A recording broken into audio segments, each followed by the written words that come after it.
Prester John, by John Buchan. Chapter 1. The Man on the Kirkcaldy Shore. I mind as if it were yesterday my first sight of the man. Little I knew at the time how big the moment was with destiny, or how often that face, seen in the fitful moonlight, would haunt my sleep and disturb my waking hours. But I mind yet the cold grue of terror I got from it, a terror which was surely more than the due of a few truant lads breaking the Sabbath with their play. The town of Kirkcaldy, of which and its adjacent parish of Portincross my father was the minister, lies on a hillside above the little bay of Coppley, and looks squarely out on the North Sea. Round the horns of land which enclose the bay the coast shows, on either side a battlement of stark red cliffs, through which a burn or two makes a pass to the water's edge. The bay itself is ringed with fine, clean sands, where we lads of the Burr School loved to bathe in the warm weather. But on long holidays the sport was to go farther afield among the cliffs, for there were many deep caves and pools where podleys might be caught with the line, and hid treasures sought for at the expense of the skin of the knees and the buttons of the trousers. Many a long Saturday I have passed in a crinkle of the cliffs, having lit a fire of driftwood, and made believe that I was a smuggler or a Jacobite new landed from France. There was a band of us in Kirkcaldy, lads of my own age, including Archie Leslie, the son of my father's session clerk, and Tam Dyke, the provost's nephew. We were sealed to silence by the blood oath, and we bore each the name of some historic pirate or sailorman. I was Paul Jones, Tam was Captain Kidd, and Archie, need I say it, was Morgan himself. Our tryst was a cave where a little water called the Dive Burn had cut its way through the cliffs to the sea. There we forgathered in the summer evenings and of a Saturday afternoon in winter, and told mighty tales of our prowess and flattered our silly hearts. But the sober truth is that our deeds were of the humblest, and a dozen of fish or a handful of apples was all our booty, and our greatest exploit, a fight with the roughs at the dive tan work. My father's spring communion fell on the last Sabbath of April, and on the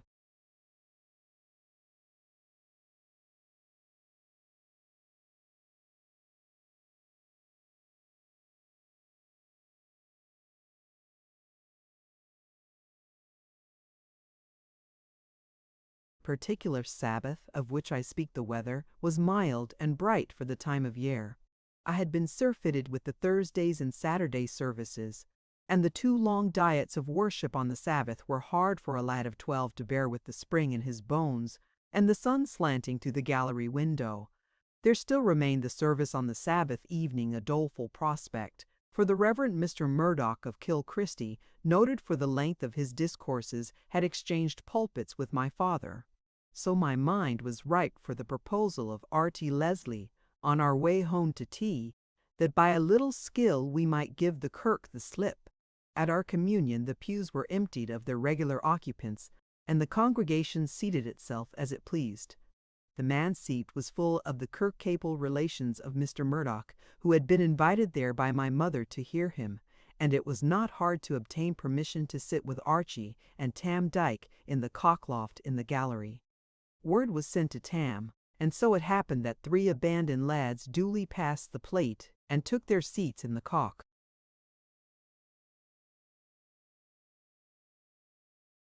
loft.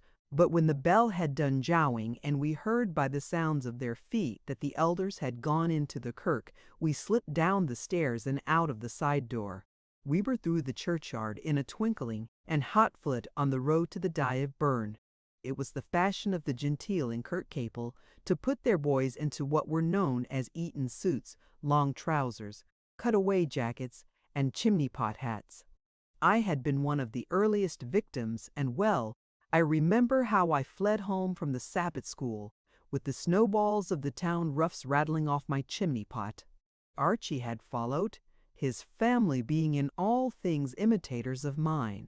We were now clothed in this wearisome garb, so our first care was to secrete safely our hats in a marked spot under some wind bushes on the links. Tam was free from the bondage of fashion, and wore his ordinary best knickerbockers. From inside his jacket, he unfolded his special treasure, which was to light us on our expedition, an evil-smelling old tin lantern with a shutter. Tam was of the Free Kirk persuasion, and as his communion fell on a different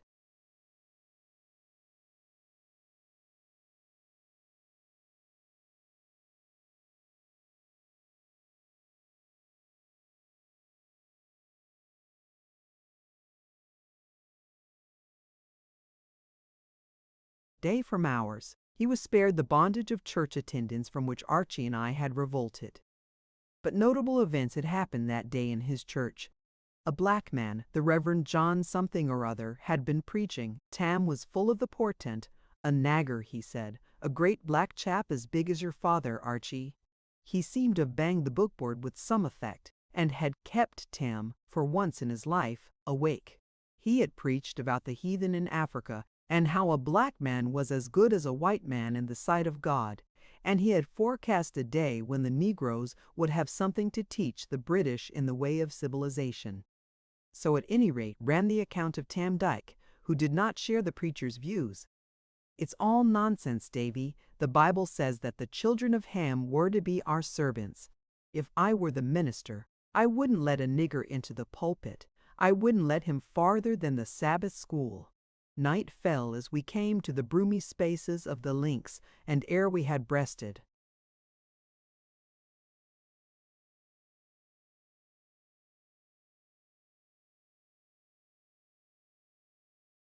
the slope of the neck which separates Kirkapel Bay from the cliffs, it was as dark as an April evening with a full moon can be.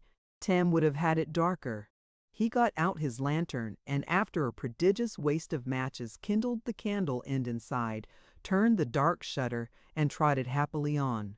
We had no need of his lighting till the Dive Burn was reached, and the path began to descend steeply through the rift in the crags. It was here we found that someone had gone before us. Archie was great in those days at tracking, his ambition running in Indian paths. He would walk always with his head bent and his eyes on the ground, whereby he several times found lost coins, and once a trinket dropped by the provost's wife. At the edge of the burn, where the path turns downward, there is a patch of shingle washed up by some spate. Archie was on his knees in a second. "Lads," he cried, "there's spoor here." And then after some nosing, it's a man's track, going downward, a big man with flat feet. It's fresh, too, for it crosses the damp bit of gravel and the water has scarcely filled the holes yet. We did not dare to question Archie's woodcraft, but it puzzled us who the stranger could be. In summer weather you might find a party of picnickers here, attracted by the fine hard sands at the burn mouth. But at this time of night and season of the year there was no call for anyone to be trespassing on our preserves. No fishermen came this way, the lobster pots being all to the east, and the stark headland of the Red Neve made the road to them by the water's edge difficult. The tan work lads used to come now and then for a swim, but you would not find a tan work lad bathing on a chill April night. Yet there was no question where our precursor had gone. He was making for the shore. Tam unshuttered his lantern, and the steps went clearly down the corkscrew path. "Maybe he is after our cave. We'd better go cannily." The glim was doused. The words were Archie's, and in the best contraband.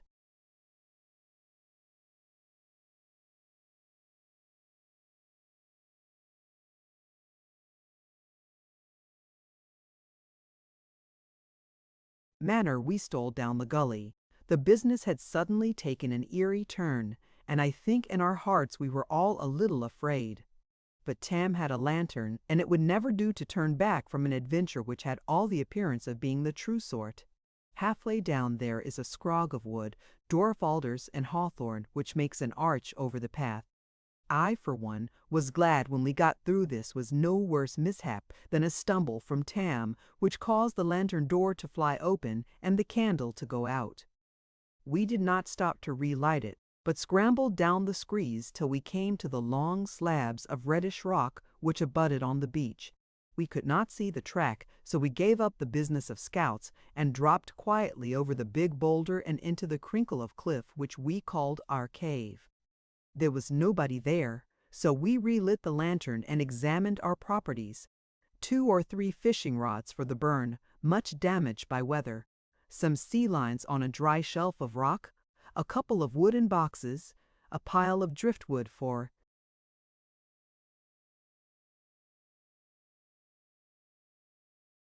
fires, and a heap of quartz in which we thought we had found veins of gold. Such was the modest furnishing of our den. To this I must add some broken clay pipes with which we made believe to imitate our elders, smoking a foul mixture of coltsfoot leaves and brown paper. The band was in session, so following our ritual we sent out a picket. Tam was deputed to go round the edge of the cliff from which the shore was visible, and report if the coast was clear. He returned in 3 minutes, his eyes round with amazement in the lantern light. "There's a fire on the sands," he repeated, "and a man beside it."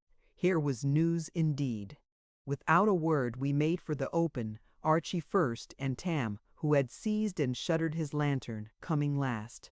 We crawled to the edge of the cliff and peered round, and there sure enough, on the hard bit of sand which the tide had left by the burn mouth, was a twinkle of light and a dark figure.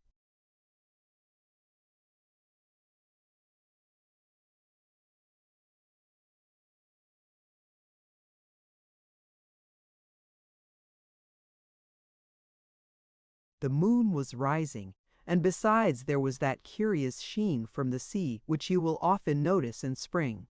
The glow was maybe 100 yards distant. A little spark of fire I could have put in my cap, and, from its crackling in smoke, composed of dry seaweed and half-green branches from the burnside thickets, a man's figure stood near it, and as we looked it moved round and round the fire in circles, which first of all widened and then contracted. The sight was so unexpected, so beyond the beat of our experience, that we were all a little scared. What could this strange being want with a fire at 8:30 of an April Sabbath night on the dive-burn sands?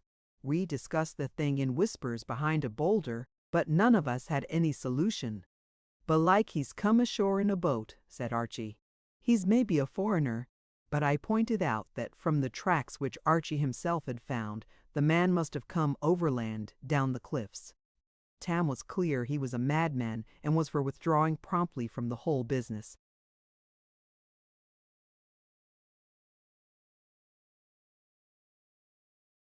But some spell kept our feet tied there in that silent world of sand and moon and sea.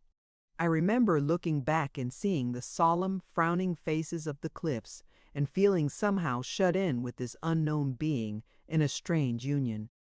What kind of errand had brought this interloper into our territory? For a wonder, I was less afraid than curious. I wanted to get to the heart of the matter and to discover what the man was up to with his fire and his circles. The same thought must have been in Archie's head, for he dropped on his belly and began to crawl softly seawards. I followed, and Tam, with sundry complaints, crept after my heels. Between the cliffs and the fire lay some 60 yards of debris and boulders above the level of all but the high spring tides. Beyond lay a string of seaweedy pools and then the hard sands of the Burnfoot. There was excellent cover among the big stones, and apart from the distance and the dim light, the man by the fire was too preoccupied in his task to keep much look out towards the land. I remember thinking he had chosen his place well, for save from the sea he could not be seen. The cliffs are so undercut that unless a watcher on the coast were on their extreme edge, he would not see the Burnfoot sands. Archie, the skilled tracker, was the one who all but betrayed us. His knee slipped on the seaweed, and he rolled off a boulder, bringing down with him a clatter of small stones. We lay as still as mice in terror lest the man should have heard the noise and have come to look for the cause. By and by, when I ventured to raise my head above a flat-topped stone, I saw that he was undisturbed. The fire still burned, and he was pacing round it. On the edge of the pools was an outcrop of red sandstone much fissured by the sea. Here was an excellent vantage ground, and all three of us curled behind it with our eyes just over the edge. The man was not 20 yards off, and I could see clearly what manner of fellow he was. For one thing, he was huge of size, or so he seemed to me in the half-light. He wore nothing but a shirt and trousers, and I could hear by the flap of his feet on the sand that he was barefoot. Suddenly, Tam Dyke gave a gasp of astonishment. "Gosh, it's the Black Minister," he said. It was indeed a black man, as we saw when the moon came out of a cloud. His head was on his breast, and he walked round the fire with measured, regular steps. At intervals he would stop and raise both hands to the sky and bend his body in the direction of the moon. But he never uttered a word. "It's magic," said Archie. "He's going to raise Satan. We must bide here and see what happens, for he'll grip us if we try to go back." The moon's hour high. The procession continued as if to some slow music. I had been in no fear of the adventure back there by our cave, but now that I saw the thing from close at hand, my courage began to ebb. There was something desperately uncanny about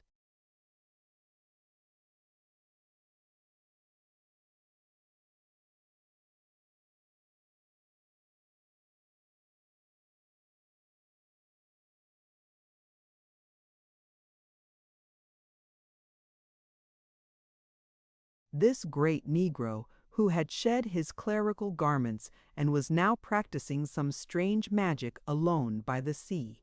I had no doubt it was the black art, for there was that in the air and the scene which spelled the unlawful. As we watched, the circle stopped, and the man threw something on the fire. A thick smoke rose of which we could feel the aromatic scent, and when it was gone, the flame burned with a silvery blueness like moonlight. Still no sound came from the minister, but he took something from his belt and began to make odd markings in the sand between the inner circle and the fire. As he turned, the moon gleamed on the implement, and we saw it was a great knife. We were now scared in real earnest. Here were we, 3 boys, at night in a lonely place a few yards from a savage with a knife. The adventure was far past my liking, and even the intrepid Archie was having qualms, if I could judge from his set face. As for Tam, his teeth were chattering like a threshing mill.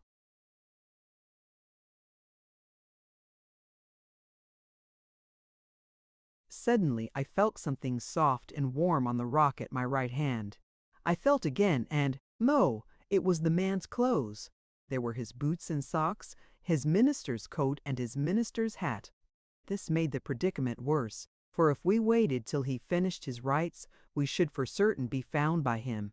At the same time, to return over the boulders in the bright moonlight seemed an equally sure way to discovery. I whispered to Archie, who was for waiting a little longer. "Something may turn up," he said. It was always his way. I do not know what would have turned up, for we had no chance of testing it. The situation had proved too much for the nerves of Tam Dyke. As the man turned towards us in his bowings and bendings, Tam suddenly sprang to his feet and shouted at him a piece of schoolboy rudeness, then fashionable in Kirkopole. "Wha called you partain face, my bonny man?" Then, clutching his lantern, he ran.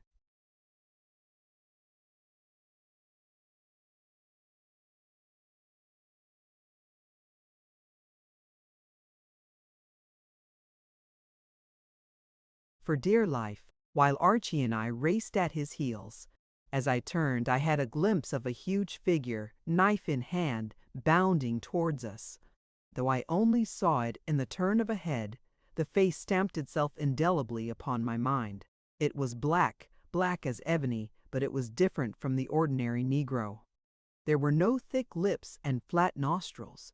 Rather, if I could trust my eyes, the nose was high-bridged and the lines of the mouth sharp and firm. But it was distorted into an expression of such a devilish fury and amazement that my heart became like water. We had a start, as I have said, of some 20 or 30 yards.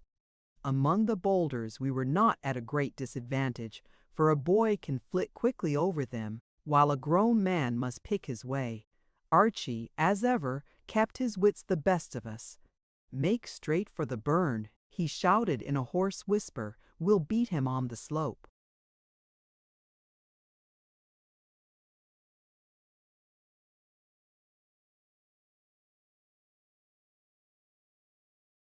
We passed the boulders and slithered over the outcrop of red rock and the patches of sea pink till we reached the channel of the dive water, which flows gently among pebbles after leaving the gully. Here, for the first time, I looked back and saw nothing. I stopped involuntarily, and that halt was nearly my undoing, for our pursuer had reached the burn before us, but lower down, and was coming up its bank to cut us off. At most times I am a notable coward, and in these days I was still more of one, owing to a quick and easily heated imagination. But now I think I did a brave thing, though more by instinct than resolution. Archie was running first, and had already splashed through the burn. Tam came next, just about to cross, and the black man was almost at his elbow. Another second, and Tam would have been in his clutches had I not yelled out a warning and made straight up the bank of the burn. Tam fell into the pool. I could hear his spluttering cry, but he got across, for I heard Archie call to him, and the two vanished into the thicket,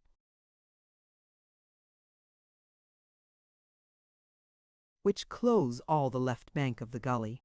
The pursuer, seeing me on his own side of the water, followed straight on, and before I knew it had become a race between the two of us. I was hideously frightened, but not without hope, for the screes and shelves of this right side of the gully were known to me from many a day's exploring. I was light on my feet, and uncommonly sound in wind, being by far the best long-distance runner in Kirkcaple.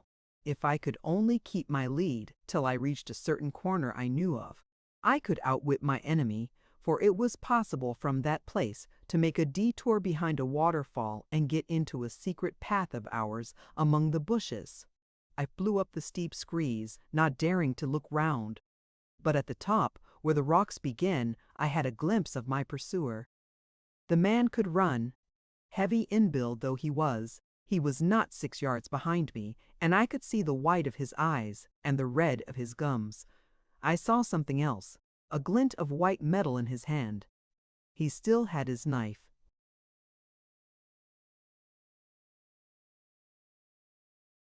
Fear sent me up the rocks like a seagull, and I scrambled and leaped, making for the corner I knew of.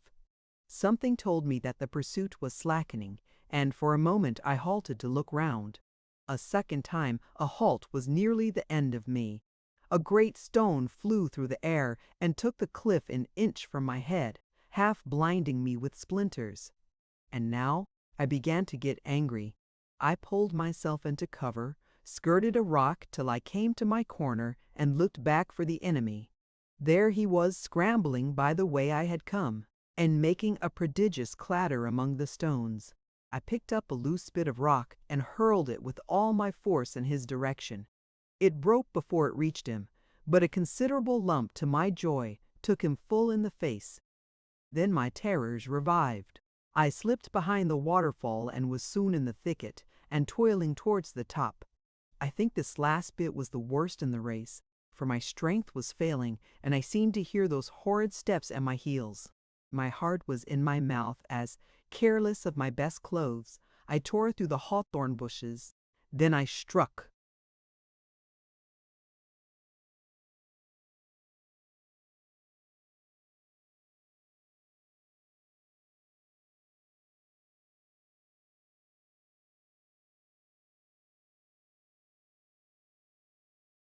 The path, and, to my relief, came on Archie and Tam, who were running slowly in desperate anxiety about my fate.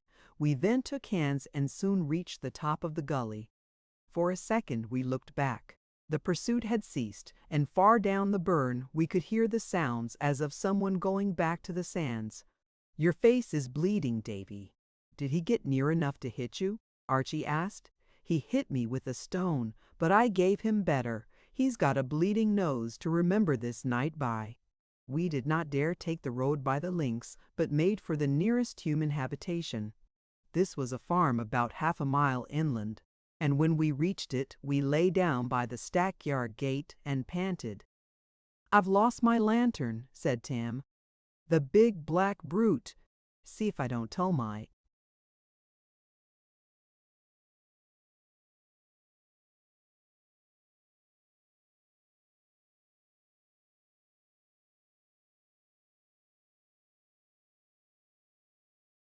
"Father, you'll do nothing of the kind," said Archie fiercely. "He knows nothing about us and can't do us any harm. But if the story got out and he found out who we were, he'd murder the lot of us." He made us swear secrecy, which we were willing enough to do, seeing very clearly the sense in his argument. Then we struck the high road and trotted back at our best pace to Kirkcaple, fear of our families gradually ousting fear of pursuit. In our excitement, Archie and I forgot about our Sabbath hats. Reposing quietly below a whin bush on the links, we were not destined to escape without detection. As ill luck would have it, Mr. Murdoch had been taken ill with the stomach ache after the second psalm, and the congregation had been abruptly dispersed. My mother had waited for me at the church door and, seeing no signs of her son, had searched the gallery. Then,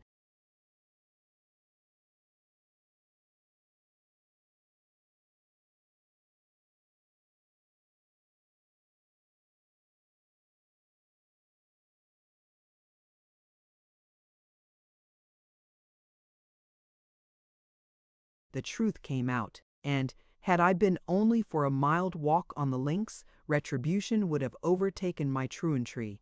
But to add to this, I arrived home with a scratched face, no hat, and several rents in my best trousers. I was well cuffed and sent to bed, with the promise of full dress chastisement when my father should come home in the morning.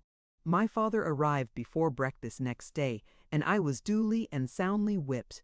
I set out for school with aching bones to add to the usual depression of Monday morning. At the corner of the Nethergate I fell in with Archie, who was staring at a trap carrying two men which was coming down the street.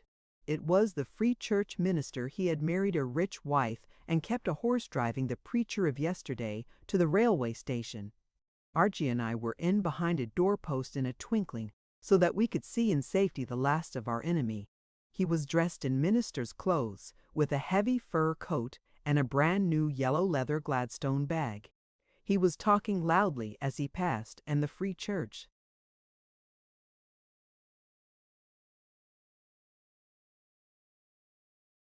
minister seemed to be listening attentively.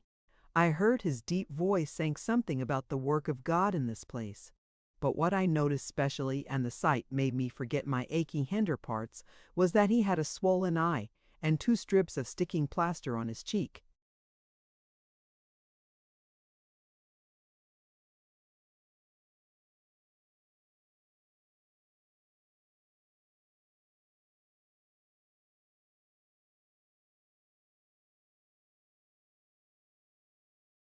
Chapter 2. Fortum. Fortum. In this plain story of mine there will be so many wild doings ere the end is reached, that I beg my reader's assent to a prosaic digression. I will tell briefly the things which happened between my sight of the man on the Kirkcaple sands and my voyage to Africa. I continued for 3 years at the Burgh School, where my progress was less notable in my studies than in my sports. One by one I saw my companions pass out of idle boyhood and be set to professions. Tan Dyke on 2 occasions ran off to sea in the Dutch schooners which used to load with coal in our port, and finally his father gave him his will, and he was apprenticed to the merchant service.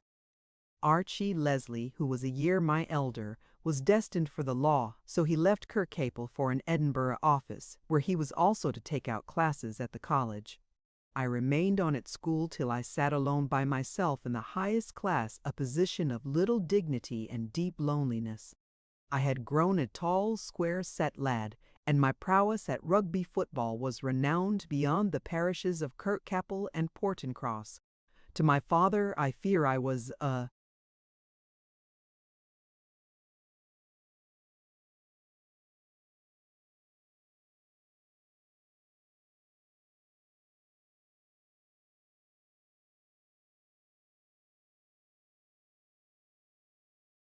disappointment. He had hoped for something in his son more bookish and sedentary, more like his gentle, studious self. On one thing I was determined: I should follow a learned profession. The fear of being sent to an office, like so many of my schoolfellows, inspired me to the little progress I ever made in my studies. I chose the ministry, not, I fear, out of any reverence for the sacred calling, but because my father had followed it before me. Accordingly, I was sent at the age of 16 for a year's finishing at the High School of Edinburgh, and the following winter began my arts course at the university. If fate had been kinder to me, I think I might have become a scholar.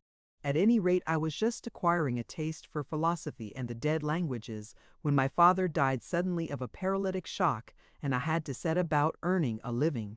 My mother was left badly off, for my poor father had never been able to save.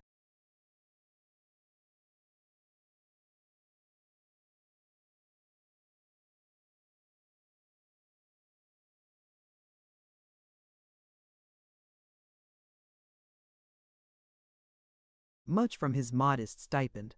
When all things were settled, it turned out that she might reckon on an income of about £50 a year. This was not enough to live on, however modest the household, and certainly not enough to pay for the collegiate of a son. At this point, an uncle of hers stepped forward with a proposal. He was a well-to-do bachelor, alone in the world, and he invited my mother to live with him and take care of his house. For myself, he proposed a post in some mercantile concern, for he had much influence in the circles of commerce. There was nothing for it but to accept gratefully. We sold our few household goods and moved to his gloomy house in Dundas Street. A few days later, he announced at dinner that he had found for me a chance which might lead to better things. "You see, Davy," he explained, "you don't know the rudiments of business life. There's no house in the country that would take you in except as a common clerk, and you would never earn much more than £100 a year all."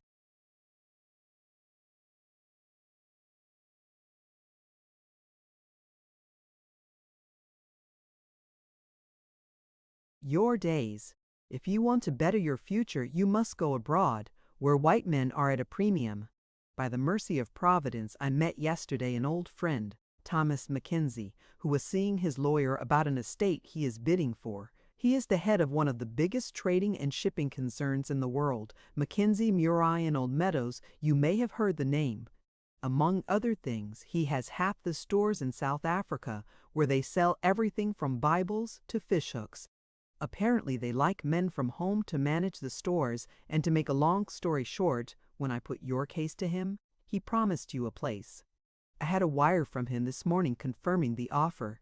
You are to be assistant storekeeper at my uncle, fumbled in his pocket, and then read from the yellow slip at Blau Wildebiesterfontein.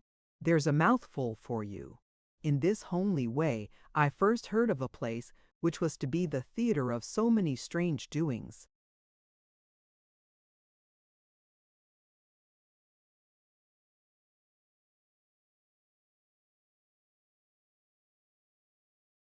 "It's a fine chance for you," my uncle continued.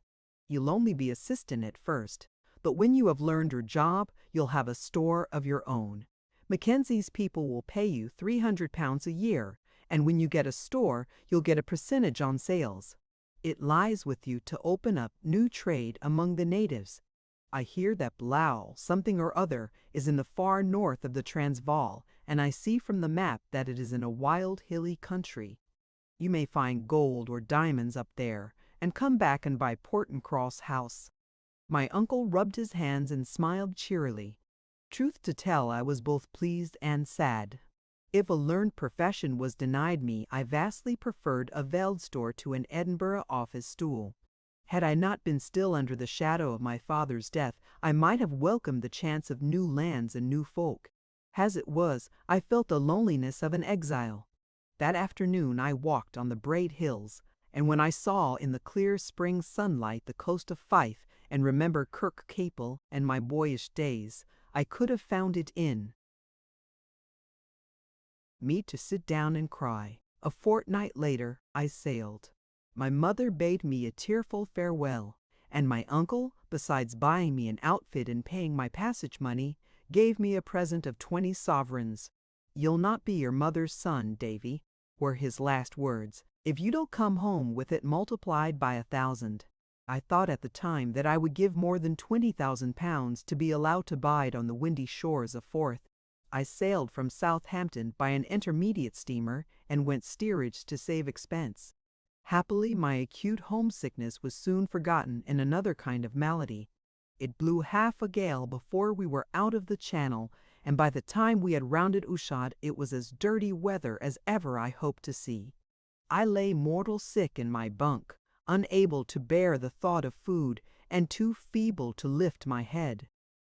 I wished I had never left home, but so acute was my sickness that if some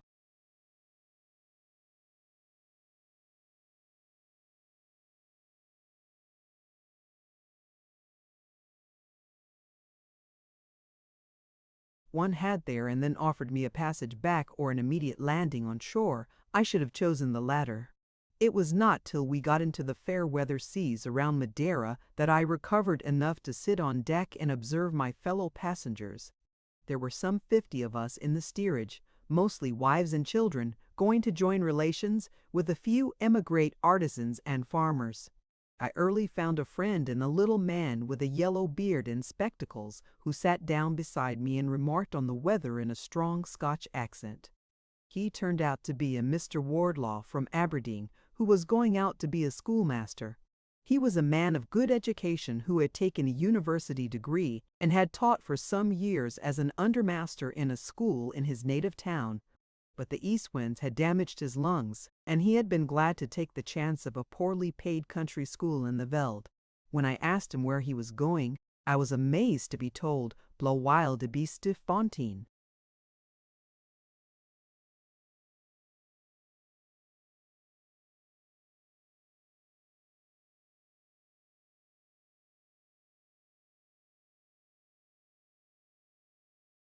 Mr. Wardlaw was a pleasant little man with a sharp tongue but a cheerful temper.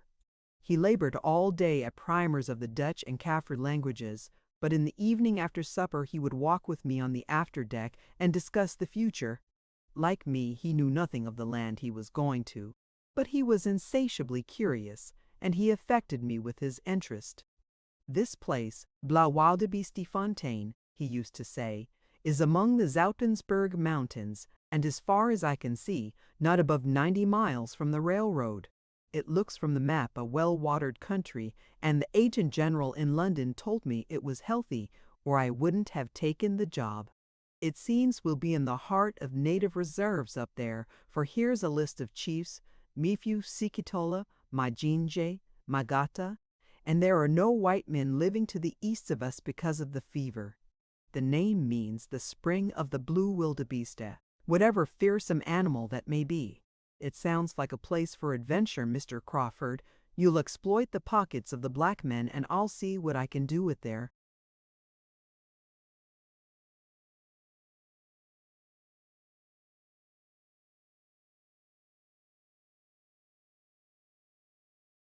minds." There was another steerage passenger whom I could not help observing because of my dislike of his appearance.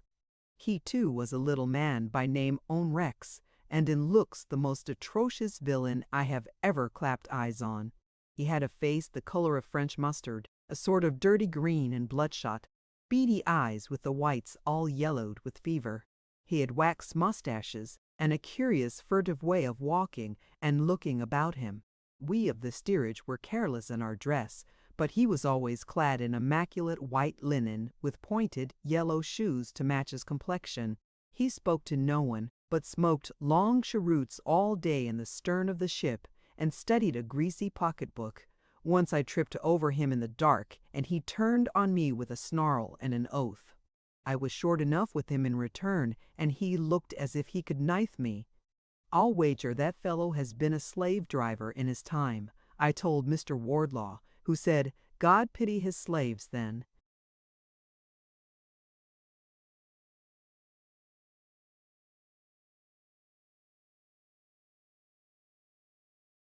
And now I come to the incident which made the rest of the voyage pass all too soon for me and foreshadowed the strange events which were to come. It was the day after we crossed the line and the first-class passengers were having deck sports. A tug-of-war had been arranged between the three classes, and a half-dozen of the heaviest fellows in the steerage, myself included, were invited to join. It was a blazing hot afternoon, but on the saloon deck there were awnings and a cool wind blowing from the bows. The first class beat the second easily, and after a tremendous struggle beat the steerage also. Then they regaled us with iced drinks and cigars to celebrate the victory. I was standing at the edge of the crowd of spectators when my eye caught a figure which seemed to have little interest in our games. A large man in clerical clothes was sitting on a deck chair reading a book. There was nothing novel about the stranger, and I cannot explain the impulse which made me wish to see his face. I moved a few steps up the deck, and then I saw that his skin was black. I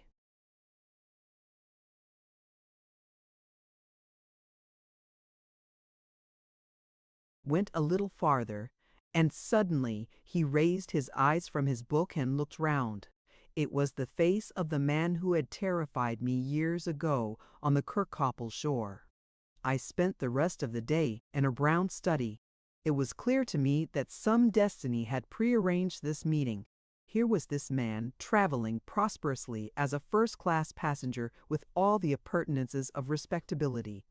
I alone had seen him invoking strange gods in the moonlight. I alone knew of the devilry in his heart, and I could not but believe that some day or other there might be virtue in that knowledge. The second engineer and I had made friends, so I got him to consult the purser's list for the name of my acquaintance. He was down as the Reverend John Buchan, and his destination was Durban. The next day being Sunday, who should appear to address us, steerage passengers, but the black minister? He was introduced by the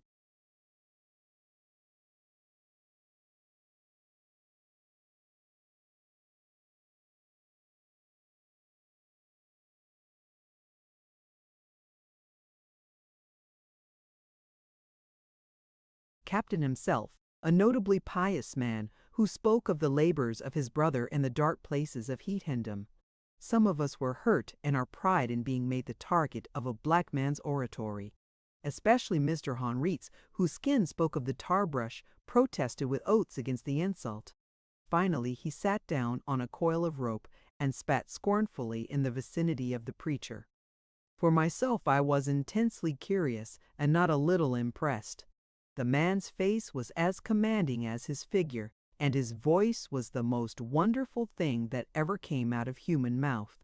It was full and rich and gentle, with the tones of a great organ. He had none of the squat and preposterous Negro lineaments, but a hawk nose like an Arab, dark flashing eyes, and a cruel and resolute mouth. He was black as my hat, but for the rest he might have sat for a figure of a crusader. I do not know what the sermon was about, though others told me that it was excellent. All the time I watched him and kept saying to myself, "You hunted me up the Dyvern, but I bashed your face for you."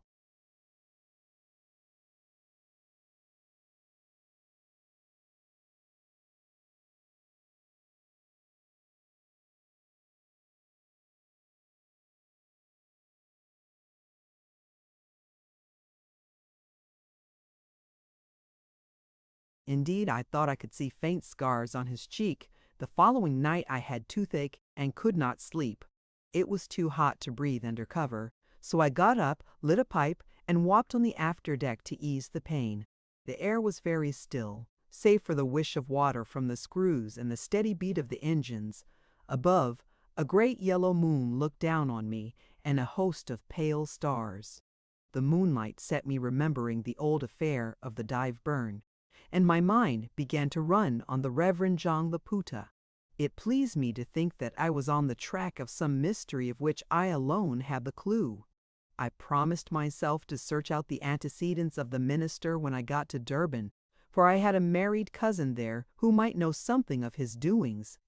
Then, as I passed by the companion-way to the lower deck, I heard voices, and peeping over the rail, I saw two men sitting in the shadow just beyond the hatch of the hold.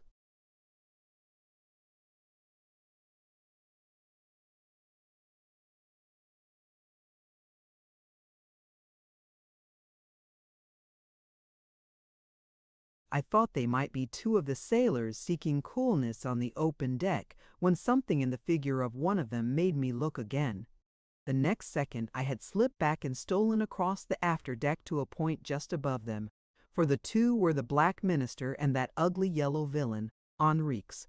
I had no scruples about eavesdropping, but I could make nothing of their talk. They spoke low, and in some tongue which may have been Kaffir or Portuguese, but was in any case unknown to me. I lay, cramped and eager, for many minutes, and was just getting sick of it, when a familiar name caught my ear. Henriques said something in which I caught the word Blauweill de Bestefontein. I listened intently, and there could be no mistake.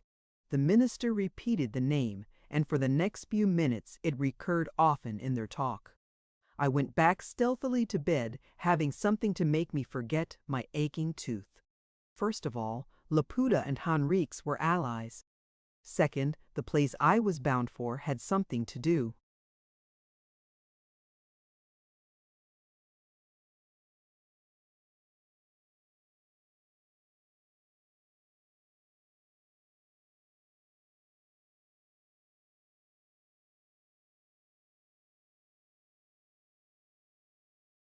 with their schemes. I said nothing to Mr. Wardlaw, but spent the next week in the assiduous toil of the amateur detective. I procured some maps and books from my friend, the second engineer, and read all I could about Blauweill de Bestefontein. Not that there was much to learn, but I remember I had quite a thrill when I discovered from the chart of the ship's run one day that we were in the same latitude as that uncouthly named spot. I found out nothing, however, about Henriques or the Regin Laputa. The Portuguese still smoked in the stern and thumbed his greasy notebook. The minister sat in his deck chair and read heavy volumes from the ship's library. Though I watched every night, I never found them again together. At Cape Town Henriques went ashore and did not return. The minister did not budge from the ship the 3 days we lay in port, and, indeed, it seemed to me,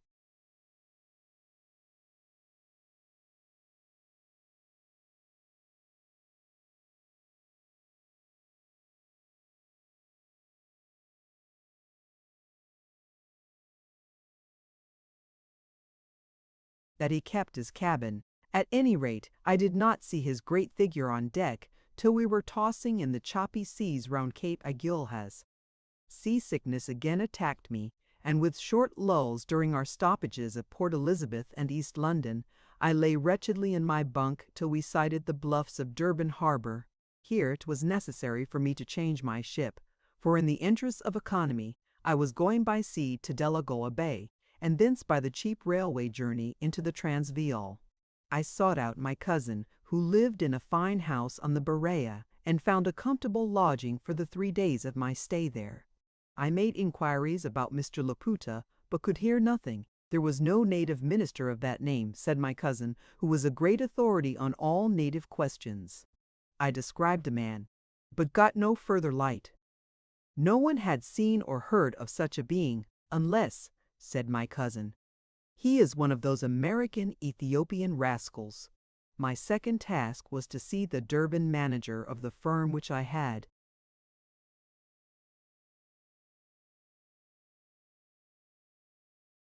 undertaken to serve.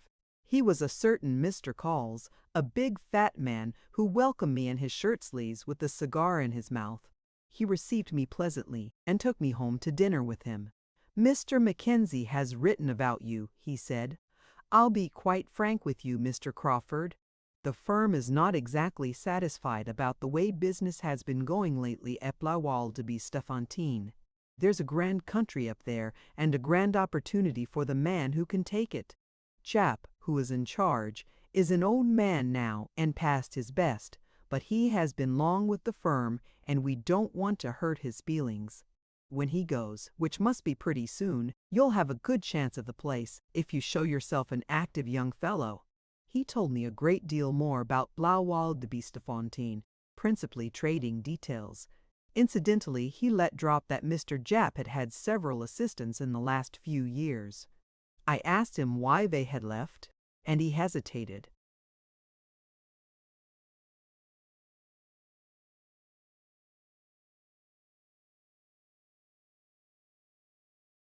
It's a lonely place, and they didn't like the life. You see, there are few white men near, and young fellows want society. They complained, and were moved on. But the firm didn't think the more of them. I told them I had come out with the new schoolmaster. Yes, he said reflectively, the school. That's been vacant pretty often lately. What sort of fellow is this Wardlaw? Will he stay, I wonder? From all accounts, I said, Blaauwilde de Fontaine does not seem popular. It isn't. That's why we've got you out from home. The colonial-born doesn't find it fit in with his idea of comfort. He wants society, and he doesn't like too many natives. There's nothing up there but natives and a few backveld Dutchmen with native blood in them. You fellows from home are less set on an easy life, or you wouldn't be here.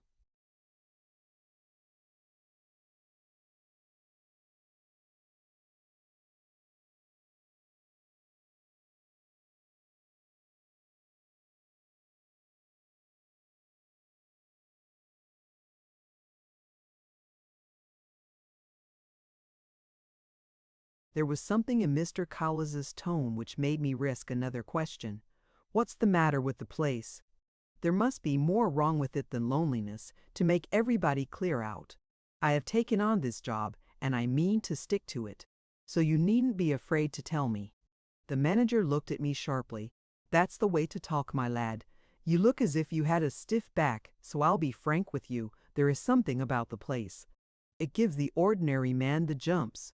What it is, I don't know, and the men who come back don't know themselves. I want you to find out for me. You'll be doing the firm an enormous service if you can get on the track of it. It may be the natives, or it may be the Takars, or it may be something else.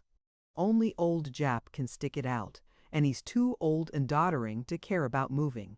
I want you to keep your eyes skinned, and write privately to me if you want any help. You're not out here for your health, I can see, and here's a chance for you to get your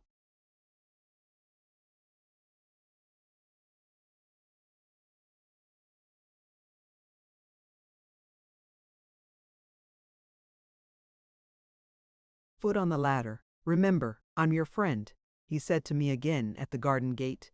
Take my advice and lie very low. Don't talk, don't meddle with drink. Learn all you can of the native jabber, but don't let on you understand a word. You're sure to get on the track of something. Goodbye, my boy, and he waved a fat hand to me. That night I embarked on a cargo boat which was going round the coast into Lagoa Bay. It is a small world, at least for us far-wandering Scots. For who should I find when I got on board but my old friend Tam Dyke, who was second mate on the vessel. We wrung each other's hands, and I answered as best I could his questions about Kirkcaple. I had supper with him in the cabin and went on deck to see the moorings cast. Suddenly there was a bustle on the quay, and a big man with a handbag forced his way up the gangway. The men who were getting ready to cast off tried to stop.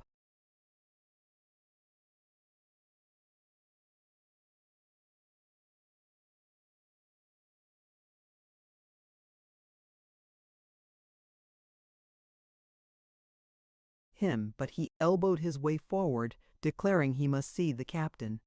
Tam went up to him and asked civilly if he had a passage taken. He admitted he had not, but said he would make it right in 2 minutes with the captain himself. The Reverend John Laputa, for some reason of his own, was leaving Durban with more haste than he had entered it. I do not know what passed with the captain, but the minister got his passage right enough, and Tam was even turned out of his cabin to make room for him. This annoyed my friend intensely. That black brute must be made of money, for he paid through the nose for this, or I'm a Dutchman. My old man doesn't take to his black brethren any more than I do. Hang it all, what are we coming to when we're turning into a blooming cargo boat for niggers? I had all too little of Tam's good company, for on the afternoon of the 2nd,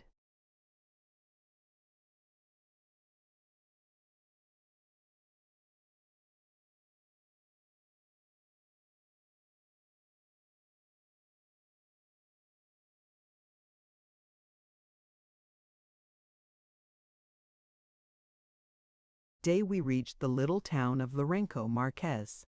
This was my final landing in Africa, and I mind how eagerly I looked at the low green shores and the bush-covered slopes of the mainland.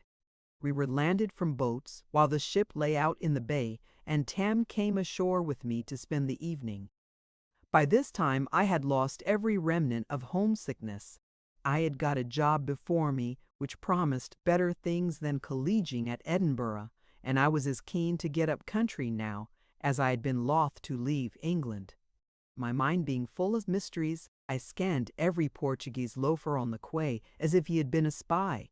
And when Tam and I had had a bottle of collates in a cafe, I felt that at last I had got to foreign parts and a new world. Tam took me to supper with a friend of his, a Scot by the name of Aitken, who was landing agent for some big mining house on the Rand. He hailed from Fife, and gave me a hearty welcome, for he had heard my father preach in his young days. Aitken was a strong, broad-shouldered fellow who had been a sergeant in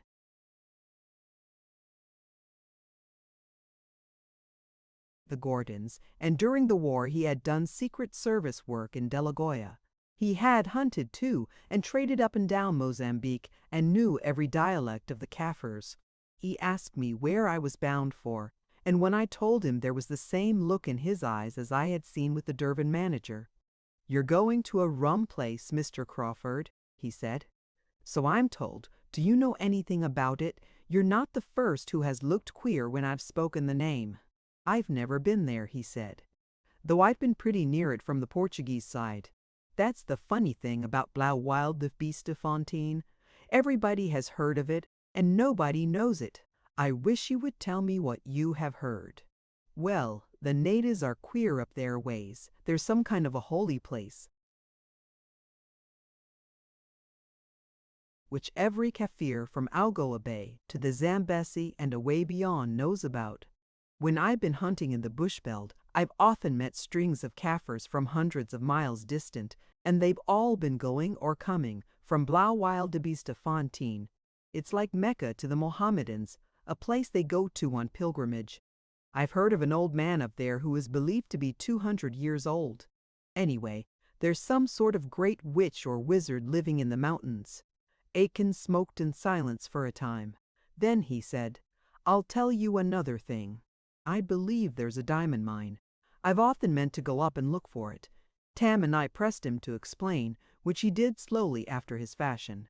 "Did you ever hear of IDBB? Illicit diamond broking?" he asked me. "Well, it's notorious that the Kaffirs on the diamond fields get away with a fair number of stones, and they are bought by Jew and Portuguese traders. It's against the law to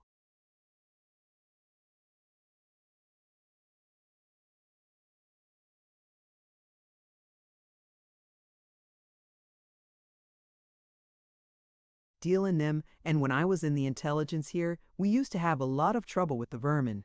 But I discovered that most of the stones came from natives in one part of the country, more or less round Blaauwilde Beestefontein, and I see no reason to think that they had all been stolen from Kimberley or the Premier.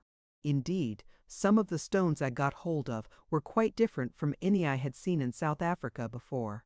I shouldn't wonder if the Kaffirs in the Zoutpansberg had struck some rich pipe and had the sense to keep quiet about it. Maybe someday I'll take a run up to see you and look into the matter." After this, the talk turned on other topics till Tam, still nursing his grievance, asked a question on his own account. "Did you ever come across a great big native parson called Laputa? He came on board as we were leaving Durban, and I had to turn out of my cabin for him."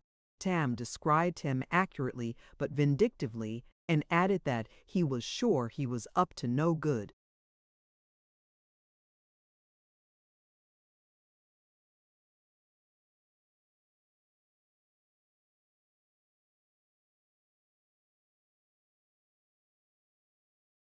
Aitken shook his head. "No, I don't know the man." "You say he landed here? Well, I'll keep a lookout for him. Big native parsons are not so common." Then I asked about Henriques, of whom Tam knew nothing. I described his face, his clothes, and his habits. Aitken laughed uproariously. "Tut, my man, most of the subjects of His Majesty the King of Portugal would answer to that description. If he's a rascal, as you think, you may be certain he's in the IDB port. Business, And if I'm right about Blaauwildebeestefontein, you'll likely have news of him there sometime or other. Drop me a line if he comes, and I'll get on to his record." I saw Tam off in the boat with a fairly satisfied mind. I was going to a place with a secret, and I meant to find it out. The natives round Blaauwildebeestefontein were queer, and diamonds were suspected somewhere in the neighborhood.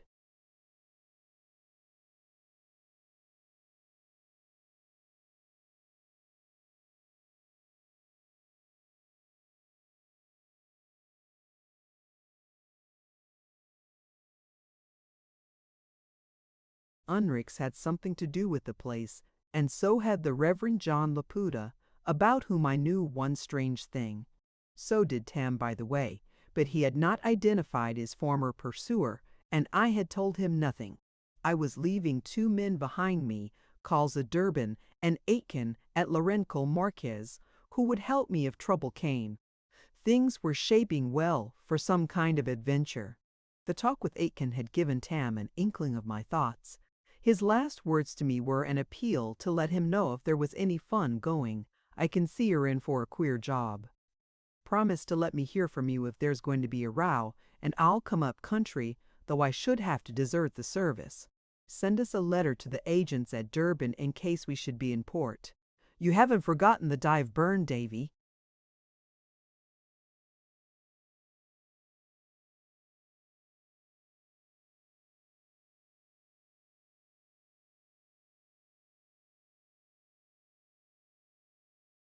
Chapter 3. Blau Wildbeestefontein.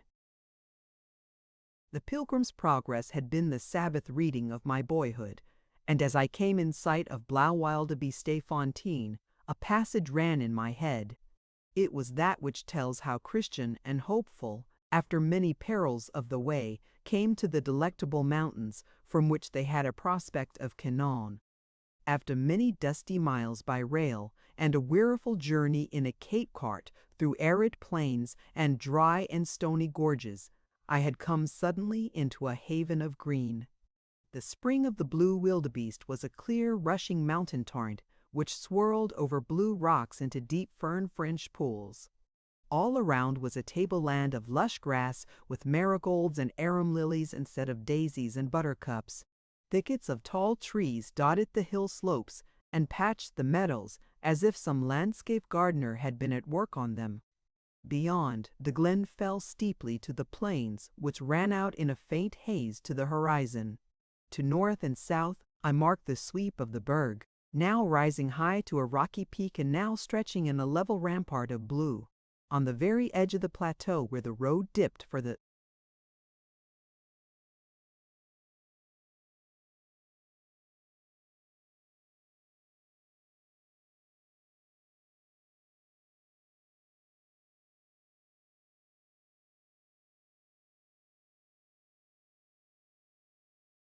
descent stood the shanties of Blaauwildebeestefontein. The fresh hill air had exhilarated my mind, and the aromatic scent of the evening gave the last touch of intoxication. Whatever serpent might lurk in it, it was a veritable Eden I had come to. Blaauwildebeestefontein had no more than 2 buildings of civilized shape, the store, which stood on the left side of the river, and the schoolhouse opposite. For the rest, there were some 20 native huts higher up the slope, of the type which the Dutch call rondavels. The schoolhouse had a pretty garden, but the store stood bare in a patch of dust with a few outhouses and sheds beside it. Round the door lay a few old ploughs and empty barrels, and beneath a solitary blue gum was a wooden bench with a rough table. Native children played in the dust, and an old Kaffir squatted by the wall. My few belongings were soon lifted from the Cape cart, and I entered the shop.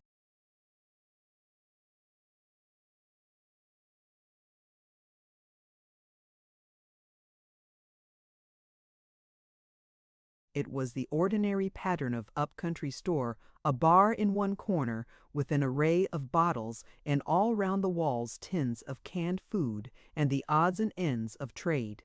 The place was empty, and the cloud of flies buzzed over the sugar cask.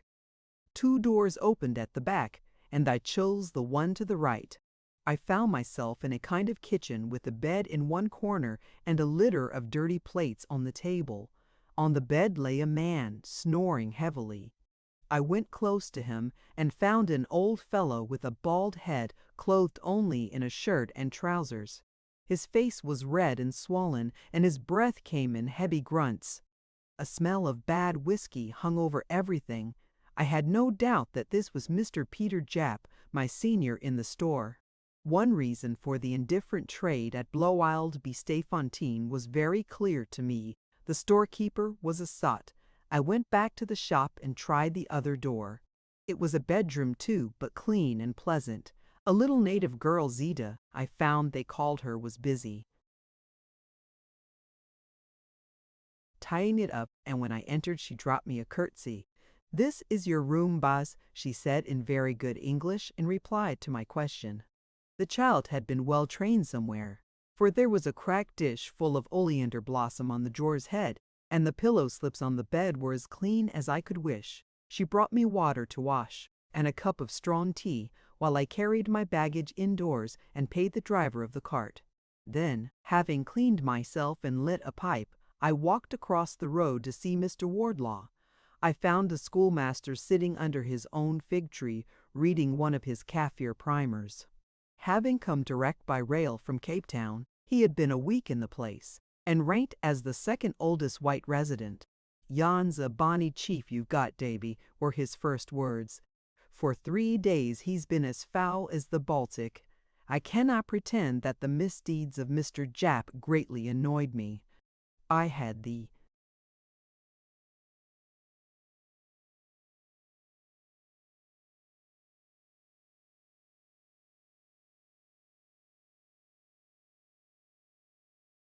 reversion of his job, and if he chose to play the fool, it was all in my interest.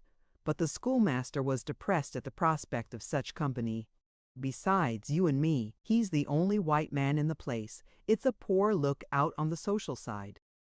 The school, it appeared, was the merest farce. There were only 5 white children, belonging to Dutch farmers in the mountains. The native side was more flourishing, but the mission schools at the locations got most of the native children in the neighborhood. Mr. Wardlaw's educational zeal ran high. He talked of establishing a workshop and teaching carpentry and blacksmith's work, of which he knew nothing. He rhapsodized over the intelligence of his pupils and bemoaned his inadequate gift of tongues. "You and I, Davy," he said, "must sit down and grind at the business. It is to the interest of both of us. The Dutch is easy enough. It's a sort of kitchen dialect you can learn in a fortnight. But these native languages are a stiff job. Sesotho is the chief hereabouts, and I'm told once. You've got that, it's easy to get the Zulu. Then there's the thing the Shangans speak, Baranga I think they call it. I've got a Christian Kaffir living up in one of the huts who comes every morning to talk to me for an hour. You'd better join me." I promised, and in the sweet-smelling dust crossed the road to the store. Jap was still sleeping, so I got a bowl of mealy porridge from Zita and went to bed. Jap was sober next morning and made me some kind of apology. He had chronic lumbago, he said, and to go on the bus now and then was the best cure for it. Then he proceeded to initiate me into my duties in a tone of exaggerated friendliness. "I took a fancy to you the first time I clapped eyes on you," he said. "You and me will be good friends, Crawford. I can see that. You're a spirited young fellow, and you'll stand no nonsense. The Dutch about here are a slim lot, and the Kaffirs are slimmer. Trust no man, that's my motto. The firm know that."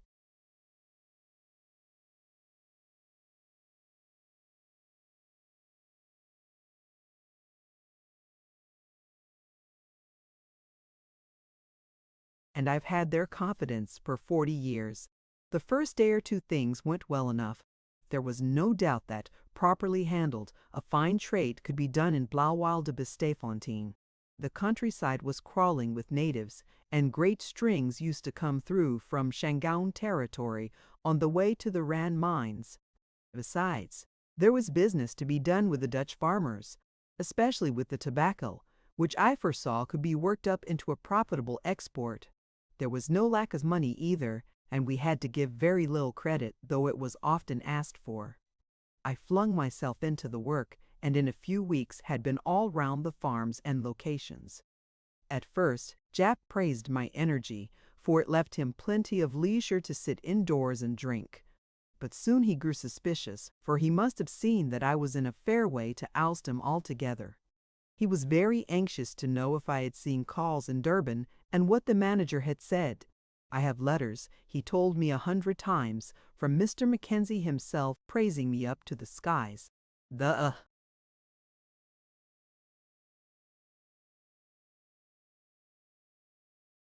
firm couldn't get along without old Peter Jap, I can tell you. I had no wish to quarrel with the old man, so I listened politely to all he said. But this did not propitiate him, and I soon found him so jealous as to be a nuisance. He was colonial born and was always airing the fact. He rejoiced in my rawness, and when I made a blunder would crow over it for hours. It's no good, Mr. Crawford. You new chums from England may think yourselves mighty clever, but we men from the old colony can get ahead of you every time. In 50 years, you'll maybe learn a little about the country, but we know all about it before we start. He roared with laughter at my way of tying a horse leg, and he made merry, no doubt with reason, on my management of a horse. I kept my temper pretty well, but I own there were moments when I came near to kicking Mr. Jap. The truth is, he was a disgusting old ruffian. His character was shown by his treatment of Zita. The poor child slaved all day and did 2 men's work in keeping the household going. She was an orphan from a mission station, and N.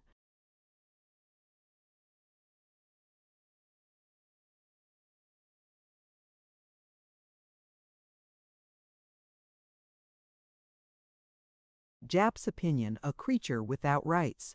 Hence he never spoke to her except with a curse, and used to cuff her thin shoulders till my blood boiled.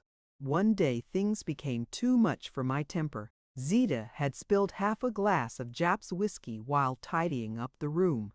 He picked up a sjambok and proceeded to beat her unmercifully till her cries brought me on the scene. I tore the whip from his hands, seized him by the scruff, and flung him on a heap of potato sacks, where he lay pouring out abuse and shaking with rage. Then I spoke my mind. I told him that if anything of the sort happened again, I would report it at once to Mr. Calls at Durban. I added that before making my report, I would beat him within an inch of his degraded life. After a time he apologized, but I could see that thenceforth he regarded me with deadly hatred. There was another thing I noticed about Mr. Jap. He might brag about his knowledge of how to deal with natives, but to my mind his methods were a disgrace to a white man. Zita came in for oaths and blows, but there were other.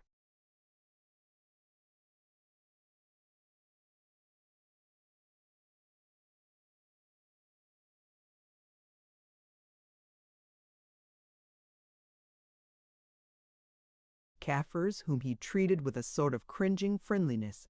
A big black fellow would swagger into the shop and be received by Jap as if he were his long-lost brother. The two would collogue for hours, and though at first I did not understand the tongue, I could see that it was the white man who fawned and the black man who bullied. Once when Jap was away, one of these fellows came into the store as if it belonged to him, but he went out quicker than he entered. Jap complained afterwards of my behavior. "Mwenga is a good friend of mine," he said, "and brings us a lot of business. I'll thank you to be civil to him the next time."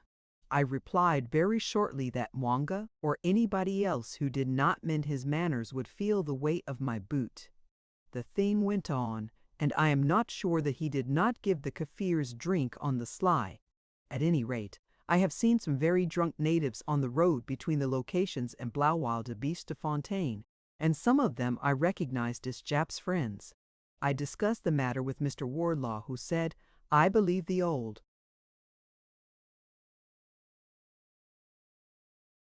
villain has got some sort of black secret, and the natives know it and have got a pull on him." And I was inclined to think he was right. By and by I began to feel the lack of company, for Wardlaw was so full of his books that he was of little use as a companion. So I resolved to acquire a dog, and bought one from a prospector, who was stony broke and would have sold his soul for a drink. It was an enormous boar hunting dog, a mongrel in whose blood ran mastiff and bulldog and foxhound, and heaven knows what beside. In color it was a kind of brindled red, and the hair on its back grew against the lie of the rest of its coat. Someone had told me, or I may have read it, that a back like this meant that a dog would face anything mortal, even to a charging lion, and it was this feature which first caught my fancy. The price I paid was 10 shillings and a pair of boots, which I got at cost price from stock, and the owner departed with injunctions to me to beware of the brute's temper. Colin, for so I named him, began his career with me by taking the seat out of my breeches and frightening Mr. Wardlaw into a tree. It took me a stubborn battle of a fortnight to break his vice, and my left arm today bears witness to the struggle. After that he became a second shadow, and woe betide the man who had dared to raise his hand to Colin's master. Jap declared that the dog was a devil, and Colin repaid the compliment with a hearty dislike. With Colin, I now took to spending some of my ample leisure in exploring the fastnesses of the barrack. I had brought out a shotgun of my own, and I borrowed a cheap Mauser sporting rifle from the store. I had been born with a good eye and a steady hand, and very soon I became a fair shot with a gun, and, I believe, a really fine shot with the rifle. The sides of the burg were full of quail and partridge and bush pheasant, and on the grassy plateau there was abundance of a bird, not unlike our own black cock, which the Dutch called korhaan. But the great sport was to stalk bushbuck in the thickets, which is a game in which the hunter is at small advantage. I have been knocked down by a wounded bushbuck ram.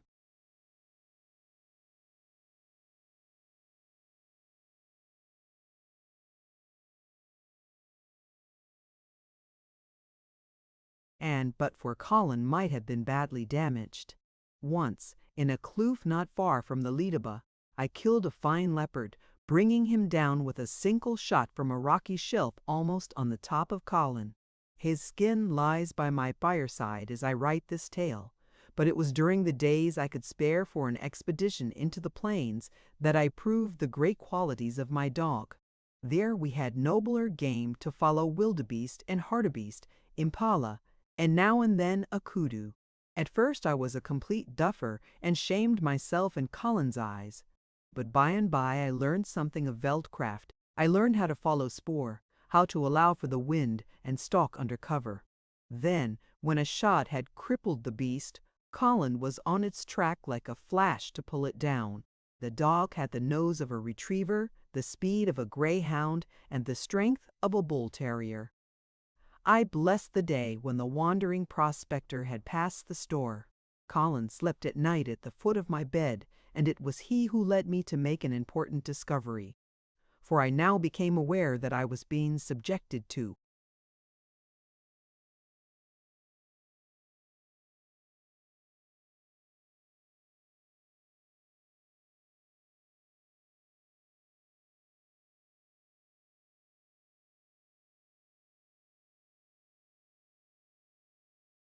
constant espionage. It may have been going on from the start, but it was not till my 3rd month at Blauwald de Biestefontein that I found it out. One night I was going to bed, when suddenly the bristles rose on the dog's back and he barked uneasily at the window. I had been standing in the shadow, and as I stepped to the window to look out, I saw a black face disappear below the palisade of the backyard. The incident was trifling, but it put me on my guard. The next night I looked, but saw nothing. The 3rd night I looked and caught a glimpse of a face almost pressed to the pane. Thereafter I put up the shutters after dark, and shifted my bed to a part of the room out of line with the window. It was the same out of doors. I would suddenly be conscious, as I walked on the road, that I was being watched. If I made as if to walk into the roadside bush, there would be a faint rustling, which told that the watcher had retired. The stalking was brilliantly done, for I never caught a glimpse of one of the stalkers. wherever I went on the road, on the meadows of the plateau, or on the rugged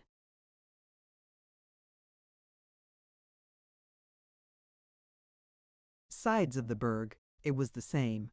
I had silent followers who betrayed themselves now and then by the crackling of a branch, and eyes were always looking at me which I could not see. Only when I went down to the plains did the espionage cease. This thing annoyed Colin desperately, and his walks abroad were one continuous growl. Once, in spite of my efforts, he dashed into the thicket, and a squeal of pain followed. He had got somebody by the leg, and there was blood on the grass.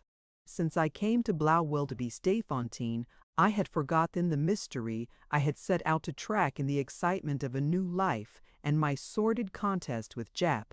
But now this espionage brought back my old preoccupation. I was being watched because some person or persons thought that I was dangerous. My suspicions fastened on Jap, but I soon gave up that clue. It was my presence in the store that was a danger to him, not my wanderings about the countryside. It might be that he had engineered the espionage so as to drive me out of the place in sheer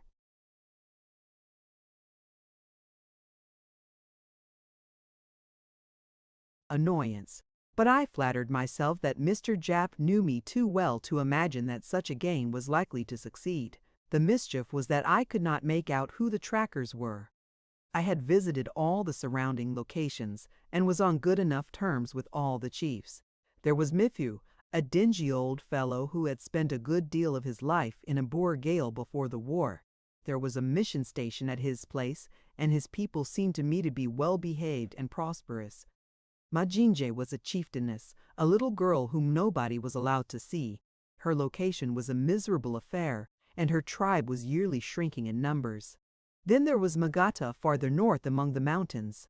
He had no quarrel with me, for he used to give me a meal when I went out hunting in that direction, and once he turned out 100 of his young men, and I had a great battue of wild dogs.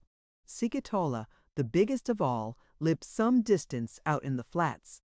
I knew less about him, but if his men were the trackers, they must have spent most of their days a weary way.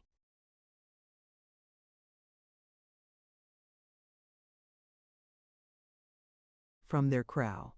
The Kaffirs in the huts at Blaauwildebeestefontein were mostly Christians, and quiet, decent fellows who farmed their little gardens and certainly preferred me to Jap.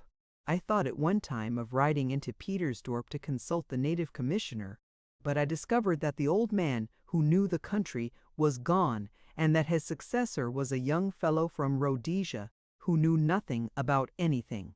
Besides, the natives round Blaauwildebeestefontein were well conducted and received few official visitations. Now and then a couple of Zulu policemen passed in pursuit of some minor malefactor, and the collector came for the hut tax, but we gave the government little work, and they did not trouble their heads about us. As I have said, the clues I had brought out with me to Blaauwildebeestefontein began to occupy my mind again, and the more I thought of the business, the keener I grew. I used to amuse myself with setting out my various bits of knowledge. There was first of all the Reverend John Laputa, his doings on Kirkable Shore, his talk with Henriques about Blaauwildebeestefontein, and his strange behavior at Durban. Then there was what Calls had told me about the place being queer, how nobody would stay long either in the store or the schoolhouse. Then there was my talk with Aitken at Lourenço Marques, and his story of a great wizard in the neighborhood to whom all Kaffirs made pilgrimages, and the suspicion of a diamond pipe.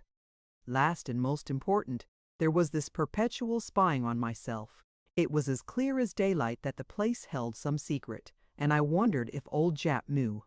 I was fool enough one day to ask him about diamonds. He met me with contemptuous laughter. "There's your ignorant Britisher," he cried. "If you had ever been to Kimberley, you would know the look of a diamond country. You're as likely to find diamonds here as ocean pearls. But go out and scrape in the spruit if you like. You'll maybe find some garnets." I made cautious inquiries too, chiefly through Mr. Wardlaw, who was becoming,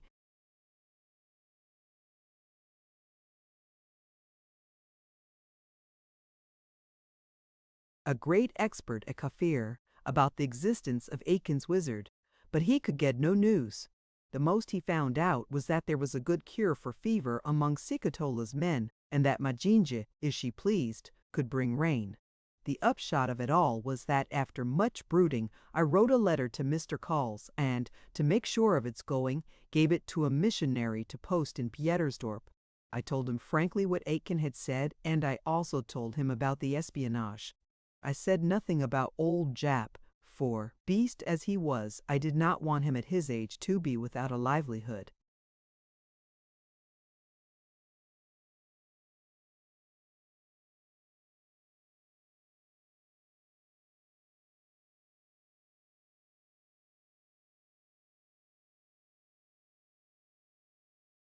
Chapter 4. Mew am I journey to the winter veld. A reply came from Calls, addressed not to me, but to Jap. It seemed that the old fellow had once suggested the establishment of a branch store at a place out in the plains called Umefalos, and the firm was now prepared to take up the scheme. Jap was in high good humor and showed me the letter. Not a word was said of what I had written about, only the bare details about starting the branch. I was to get a couple of masons, load up 2 wagons with bricks and timber, and go down to Umbelos's and see the store built. The stocking of it and the appointment of a storekeeper would be matter for further correspondence. Jap was delighted, for besides getting rid of me for several weeks, it showed that his advice was respected by his superiors. He went about bragging that the firm could not get on without him, and was inclined to be more insolent to me than usual in his new self-esteem. He also got royally drunk over the head of it. I confess I was hurt by the manager's silence on what seemed to me more vital matters.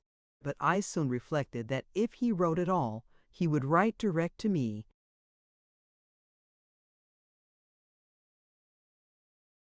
and I eagerly watched for the post-runner. No letter came, however, and I was soon too busy with preparations to look for one. I got the bricks and timber from Pietersdorp and hired 2 Dutch masons to run the job. The place was not very far from Sikatola's kraal, so there would be no difficulty about native helpers. Having my eyes open for trade, I resolved to kill 2 birds with 1 stone.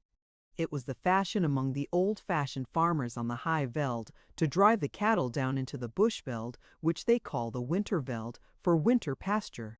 There is no fear of redwater about that season, and the grass of the plains is rich and thick compared with the uplands. I discovered that some big droves were passing on a certain day, and that the owners and their families were traveling with them in wagons. Accordingly, I had a light nachtmaal fitted up as a sort of traveling store, and with my 2 wagons full of building material joined the caravan. I hoped to do good trade in selling little luxuries to the farmers on the road and at Umveloses.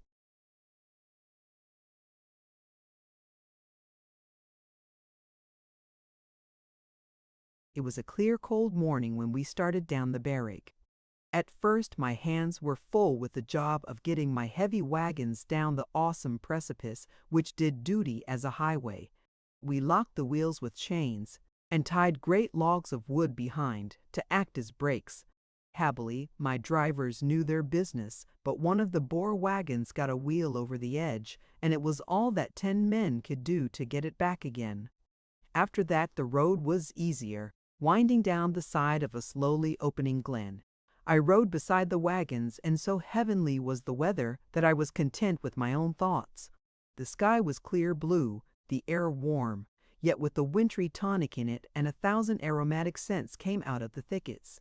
The pied birds, called Kafir queens, fluttered across the path. Below, the clean Labongo churned and foamed in 100 cascades. Its waters were no more the clear gray of the blue wildebeest's spring, but growing muddy with its approach to the richer soil of the plains.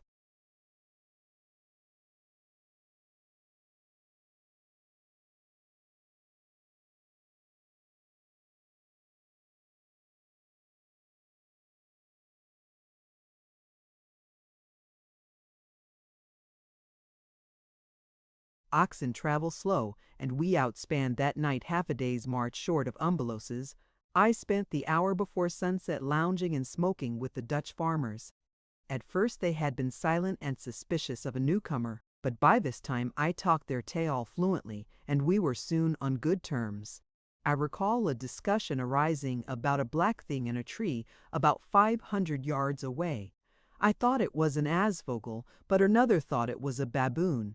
Whereupon the oldest of the party, a farmer called Kutsi, whipped up his rifle and, apparently without sighting, fired.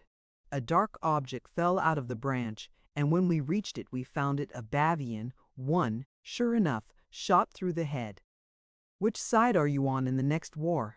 the old man asked me, and laughing, I told him, "Yours." After supper, the ingredients of which came largely from my natmal, we sat smoking and talking round the fire, the women and children being snug in the covered wagons. The Boers were honest, companionable fellows, and when I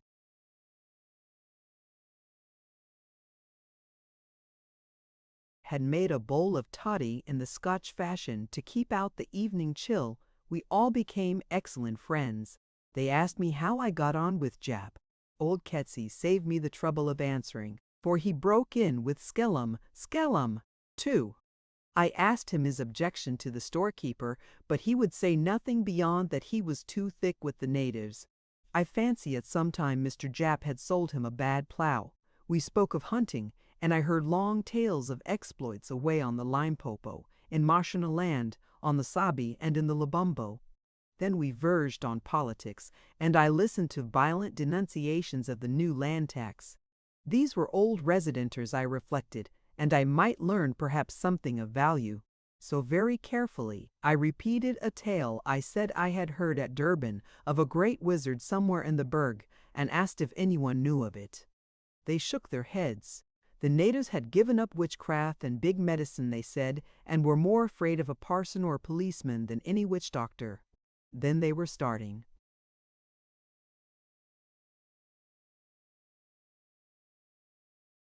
On reminiscences, when old Kutsi, who was deaf, broke in and asked to have my question repeated. "Yes," he said, "I know. It is in the Rurand. There is a devil dwells there." I could get no more out of him beyond the fact that there was certainly a great devil there.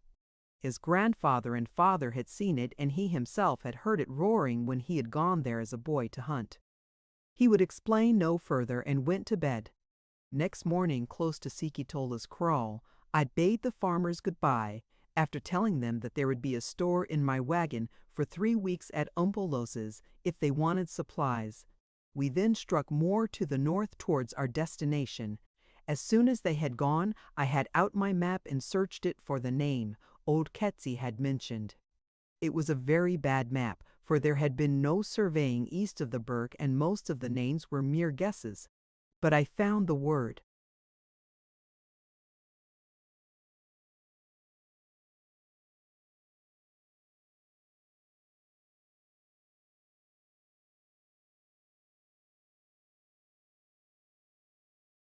Rurand, marking an eastern continuation of the northern wall, and probably set down from some hunter's report.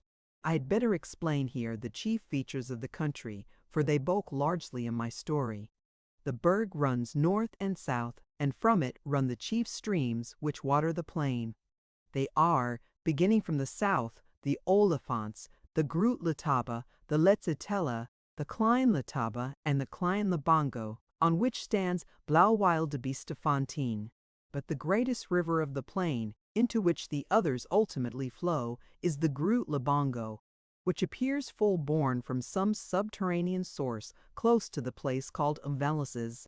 North from Blauwilde Biesterfontein, the Berg runs for some 20 miles, and then makes a sharp turn eastward, becoming, according to my map, the Rurand. I pored over these details and was particularly curious about the Great Labango. It seemed to me unlikely that a spring in the bush could produce so great a river, and I decided that its source must lie in the mountains to the north. As well as I could guess, the Rurand, the nearest part of the Berg, was about 30 miles distant. Old Kutsi had said that there was a devil in the place, but I thought that if it were explored the first thing found would be a fine stream of water. We got to Umbeloses after midday, and outspanned for our 3 weeks' work. I set the Dutchman to unload and clear the ground for foundations while I went off to Sikatola to ask for laborers. I got a dozen lusty blacks, and soon we had a business-like encampment, and the work went on merrily.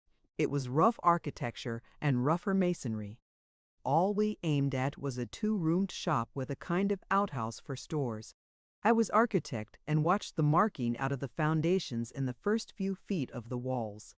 Sikitola's people proved themselves good helpers, and most of the building was left to them, while the Dutchmen worked at the carpentry. Bricks ran short before we got very far, and we had to set to brickmaking on the bank of the Labango and finish off the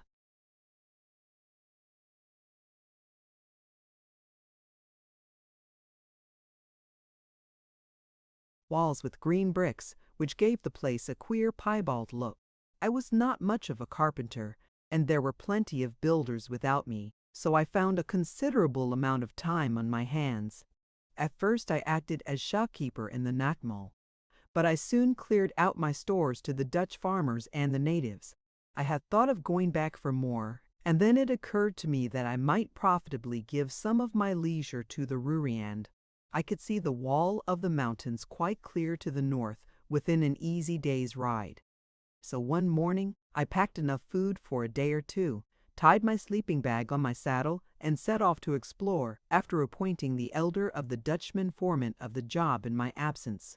It was very hot jogging along the native path with the eternal olive-green bush around me.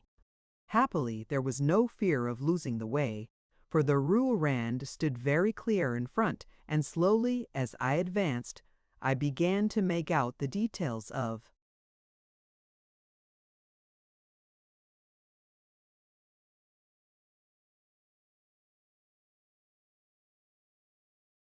the cliffs. At luncheon time, when I was about halfway, I sat down with my Zeiss glass, my mother's farewell gift, to look for the valley. But valley I saw none. The wall reddish purple it looked, and I thought of porphyry was continuous and unbroken. There were chimneys and fissures, but none great enough to hold a river. The top was sheer cliff. Then came loose kranzes in tiers, like the seats in a gallery, and, below, a dense thicket of trees. I raked the whole line for a break, but there seemed none. It's a bad job for me, I thought, if there is no water, for I must pass the night there. The night was spent in a sheltered nook at the foot of the rocks, but my horse and I went to bed without a drink. My supper was some raisins and biscuits, for I did not dare to run the risk of increasing my thirst. I had found a great bank of dapper sloping up to the kranzes, and thick wood clothing all the slope. The grass seemed wonderfully fresh, but of water there was no sign. There was not even the sandy channel of a stream to dig in. In the morning I had a difficult problem to face.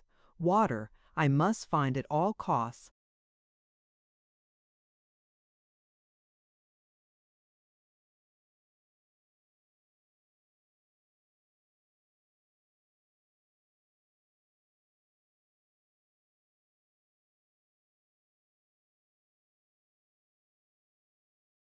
Or I must go home. There was time enough for me to get back without suffering much, but if so, I must give up my explorations. This I was determined not to do. The more I looked at these red cliffs, the more eager I was to find out their secret. There must be water somewhere, otherwise how account for the lushness of the vegetation? My horse was a bell pony, so I set him loose to see what he would do. He strayed back on the path to Umbelos's. This looked bad, for it meant that he did not smell water along the cliff front. If I was to find a stream, it must be on the top, and I must try a little mountaineering. Then, taking my courage in both my hands, I decided. I gave my pony a cut and set him off on the homeward road. I knew he was safe to get back in 4 or 5 hours, and in broad day there was little fear of wild beasts attacking him. I had tied my sleeping bag onto the saddle, and had with me but 2 pocketfuls of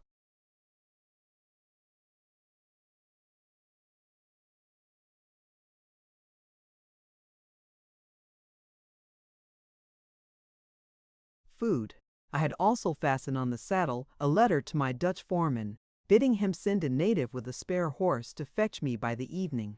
Then I started off to look for a chimney. A boyhood spent on the cliffs at Kirkcaple had made me a bold cragsman, and the porphyry of the Rurand clearly gave excellent holds. But I walked many weary miles along the clifflet before I found a feasible road. To begin with, it was no light task to fight one's way through the dense undergrowth of the lower slopes. Every kind of thorn bush lay in wait for my skin, creepers tripped me up, high trees shut out the light, and I was in constant fear lest a black mom might appear out of the tangle. It grew very hot, and the screes above the thicket were blistering to the touch. My tongue, too, stuck to the roof of my mouth with thirst. The first chimney I tried ran out on the face into nothingness, and I had to.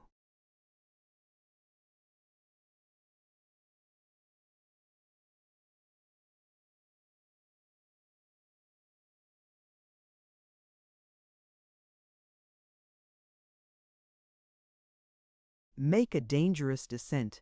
The second was a deep gully, but so choked with rubble that after nearly braining myself I desisted.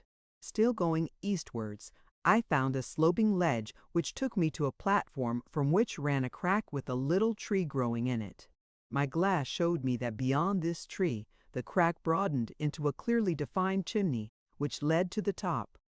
If I can once reach that tree, I thought, the battle is won. The crack was only a few inches wide, large enough to let in an arm and a foot, and it ran slantwise up a perpendicular rock. I did not think I realized how bad it was till I had gone too far to return. Then my foot jammed, and I paused for breath, with my legs and arms cramping rapidly. I remember that I looked to the west and saw through the sweat which kept dropping into my eyes that about half a mile off a piece of cliff, which looked unbroken from the foot, had a fold in it to the right. The darkness of the fold showed me that it was a deep, narrow gully. However, I had no time to think of this, for I was fast in the middle of my confounded crack. With immense labor, I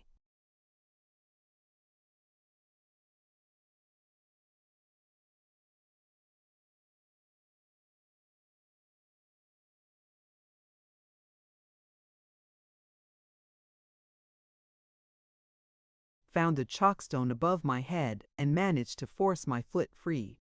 The next few yards were not so difficult, and then I stuck once more, for the crack suddenly grew shallow as the cliff bulged out above me. I had almost given up hope when I saw that about 3 feet above my head grew the tree. If I could reach it and swing out, I might hope to pull myself up to the ledge on which it grew. I confess it needed all my courage, for I did not know but that the tree might be loose, and that it and I might go rattling down 400 feet. It was my only hope, however, so I set my teeth and, wriggling up a few inches, made a grab at it. Thank God it held, and with a great effort, I pulled my shoulder over the ledge and breathed freely. My difficulties were not ended, but the worst was past. The rest of the gully gave me good and safe climbing, and presently a very limp and weary figure lay on the cliff top. It took me many minutes to get back my breath and to conquer.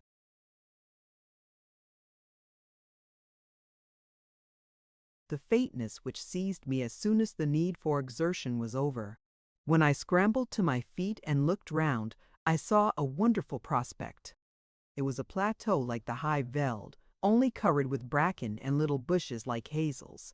3 or 4 miles off the ground rose, and a shallow vale opened. But in the foreground, half a mile or so distant, a lake gleaming in the sun. I could scarcely believe my eyes as I ran towards it, and doubts of a mirage haunted me. But it was no mirage, but a real lake, perhaps 3 miles in circumference, with bracken-fringed banks, a shore of white pebbles, and clear deep blue water. I drank my fill, and then stripped and swam in the blessed coolness. After that I ate some luncheon and sunned myself on a flat rock. I have discovered the source of the Labongo, I said to myself. I will write to the Royal Geographical Society, and they will give me a medal. I walked round the lake to look for an outlet. A fine mountain stream came in.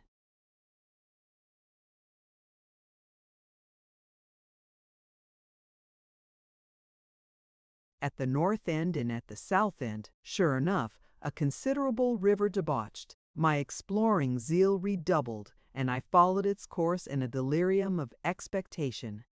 It was a noble stream, clear as crystal, and very unlike the muddy tropical Labongo at Umvelosa's. Suddenly, about a quarter of a mile from the lake, the land seemed to grow over it, and with a swirl and a hollow roar, it disappeared into a mighty pothole. I walked a few steps on, and from below my feet came the most uncanny rumbling and groaning. Then I knew what old Coetzee's devil was that howled in the Roorand. Had I continued my walk to the edge of the cliff, I might have learned a secret which would have stood me in good stead later. But the descent began to make me anxious, and I retraced my steps to the top of the chimney whence I had come. I was resolved that nothing would make me descend by that awesome crack, so I kept on eastward along the top to look for a better way. I found one about a mile farther on, which, though far from easy, had no special risks save from the appalling looseness of the debris. When I got down at length, I found that it was near sunset. I went to the place I had bidden my native look for me at, but, as I had feared, there was no sign of him. So, making the best of a bad job, I had supper and a pipe, and spent a very chilly night in a hole among the boulders. I got up at dawn stiff and cold and ate a few raisins for breakfast. There was no sign of horses, so I resolved to fill up the time in looking for the fold of the cliff which, as I had seen from the horrible crack of yesterday, contained a gully. It was a difficult job, for to get the sidelong view of the cliff I had to scramble through the undergrowth of the slopes again, and even a certain way up the kranzes. At length I got my bearings and fixed the place by some tall trees in the bush. Then I descended and walked westwards. Suddenly, as I neared the place, I heard the strangest sound coming from the rocks. It was a deep muffled groaning, so eerie and unearthly that for the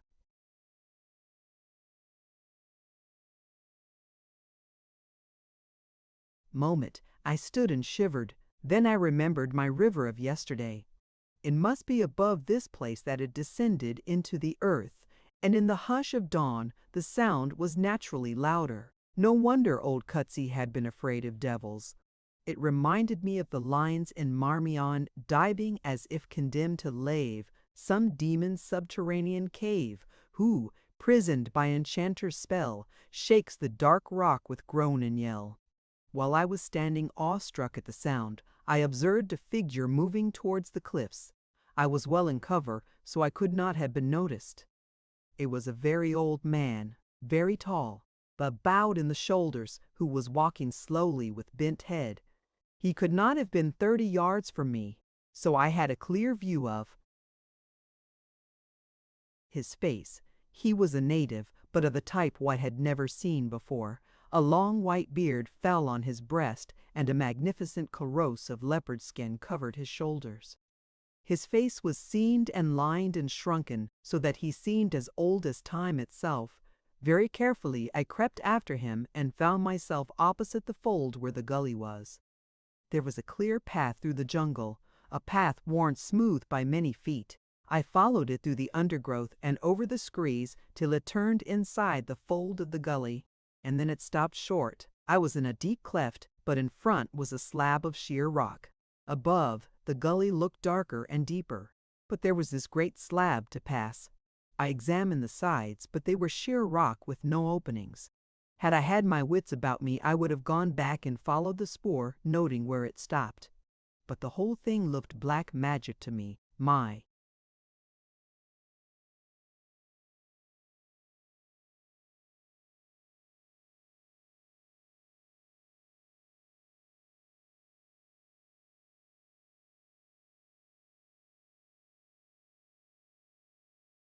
stomach was empty and my enterprise small.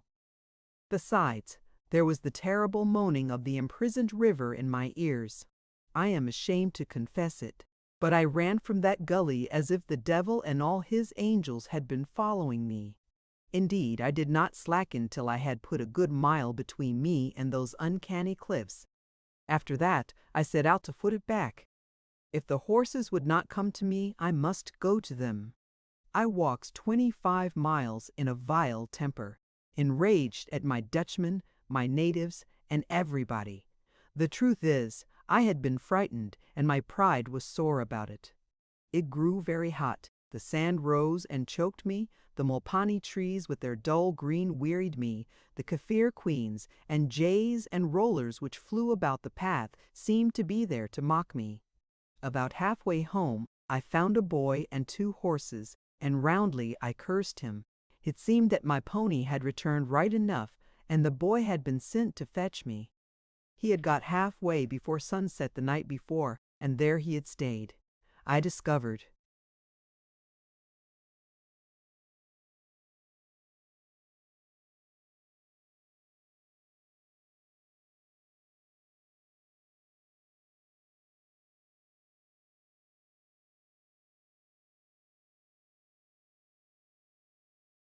From him that he was scared to death and did not dare go any nearer the ruer. It was accursed, he said, for it was an abode of devils, and only wizards went near it. I was bound to admit to myself that I could not blame him. At last I got on the track of something certain about this mysterious country, and all the way back I wondered if I should have the courage to follow it up. 1. Baboon. 2. Silm, rascal.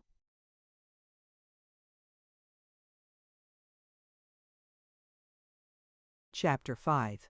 M.R. Wadula has a premonition. A week later, the building job was finished. I locked the door of the new store, pocketed the key, and we set out for home. Sikitola was entrusted with the general care of it, and I knew him well enough to be sure that he would keep his people from doing mischief. I left my empty wagons to follow at their leisure and rode on, with the result that I arrived at Blowwall de Biestefontein 2 days before I was looked for. I stabled my horse and went round to the back to see Colin. I had left him at home in case of fights with native dogs, for he was an ill beast in a crowd. I found him well and hearty, for Zita had been looking after him. Then some whim seized me to enter the store through my bedroom window. It was open, and I crawled softly in to find the room fresh and clean from Zita's care. The door was ajar, and, hearing voices, I peeped into the shop. Jap was sitting on the counter talking in a low voice to a big native the same.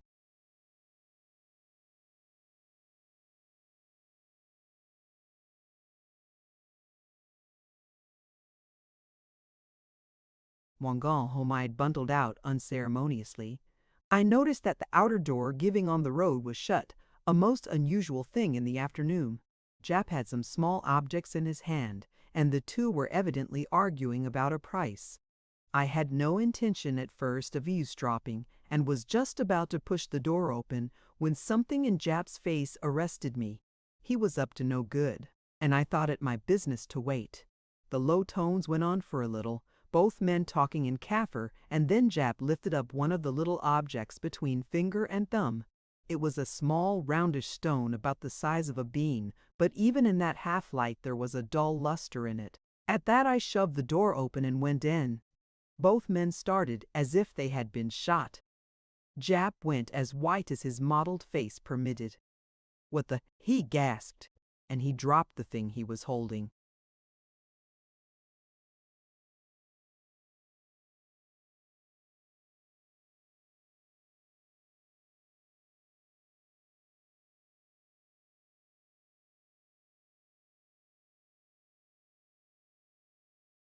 I picked it up and laid it on the counter. "So," I said, "diamonds, Mr. Jap. You have found the pipe I was looking for. I congratulate you." My words gave the old ruffian his cue. "Yes, yes," he said, "I have, or rather my friend Wango has. He has just been telling me about it." The Kaffir looked miserably uncomfortable. He shifted from one leg to the other, casting longing glances at the closed door. "I think I go," he said. "Afterwards we will speak more." I told him I thought he had better go, and opened the door for him. Then I bolted it again and turned to Mr. Jap. "So that's your game," I said. "I thought there was something funny about you, but I didn't know it was IDB you were up to." He looked as if he could kill me. For 5 minutes he cursed me with a perfection of phrase which I had thought beyond him. It was no IDB, he declared, but a pipe which Monga had discovered. "In this kind of country?" I said, quoting his own words. "Why, you might as well expect to find ocean pearls as diamonds, but scrape in the spruit if you like, you'll maybe find some garnets." He choked down his wrath and tried a new tack. "What will you take to hold your tongue? I'll make you a rich man if you'll come in with me." And then he started with offers which showed that he had been making a good thing out of the traffic. I stalked over to him and took him by the shoulder. "You old reprobate," I roared. "If you breathe such a proposal to me again, I'll tie you up like a sack and carry you to Petersdorp." At this he broke down and wept maudlin tears, disgusting to witness. He said,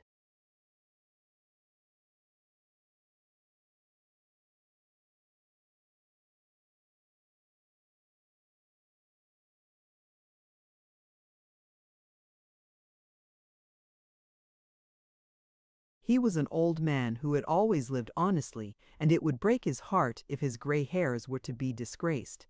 As he sat rocking himself with his hands over his face, I saw his wicked little eyes peering through the slits of his fingers to see what my next move would be. "See here, Mr. Jap," I said, "I'm not a police spy, and it's no business of mine to inform against you. I'm willing to keep you out of jail, but it must be on my own conditions. The first is that you resign this job and clear out. You will write to Mr. Calls a letter at my dictation saying that you find the work too much for you. The second is that for the time you remain here the diamond business must utterly cease.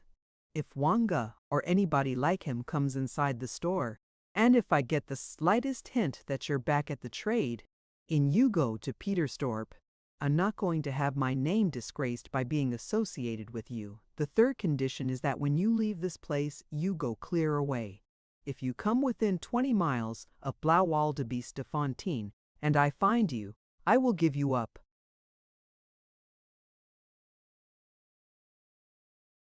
He groaned and writhed at my terms, but in the end accepted them. He wrote the letter, and I posted it. I had no pity for the old scamp who had feathered his nest well. Small wonder that the firm's business was not as good as it might be when Jap was giving most of his time to buying diamonds from native thieves. The secret put him in the power of any Kaffir who traded him a stone. No wonder he cringed to ruffians like Mwanga. The second thing I did was to shift my quarters. Mr. Wardlaw had a spare room which he had offered me before, and now I accepted it. I wanted to be no more mixed up with Jap than I could help, for I did not know what villainy he might let me in for. Moreover, I carried Zita with me, being ashamed to leave her at the mercy of the old bully. Jap went up to the huts and hired a slattern to mind his house, and then drank heavily for 3 days to console himself. That night I sat smoking with Mr. Wardlaw in his sitting room, where a welcome fire burned, for the nights on the Berg were chilly. I remember the occasion well for the queer turn the conversation took. Wardlaw, as I have said, had been working like a slave at the Kaffir tongues. I talked a kind of Zulu well enough to make myself understood, and I could follow it when spoken, but he had real scholarship in the thing, and knew all about the grammar and the different dialects. Further, he had read a lot about native history, and was full of the doings of Chaka and Mosalikatsi and Moshes and the kings of old. Having little to do in the way of teaching, he had made up for it by reading omnivorously. He used to borrow books from the missionaries, and he must have spent half his salary in buying new ones. Tonight, as he sat and puffed in his armchair, he was full of stories about a fellow called Monomotapa. It seems he was a great black emperor whom the Portuguese discovered about the 16th century. He lived to the north in Mashonaland and had a mountain full of gold. The Portuguese did not make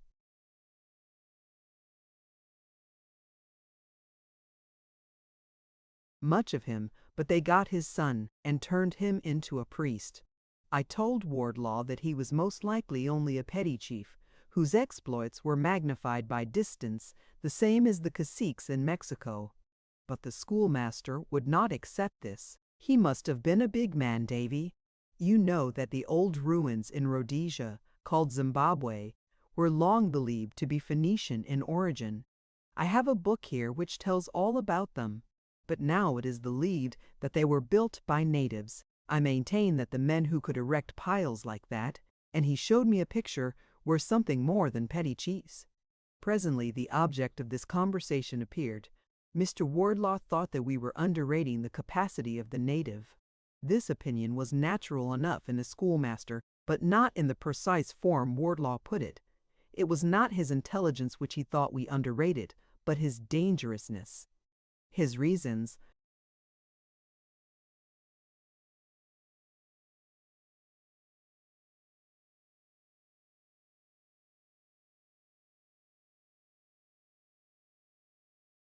Shortly were these. There were 5 or 6 of them to every white man. They were all, roughly speaking, of the same stock, with the same tribal beliefs. They had only just ceased being a warrior race with a powerful military discipline, and, most important, they lived round the rim of the high veld plateau, and if they combined could cut off the white man from the sea. I pointed out to him that it would only be a matter of time before we opened the road again. "Aye," he said, "but think of what would happen before then. Think of the lonely farms, and the little dorps wiped out of the map. It would be a second and bloodier Indian mutiny. I'm not saying it's likely," he went on, "but I maintain it's possible. Supposing a second Chaka turned up, who could get the different tribes to work together? It would be so very hard to smuggle in arms. Think of the long, unwatched coast in Gazaland and Tongaland. If they got a leader with prestige enough to organize a crusade against the white man, I don't see what could prevent a rising."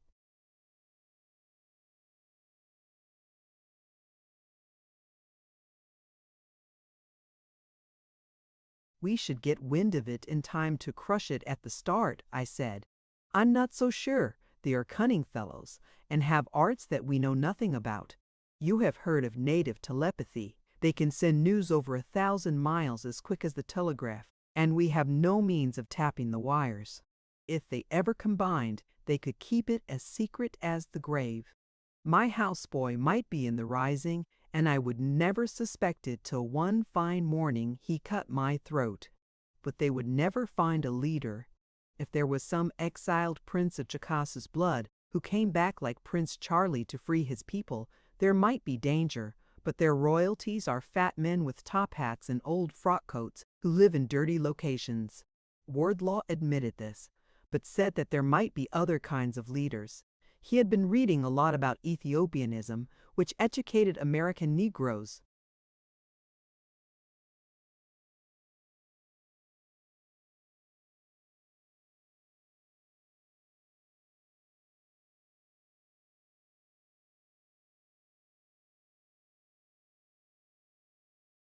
Had been trying to preach in South Africa. He did not see why a kind of bastard Christianity should not be the motive of a rising.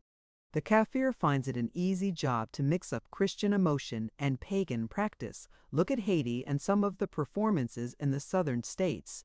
Then he shook the ashes out of his pipe and leaned forward with a solemn face. "I'll admit the truth to you, Davy. I'm black afraid."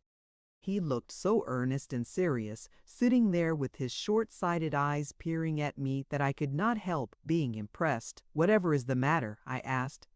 "Has anything happened?" He shook his head. "Nothing I can put a name to, but I have a presentiment that some mischief is afoot in these hills. I feel it in my bones." I confess I was startled by these words. You must remember that I had never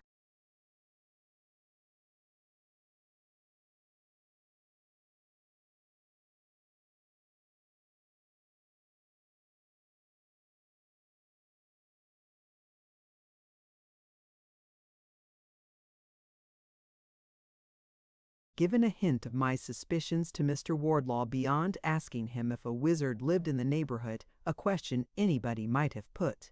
But here was the schoolmaster discovering for himself some mystery in Blaauwilde de Fontein. I tried to get at his evidence, but it was very little. He thought there were an awful lot of blacks about. The woods are full of them, he said. I gathered he did not imagine he was being spied on, but merely felt that there were more natives about than could be explained. There's another thing, he said. The native bairns have all left the school. I've only 3 scholars left, and they are from Dutch farms. I went to Majinje to find out what was up, and an old crone told me the place was full of bad men.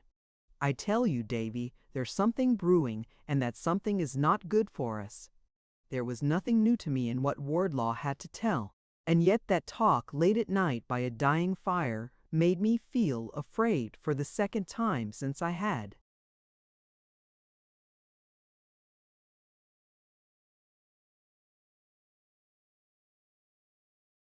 Come to Blaauwilde de Fontein.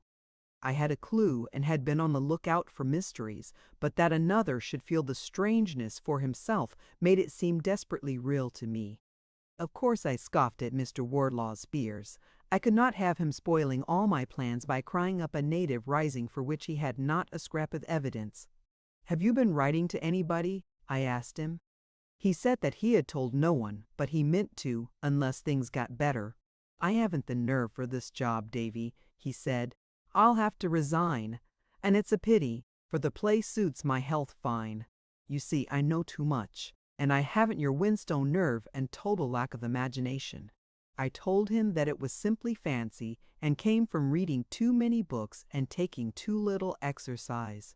But I made him promise to say nothing to anybody either by word of mouth or letter without telling me first. Then I made him a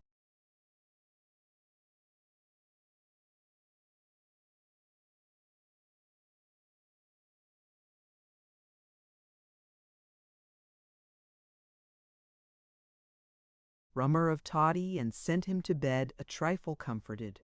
The first thing I did in my new room was to shift the bed into the corner out of line with the window. There were no shutters, so I put up an old tabletop and jammed it between the window frames. Also, I loaded my shotgun and kept it by my bedside. Had Wardlaw seen these preparations, he might have thought more of my imagination and less of my nerve. It was a real comfort to me to put out a hand in the darkness and feel Colin's shaggy coat.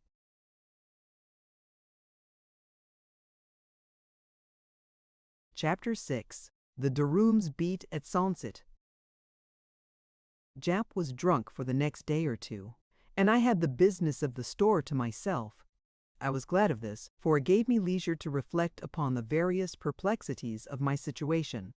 As I have said, I was really scared, more out of a sense of impotence than from dread of actual danger. I was in a fog of uncertainty. Things were happening around me which I could only dimly guess at, and I had no power to take one step in defense. That Wardlaw should have felt the same without any hint from me was the final proof that the mystery was no figment of my nerves. I had written to Calls and got no answer. Now, the letter with Jap's resignation in it had gone to Durban. Surely some notice would be taken of that. If I was given the post, Calls was bound to consider what I had said in my earlier letter and give me some directions. Meanwhile, it was my business to stick to my job till I was relieved. A change had come over the place during my absence. The natives had almost disappeared from sight, except the few families living round. Blaauwilde de Fontein, one never saw a native on the roads, and none came into the store. They were sticking close to their locations, or else they had gone after some distant business. Except a batch of 3 Shangans returning from the Rand, I had nobody in the store for the whole of one day. So about 4 o'clock I shut it up, whistled on Colin, and went for a walk along the Berg. If there were no natives on the road, there were plenty in the bush. I had the impression, of which Wardlaw had spoken, that the native population of the countryside had suddenly been hugely increased. The woods were simply hatching with them. I was being spied on as before, but now there were so many at the business that they could not all conceal their tracks. Every now and then I had a glimpse of a black shoulder or leg, and Colin, whom I kept on the leash, was half mad with excitement. I had seen all I wanted and went home with a preoccupied mind. I sat long on Wardlaw's garden seat, trying to puzzle out the truth of this spying.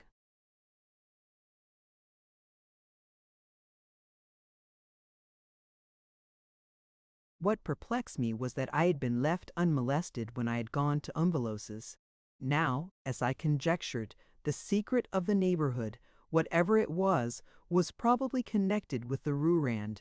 But when I had ridden in that direction and had spent 2 days in exploring, no one had troubled to watch me. I was quite certain about this, for my eye had grown quick to note espionage, and it is harder for a spy to hide in the spare bush of the flats than in the dense thickets on these uplands.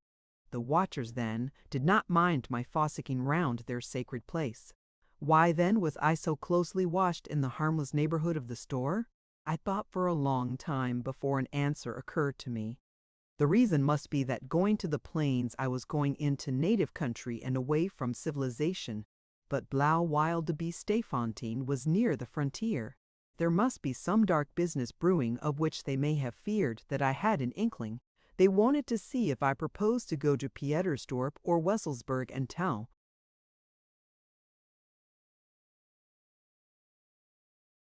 What I knew, and they clearly were resolved that I should not. I laughed, I remember, thinking that they had forgotten the postbag. But then I reflected that I knew nothing of what might be happening daily to the postbag. When I had reached this conclusion, my first impulse was to test it by riding straight west on the main road. If I was right, I should certainly be stopped. On second thoughts, however, this seemed to me to be flinging up the game prematurely, and I resolved to wait a day or two before acting. Next day nothing happened, save that my sense of loneliness increased. I felt that I was being hemmed in by barbarism and cut off in a ghoulish land from the succor of my own kind. I only kept my courage up by the necessity of presenting a brave face to Mr. Wardlaw, who was by this time in a very broken condition of nerves. I had often thought that it was my duty to advise him to leave and to see him safely off, but I shrank from severing myself from my only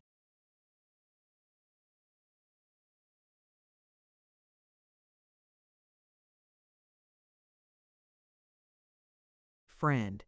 I thought, too, of the few Dutch farmers within riding distance, and had half a mind to visit them, but they were far off over the plateau and could know little of my anxieties. The third day events moved faster. Jap was sober and wonderfully quiet. He gave me good morning, quite in a friendly tone, and set to posting up the books as if he had never misbehaved in his days. I was so busy with my thoughts that I too must have been gentler than usual, and the morning passed like a honeymoon till I went across to dinner. I was just sitting down when I remembered that I had left my watch and my waistcoat behind the counter and started to go back for it. But at the door I stopped short, for 2 horsemen had drawn up before the store. One was a native with what I took to be saddlebags. The other was a small, slim man with a sun helmet who was slowly dismounting. Something in the cut of his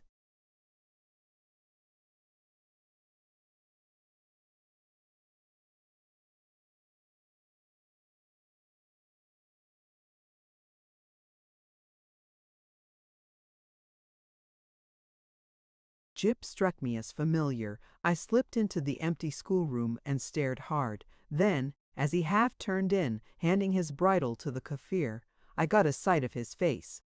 It was my former shipmate, Henriques. He said something to his companion and entered the store. You may imagine that my curiosity ran to fever heat. My first impulse was to march over for my waistcoat and make a third with Jap at the interview. Happily, I reflected in time that Henriques knew my face, for I had grown no beard, having a great dislike to needless hair.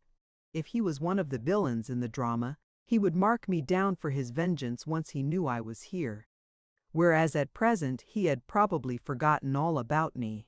Besides, if I walked in boldly, I would get no news. If Jap and he had a secret, they would not blab it in my presence. My next idea was to slip in by the back to the room I had once lived in. But how?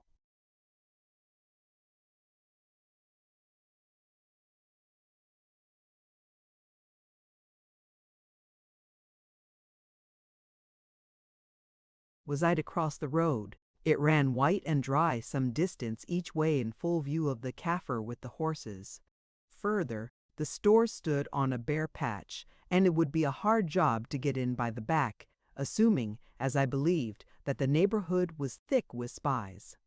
The upshot was that I got my glasses and turned them on the store. The door was open and so was the window. In the gloom of the interior I made out Henrique's legs. He was standing by the counter and apparently talking to Jap. He moved to shut the door and came back inside my focus opposite the window. There he stayed for maybe 10 minutes while I huffed my impatience. I would have given £100 to be snug in my old room with Jap thinking me out of the store. Suddenly, the legs twitched up and his boots appeared above the counter. Jap had invited him to his bedroom, and the game was now to be played beyond my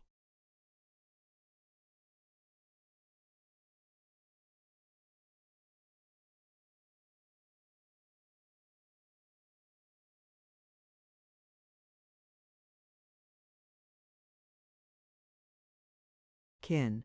This was more than I could stand, so I stole out at the back door and took to the thickest bush on the hillside. My notion was to cross the road half a mile down, when it had dropped into the defile of the stream, and then to come swiftly up the edge of the water so as to effect a back entrance into the store. As fast as I dared, I tore through the bush, and in about a quarter of an hour had reached the point I was making for. Then I bore down to the road, and was in the scrub about 10 yards off it when the clatter of horses pulled me up again. Peeping out, I saw that it was my friend and his Kaffir follower, who were riding at a very good pace for the plains. Toilfully and crossly I returned on my tracks to my long-delayed dinner. Whatever the purport of their talk, Jap and the Portuguese had not taken long over it. In the store that afternoon I said casually to Jap that I had noticed visitors at the door during my dinner hour. The old man looked me frankly enough in the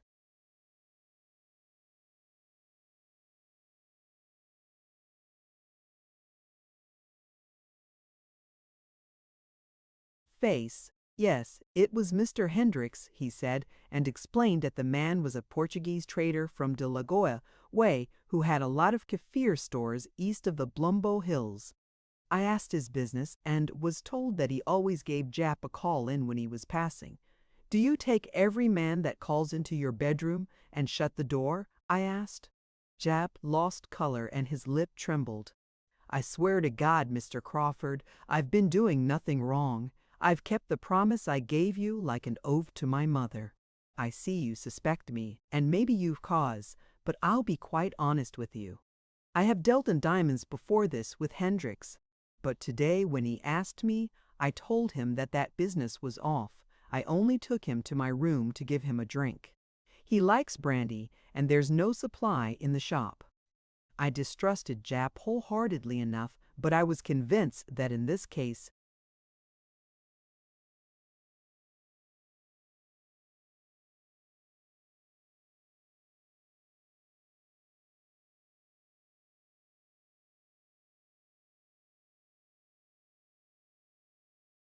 he spoke the truth. "Had the man any news?" I asked. "He had and he hadn't," said Jap. "He was always a sullen beggar and never spoke much. But he said one queer thing. He asked me if I was going to retire, and when I told him yes, he said I had put it off rather long. I told him I was as healthy as I ever was, and he laughed in his dirty Portugoose way. 'Yes, Mr. Jap,' he says, 'but the country is not so healthy.' I wonder what the chap meant. He'll be dead of Blackwater before many months, to judge by his eyes." This talk satisfied me about Jap, who was clearly in desperate fear of offending me and disinclined to return for the present to his old ways. But I think the rest of the afternoon was the most wretched time in my existence. It was as plain as daylight that we were in for some grave trouble. Trouble to which I believed that I alone held any kind of clue. I had a pile of evidence the visit of Henrique's was the last bit which pointed to some great secret approaching its disclosure. I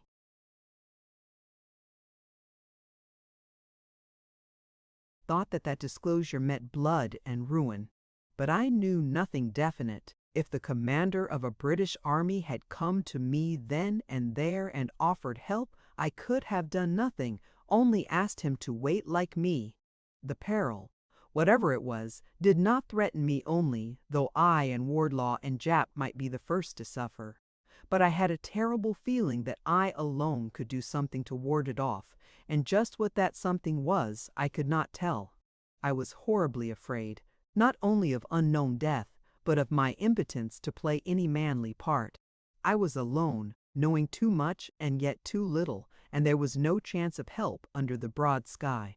I cursed myself for not writing to Aiken at Lourenço Marques weeks before. He had promised to come up, and he was the kind of man who kept his word. In the late afternoon, I dragged Wardlaw out for a walk.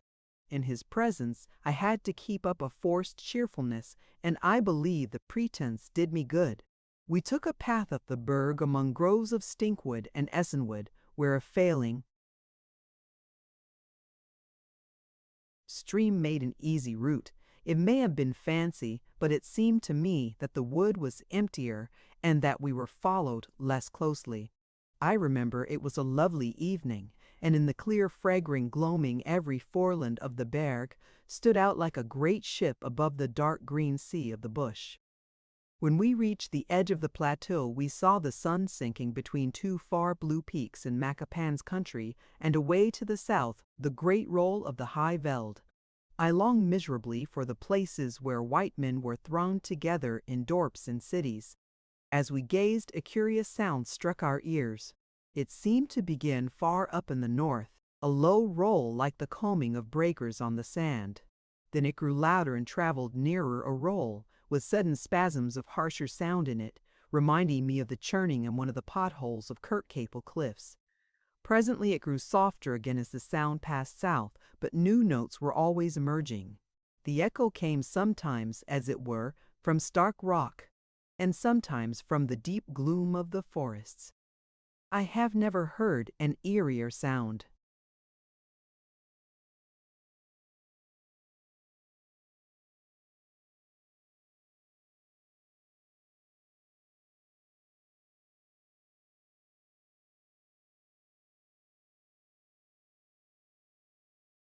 Neither natural nor human it seemed, but the voice of that world between which is hid from man's sight and hearing. Mr. Wardlaw clutched my arm, and in that moment I guessed the explanation. The native drums were beating, passing some message from the far north down the line of the Burgle, where the locations were thickest, to the great black population of the south. "But that means war," Mr. Wardlaw cried. "It means nothing of the kind," I said shortly. "It's their way of sending news. It's as likely to be some change in the weather or an outbreak of cattle disease." When we got home, I found Jap with a face like gray paper. "Did you hear the drums?" he asked. "Yes," I said shortly. "What about them?"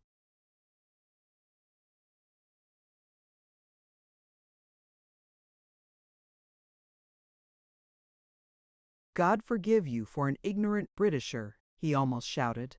"You may hear drums any night, but a drumming like that I only once heard before.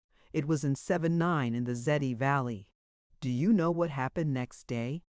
Setways impus came over the hills, and in an hour there wasn't a living white soul in the glen. 2 men escaped, and one of them was called Peter Jap. We are in God's hands then, and must wait on his will," I said solemnly. There was no more sleep for Wardlaw and myself that night. We made the best barricade we could of the windows, loaded all our weapons, and trusted to Colin to give us early news. Before supper I went over to get Jap to join us, but found that worthy had sought help from his old protector, the bottle, and was already sound asleep with both door and window open. I had made up my mind that death was certain, and yet my heart belied my conviction, and I could not feel the appropriate mood. If anything, I was more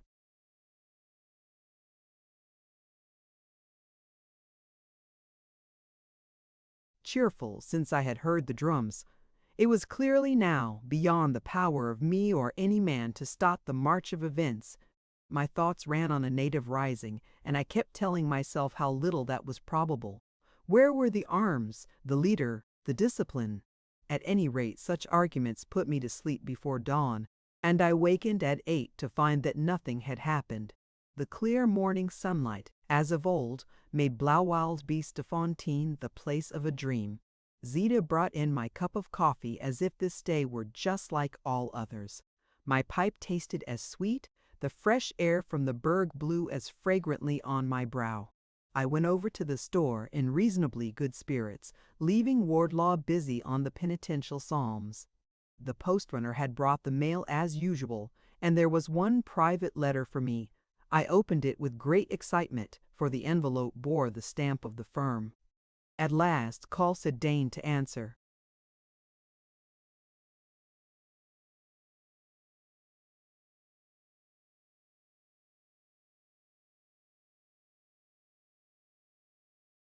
Inside was a sheet of the firm's notepaper with the signature of Calls across the top. Below, someone had penciled these 5 words: "The Blesbok 1 are changing ground." I looked to see that Jap had not suffocated himself, then shut up the store and went back to my room to think out this new mystification. The thing had come from Calls, for it was the private notepaper of the Durban office, and there was Calls's signature. But the penciling was in a different hand. My deduction from this was that someone wished to send me a message, and that Calls had given that someone a sheet of signed paper to serve as a kind of introduction. I might take it, therefore, that the scribble was Collis's reply to my letter. Now, my argument continued, if the unknown person saw fit to send me a message, it could not be merely one of warning. Calls must have told him that I was awake to some danger, and as I was in Blaauwildebeestefontein, I must be nearer the heart of things than anyone else. The message must therefore be in the nature of some password which I was to remember when I heard it again. I reasoned the whole thing out very clearly, and I saw no gap in my logic. I cannot describe how that scribble had heartened me. I felt no more the crushing isolation of yesterday. There were others beside me in the secret. Help must be on the way, and the letter was the first tidings. But how near? That was the question, and it occurred to me for the first time to look at the postmark. I went back to the store and got the envelope out of the wastepaper basket.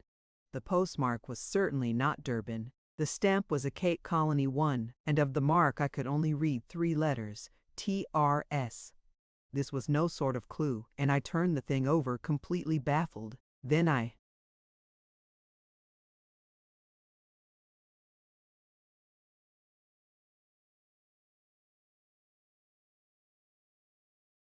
noticed that there was no mark of the post town of delivery.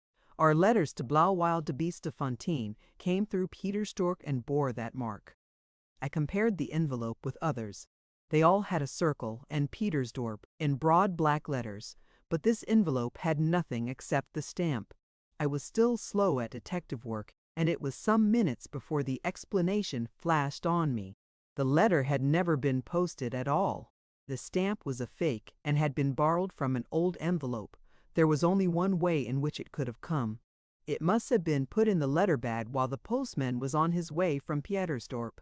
My unknown friend must therefore be somewhere within 80 miles of me. I hurried off to look for the postrunner, but he had started back an hour before. There was nothing for it but to wait on the coming of the unknown. That afternoon I again took Mr. Wardlaw for a walk. It is an ingrained habit of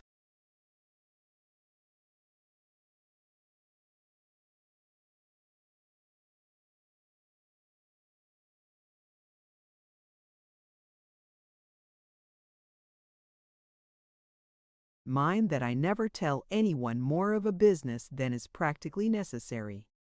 For months I had kept all my knowledge to myself and breathed not a word to a soul.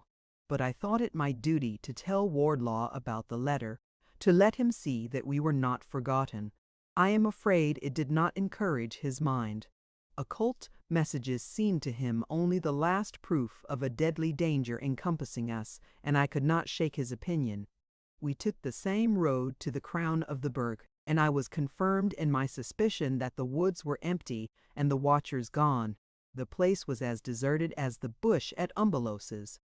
When we reached the summit about sunset, we waited anxiously for the sound of drums. It came as we expected, louder and more menacing than before. Wardlaw stood pinching my arm as the great tattoo swept down the escarpment and died away in the far mountains beyond the Oliphants. Yet it no longer seemed to be a wall of sound, shutting us out from our kindred in the west. A message had pierced the wall. If the Blessbach were changing ground, I believed that the hunters were calling out their hounds and getting ready for the chase. 1. A species of buck. Chapter 7. Saptane Arkle tells a tells.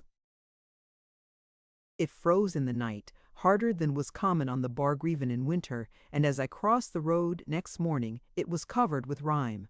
All my fears had gone, and my mind was strung high with expectation.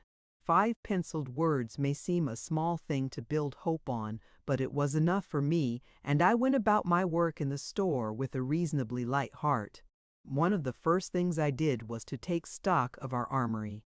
There were 5 sporting Mausers of a cheap make, 1 Mauser pistol, a Lee-Speed carbine, and a little nickel-plated revolver.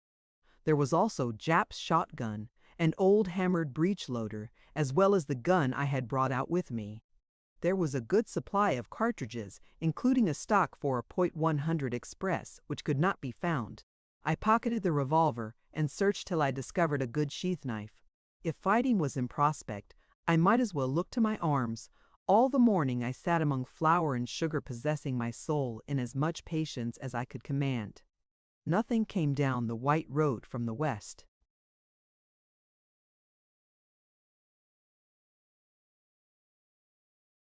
The sun melted the rime.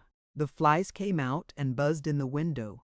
Jap got himself out of bed, brewed strong coffee, and went back to his slumbers. Presently it was dinner time, and I went over to a silent meal with Wardlaw. When I returned, I must have fallen asleep over a pipe, for the next thing I knew, I was blinking drowsily at the patch of sun in the door and listening for footsteps.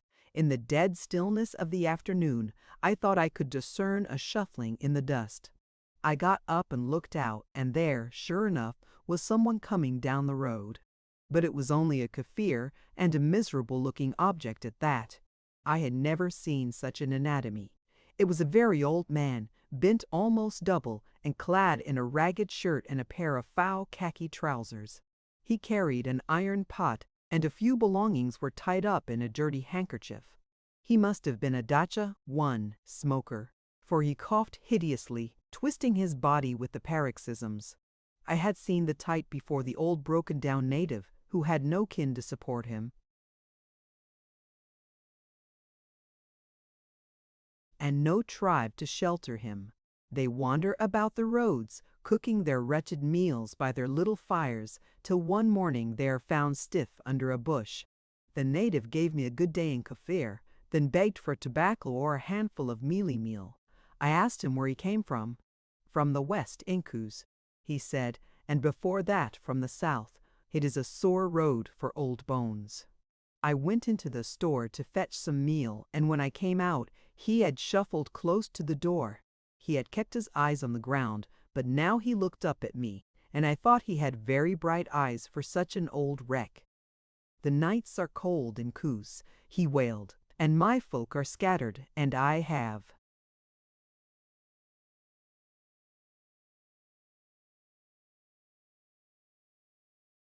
no kraal. The Osvogels follow me, and I can hear the Blessbach." "What about the Blessbach?" I asked with a start. "The Blessbach are changing ground," he said, and looked me straight in the face. "And where are the hunters?" I asked. "They are here and behind me," he said in English, holding out his pot for my meal while he began to edge into the middle of the road. I followed, and speaking English, asked him if he knew of a man named Calls. "I come from him, young Boz. Where is your house?" "Ah, the school. There will be a way in by the back window. See that it is open, for I'll be there shortly." Then lifting up his voice, he called down in Sesotho all manner of blessings on me for my kindness, and went shuffling down the sunlit road, coughing like a volcano.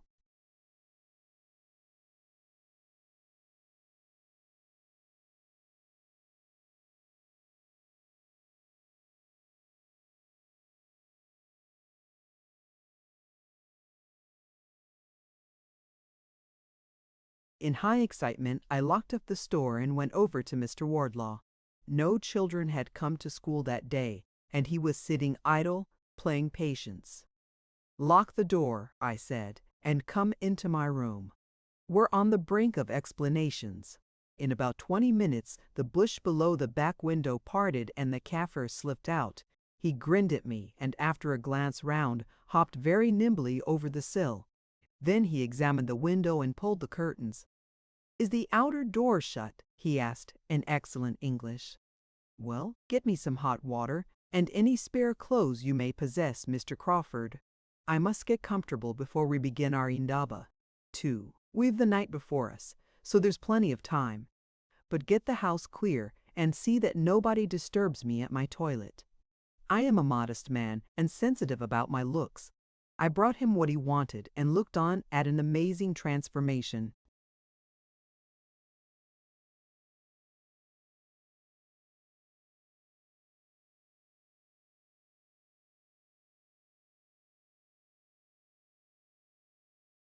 Taking a file from his bundle, he rubbed some liquid on his face and neck and hands and got rid of the black coloring. His body and legs he left untouched, save that he covered them with shirt and trousers from my wardrobe. Then he pulled off a scaly wig and showed beneath it a head of close-cropped, grizzled hair. In 10 minutes the old Kaffir had been transformed into an active, soldierly-looking man of maybe 50 years. Mr. Wardlaw stared as if he had seen a resurrection. "I had better introduce myself," he said when he had taken the edge off his thirst and hunger. "My name is Arkell, Captain James Arkell. I am speaking to Mr. Crawford, the storekeeper, and Mr. Wardlaw, the schoolmaster, of Blaauwil de Beeste Fontein. Where, by the way, is Mr. Peter Japp? Drunk?" Ah, yes, it was always his failing. The quorum, however, is complete without him. By this time it was about sunset, and I remember I cocked my ear to hear the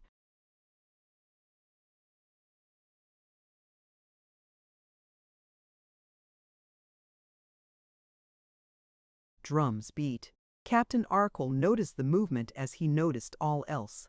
"You're listening for the drums, but you won't hear them. That business is over here." Tonight they beat in Swaziland and down into the Tonga border, 3 days more. Unless you and I, Mr. Crawford, are extra smart, and they'll be hearing them in Durban.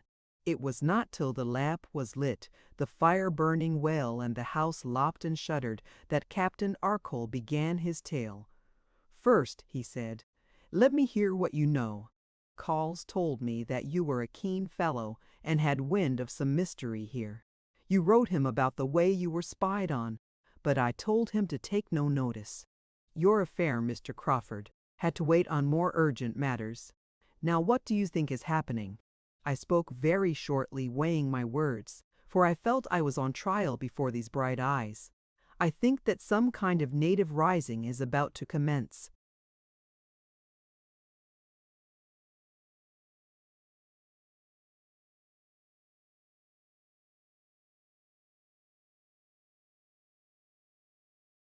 "Aye," he said dryly, "you would. And your evidence would be the spying and drumming. Anything more? I have come on the tracks of a lot of IDB work in the neighborhood. The natives have some supply of diamonds, which they sell bit by bit, and I don't doubt but they have been getting guns with the proceeds." He nodded. "Have you any notion who has been engaged in the job?" I had it on my tongue to mention Jap, but forbore, remembering my promise. "I can name one," I said, "a little yellow wartagoose, who calls himself Enriques or Hendricks. He passed by here the day before yesterday." Captain Arkell suddenly was consumed with quiet laughter. "Did you notice the Kaffir who rode with him and carried his saddlebags? Well, he's one of my men, and Rix would have a fit if he knew what was in the saddlebags. They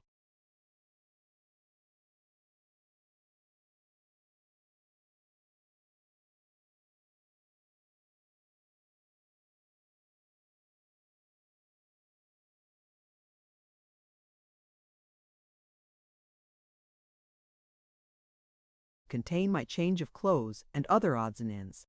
Enric's own stuff is in a hole in the spruit. A handy way of getting one's luggage sent on, eh? The bags are waiting for me at a place I appointed." And again Captain Arkell indulged his sense of humor.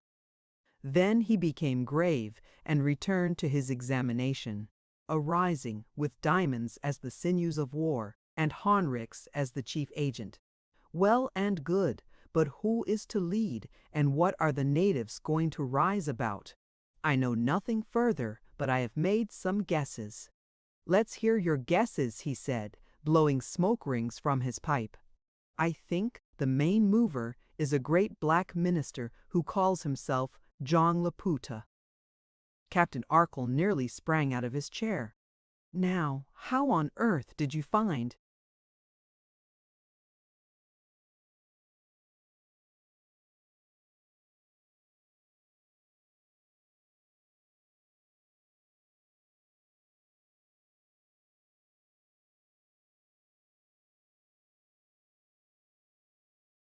that out? Quick, Mr. Crawford. Tell me all you know, for this is desperately important. I began at the beginning and told him the story of what happened on the Kirkcaple shore. Then I spoke of my sight of him on board ship, his talk with Henriques about Blaauwilde de Beest de Fontaine, and his hurried departure from Durban. Captain Arkell listened intently, and at the mention of Durban he laughed. "You and I seem to have been running on lines which nearly touched. I thought I had grabbed my friend Laputa that night in Durban, but I was too cocksure and he slipped off. Do you know, Mr. Crawford, you have been on the right trail long before me? When did you say you saw him at his devil worship? 7 years ago? Then you were the first man alive to know the Reverend John in his true colors. You knew 7 years ago what I only found out last year."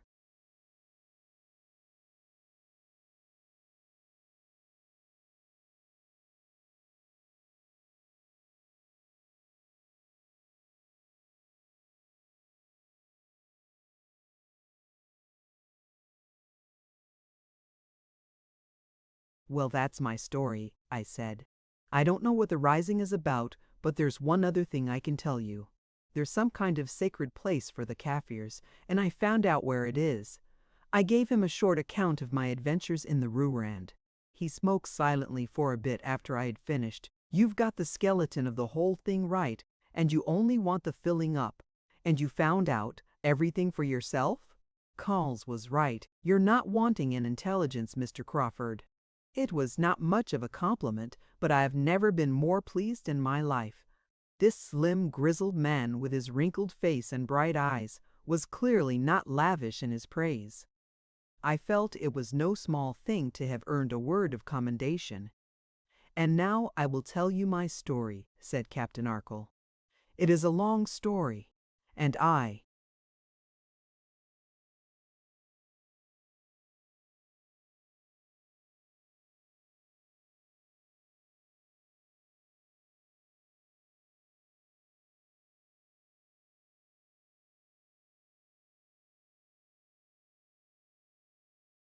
must begin far back. It has taken me years to decipher it, and, remember, I've been all my life at this native business. I can talk every dialect, and I have the customs of every tribe by heart.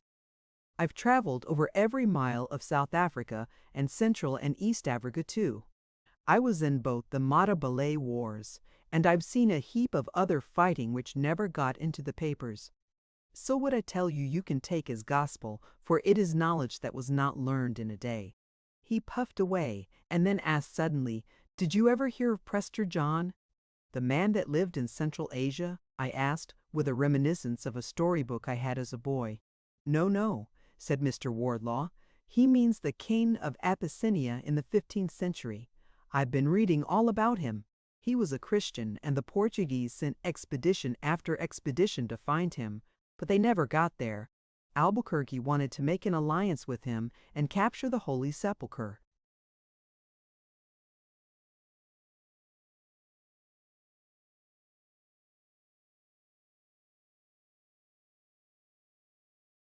Arkell nodded. "That's the one I mean. There's not very much known about him, except Portuguese legends. He was a sort of Christian, but I expect that his practices were as pagan as his neighbors. There is no doubt that he was a great conqueror.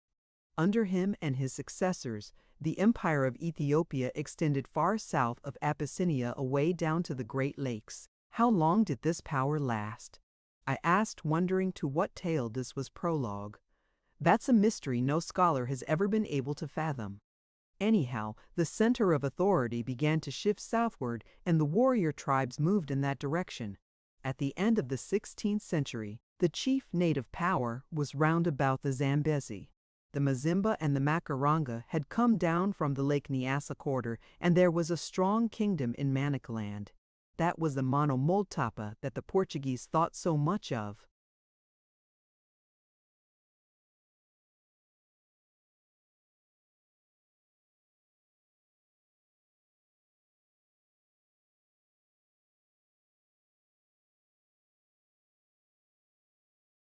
Wardlaw nodded eagerly. The story was getting into ground that he knew about. The thing to remember is that all these little empires thought themselves the successors of Prester John. It took me a long time to find this out, and I have spent days in the best libraries in Europe over it. They all looked back to a great king in the north, whom they called by about 20 different names. They had forgotten about his Christianity, but they remembered that he was a conqueror. Well, to make a long story short, Monomotapa disappeared in time, and fresh tribes came down from the north and pushed right down to Natal and the Cape. That is how the Zulus first appeared. They brought with them the story of Prester John, but by this time it had ceased to be a historical memory and had become a religious cult. They worshipped a great power who had been their ancestor, and the favorite Zulu word for him was Unkulunkulu. The belief was,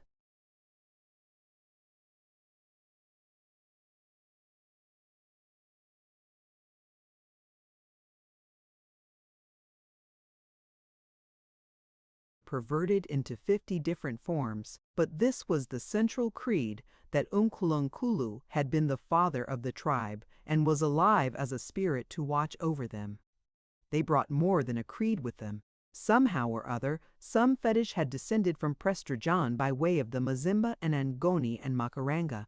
What it is I do not know, but it was always in the hands of the tribe which for the moment held the leadership. The great native wars of the 16th century, which you can read about in the Portuguese historians, were not for territory but for leadership, and mainly for the possession of this fetish. Anyhow, we know that the Zulus brought it down with them. They called it Ndalontlu, which means the great snake, but I don't suppose that it was any kind of snake. The snake was their totem, and they would naturally call their most sacred possession after it.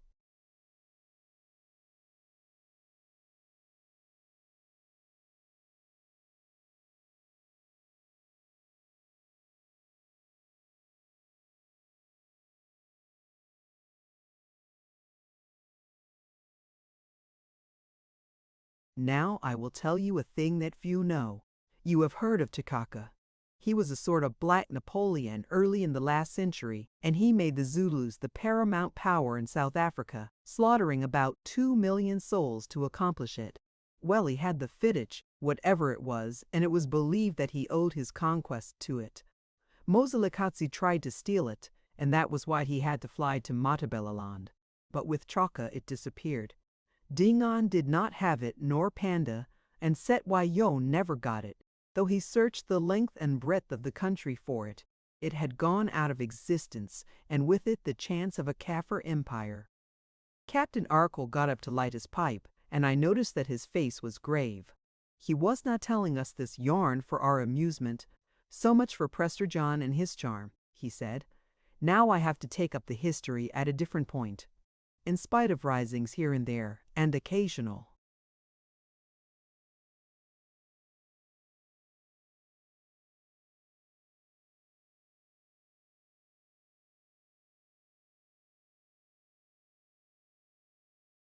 Rose, the Capers have been quiet for the better part of half a century. It is no credit to us. They have had plenty of grievances, and we are no nearer understanding them than our fathers were. But they are scattered and divided. We have driven great wedges of white settlement into their territory, and we have taken away their arms. Still, they are 6 times as many as we are. and they have long memories, and the thoughtful man may wonder how long the peace will last. I have often asked myself that question, until lately I used to reply, forever, because they cannot find a leader with the proper authority and they have no common cause to fight for. But a year or two ago, I began to change my mind. It is my business to act as chief intelligence officer among the natives. Well, one day, I came on the tracks of a curious person. He was a Christian minister called the Puta, and he was going among the tribes from Durban to the Zambesi as a roving evangelist. I found that he made an enormous impression, and yet the people I spoke to were chary of saying much about him. Presently I found that he preached more than the gospel. His word was Africa for the Africans, and his chief point was that the natives had had a great empire in the past and might have a great empire again. He used to tell the story of Prester John with all kinds of embroidery of his own. You see, Prester John was a good argument for him, for he had been a Christian as well as a great potentate. For years there has been plenty of this talk in South Africa, chiefly among Christian Kaffirs.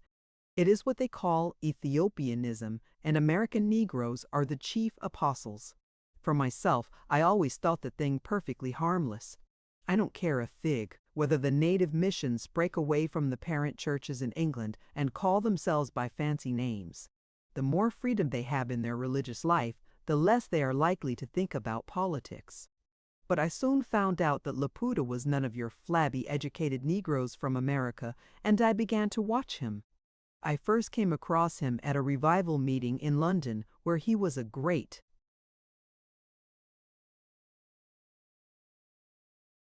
success. He came and spoke to me about my soul, but he gave up when I dropped into Zulu. The next time I met him was on the lower Limpopo, when I had the pleasure of trying to shoot him from a boat. Captain Arkell took his pipe from his mouth and laughed at the recollection. I had got on to an IDB gang and to my amazement found the evangelist among them. But the Reverend John was too much for me. He went overboard in spite of the crocodiles and managed to swim below water to the reed bed at the side. However, that was a valuable experience for me, for it gave me a clue. I next saw him at a missionary conference in Cape Town, and after that at a meeting of the Geographical Society in London, where I had a long talk with him. My reputation does not follow me home, and he thought I was an English publisher with an interest in missions. You see, I had no evidence to connect him with IDB, and besides, I fancied that his real game was something bigger than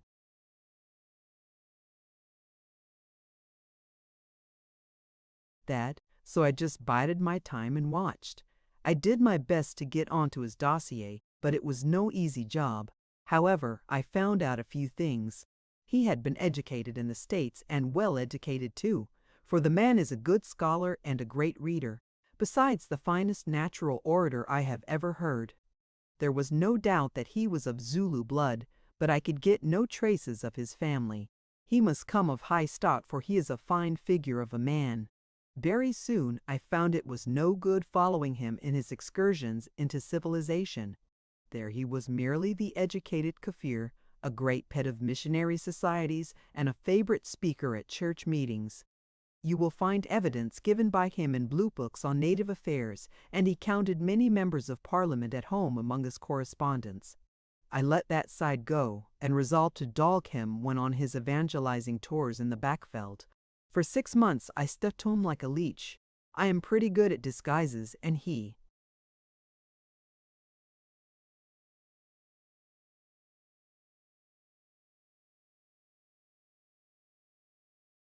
never knew who was the broken-down old Kaffir who squatted in the dirt at the edge of the crowd when he spoke, or the half-caste who called him sir and drove his cake cart. I had some queer adventures, but these can wait.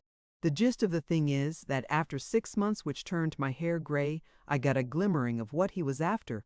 He talked Christianity to the mobs and the Krells, but to the Indunas, 3, he told a different story.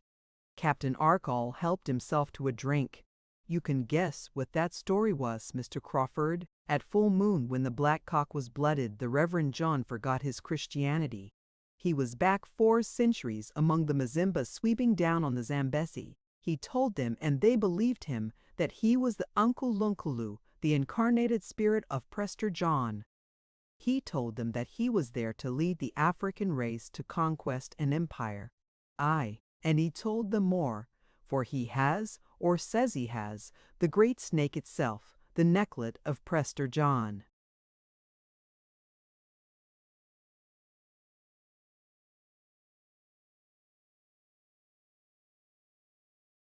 Neither of us spoke. We were too occupied with fitting this news into our chain of knowledge. Captain Arkell went on. Now that I knew his purpose, I set myself to find out his preparations. It was not long before I found a mighty organization at work from the Zambezi to the Cape. The great tribes were up to their necks in the conspiracy, and all manner of little sects had been taken in. I have sat at tribal councils and been sworn a blood brother, and I have used the secret password to get knowledge in odd places. It was a dangerous game, and, as I have said, I had my adventures, but I came safe out of it with my knowledge. The first thing I found out was that there was a great deal of wealth somewhere among the tribes. Much of it was in diamonds, which the laborers stole from the mines and the chiefs impounded. Nearly every tribe had its secret chest, and our friend Laputa had the use of them all. Of course, the difficulty was changing the diamonds into coin, and he had to start IDB on a big scale. Your pal, Enriques, was the chief agent for this, but he had others at Mozambique and Johannesburg, and in London, whom I have on my list. With the money, guns and ammunition were bought, and it seems that a pretty flourishing trade has been going on for some time. They came in mostly overland to Portuguese territory, though there have been cases of consignments to Johannesburg houses, the contents of which did not correspond with the invoice. You ask what the governments were doing to let this go on. Yes, and you may well ask. They were all asleep. They never dreamed of danger from the natives, and in any case it was difficult to police the Portuguese side. Laputa knew our weakness, and he staked everything on it. My first scheme was to lay Laputa by the heels, but no government would act on my information. The man was strongly buttressed by public support at home, and South Africa has burned her fingers before this with arbitrary arrests. Then I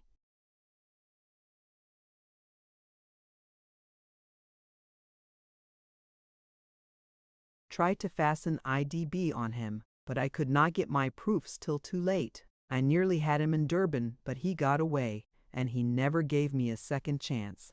For 5 months, he and Enriques have been lying low, because their scheme was getting very ripe.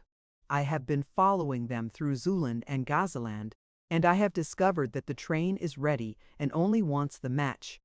For a month, I have never been more than 5 hours behind him on the trail, and if he has laid his train, I have laid mine also. Arkell's whimsical, humorous face had hardened into grimness, and in his eyes there was the light of a fierce purpose. The sight of him comforted me, in spite of his tale. But what can he hope to do? I asked. Though he roused every Kaffir in South Africa, he would be beaten. You say he is an educated man. He must know he has no chance in the long run.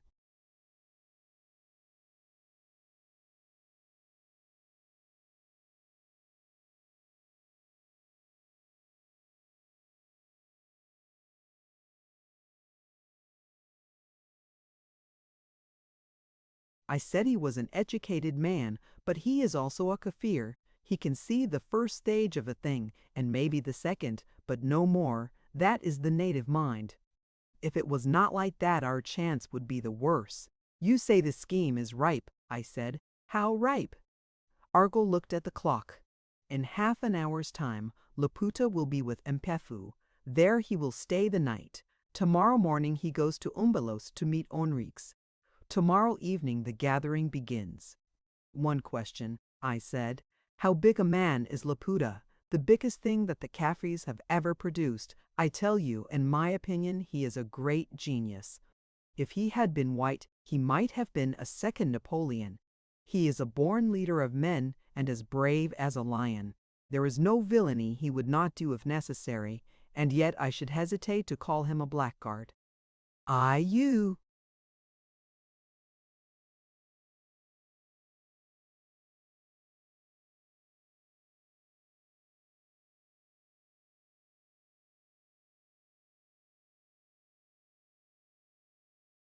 May look surprised at me, you two pragmatical Scotsmen, but I have, so to speak, lived with the man for months, and there's fineness and nobility in him.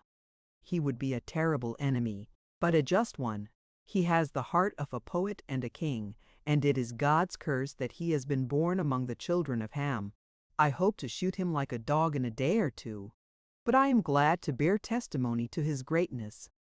If the rising starts tomorrow, I asked, have you any of his plans? He picked up a map from the table and opened it. The first rendezvous is somewhere near Sikitolas. Then they move south, picking up contingents, and the final concentration is to be on the High Veld near Amsterdam, which is convenient for the Swazis and the Zulus. After that, I know nothing, but of course there are local concentrations along the whole line of the Berkay, from Mashonaland to Basutoland. Now, look here. To get to Amsterdam, they must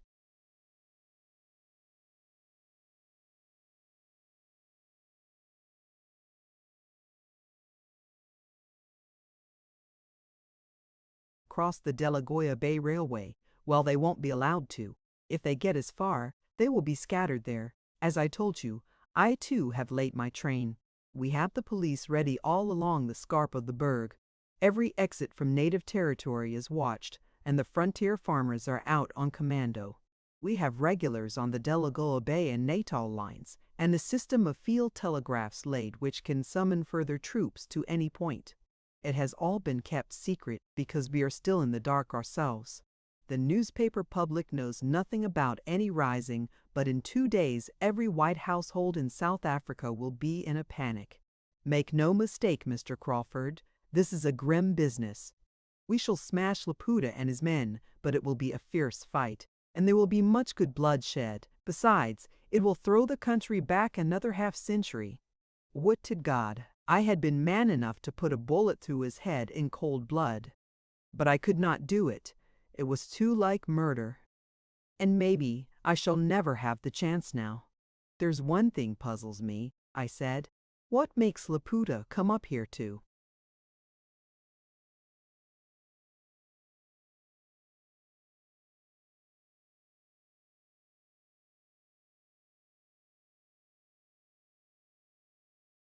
Start with, why doesn't he begin with Zuland? God knows, there's sure to be sense in it, for he does nothing without reason. We may know tomorrow. But as Captain Arkall spoke, the real reason suddenly flashed into my mind. Laputa had to get the great snake, the necklet of Prester John, to give his leadership prestige. Apparently he had not yet got it, or Arkall would have known. He started from this neighborhood because the fetich was somewhere hereabouts. I was convinced that my guess was right, but I kept my own counsel. Tomorrow, Laputa and Henriques meet at Umvelos, probably at your new store, Mr. Crawford. And so the ball commences. My resolution was suddenly taken. I think, I said, I had better be present at the meeting as representing the firm. Captain Arkell stared at me and laughed. I had thought of going myself, he said. Then you go to certain death, disguise yourself as you please. You cannot meet them in the store as I can.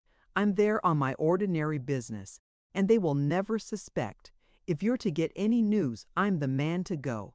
He looked at me steadily for a minute or so. I'm not sure that's such a bad idea of yours. I would be better employed myself on the Berg, and, as you say, I would have little chance of hearing anything. You're a plucky fellow, Mr. Crawford. I suppose you understand that the risk is pretty considerable. I suppose I do. But since I'm in this thing, I may as well see it out. Besides, I've an old quarrel with our friend Laputa.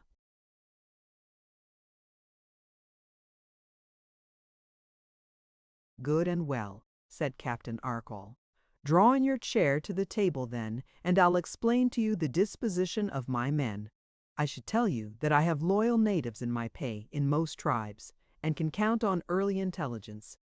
We can't match their telepathy, but the new type of field telegraph is not so bad and may be a trifle more reliable. Till midnight we pored over maps, and certain details were burned in on my memory. Then we went to bed and slept soundly, even Mr. Wardlaw.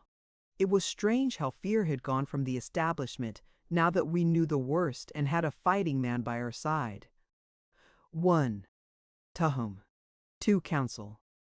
3. Lesser Chiefs.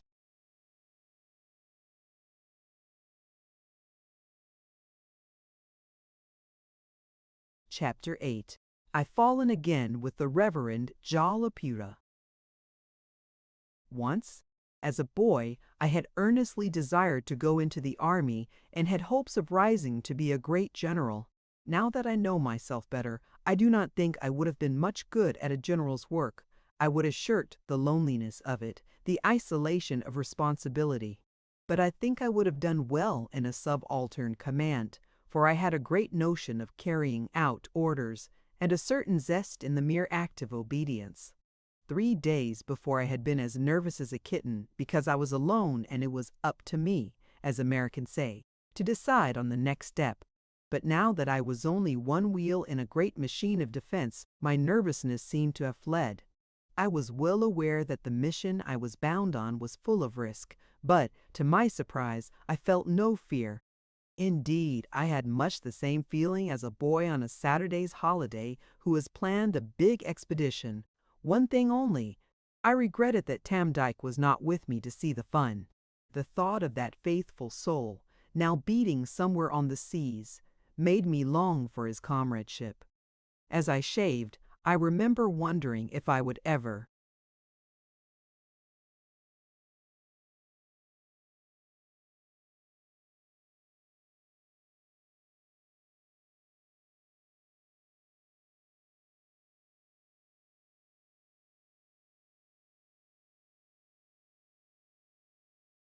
Shave again, and the thought gave me no tremors. For once in my sober life, I was strung up to the gambler's pitch of adventure.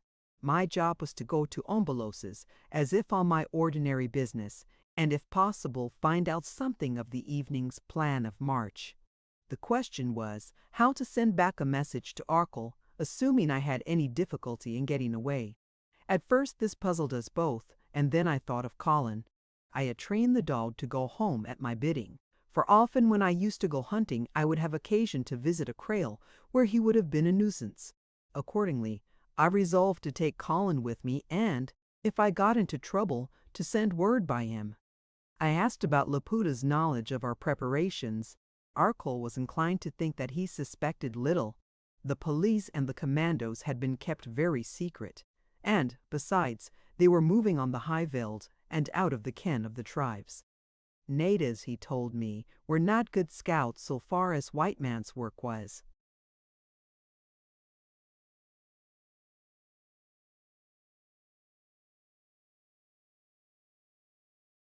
Concerned, for they did not understand the meaning of what we did. On the other hand, his own native scouts brought him pretty accurate tidings of any Kaffir movements.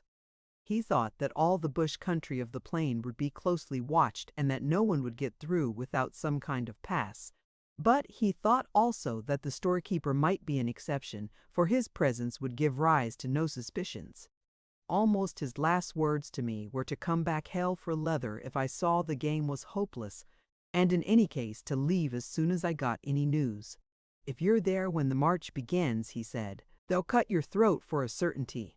I had all the various police posts on the Berwick clear in my mind, so that I would know where to make for if the road to Blaauwil de Biestifontein should be closed.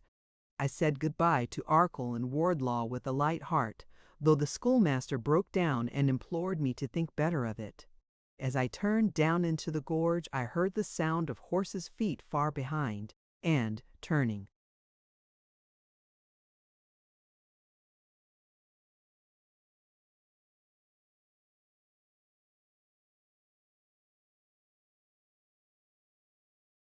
back, saw white riders dismounting at the dorp. At any rate, I was leaving the country well guarded in my rear. It was a fine morning in midwinter, and I was in very good spirits as I jogged on my pony down the steep hill road with Colin running beside me. A month before I had taken the same journey, with no suspicion in my head of what the future was to bring. I thought about my Dutch companions now with their cattle far out on the plains. Did they know of the great danger, I wondered? All the way down the glen I saw no sign of human presence. The game birds mocked me from the thicket. A brace of white burhans circled far up in the blue, and I had for pleasant comrade the brawling river. I dismounted once to drink, and in that green haven of flowers and ferns I was struck sharply with a sense of folly. Here were we wretched creatures of men making for each other's throats, and outraging the good earth which God had made so fair a habitation.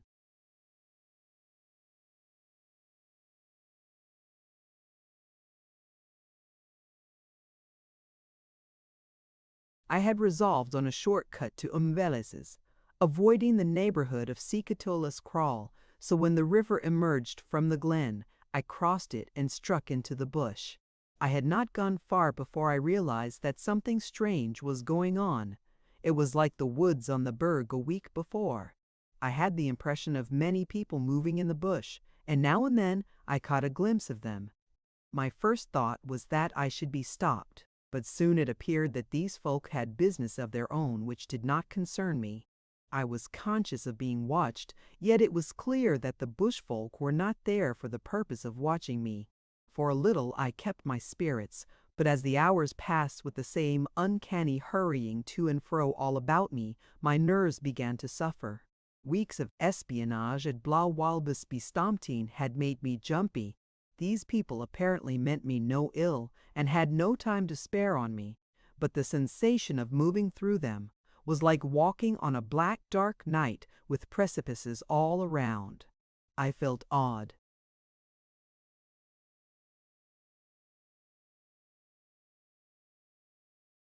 Quiverings between my shoulder blades where a spear might be expected to lodge. Overhead was a great blue sky and a blazing sun, and I could see the path running clear before me between the walls of scrub. But it was like midnight to me, a midnight of suspicion and unknown perils. I began to wish heartily I had never come. I stopped for my midday meal at a place called Taki, a grassy glade in the bush where a tiny spring of water crept out from below a big stone, only to disappear in the sand. Here I sat and smoked for half an hour, wondering what was going to become of me. The air was very still, but I could hear the rustle of movement somewhere within 100 yards.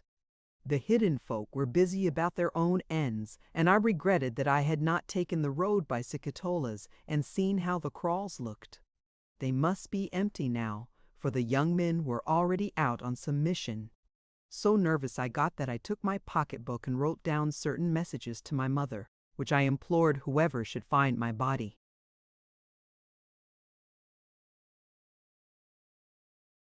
to transmit. Then, a little ashamed of my childishness, I pulled myself together and remounted. About 3 in the afternoon I came over a low ridge of bush and saw the corrugated iron roof of the store and the gleam of water from the Labongo. The sight encouraged me, for at any rate it meant the end of this disquieting ride. Here the bush changed to trees of some size, and after leaving the ridge, the road plunged for a little into a thick shade. I had forgotten for a moment the folk in the bush, and when a man stepped out of the thicket I pulled up my horse with a start. It was a tall native who carried himself proudly, and after a glance at me, stalked along at my side. He wore curious clothes, for he had a kind of linen tunic, and around his waist hung a kilt of leopard skin. In such a man one would have looked for a teen cop, but instead he had a mass of hair, not like a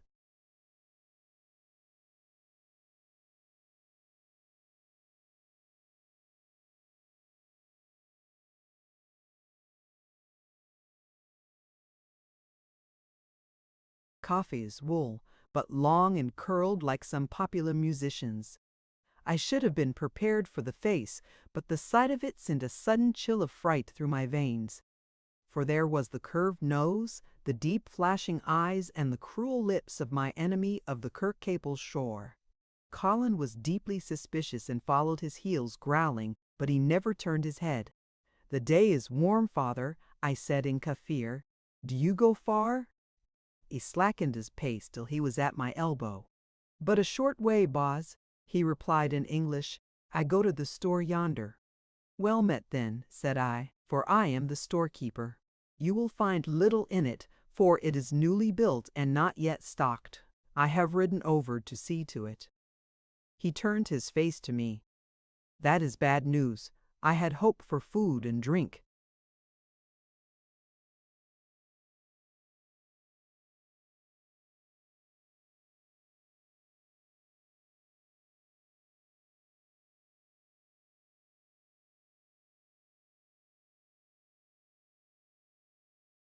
"Yonder.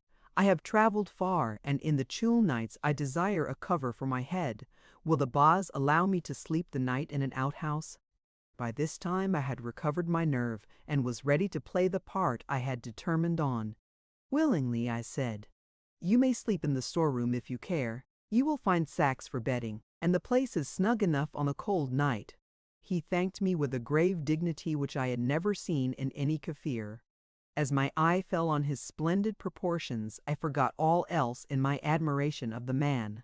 In his minister's clothes he had looked only a heavily built native, but now in his savage dress I saw how noble a figure he made.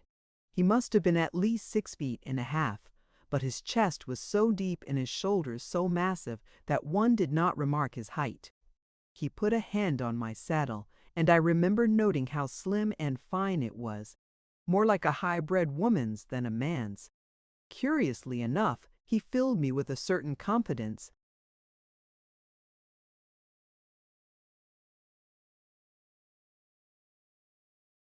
"I do not think you will cut my throat," I said to myself.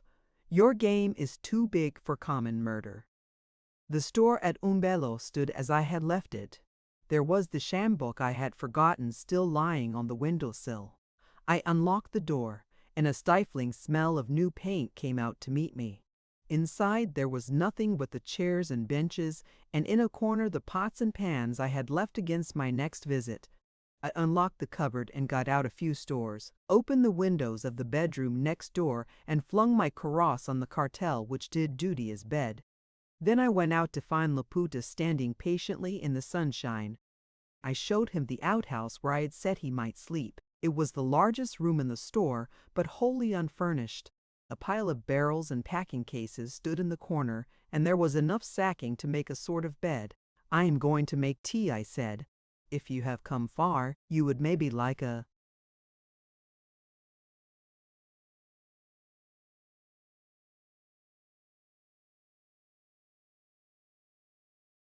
cup?" He thanked me, and I made a fire in the grate and put on the kettle to boil. Then I set on the table biscuits and sardines and a pot of jam.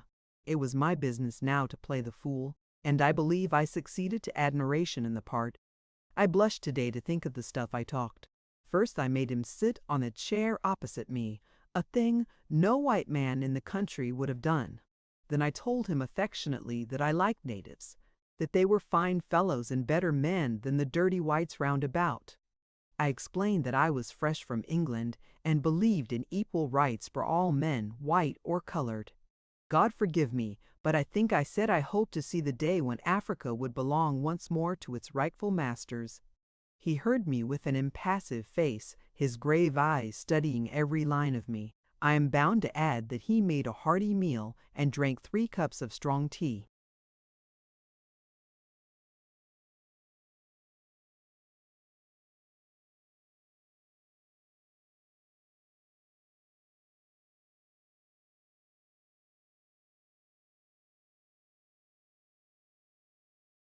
Of my brewing, I gave him a cigar, one of a lot I had got from a Dutch farmer who was experimenting with their manufacture, and all the while I babbled of myself and my opinions.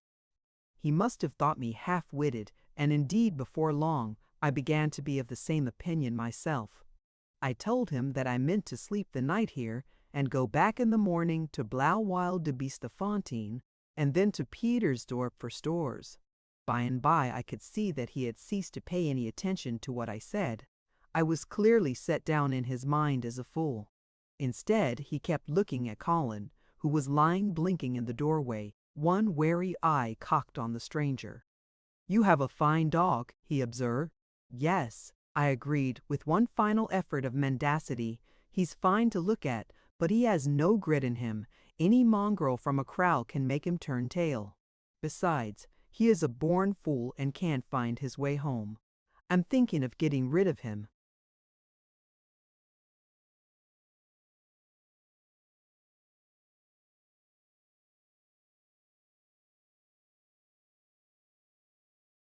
Laputa rose and his eye fell on the dog's back. I could see that he saw the lie of his coat and that he did not agree with me. "The food was welcome, Boz," he said. "If you will listen to me, I can repay hospitality with advice. You are a stranger here. Trouble comes, and if you are wise you will go back to the burg." "I don't know what you mean," I said with an air of cheerful idiocy, "but back to the burg I go, the first thing in the morning. I hate these stinking plains." "It were wise to go tonight," he said, with a touch of menace in his tone. "I can't," I said, and began to sing the chorus of a ridiculous music hall song. "There's no place like home, but I'm afraid to go home in the dark."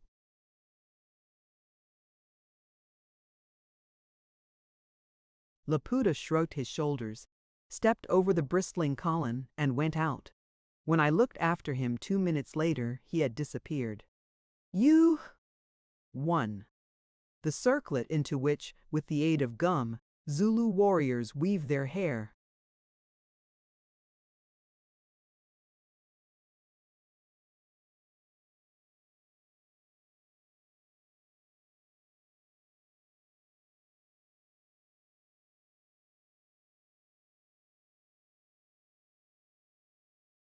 Chapter 9. The Store ATM Velises. I sat down on a chair and labored to collect my thoughts. Laputa had gone and would return sooner or later with Henriques. If I was to remain alive till morning, both of them must be convinced that I was harmless.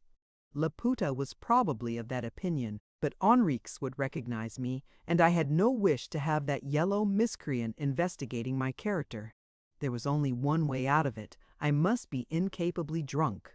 There was not a drop of liquor in the store, but I found an old whiskey bottle half full of methylated spirits. With this I thought I might raise an atmosphere of bad whiskey, and for the rest I must trust to my meager gifts as an actor. Supposing I escaped suspicion, Laputa and Henriques would meet in the outhouse, and I must find some means of overhearing them. Here I was fairly baffled. There was no window in the outhouse, save in the roof, and they were sure to shut and bolt the door. I might conceal myself among the barrels inside, but apart from the fact that they were likely to search them before beginning,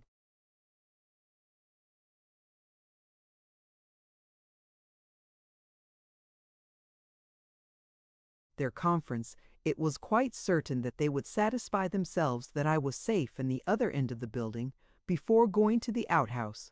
Suddenly, I thought of the cellar which we had built below the store. There was an entrance by a trap-door behind the counter, and another in the outhouse.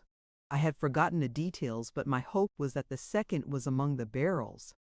I shut the outer door, prized up the trap, and dropped into the vault, which had been floored roughly with green bricks. Lighting match after match, I crawled to the other end and tried to lift the door. It would not stir, so I guessed that the barrels were on the top of it. Back to the outhouse I went and found that, sure enough, a heavy packing case was standing on a corner. I fixed it slightly open, so as to let me hear, and so arranged the odds and ends round about it that no one looking from the floor of the outhouse would guess at its existence. It occurred to me that the conspirators would want seats, so I placed 2 cases at the edge of the heap, that they might not be tempted to forage in the interior. This done, I went back to the store and proceeded to rig myself out for my part. The cellar had made me pretty dirty, and I added some new daubs to my face. My hair had grown longish, and I ran my hands through it till it stood up like a cockatoo's crest. Then I cunningly disposed the methylated spirits in the places most likely to smell. I burned a little on the floor, I spilt some on the counter and on my hands, and I let it dribble over my coat. In 5 minutes I had made the room stink like a shebeen. I loosened the collar of my shirt, and when I looked at myself in the cover of my watch, I saw a specimen of debauchery which would have done credit to a Saturday night's police cell. By this time the sun had gone down, but I thought it better to kindle no light. It was the night of the full moon, for which reason, I supposed, Laputa had selected it, and in an hour or two the world would be lit with that ghostly radiance. I sat on the counter while the minutes passed, and I confess I found the time of waiting very trying for my courage. I had got over my worst nervousness by having something to do, but whenever I was idle my fears returned. Laputa had a big night's work before him and must begin soon. My vigil, I told myself, could not be long. My pony was stalled in a rough shed we had built opposite the store. I could hear him shaking his head and stamping the ground above the croaking of the frogs by the labongo. Presently it seemed to me that another sound came from behind the store, the sound of horses' feet and the rattle of bridles. It was hushed for a moment, and then I heard human voices. The riders had tied up their horses to a tree and were coming nearer. I sprawled gracefully on the counter, the empty bottle in my hand, and my eyes fixed anxiously on the square of the door, which was filled with the blue glimmer of the late twilight. The square darkened, and 2 men peered in. Colin growled from below the counter, but with one hand I held the scruff of his neck.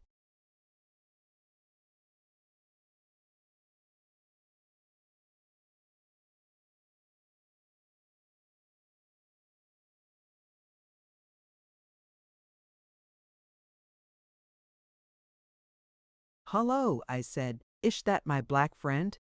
I'll fly shory, old man, but I finishes whiskey. The bow odal shempty," and I waved it upside down with an imbecile giggle. Laputa said something which I did not catch. Enriquez laughed an ugly laugh. "We had better make certain of him," he said. The two argued for a minute, and then Laputa seemed to prevail. The door was shut and the key, which I had left in the lock, turned on me. I gave them 5 minutes to get to the outhouse and settle to business. Then I opened the trap, got into the cellar, and crawled to the other end. A ray of light was coming through the partially raised door. By a blessed chance, some old bricks had been left behind, and of these I made a footstool, which enabled me to get my back level with the door and look out. My lager of barrels was intact, but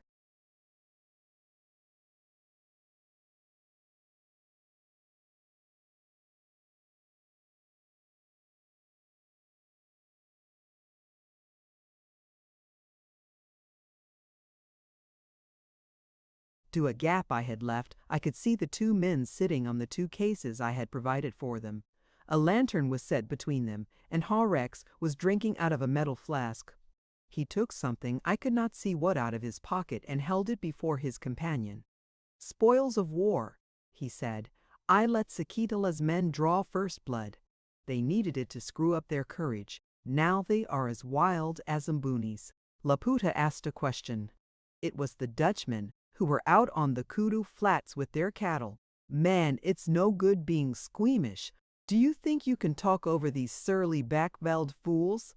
If we had not done it, the best of their horses would now be over the bird to give warning. Besides, I tell you, Sikitola's men wanted blooding. I did for the old swine Kutsi with my own hands. Once he set his dogs on me, and I don't forget an injury."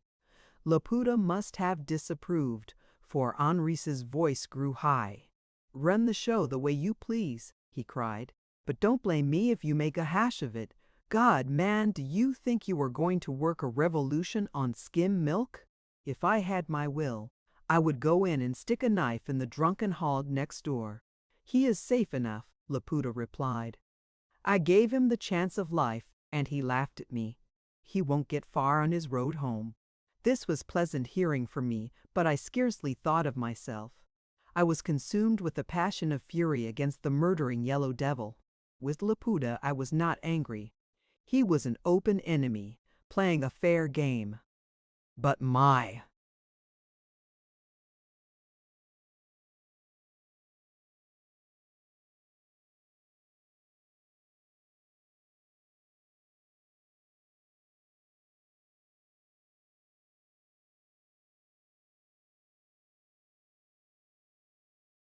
fingers itched to get at the Portuguese, that double-dyed traitor to his race.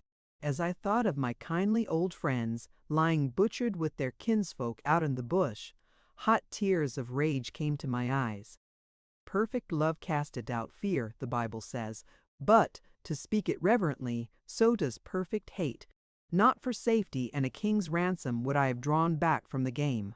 I prayed for one thing only, that God in his mercy would give me the chance of settling with Henrix. I fancy I missed some of the conversation, being occupied with my own passion. At any rate, when I next listened, the two were deep in plans. Maps were spread beside them, and Laputa's delicate forefinger was tracing a route.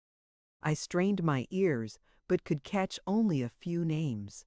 Apparently they were to keep in the plains till they had crossed the Klein Labongo and the Letaba. I thought I caught the name of the ford of the latter. It sounded like Dupree's Drift. After that the talk became plainer, for Laputa was explaining in his clear voice. The force would leave the bush, ascend the berg by the glen of the Groot Letaba, and the first halt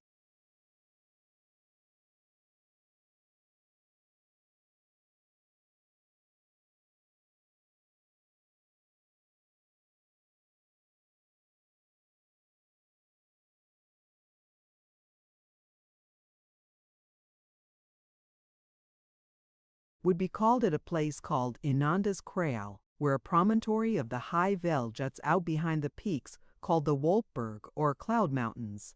All this was very much to the point, and the names sunk into my memory like a dye into wax. Meanwhile, said Laputa, there is the gathering at Ntibaka-Tikonjwa. 1. It will take us 3 hours hard riding to get there. Where on earth was Ntibaka-Tikonjwa? It must be the native name for the Ruerand, for after all, Laputa was not likely to use the Dutch word for his own sacred place. Nothing has been forgotten. The men are massed below the cliffs, and the chiefs and the great Indunas will enter the place of the snake. The door will be guarded, and only the password will get a man through. That word is Emmanuel, which means God with us.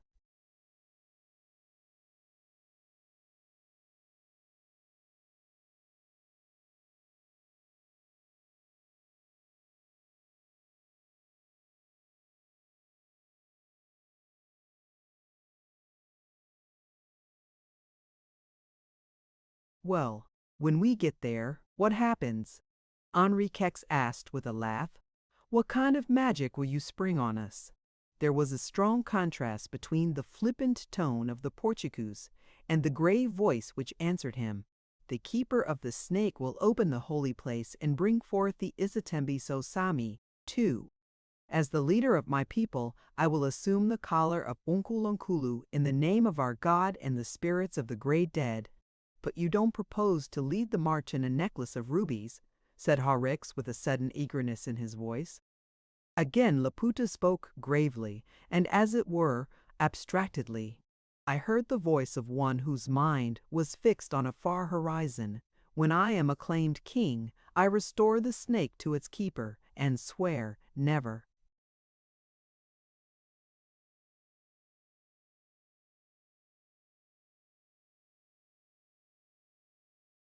to clasp it on my neck till I have led my people to victory. I see, said Henrix. What about the purification you mentioned? I had missed this before and listened earnestly. The vows we take in the holy place bind us till we are purged of them at Inanda's Kraal. Till then, no blood must be shed, and no flesh eaten. It was the fashion of our forefathers. Well, I think you've taken on a pretty risky job, Henrix said. You propose to travel 100 miles, binding yourself not to strike a blow. It is simply putting yourself at the mercy of any police patrol. There will be no patrol, Laputa replied. Our march will be as secret and as swift as death.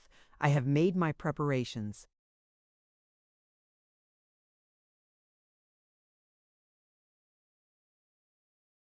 But suppose you met with opposition, the were-to-do's persisted, would the rule hold? If any try to stop us, we shall tie them hand and foot, and carry them with us. Their fate will be worse than if they had been slain in battle. I see, said Henriques, whistling through his teeth. Well, before we start this bow business, I think I'll go back and settle that storekeeper. Laputa shook his head. Will you be serious and hear me? We have no time to knife harmless fools. Before we start for Ntibaka, I must have from you the figures of the arming in the south.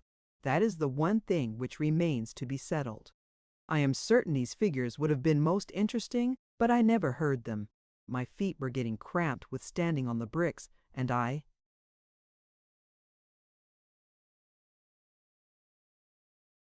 inadvertently moved them. The bricks came down with a rattle, and unfortunately, in slipping, I clutched at the trap. This was too much for my frail prop, and the door slammed down with a great noise. Here was a nice business for the eavesdropper. I scurried along the passage as stealthily as I could and clambered back into the store, while I heard the sound of Laputa and Henriques ferreting among the barrels. I managed to throttle Colin and prevent him barking, but I could not get the confounded trap to close behind me. Something had jammed in it, and it remained half a foot open. I heard the two approaching the door, and I did the best thing that occurred to me. I pulled Colin over the trap, rolled on the top of him, and began to snore heavily as if in a drunken slumber. The key was turned, and the gleam of a lantern was thrown on the wall. It flew up and down as its bearer cast the light into the corners.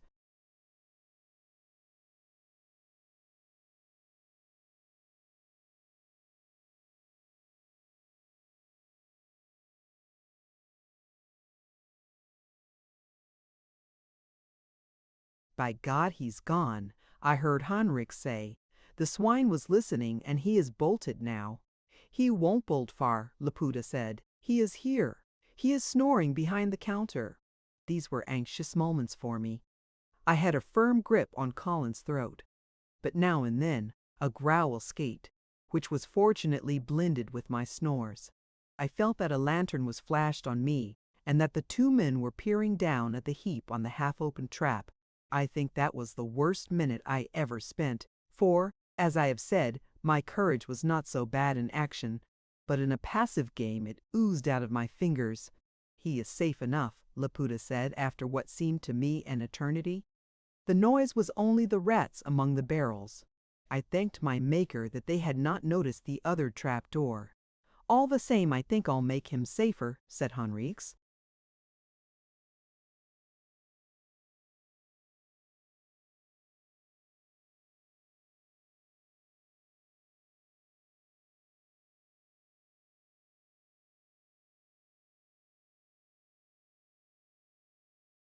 Laputa seemed to have caught him by the arm. Come back and get to business, he said. I've told you I'll have no more murder. You will do as I tell you, Mr. Henriques. I did not catch the answer, but the two went out and locked the door. I patted the outraged Colin and got to my feet with an aching side where the confounded lid of the trap had been pressing. There was no time to lose, for the two in the outhouse would soon be setting out, and I must be before them.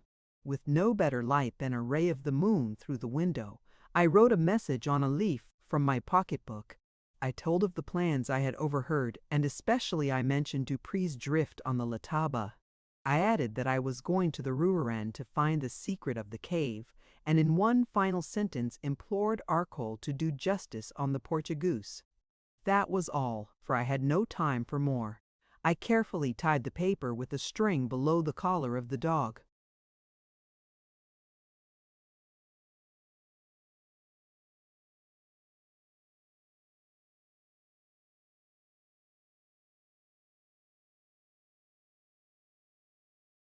Then very quietly, I went into the bedroom next door, the side of the store farthest from the outhouse. The place was flooded with moonlight, and the window stood open, as I had left it in the afternoon. As softly as I could, I swung Colin over the sill and clambered after him. In my haste, I left my coat behind me with my pistol in the pocket. Now came a check. My horse was stabled in the shed, and that was close to the outhouse. The sound of leading him out would most certainly bring Laputa and Henrex to the door. In that moment, I all but changed my plans. I thought of slipping back to the outhouse and trying to shoot the two men as they came forth. But I reflected that, before I could get them both, one or other would probably shoot me. Besides, I had a queer sort of compunction about killing Laputa. I understood now why Arkell had stayed his hand from murder, and I was beginning to be of his opinion on our archenemy.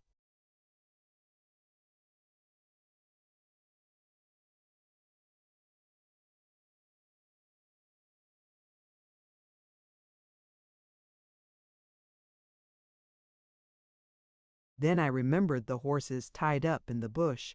One of them I could get with perfect safety. I ran round the end of the store and into the thicket, keeping on soft grass to dull my tread. There, tied up to a marula tree, were two of the finest beasts I had seen in Africa. I selected the better, an Afrikander stallion of the Blauw Schimmel, or Blue Rowan type, which is famous for speed and endurance. Slipping his bridle from the branch, I led him a little way into the bush in the direction of the Roerand. Then I spoke to Colin. "Home with you," I said. "Home, old man, as if you were running down a tisapple." 3. The dog seemed puzzled. "Home?" I said again, pointing west in the direction of the Berg. "Home, you brute!" And then he understood. He gave one low whine and cast a reproachful eye on me and the blue roan. Then he turned and with his head down set off with great lopes on the track of the road I had ridden in the morning. A second later and I was in the saddle, riding hell for leather for the north. 1. Literally the hill which is not to be pointed at. 2. Literally very sacred thing. 3. A species of buck, famous for its speed.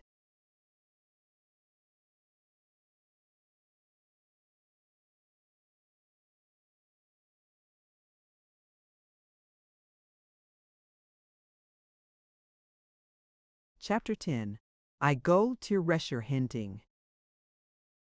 For a mile or so I kept the bush, which was open and easy to ride through, and then turned into the path. The moon was high, and the world was all a dim dark green, with the track a golden ivory band before me. I had looked at my watch before I started, and seen that it was just after 8 o'clock. I had a great horse under me, and less than 30 miles to cover. Midnight should see me at the cave. With the password, I would gain admittance, and there would wait for Laputa and Henriques. Then, if my luck held, I should see the inner workings of the mystery which had puzzled me ever since the Kirkapel shore. No doubt I should be roughly treated, tied up prisoner, and carried with the army when the march began. But till Ananda's crawl, my life was safe, and before that came the ford of Aletaba. Colin would carry my message to Arkell, and at the drift the tables would be turned on Laputa's men. Looking back in cold blood, it seems the craziest chain of accidents to count on for preservation. A dozen possibilities might have shattered any link of it. The password might be wrong, or I might never get the length of those who knew it.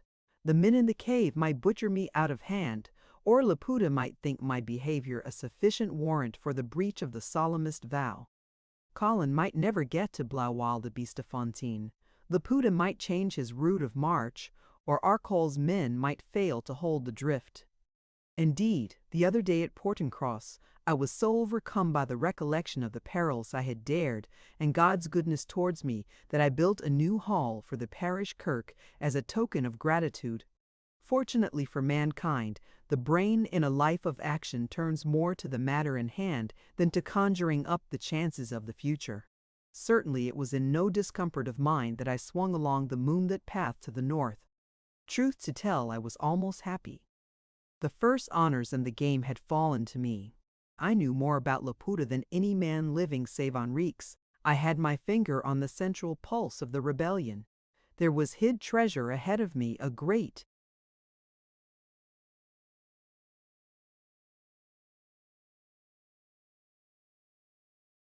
necklace of rubies, Enriques had said. Nay, there must be more, I argued. This cave of the Rourand was the headquarters of the Rising, and there must be stored their funds, diamonds, and the gold they had been bartered for. I believe that every man has deep in his soul a passion for treasure hunting, which will often drive a coward into prodigies of valor. I lusted for that treasure of jewels and gold. Once I had been high-minded and thought of my duty to my country, but in that night ride I fear that what I thought of was my duty to enrich David Crawford. One other purpose simmered in my head. I was devoured with wrath against Henriques.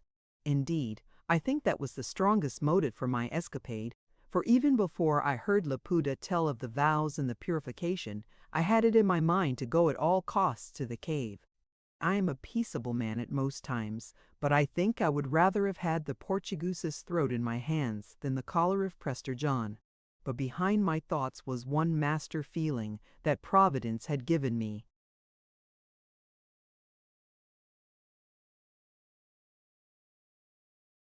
My chance, and I must make the most of it. Perhaps the Calvinism of my father's preaching had unconsciously taken grip of my soul. At any rate, I was a fatalist in creed, believing that what was willed would happen, and that man was but a puppet in the hands of his Maker. I looked on the last months as a clear course which had been mapped out for me. Not for nothing had I been given a clue to the strange events which were coming. It was foreordained that I should go alone to Umbelloses, and in the promptings of my own fallible heart, I believed I saw the workings of omnipotence. Such is our moral arrogance, and yet without such a belief I think that mankind would have ever been content to bide sluggishly at home. I passed the spot where on my former journey I had met the horses and knew that I had covered more than half the road. My ear had been alert for the sound of pursuit, but the bush was quiet as the grave.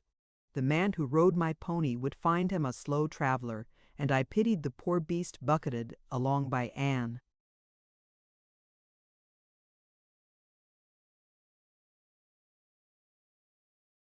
Angry rider. Gradually a hazy wall of purple began to shimmer before me, apparently very far off. I knew the ramparts of the Rooirand, and let my Schimmel feel my knees and his ribs. Within an hour I should be at the cliff's foot.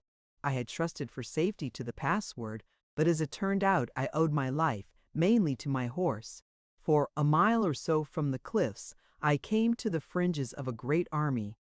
The bush was teeming with men, and I saw horses picketed in bunches and a multitude of Cape carts and light wagons.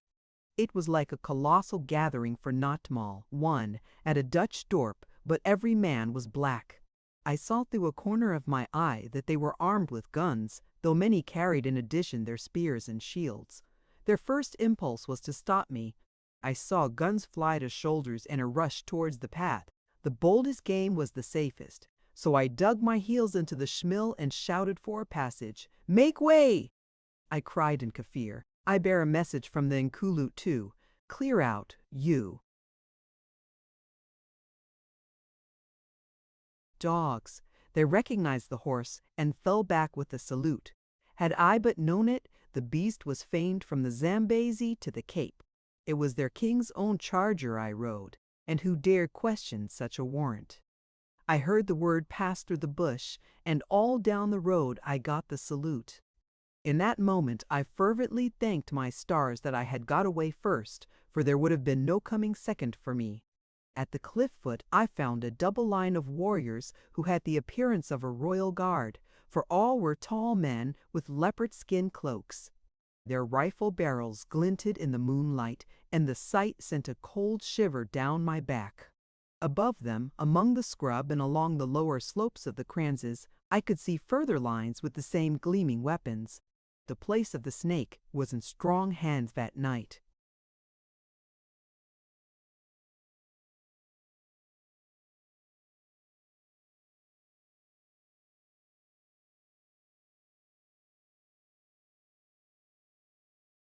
I dismounted and called for a man to take my horse.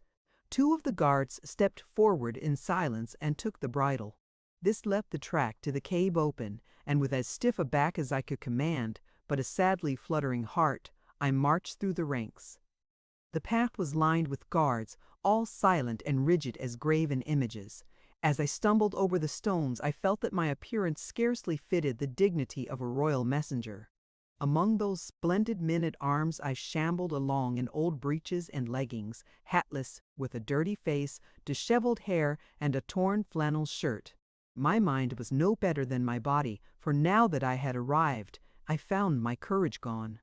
Had it been possible, I would have turned tail and fled, but the boats were burned behind me, and I had no choice. I cursed my rash folly and wondered at my exhilaration of an hour ago. I was going into the black, mysterious darkness, peopled by 10,000 cruel foes. My knees rubbed against each other, and I thought that no man had ever been in more deadly.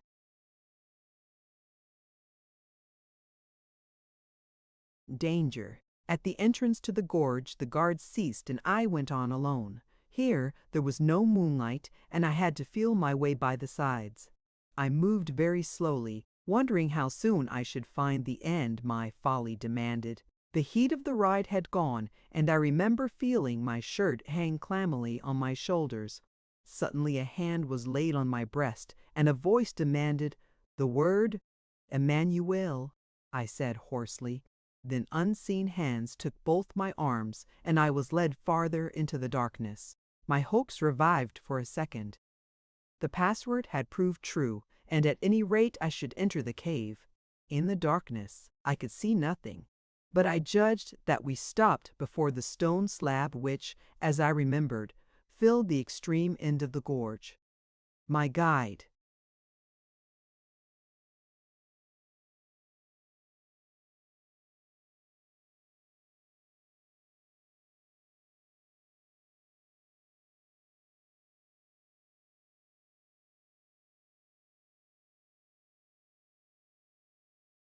Did something with the right-hand wall, and I felt myself being drawn into a kind of passage. It was so narrow that two could not go abreast, and so low that the creepers above scraped my hair. Something clicked behind me like the turnstile at the gate of a show. Then we began to ascend steps, still in utter darkness, and a great booming fell on my ear. It was the falling river which had scared me on my former visit, and I marveled that I had not heard it sooner. Presently we came out into a gleam of moonlight, and I saw that we were inside the gorge, and far above the slab. We followed a narrow shelf on its left side, or true right, as mountaineers would call it, until we could go no farther. Then we did a terrible thing. Across the gorge, which here was at its narrowest, stretched a slab of stone. Far, far below, I caught the moonlight on a mass of hurrying waters. This was our bridge, and though I have a good head for crags, I confess I grew dizzy as we turned to cross it. Perhaps it was broader than it looked. At any rate, my guide seemed to have no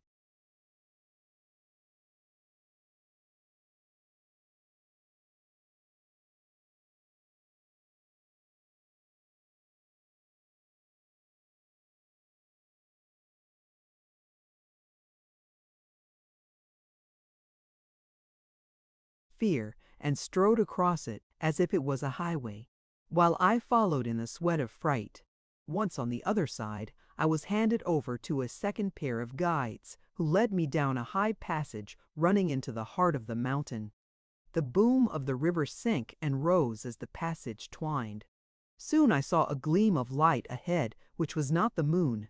It grew larger, until suddenly the roof rose and I found myself in a gigantic chamber. So high it was that I could not make out anything of the roof, though the place was brightly lit with torches stuck round the wall and a great fire which burned at the farther end. But the wonder was on the left side, where the floor ceased in a chasm. The left wall was one sheet of water where the river fell from the heights into the infinite depth below. The torches and the fire made the sheer stream glow and sparkle like the battlements of the heavenly city. I have never seen any sight so beautiful or so strange, and for a second my breath stopped in admiration.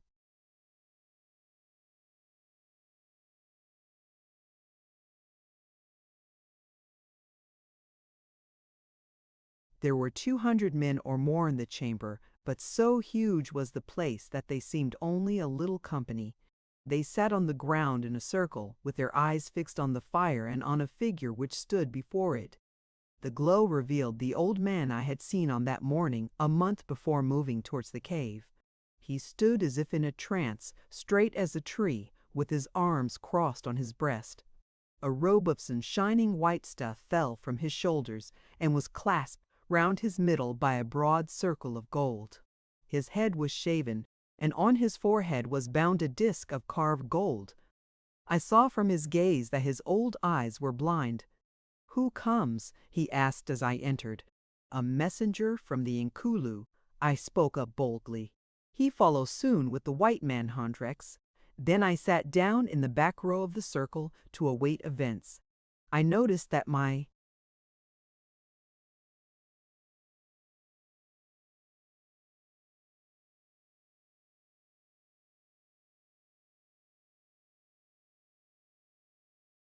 neighbor was the fellow Munga whom I had kicked out of the store. Happily, I was so dusty that he could scarcely recognize me, but I kept my face turned away from him. What with the light and the warmth, the drone of the water, the silence of the folk, and my mental and physical stress, I grew drowsy and all but slept. 1. The Communion Sabbath. 2. A title applied only to the greatest chiefs.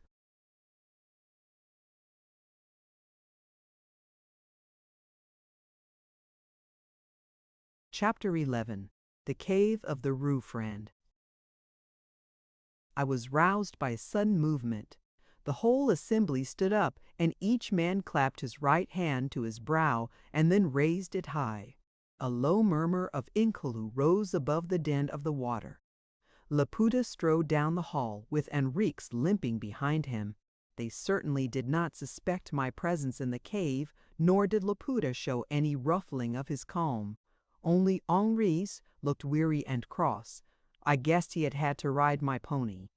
The old man, whom I took to be the priest, advanced towards Laputa with his hands raised over his head. A pace before they met, he halted, and Laputa went on his knees before him.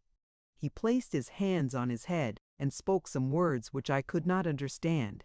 It reminded me, so queer are the tricks of memory, of an old Sabbath school book I used to have, which had a picture of Samuel ordaining Saul as king of Israel. I think I had forgotten my own peril and was enthralled by the majesty of the place, the wavering torches, the dropping wall of green water, above all, the figures of Laputa and the keeper of the snake.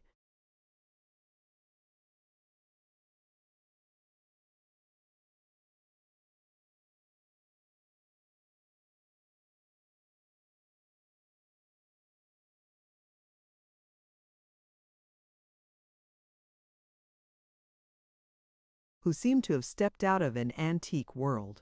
Laputa stripped off his leopard skin till he stood stark, a noble form of a man.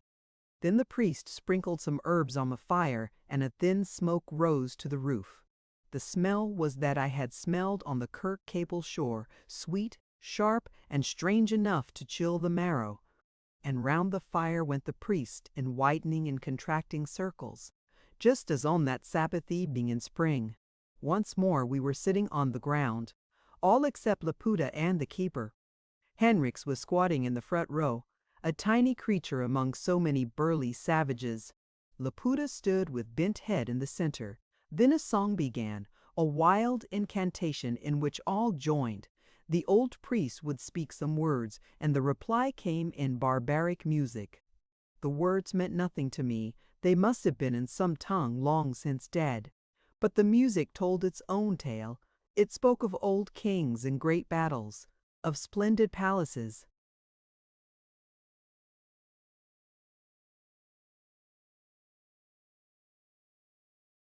and strong battlements, of queens white as ivory, of death and life, love and hate, joy and sorrow. It spoke, too, of desperate things, mysteries of horror long shut to the world. No Kaffir ever forged that ritual. It must have come straight from Prester John or Sheba's queen, or whoever ruled in Africa when time was young. I was horribly impressed. Devouring curiosity and a lurking nameless fear filled my mind. My old dread had gone. I was not afraid now of Kaffir guns, but of the black magic of which Laputa had the key. The incantation died away, but still herbs were flung on the fire till the smoke rose in a great cloud, through which the priest loomed misty and huge. Out of the smoke wreaths his voice came high and strange. It was as if some treble stop had been opened in a great organ, as against the bass drone of the cataract. He was asking Laputa questions, to which came answers in that rich voice which on board the liner had preached the gospel of Christ. The tongue I did not.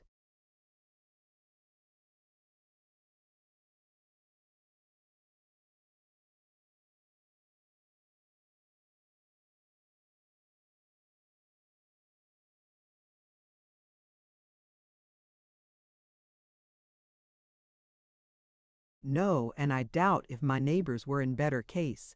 It must have been some old sacred language, Phoenician, Sabaean, I know not what, which had survived in the rite of the snake. Then came silence while the fire died down and the smoke eddied away in wreaths towards the river. The priest's lips moved as if in prayer. Of Laputa I saw only the back, and his head was bowed. Suddenly a rapt cry broke from the keeper. "God has spoken," he cried. "The path is clear. The snake returns to the house of its birth." An attendant led forward a black goat, which bleated feebly. With a huge antique knife, the old man slit its throat, catching the blood in a stone ewer. Some was flung on the fire, which had burned small and low. "Even so," cried the priest, "will the king quench in blood the hearth fires of his."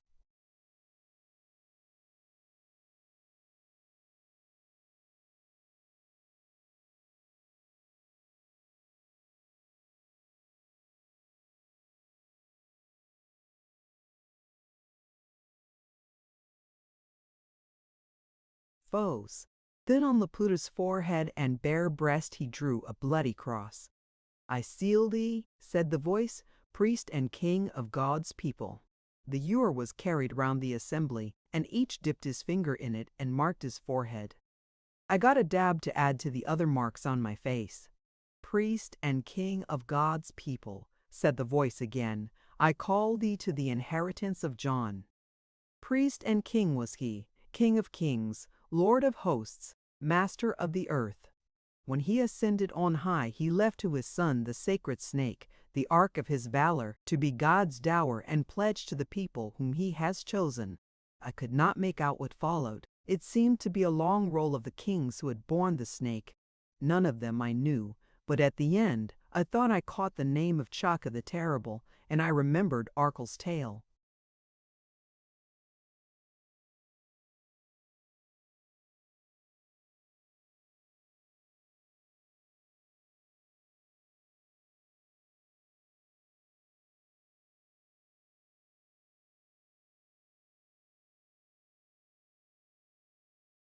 The keeper held in his arms a box of curiously wrought ivory, about 2 feet long and 1 broad. He was standing beyond the ashes, from which, in spite of the blood, thin streams of smoke still ascended. He opened it and drew out something which swung from his hand like a cascade of red fire. "Behold the snake!" cried the keeper, and every man in the assembly, excepting Laputa and including me, bowed his head to the ground and cried, "Ow!" "Yea, who have seen the snake," came the voice, "on you is the vow of silence and peace. No blood shall ye shed of man or beast, no flesh shall ye eat till the vow is taken from you. From the hour of midnight till sunrise on the second day ye are bound to God. Whoever shall break the vow, on him shall the curse fall. His blood shall dry in his veins, and his flesh shrink on his bones. He shall be an outlaw and accursed, and there shall follow him through life and death the avengers of the snake. Choose ye, my people. Upon you is the vow." By this time we were all flat on our faces, and a great cry of assent went up. I lifted my head as much as I dared to see what would happen next. The priest raised the necklace till it shone above his head like a halo of blood.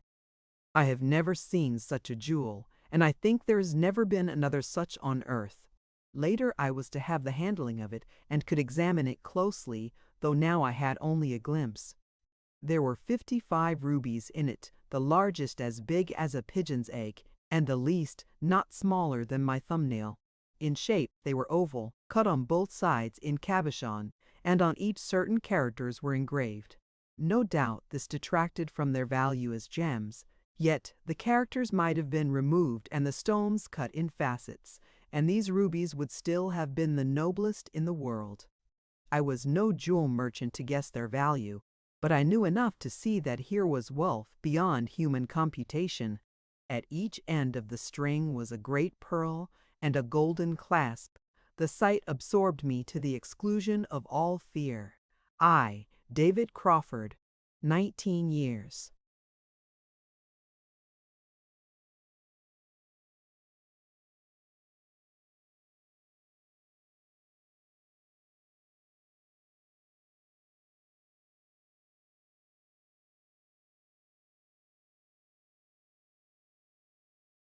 Of age, an assistant storekeeper in a Backville dorp was privileged to see a sight to which no Portuguese adventurer had ever attained.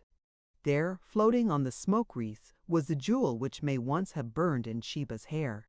As the priest held the collar aloft, the assembly rocked with a strange passion, foreheads were rubbed in the dust, and then adoring eyes would be raised, while a kind of sobbing shook the worshippers.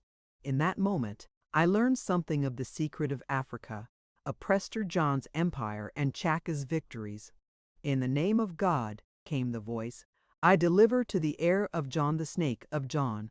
Laputa took the necklet and twined it in 2 loops round his neck till the clasp hung down over his breast. The position changed. The priest knelt before him and received his hands on his head. Then I knew that, to the confusion of all talk about equality, God has ordained some men to be kings and others to serve.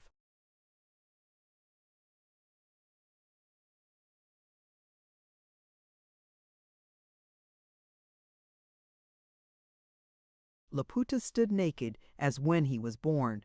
The rubies were dulled against the background of his skin, but they still shone with a dusky fire.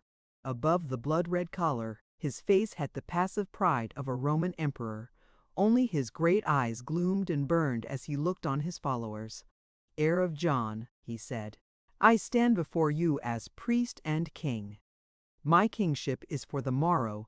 Now I am the priest to make intercession for my people. He prayed as I never heard man pray before, and to the God of Israel. It was no heathen fetish he was invoking, but the God of whom he had often preached in Christian kirks. I recognized texts from Isaiah and the Psalms and the Gospels, and very especially from the 2 last chapters of Revelation. He pled with God to forget the sins of his people, to recall the bondage of Zion. It was amazing to hear these bloodthirsty savages consecrated by their leader to the meek service of Christ. An enthusiast may deceive himself, and I did not question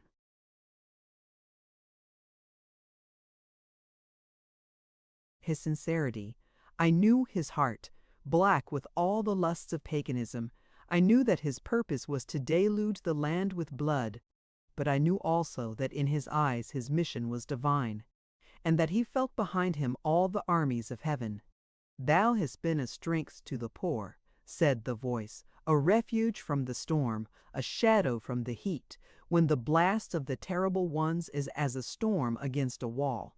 Thou shalt bring down the noise of strangers, as the heat in a dry place. The branch of the terrible ones shall be brought low. And in this mountain shall the Lord of hosts make unto all people a feast of fat things, a feast of wines on the lees, of fat things full of marrow. And he will destroy in this mountain the face of the covering cast over all people, and the veil that is brought over all nations.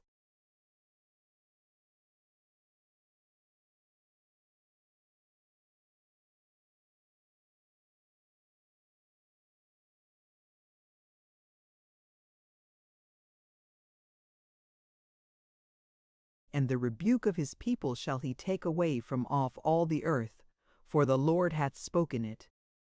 I listened spellbound as he prayed. I heard the phrases familiar to me in my school days at Kirkhaple. He had some of the tones of my father's voice, and when I shut my eyes I could have believed myself a child again. So much he had got from his apprenticeship to the ministry.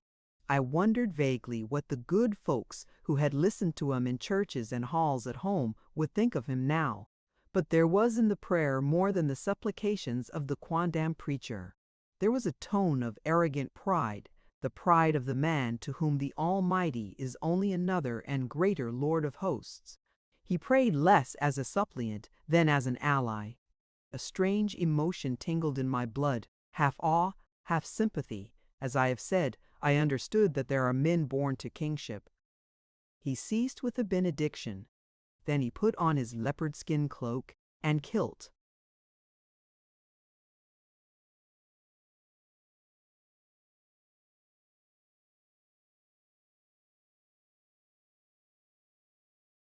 and received from the kneeling chief a spear and shield. Now he was more king than priest, more barbarian than Christian. It was as a king that he now spoke. I had heard him on board the liner, and had thought his voice the most wonderful I had ever met with, but now in that great resonant hall the magic of it was doubled. He played upon the souls of his hearers as on a musical instrument. At will he struck the chords of pride, fury, hate, and mad joy. Now they would be hushed in breathless quiet, and now the place would echo with savage assent. I remember noticing that the face of my neighbor, Wanga, was running with tears. He spoke of the great days of Prester John, and 100 names I had never heard of. He pictured the heroic age of his nation, when every man was a warrior and hunter, and rich kraals stood in the spots now desecrated by the white man, and cattle wandered on 1,000 hills. Then he told tales of white infamy.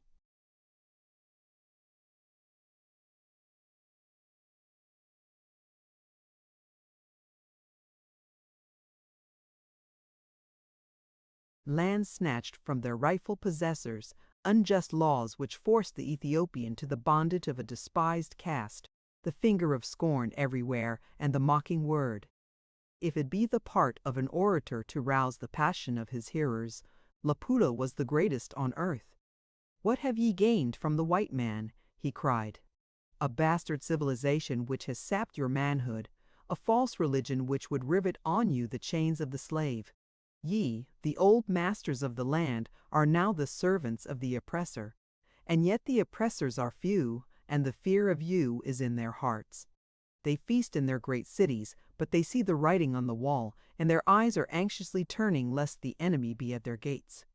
I cannot hope in my prosaic words to reproduce that amazing discourse.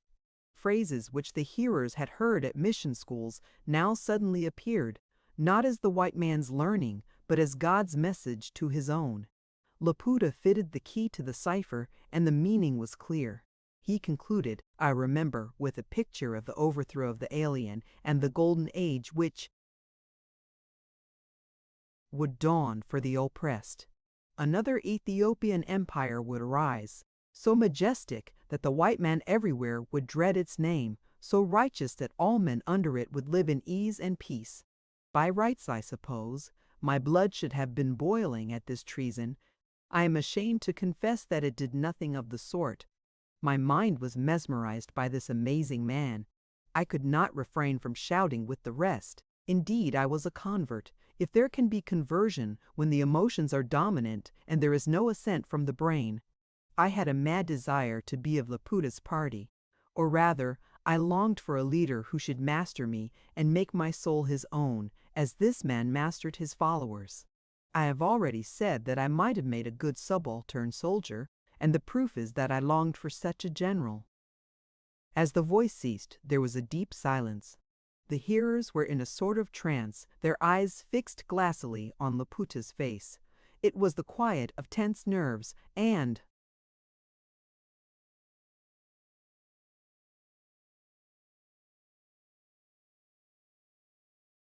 imagination at white heat. I had to struggle with a spell which gripped me equally with the wild as savage. I forced myself to look round at the strained faces, the wall of the cascade, the line of torches. It was the sight of Honrex that broke the charm. Here was one who had no part in the emotion. I caught his eye fixed on the rubies, and in it I read only a devouring greed. It flashed through my mind that Laputa had a foe in his own camp, and the Prester's collar, a votary whose passion was not that of worship. The next thing I remember was a movement among the first ranks. The chiefs were swearing fealty. Laputa took off the collar and called God to witness that it should never again encircle his neck till he had led his people to victory. Then one by one the great chiefs in Indunas advanced and swore allegiance with their foreheads on the ivory box. Such a collection of races has never been seen. There were tall Zulus and Swazis with ringkops and feather headdresses. There were men from the north with heavy brass collars and anklets, men with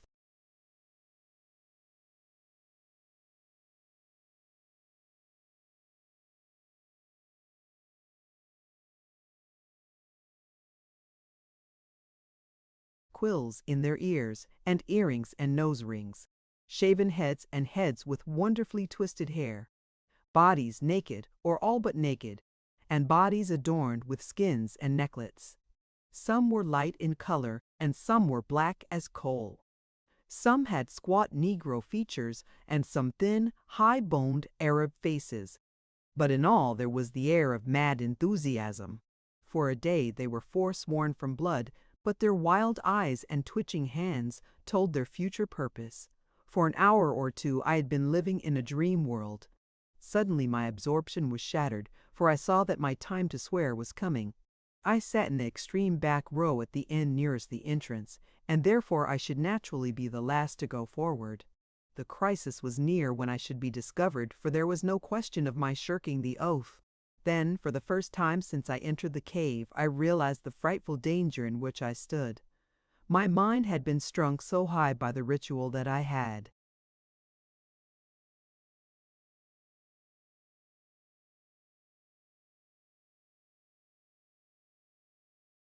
forgotten all else.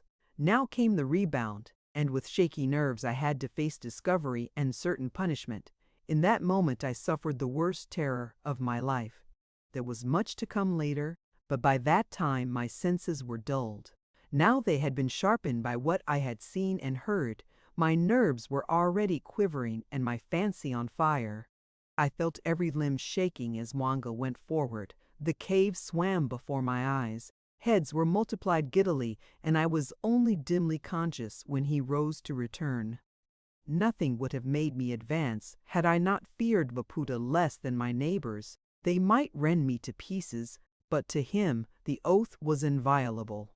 I staggered crazily to my feet and shambled forwards. My eye was fixed on the ivory box, and it seemed to dance before me and retreat. Suddenly I heard a voice, the voice of Henri Cac's cry, "By God, a spy!" I felt my throat caught, but I was beyond resisting.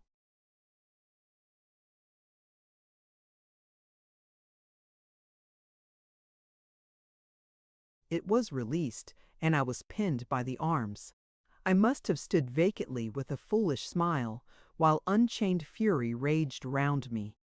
I seemed to hear Laputa's voice saying, "It is the storekeeper?"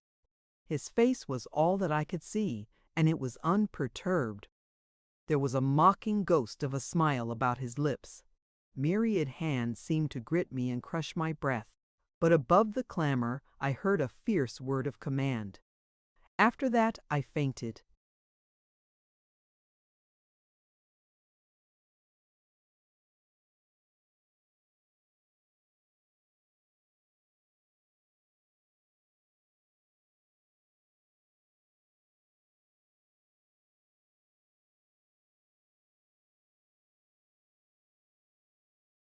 Chapter 12. Captain Arkell sends a message. I once read, I think in some Latin writer, the story of a man who was crushed to a jelly by the mere repeated touch of many thousand hands. His murderers were not harsh, but an infinite repetition of the gentlest handling meant death. I do not suppose that I was very brutally manhandled in the cave. I was trussed up tight and carried out to the open and left in the care of the guards.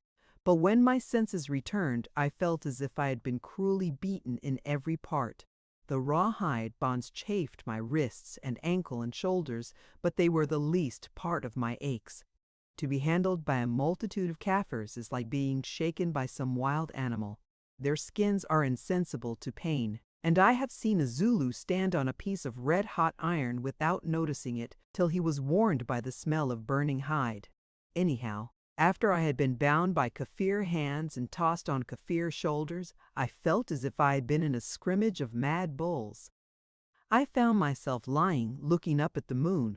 It was the edge of the bush, and all around was the stir of the army getting ready for the road. You know how a native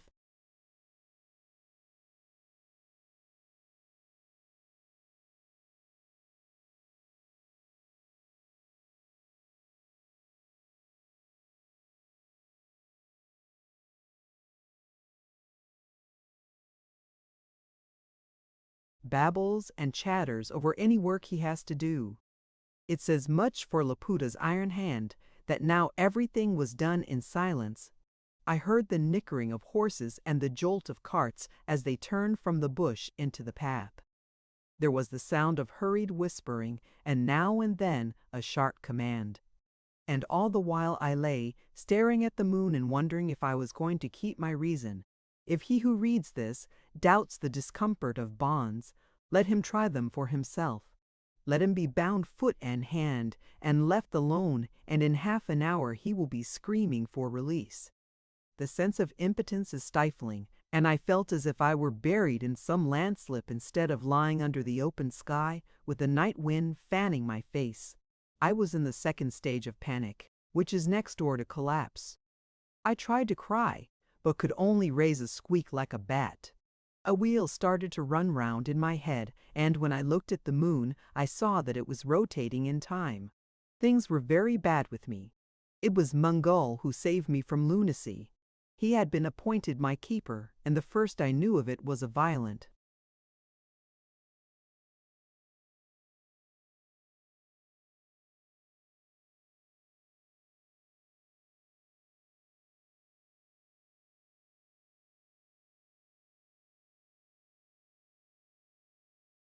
kick in the ribs. I rolled over on the grass down a short slope. The brute squatted beside me and prodded me with his gun barrel. "Ha, Boz," he said in his queer English. "Once you ordered me out of your store and treated me like a dog. It is Mwanga's turn now. You are Mwanga's dog, and he will skin you with a sjambok soon." My wandering wits were coming back to me. I looked into his bloodshot eyes and saw what I had to expect. The cheerful savage went on to discuss just the kind of beating I should get from him. My bones were to be uncovered till the lash curled round my heart. Then the jackals would have the rest of me. This was ordinary Kaffir brag, and it made me angry. But I thought it best to go cannily. "If I am to be your slave," I managed to say, "it would be a pity to beat me so."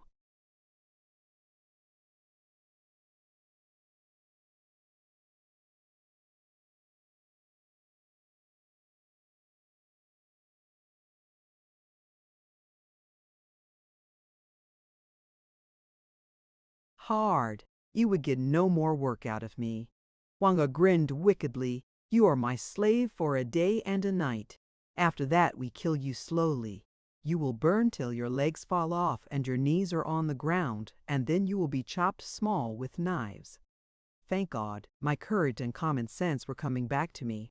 "What happens to me tomorrow," I said, "is the Nkulu's business, not yours. I am his prisoner.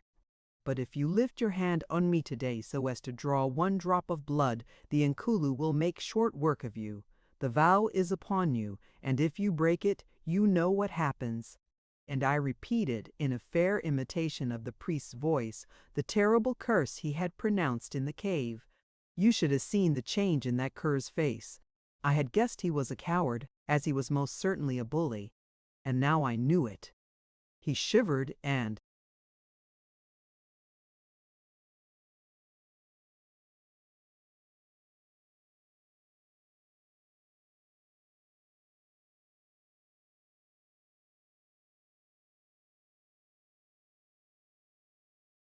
drew his hand over his eyes. "Nay, boss," he pleaded, "it was but a joke. No harm shall come on you today. But tomorrow," and his ugly face grew more cheerful. "Tomorrow we shall see what we shall see," I said stoically, and a loud drum beat sounded through the camp. It was the signal for moving, for in the east a thin, pale line of gold was beginning to show over the trees. The bonds at my knees and ankles were cut, and I was bundled onto the back of a horse. Then my feet were strapped firmly below its belly. The bridle of my beast was tied to Wanga's, so that there was little chance of escape, even if I had been unshackled. My thoughts were very gloomy. So far, all had happened as I planned, but I seemed to have lost my nerve, and I could not believe in my rescue at the Litaba.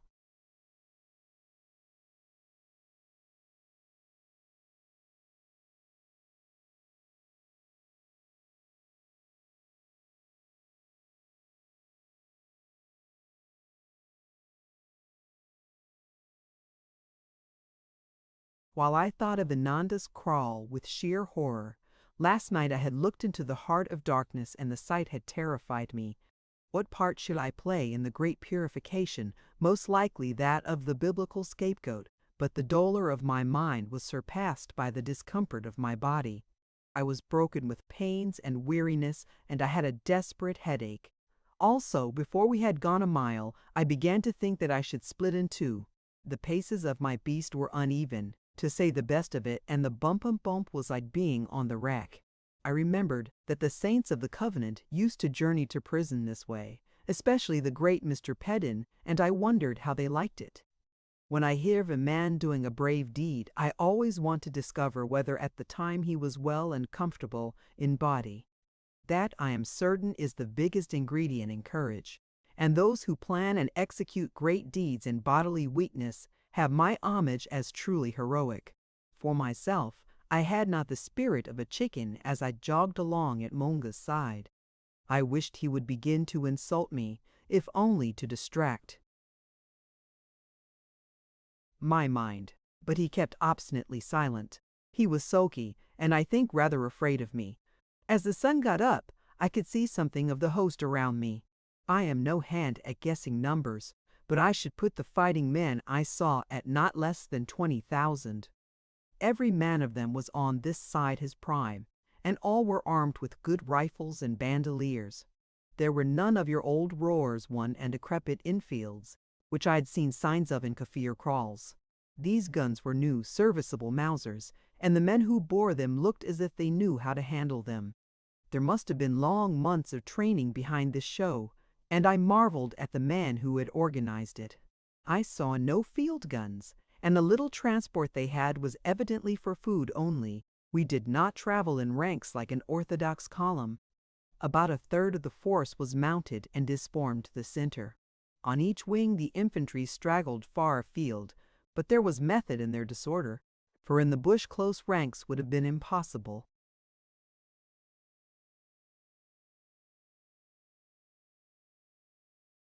At any rate, we kept wonderfully well together, and where we mounted a knoll, the whole army seemed to move in one piece.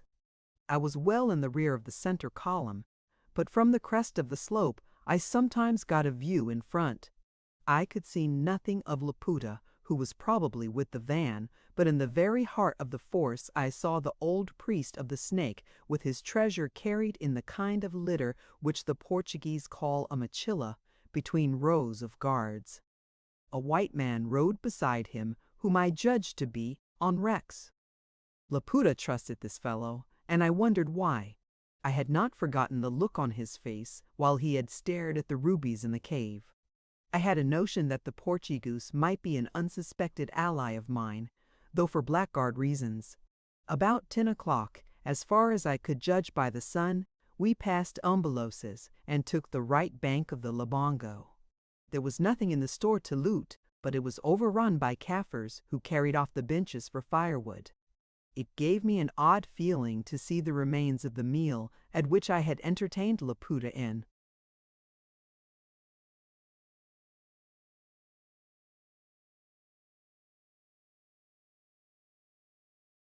The hands of a dozen warriors. I thought of the long sunny days when I had sat by my notchmaal while the Dutch farmers rode in to trade. Now these men were all dead, and I was on my way to the same bourne. Soon the blue line of the bear rose in the west, and through the corner of my eye as I rode, I could see the gap of a Klein Labongo. I wondered if Arcol and his men were up there watching us. About this time I began to be so wretched in body that I ceased to think of the future. I had had no food for 17 hours, and I was dropping from lack of sleep. The ache of my bones was so great that I found myself crying like a baby. What between pain and weakness and nervous exhaustion, I was almost at the end of my tether, and should have fainted dead away if a halt had not been called. But about midday, after we had crossed the track from Blauwil de Biestefontein to the Portuguese frontier, we came to the broad, shallow drift of the Klein Labongo. It is the way of the Kaffirs to rest at noon, and on the other side of the drift we encamped. I remember the smell of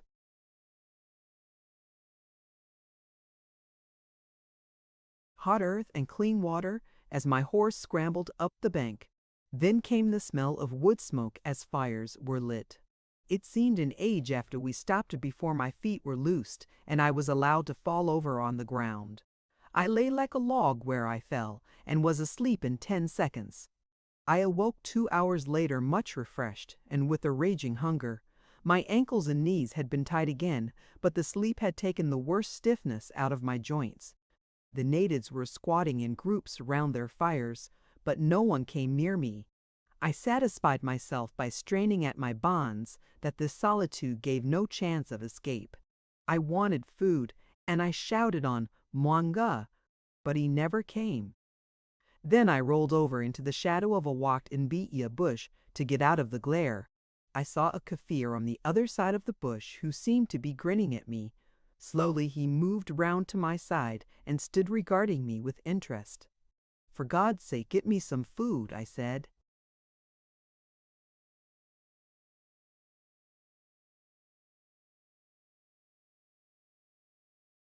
"Ja boss," was the answer, and he disappeared for a minute and returned with a wooden bowl of hot mealy meal porridge and a calabash full of water. I could not use my hands, so he fed me with the blade of his knife. Such porridge without salt or cream is beastly food, but my hunger was so great that I could have eaten a vat of it. Suddenly it appeared that the Kaffir had something to say to me. As he fed me, he began to speak in a low voice in English. "Boz," he said, "I come from Raditswan, and I have a message for you." I guess that Raditswan was the native name for Arcol. There was no one else likely to send a message. "Raditswan says," he went on, "look out for Dupree's drift. I will be near you and cut your bonds. Then you must swim across when Raditswan begins to shoot."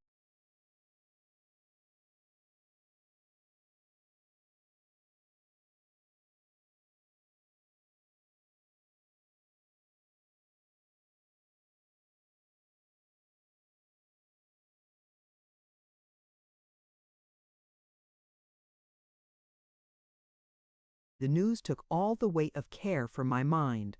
Colin had got home, and my friends were out for rescue.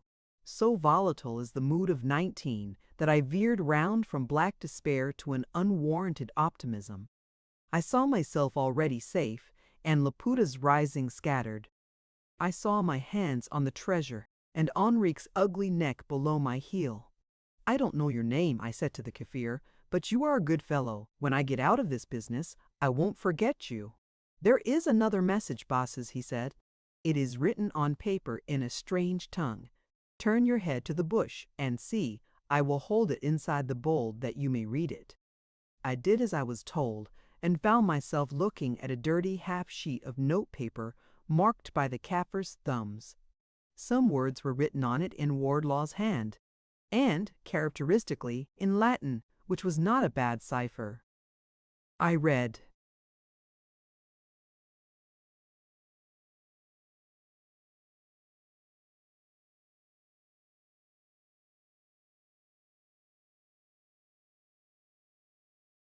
"Henriques de letaba transcenda apu Dupre, vada jam nosu tioris fecitior." 2. I had guessed rightly. Enriquez was a traitor to the cause he had espoused. Arcol's message had given me new heart, but Wardlaw's gave me information of tremendous value. I repented that I had ever underrated the schoolmaster since. He did not come out of Aberdeen for nothing. I asked the Kaffir how far it was to Dupree's Drift and was told 3 hours eye march. We should get there after the darkening. It seemed he had permission to ride with me instead of Mwanga, who had no love for the job. How he managed this I do not know, but Arcol's men had their own ways of doing things. He undertook to set me free when the first shot was fired at the ford. Meantime I bade him leave me, to avert suspicion. There is a story of one of King Arthur's knights, Sir Percival, I think that once.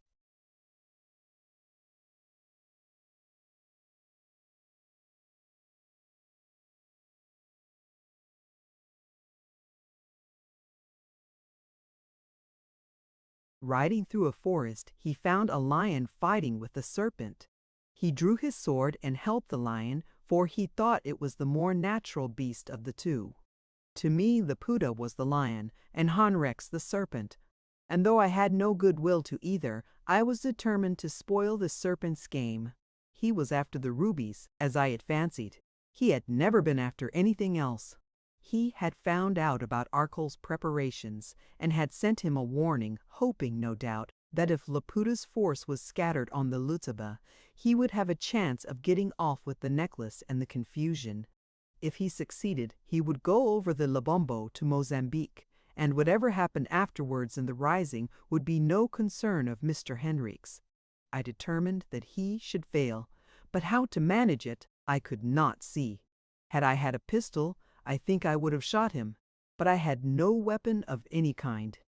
I could not warn Laputa, for that would seal my own fate, even if I were believed. It was clear that Laputa must go to Dupree's Drift, for otherwise I could not escape, and it was equally clear that I must find the means of spoiling the Portuguese's game. A shadow fell across the sunlight, and I looked up to see the man I was thinking of standing before me. He had a cigarette in his mouth, and his hands in the pockets of his riding breeches. He stood eyeing me with a curious smile on his face. "Well, Mr. Storekeeper," he said, "you and I have met before under pleasanter circumstances." I said nothing, my mind being busy with what to do at the Drift. "We were shipmates, if I am not mistaken," he said. "I dare say you found it nicer work smoking on the after-deck than lying here in the sun." Still I said nothing. If the man had come to mock me, he would get no change out of David Crawford.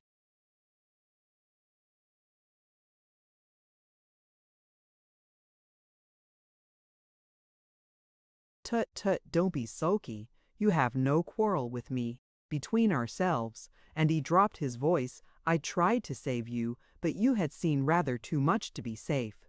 What devil prompted you to steal a horse and go to the cave?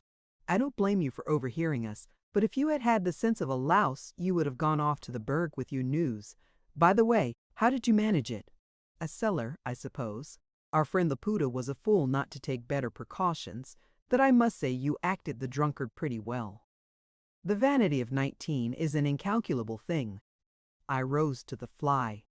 "I know the kind of precaution you wanted to take," I muttered. "You heard that too? Well, I confess I am in favor of doing a job thoroughly when I take it up. In the Kudu Flats, for example," I said. He sat down beside me and laughed softly. "You heard my little story? You are clever, Mr. Storekeeper, but not quite clever enough. What if I can act a part as well as yourself?" And he thrust his yellow face close to mine. I saw his meaning and did not for a second believe him, but I had the sense to temporize. "Do you mean to say that you did not kill the Dutchman and did not mean to knife me?" "I mean to say that I am not a fool," he said, lighting another cigarette. "I am a white man, Mr. Storekeeper, and I play the white man's game. Why do you think I am here? Simply because I was the only man in Africa who had the pluck to get to the heart of this business. I am here to dish Laputa, and by God I am going to do it."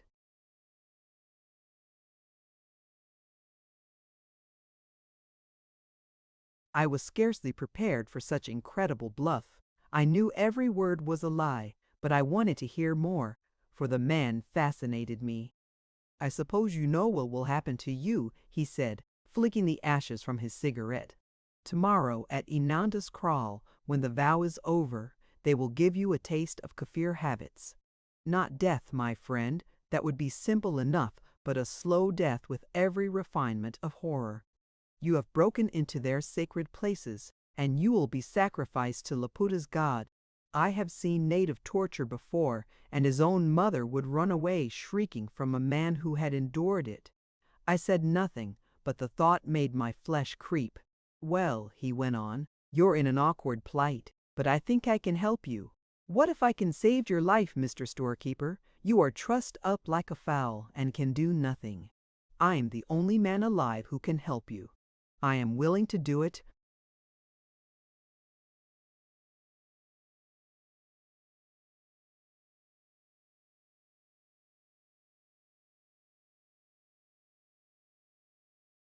Two on my own terms. I did not wait to hear those terms, for I had a shrewd guess what they would be.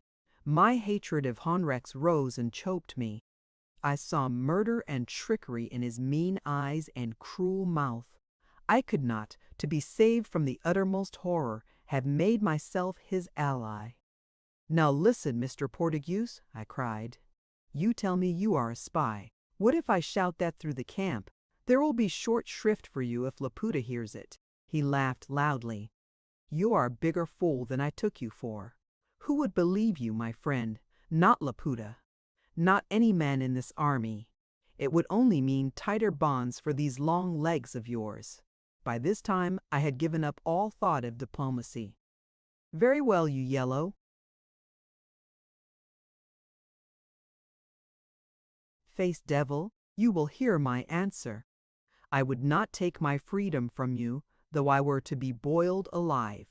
I know you for a traitor to the white man's cause, a dirty IDBB swindler whose name is a byword among honest men. By your own confession, you are a traitor to this idiot rising. You murdered the Dutchman, and God knows how many more, and you would fain have murdered me. I pray to heaven that the men whose cause you have betrayed, and the men whose cause you would betray, may join to stamp the life out of you and send your soul to hell. I know the game you would have me join in, and I fling your offer in your face. But I tell you one thing, you are damned yourself. The white men are out, and you will never get over the Lubumbo. From black or white, you will get justice before many hours, and your carcass will be left to rot in the bush. Get out of my sight, you swine." In that moment I was so borne up in my passion that I forgot my bonds and my grave danger. I was inspired like a prophet with a sense of approaching retribution. Henriques heard me out, but his smile changed to a scowl, and a flush rose on his sallow cheek. "Stew in your own juice," he said, and spat in my face. Then he shouted in Kafir that I had insulted him, and demanded that I should be bound tighter and gagged. It was Arkel's messenger who answered his summons. That admirable fellow rushed at me with a great appearance of savagery. He made a pretense of swathing me up in fresh rawhide ropes, but his knots were loose, and the thing was a farce. He gagged me with what looked like a piece of wood, but was in reality a chunk of dry banana. And all the while, till Omrex was out of hearing, he cursed me with a noble gift of tongues. The drums beat for the advance, and once more I was hoisted on my horse, while Arkel's Kafir tied my bridle to his own. A Kafir cannot wink, but he has.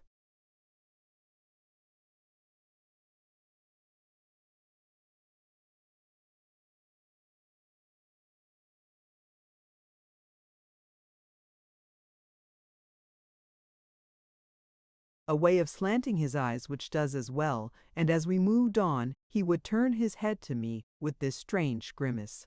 Henriques wanted me to help him to get the rubies that I presumed was the offer he had meant to make.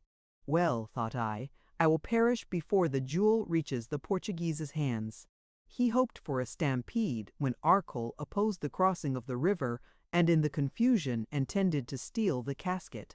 My plan must be to get as near the old priest as possible before we reached the ford. I spoke to my warder and told him what I wanted. He nodded, and in the first mile we managed to edge a good way forward. Several things came to aid us. As I have said, we of the center were not marching in close ranks, but in a loose column, and often it was possible by taking a short-cut on rough ground to join the column some distance ahead. There was a vley, too, which many circumvented, but we swam, and this helped our lead. In a couple of hours we were so near the priest's litter that I could have easily tossed a cricket ball on the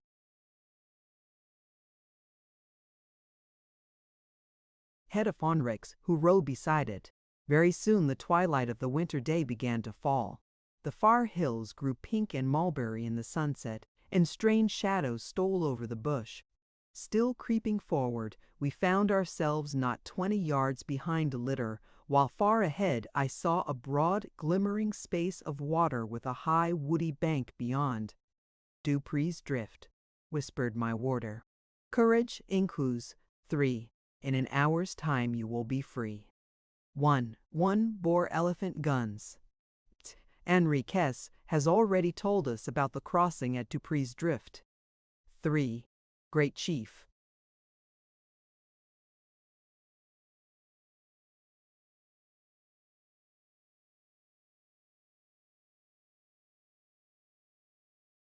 Chapter 13. The Drift of the Letter B.Eth.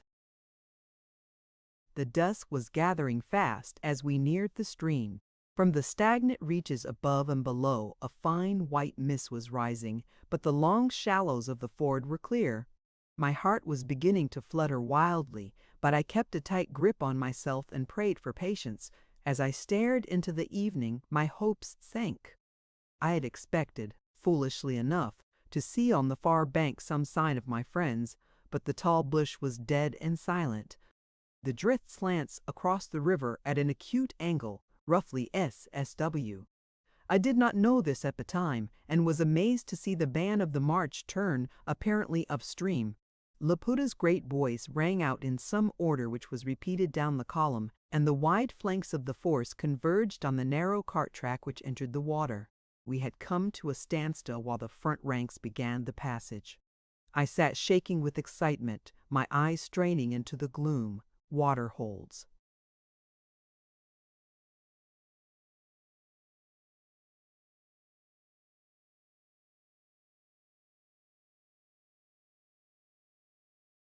The evening light for long, and I could make out pretty clearly what was happening. The leading horseman rode into the stream with Laputa in front. The ford is not the best going, so they had to pick their way, but in 5 or 10 minutes they were over. Then came some of the infantry of the flanks, who crossed with the water to their waists, and their guns held high above their heads. They made a portentous splashing, but not a sound came from their throats. I shall never know how Laputa imposed silence on the most noisy race on earth. Several thousand footmen must have followed the riders and disappeared into the far bush. But not a shot came from the bluffs in front. I watched with a sinking heart. Arcole had failed, and there was to be no check at the drift. There remained for me only the horrors at Ananda's Kraal. I resolved to make a dash for freedom at all costs, and was in the act of telling Arcole's man to cut my bonds when a thought occurred to me.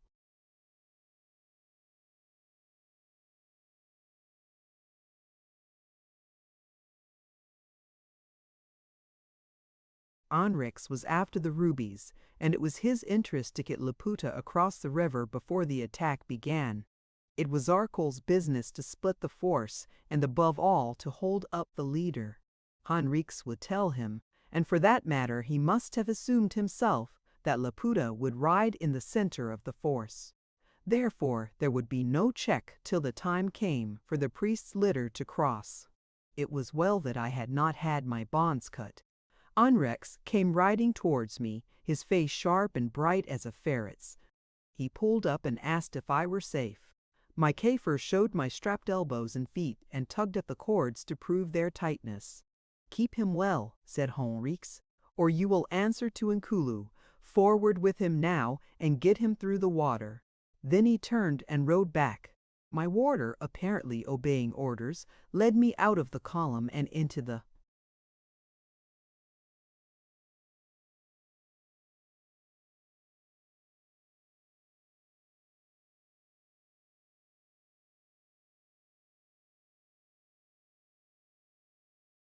bush on the right hand. Soon we were abreast of the litter and some 20 yards to the west of it. The water gleamed through the trees a few paces in front.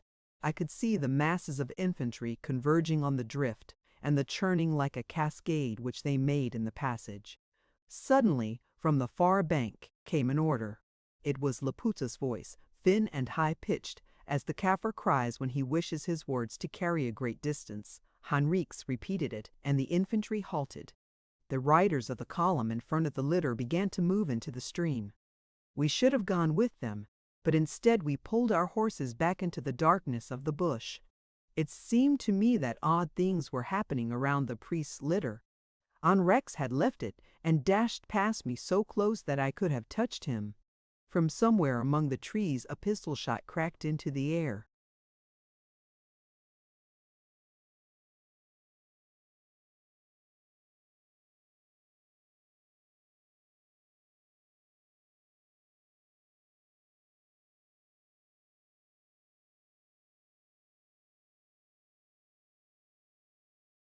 As if in answer to a signal, the high bluff across the stream burst into a sheet of fire. A sheet of fire sounds odd enough for scientific warfare. I saw that my friends were using shotguns and firing with black powder into the mop in the water. It was humane and it was good tactics, for the flame in the gray dusk had the appearance of a heavy battery of ordnance. Once again I heard Henri's voice. He was turning the column to the right. He shouted to them to get into cover and take the water higher up. I thought, too, that from far away I heard Laputa. These were maddening seconds. We had left the business of cutting my bonds almost too late. And the darkness of the bush, the strips of hide could only be felt for, and my Kaffir had a woefully blunt knife. Reins are always tough to sever, and mine had to be sawn through. Soon my arms were free, and I was plucking at my other bonds. The worst were those on my ankles below the horse's belly.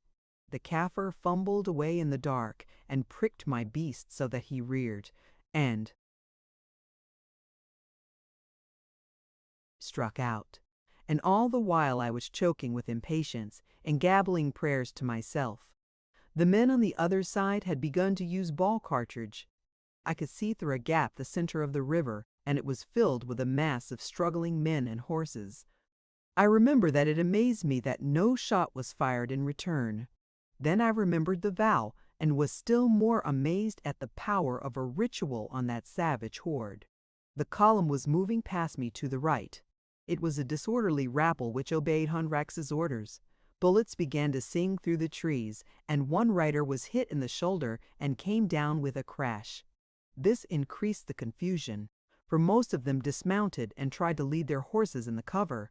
The infantry coming in from the wings collided with them, and there was a struggle of excited beasts and men in the thickets of thorn and mopane, and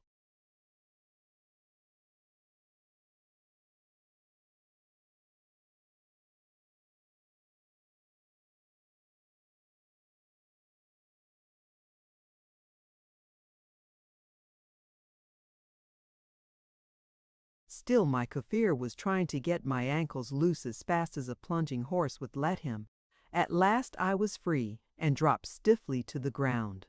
I fell prone on my face with cramp, and when I got up I rolled like a drunk man. Here I made a great blunder. I should have left my horse with my Kaffir and bidden him follow me. But I was too eager to be cautious, so I let it go, and crying to the Kaffir to await me, I ran towards the litter. Henriques had laid his plans well. The column had abandoned the priest, and by the litter were only the two bearers. As I caught sight of them, one fell with a bullet in his chest. The other, wild with fright, kept turning his head to every quarter of the compass. Another bullet passed close to his head. This was too much for him, and with a yell he ran away. As I broke through the thicket, I looked to the quarter whence the bullets had come. These, I could have taken my oath, were not fired by my friends on the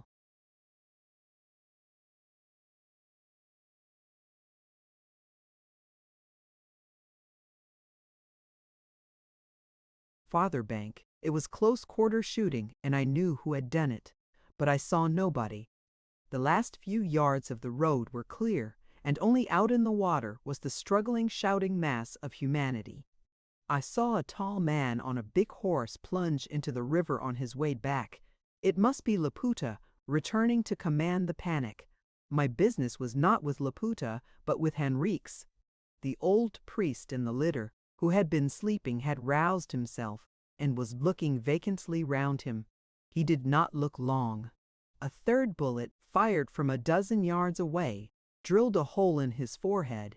He fell back dead, and the ivory box which lay on his lap tilted forward on the ground. I had no weapon of any kind, and I did not want the fourth bullet for myself. Henriques was too pretty a shot to trifle with. I waited quietly on the edge of the shade till the Portuguese came out of the thicket. I saw him running forward.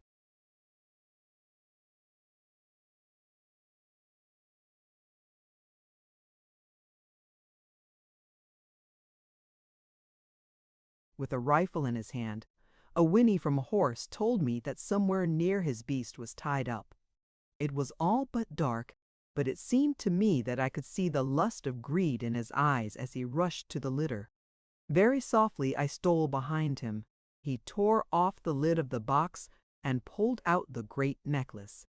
For a second it hung in his hands, but only for a second. So absorbed was he that he did not notice me standing full before him. Nay, he lifted his head and gave me the finest chance of my life. I was something of a boxer, and all my accumulated fury went into the blow. It caught him on the point of the chin, and his neck cricked like the bolt of a rifle. He fell limply on the ground, and the jewels dropped from his hand. I picked them up and stuffed them into my breeches pocket. Then I pulled the pistol out of his belt. It was six-chambered, and I knew that only 3 had been emptied. I remembered feeling extraordinarily cool and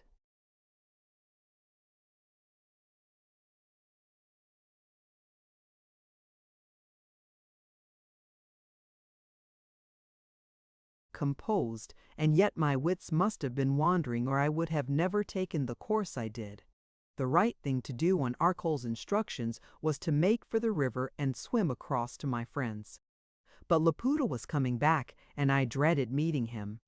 Laputa seemed to my heated fancy omnipresent.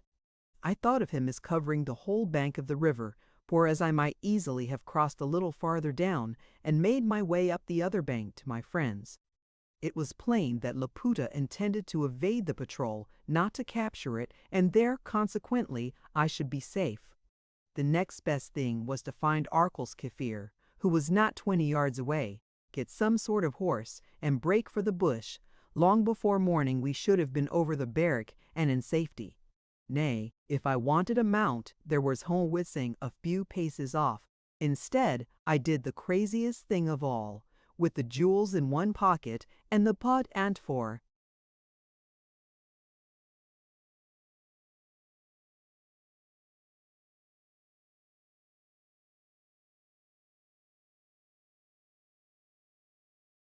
Portuguese's pistol in the other, I started running back the road we had come.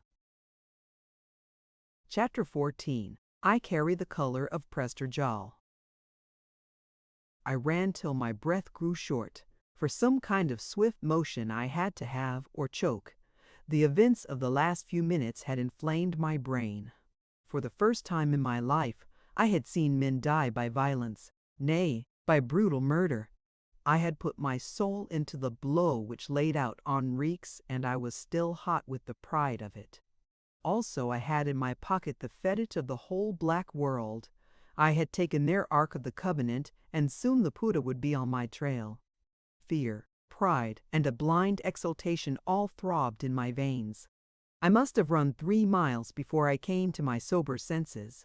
I put my ear to the ground, but heard no sound of pursuit. Laputa, I argued, would have enough to do for a little, shepherding his flock over the water. He might surround and capture the patrol, or he might evade it. The vow prevented him from fighting it. On the whole, I was clear that he would ignore it and push on for the rendezvous. All this would take time, and the business of the priest would have to wait. When Henriques came to, he would no doubt have a story to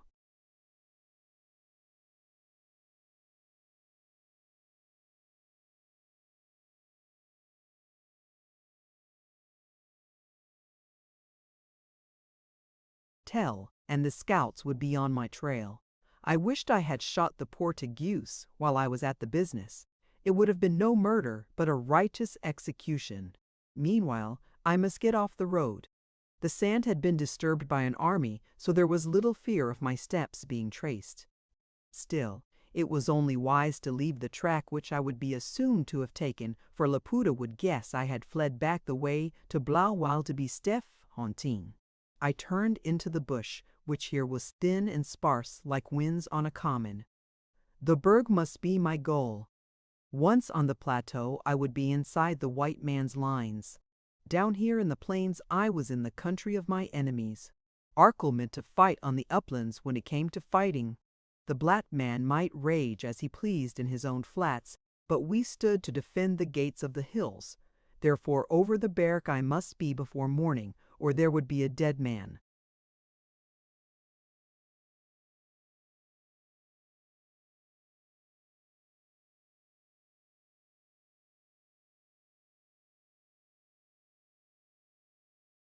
With no tales to tell, I think that even at the start of that night's work I realized the exceeding precariousness of my chances.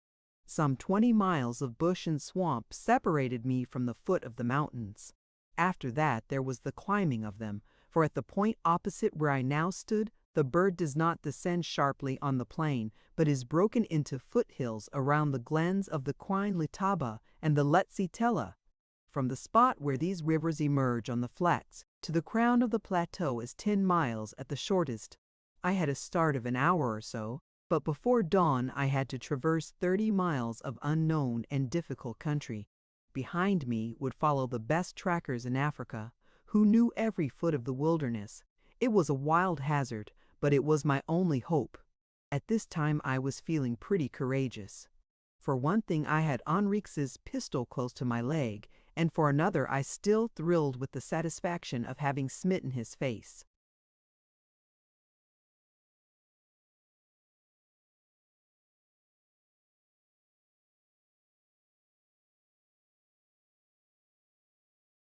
I took the rubies and stowed them below my shirt and next my skin.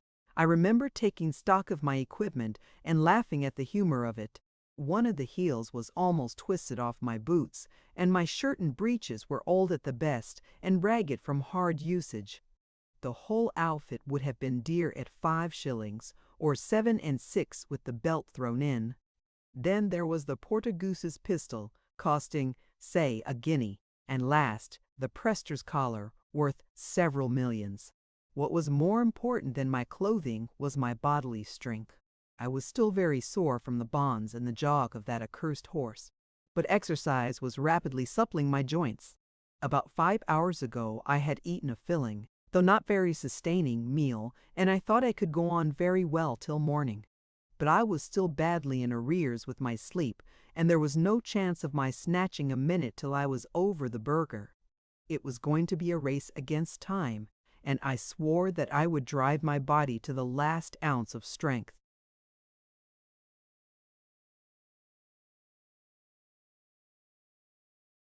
Moonrise was still an hour or two away, and the sky was bright with myriad stars. I knew now what starlight meant, for there was ample light to pick my way by. I steered by the Southern Cross, for I was aware that the berg ran north and south, and with that constellation on my left hand I was bound to reach it sooner or later.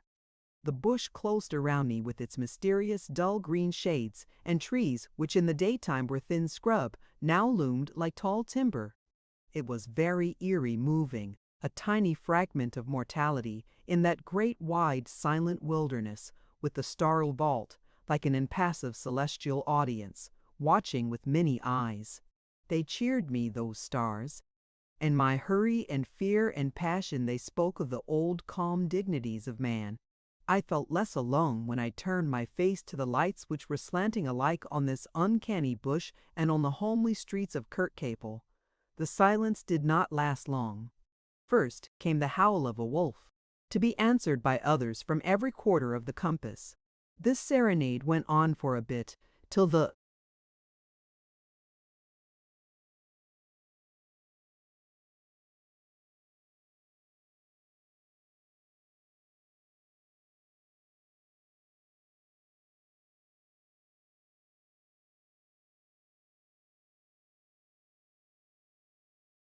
jackals chimed in with their harsh bark.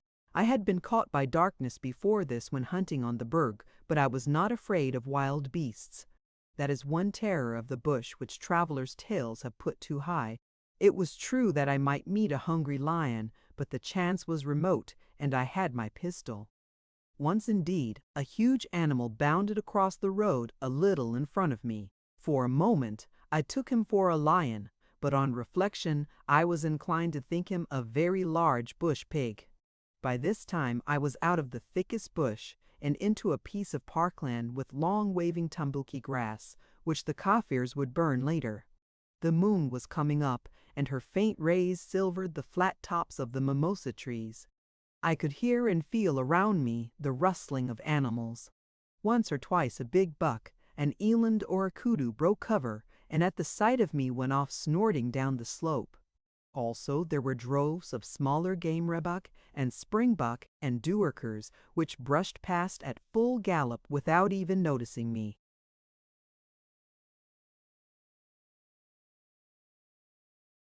The sight was so novel that it set me thinking. That shy wild things should stampede like this could only mean that they had been thoroughly scared. Now obviously the thing that scared them must be on this side of the Letaba. This must mean that Laputa's army, or a large part of it, had not crossed at Dupree's Drift, but had gone up the stream to some higher ford. If that was so, I must alter my course, so I bore away to the right for a mile or two, making a line due northwest.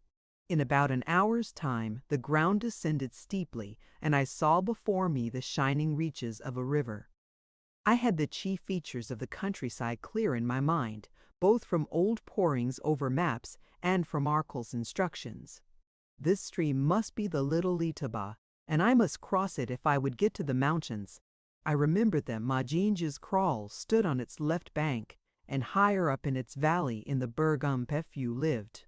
At all costs, the kraals must be avoided.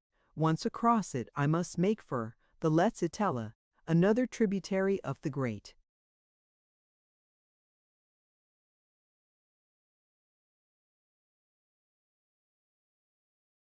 Letaba, and by keeping the far bank of that stream, I should cross the mountains to the place on the plateau of the Woodbush which Arkell had told me would be his headquarters.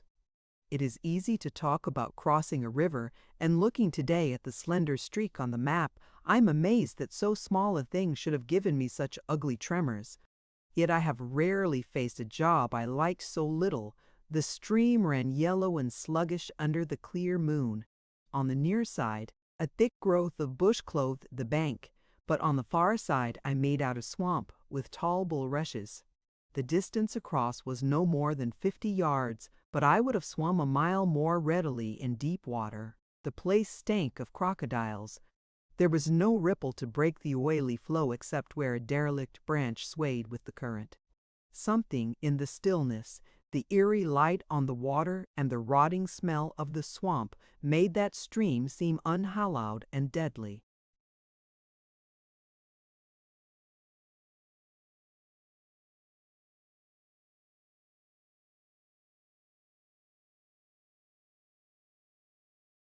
I sat down and considered the matter. Crocodiles had always terrified me more than any created thing, and to be dragged by iron jaws to death in that hideous stream seemed to me the most awful of endings. Yet cross it I must, if I were to get rid of my human enemies. I remembered a story of an escaped prisoner during the war who had only the Komati River between him and safety, but he dared not enter it, and was recaptured by a Boer commando. I was determined that such cowardice should not be laid to my charge. If I was to die, I would at least have given myself every chance of life. So I braced myself as best I could and looked for a place to enter. The veldcraft I had mastered had taught me a few things. One was that wild animals drink at night, and that they have regular drinking places. I thought that the likeliest place for crocodiles was at or around such spots, and, therefore, I resolved to take the water away from a drinking place. I went up the bank, noting where the narrow bush paths emerged on the water side. I scared away.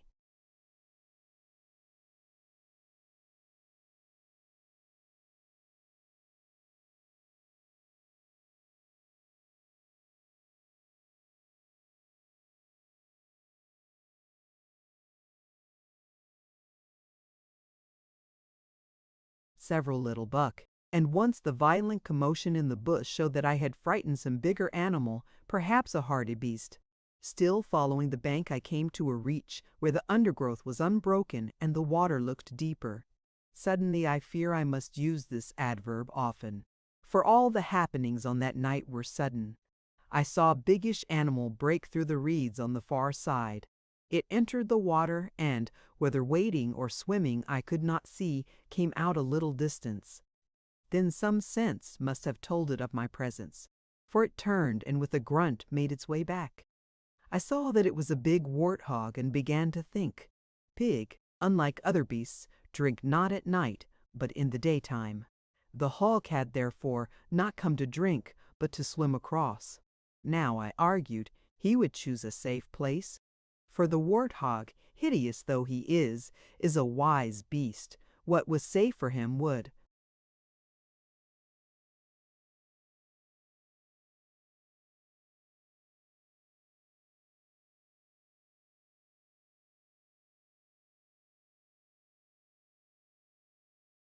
Therefore, in all likelihood, be safe for me. With this hope to comfort me, I prepared to enter. My first care was the jewels, so feeling them precarious in my shirt, I twined the collar round my neck and clasped it. The snake clasp was no flimsy device of modern jewelry, and I had no fear but that it would hold. I held the pistol between my teeth, and with a prayer to God, slipped into the muddy waters. I swam in the wild way of a beginner who fears cramp. The current was light and the water moderately warm, but I seemed to go very slowly, and I was cold with apprehension. In the middle it suddenly shallowed, and my breast came against a mud showal. I thought it was a crocodile, and in my confusion the pistol dropped from my mouth and disappeared. I waded a few steps and then plunged into deep water again. Almost before I knew, I was among the bulrushes, with my feet in the slime of the bank, with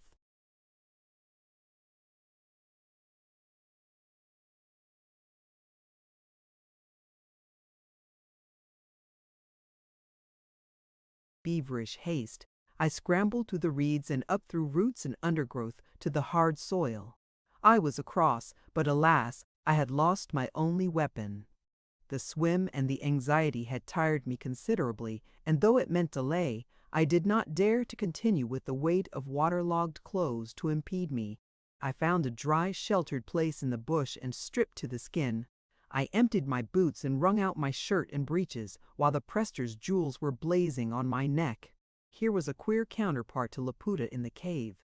The change revived me, and I continued my way in better form. So far there had been no sign of pursuit. Before me, the Letsitela was the only other stream, and from what I remembered of its character near the Bear, I thought I should have little trouble. It was smaller than the Kleinletaba, and a rushing torrent where shallows must be common.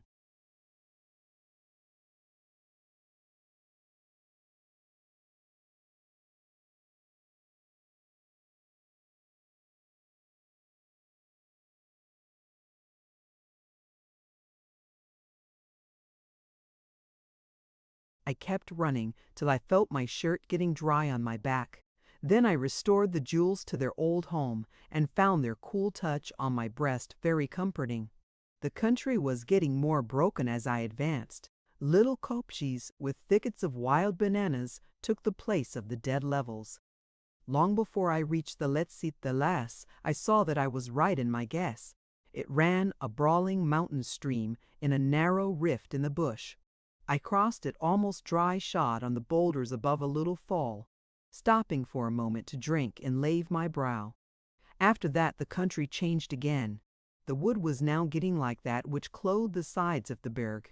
There were tall timber trees, yellowwood, sneezewood, essenwood, stinkwood, and the ground was carpeted with thick grass and ferns. The sight gave me my first earnest of safety. I was approaching my own country. Behind me was heathendom and the black fever flats.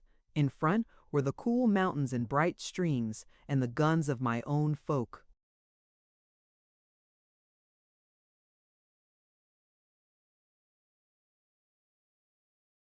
As I struggled on, for I was getting very footsore and weary, I became aware of an odd sound in my rear. It was as if something were following me. I stopped and listened with a sudden dread. Could Laputa's trackers have got up with me already? But the sound was not of human feet. It was as if some heavy animal were plunging through the undergrowth. At intervals came the soft pad of its feet on the grass. It must be the hungry lion of my nightmare, and Henriette's pistol was in the mud of the Klein Letaba. The only thing was a tree, and I had sprung for one and scrambled wearily into the first branches when a great yellow animal came into the moonlight. Providence had done kindly in robbing me of my pistol. The next minute I was on the ground, with Colin leaping on me and baying with joy. I hugged that blessed hound and buried my head in his shaggy neck, sobbing like a child. How?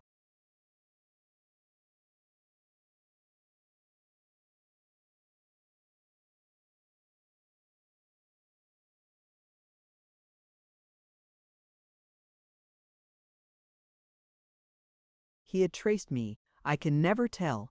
The secret belongs only to the maker of good and faithful dogs. With him by my side I was a new man. The awesome loneliness had gone. I felt as if he were a message from my own people to take me safely home. He clearly knew the business afoot, for he padded beside me with never a glance to right or left.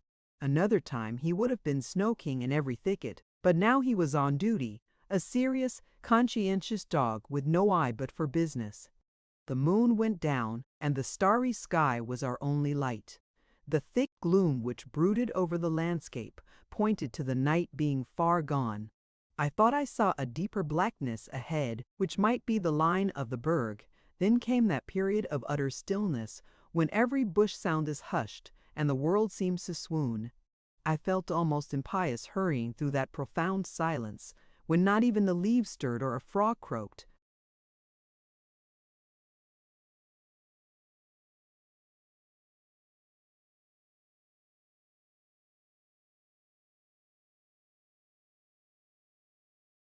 Suddenly, as we came over a rise, a little wind blew on the back of my head, and a bitter chill came into the air. I knew from nights spent in the open that it was the precursor of dawn. Sure enough, as I glanced back, far over the plain, a pale glow was stealing upwards into the sky. In a few minutes the pall melted into an airy haze, and above me I saw the heavens shot with tremors of blue light. Then the foreground began to clear, and there before me, with their heads still muffled in vapor, were the mountains. Xenophon's 10,000 did not hail the sea more gladly than I welcomed those frowning ramparts of the Berguet. Once again my weariness was eased.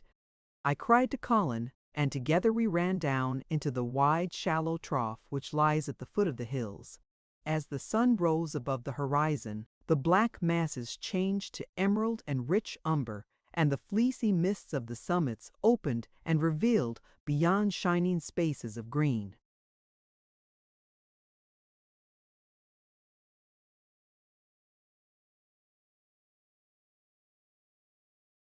Some lines of Shakespeare ran in my head, which I have always thought the most beautiful of all poetry. Night's candles are burned out, and jocund day walks tiptoe on the misty mountain tops. Up there among the clouds was my salvation.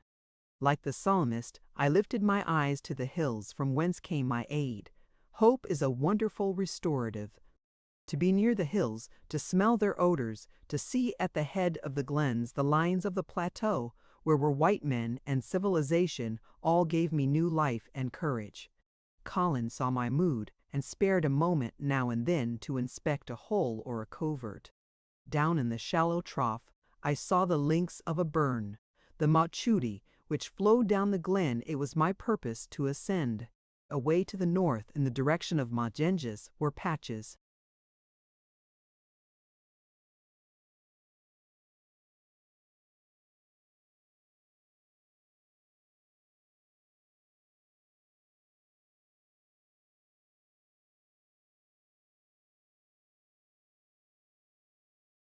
of Kaffir tillage, and I thought I discerned the smoke from fires.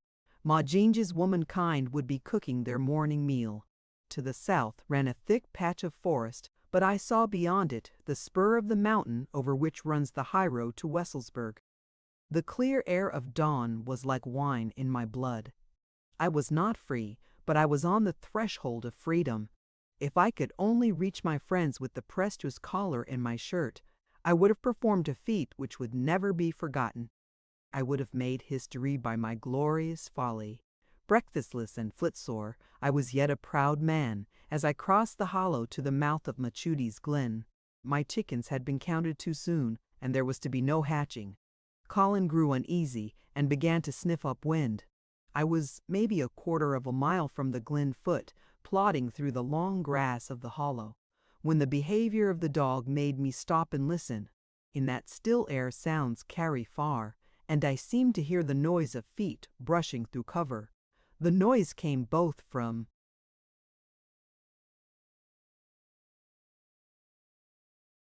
north and south, from the forest and from the lower course of the Machudi. I dropped into shelter, and running with bent back, got to the summit of a little bush-clad knoll. It was Colin who first caught sight of my pursuers. He was staring at a rift in the trees and suddenly gave a short bark. I looked and saw two men, running hard, cross the grass and dip into the bed of the stream. A moment later, I had a glimpse of figures on the edge of the forest, moving fast to the mouth of the glen. The pursuit had not followed me. It had waited to cut me off. Fool that I was, I had forgotten the wonders of Kaffir telegraphy. It had been easy for Laputa to send word 30 miles ahead to stop any white man who tried to cross the Burgay. And then I knew that I was very weary.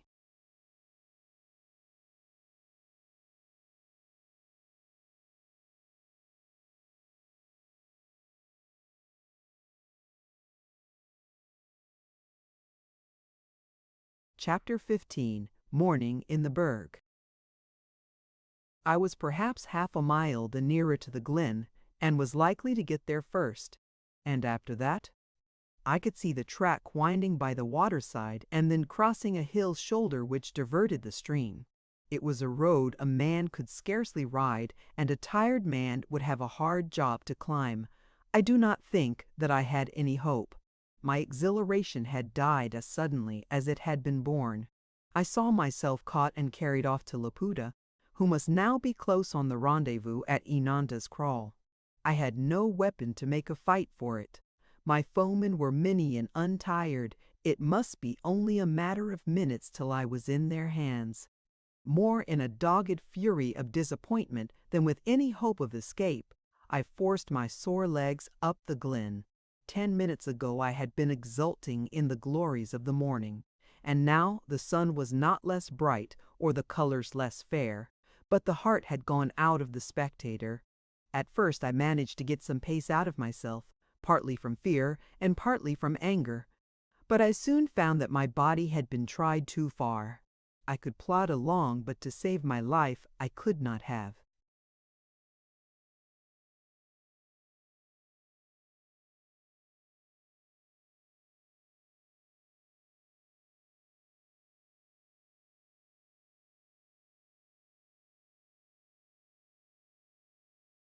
Hurried.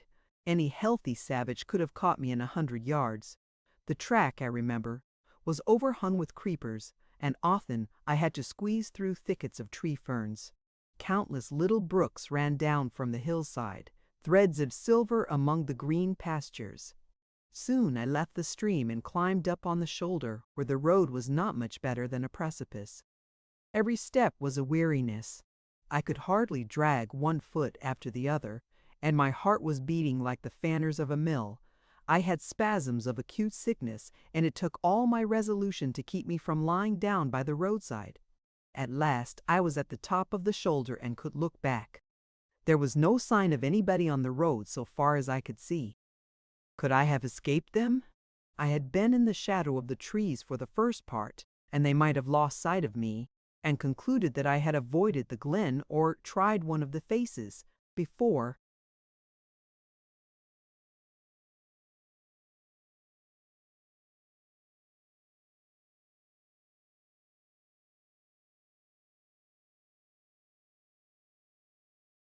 I remember, there stretched the upper glen, a green cup-shaped hollow with the sides scarred by ravines. There was a high waterfall in one of them, which was white as snow against the red rocks. My wits must have been shaky, for I took the fall for a snowdrift and wondered sillily why the berg had grown so alpine. A faint spasm of hope took me into that green cup. The bracken was as thick as on the pentlands, and there was a multitude of small lovely flowers in the grass. It was like a water meadow at home, such a place as I had often in boyhood searched for moss, sheepers and corncrakes' eggs. Birds were crying round me as I broke this solitude, and one small buck, a klipspringer, rose from my feet and dashed up one of the gullies. Before me was a steep green wall with the sky blue above it. Beyond it was safety, but as my sweat-dimmed eyes looked at it, I knew that I could never reach it. Then I saw my pursuers, high up on the left side and rounding the rim of the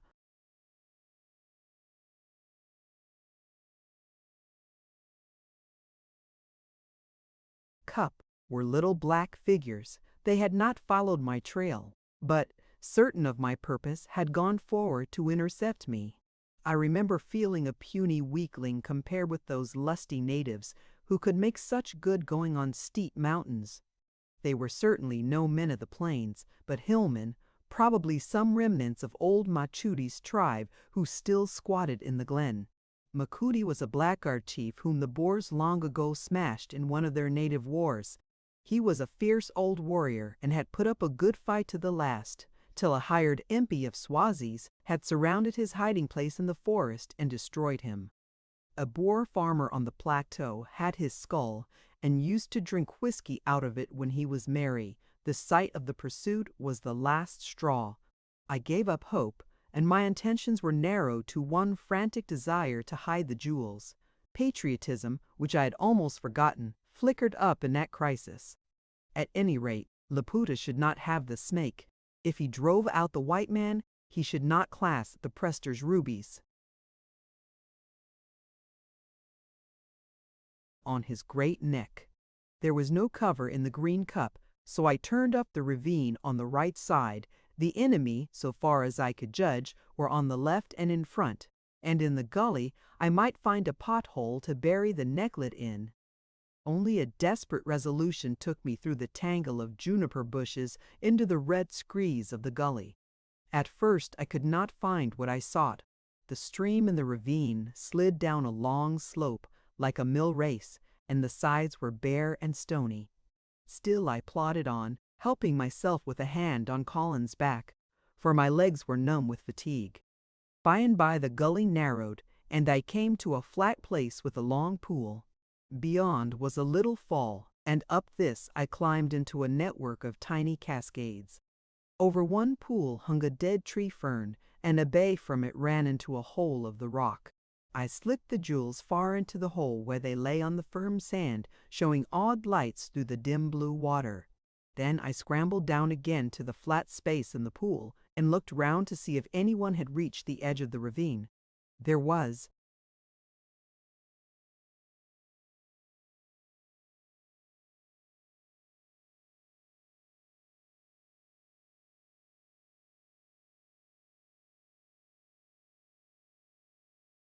No sign as yet of the pursuit, so I dropped limply on the shingle and waited. for I had suddenly conceived a plan. As my breath came back to me, my wits came back from their wandering. These men were not there to kill me, but to capture me.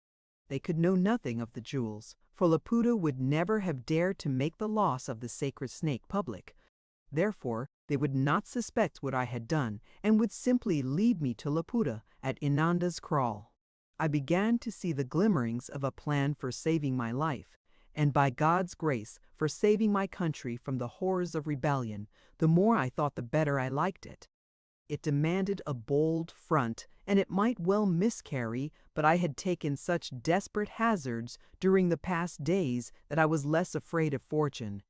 Anyhow, the choice lay between certain death and a slender chance of life, and it was easy to decide. Playing football, I used to notice how towards the end of a game I might be sore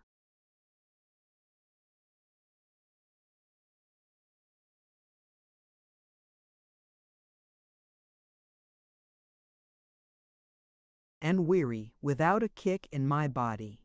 But when I had a straight job of tackling a man, my strength miraculously returned. It was even so now. I lay on my side, luxuriating in being still, and slowly a sort of vigor crept back into my limbs. Perhaps a half-hour of rest was given me before, on the lip of the gully, I saw figures appear. Looking down, I saw several men who had come across from the opposite side of the valley, scrambling up the stream. I got to my feet, with Colin bristling beside me, and awaited them with the stiffest face I could muster. As I expected, they were Machudi's men. I recognized them by the red ochre in their hair and their copper-wire necklets. Big fellows they were, long-legged and deep in the chest, the true breed of mountaineers. I admired their light tread on the slippery rock. It was hopeless to think of evading such men in their own hills. The men from the side joined the men in front, and they stood looking at me from about 12 yards off. They were armed only with knobberies and very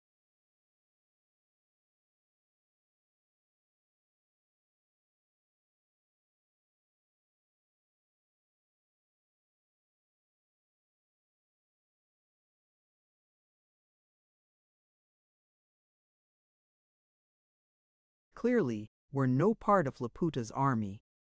This made their errand plain to me. "Halt," I said in Kaffir, as one of them made a hesitating step to advance. "Who are you, and what do you seek?" There was no answer, but they looked at me curiously. Then one made a motion with his stick. Colin gave a growl, and would have been on him if I had not kept a hand on his collar.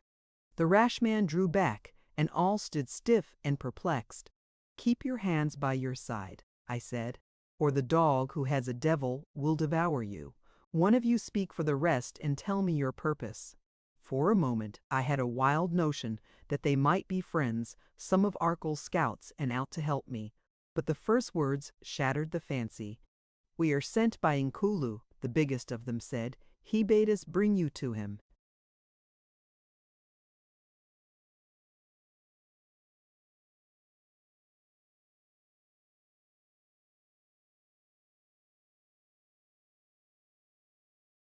"And what if I refuse to go?" "Then, boss, we must take you to him. We are under the vow of the snake." "Vow of fiddlestick!" I cried. "Who do you think is the bigger chief, the Inkulu or Raditswan? I tell you, Raditswan is now driving Inkulu before him as a wind drives rotten leaves. It will be well for you, men of Machudi, to make peace with Raditswan and take me to him on the bargain. If you bring me to him, I and he will reward you. But if you do, Inkulu's bidding, you will soon be hunted like buck out of your hills." They grinned at one another, but I could see that my words had no effect. Laputa had done his business too well. The spokesman shrugged his shoulders in the way the Kafirs have. "We wish you no ill, boss, but we have been bidden to take you to Inkulu. We cannot."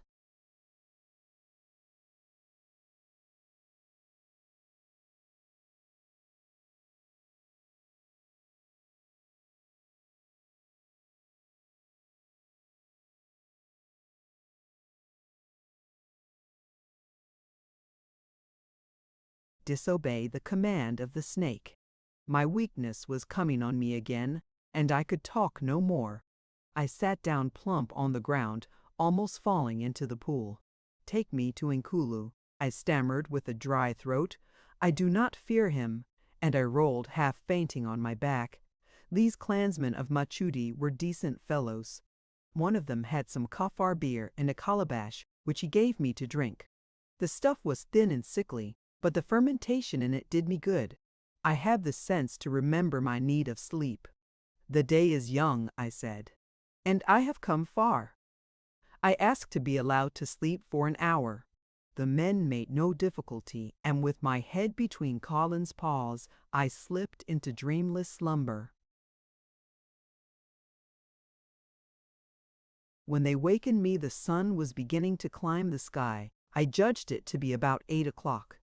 They had made a little fire and roasted mealies. Some of the food they gave me, and I ate it thankfully. I was feeling better, and I think a pipe would have almost completed my cure. But when I stood up, I found that I was worse than I had thought. The truth is, I was leg weary, which you often see in horses, but rarely in men. What the proper explanation is, I do not know, but the muscles simply refused to answer the direction of the will. I found my legs sprawling like a child's who was learning to walk. "If you want me to go to the Inkulu, you must carry me," I said as I dropped once more on the ground. The men nodded and set to work to make a kind of litter out of their knob carries and some old ropes they carried. As they worked and chattered, I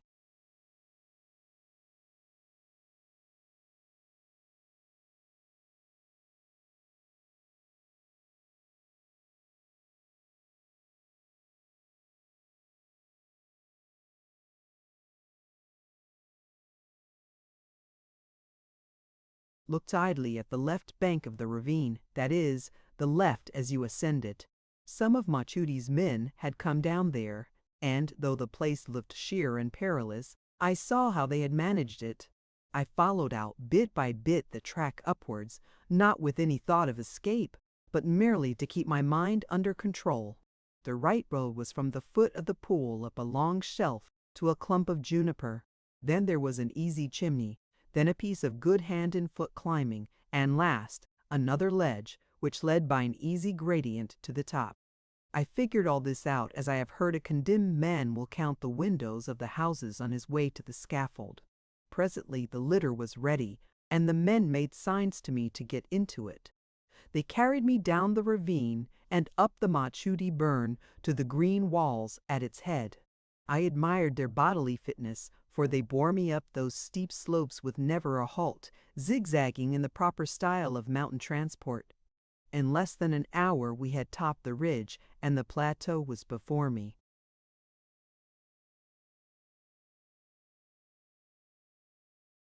It looked very homelike and gracious, rolling in gentle undulations to the western horizon, with clumps of wood in its hollows. Far away I saw smoke rising from what should be the village of the Iron Crans. It was the country of my own people, and my captors behoved to go cautiously. They were old hands at vildcraft, and it was wonderful the way in which they kept out of sight, even on the bare ridges. Arkell could have taught them nothing in the art of scouting. At an incredible pace they hurried me along, now in a meadow by a stream side, now through a patch of forest, and now skirting a green shoulder of hill. Once they clacked down suddenly and crawled into the lee of some thick bracken. Then very quietly they tied my hands and feet and, not urgently, wound a dirty length of cotton over my mouth. Colin was meantime held tight and muzzled with a kind of bag strapped over his head. To get this over his snapping jaws took the whole strength of the party. I guessed that we were nearing the high road which runs from the plateau down the Great Letaba Valley to the mining township of Wesselsburg, away out on the plain. The police patrols must be on this road, and there was risk in crossing. Sure enough, I seemed to catch a jingle of bridles, as if from some company of men riding in haste. We lay still for a little till the scouts came back and reported the coast clear. Then we made a dart for the road, crossed it, and got into cover on the other side, where the ground sloped down to the Letaba Glen. I noticed in crossing that the dust of the highway was thick with the marks of shod horses. I was very near and yet very far from my own people. Once in the rocky gorge of the Leitaba, we advanced with less care. We scrambled up a steep side gorge and came on to the small plateau from which the cloud mountains rise. After that I was so tired that I drowsed away, heedless of the bumping of the litter. We went up, and when I next opened my eyes, we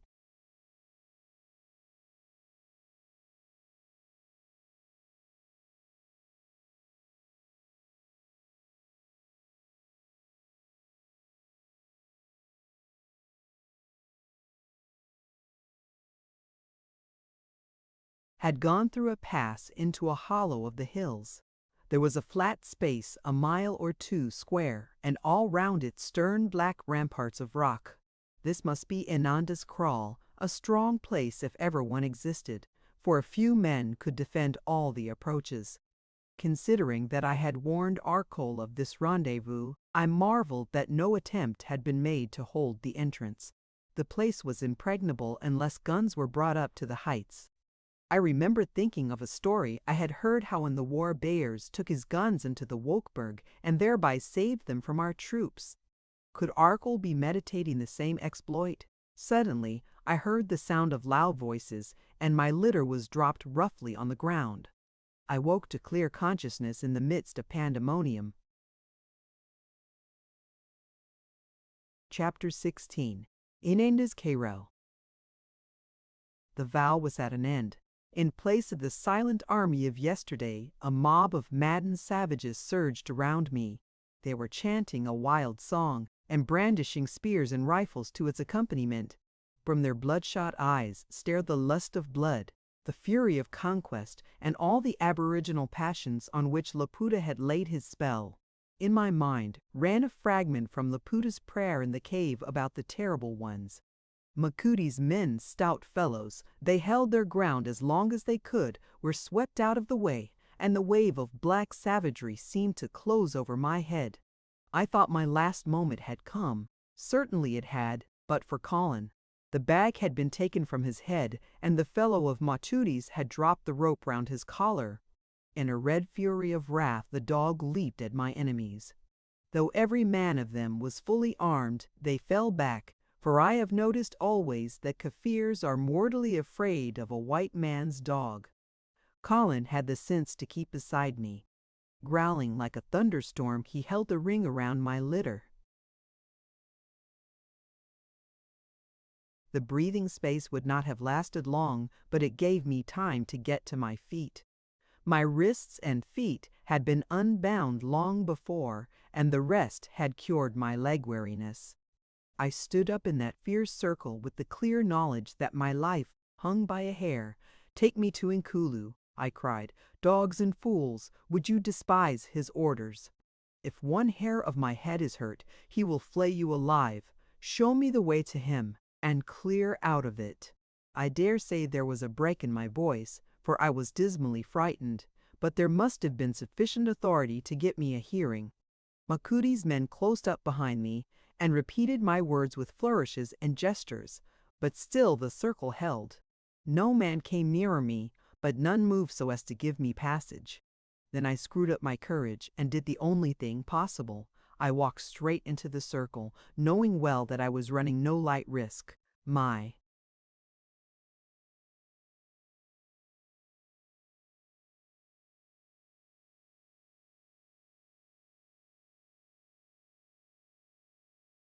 courage, as I have already explained, is of little use unless I am doing something. I could not endure another minute of sitting still with those fierce eyes on me. The circle gave way.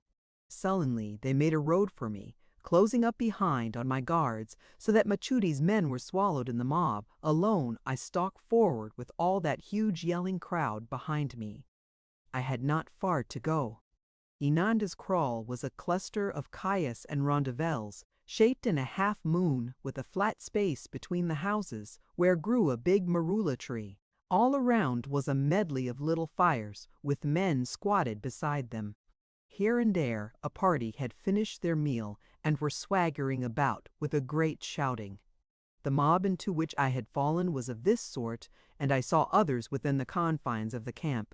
But around the marula tree there was a gathering of chiefs, if I could judge by the comparative quiet and dignity of the men, who sat in rows on the ground. A few were standing, and among them I.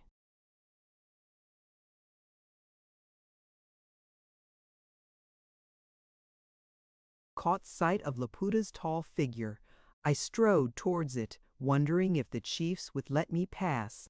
The hubbub of my volunteer attendants brought the eyes of the company round to me.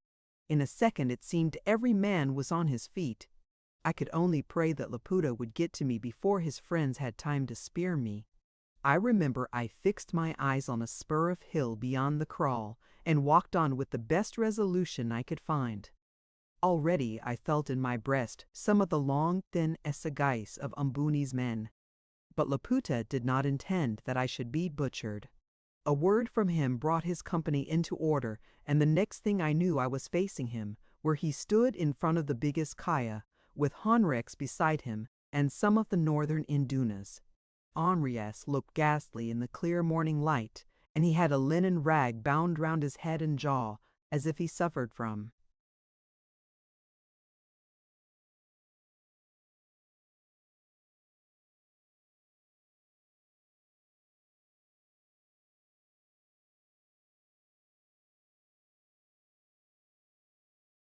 toothache.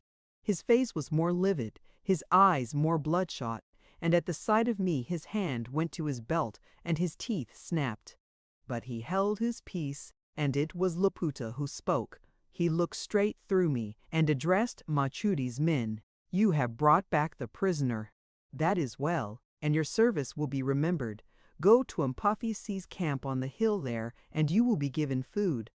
The men departed, and with them fell away the crowd which had followed me.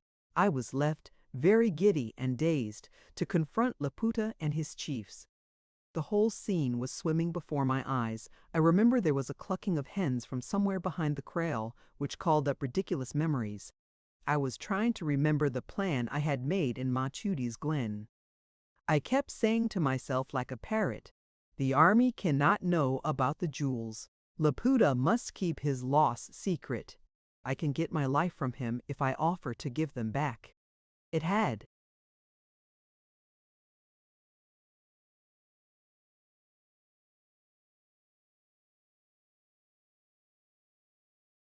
Sounded a good scheme 3 hours before, but with the man's hard face before me, it seemed a frail peg to hang my fate on.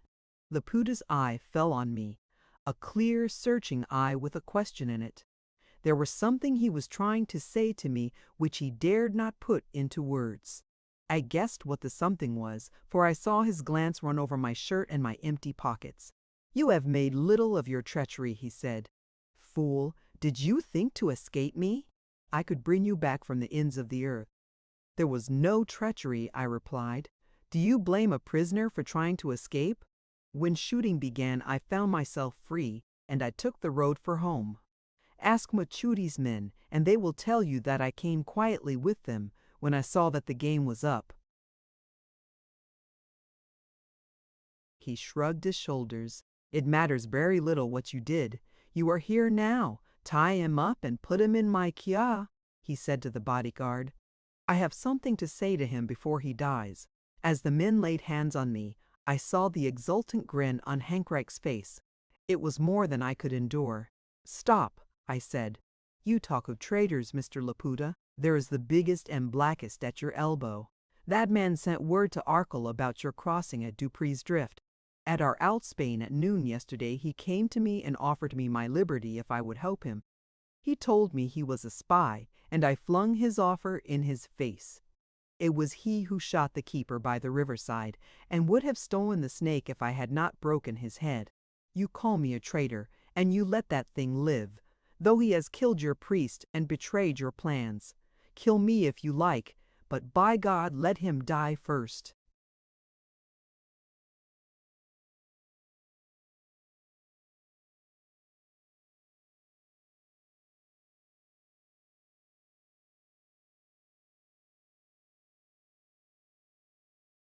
I do not know how the others took the revelation, for my eyes were only for the Portugoose. He made a step towards me, his hands twitching by his sides. "You lie," he screamed in that queer broken voice which much fever gives. It was this English hound that killed the keeper and felled me when I tried to save him. The man who insults my honor is dead. And he plucked from his belt a pistol. A good shot does not miss at 2 yards. I was never nearer my end than in that fraction of time while the weapon came up to the aim. It was scarcely a second, but it was enough for Colin. The dog had kept my side and had stood docilely by me while Laputa spoke. The truth is, he must have been as tired as I was. As the Kaffirs approached to lay hands on me, he had growled menacingly. But when I spoke again, he had stopped. Henrique's voice had convinced him of a more urgent danger, and so soon as the trigger hand of the Portuguese rose, the dog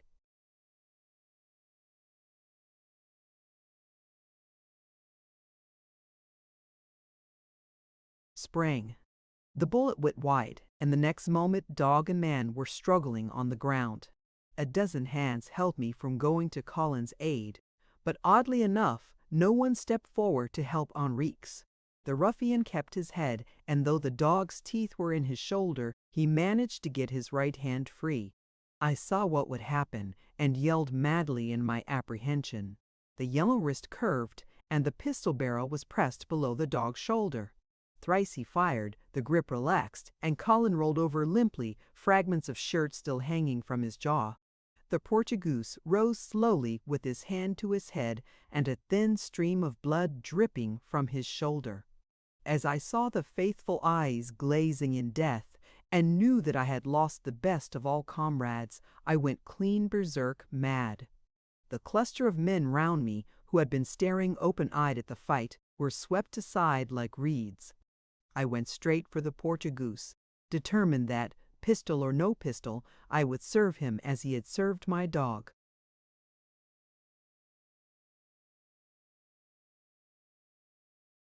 For my years I was a well-set-up lad, long in the arms and deep in the chest, but I had not yet come to my full strength, and in any case I could not hope to fight the whole of Laputa's army.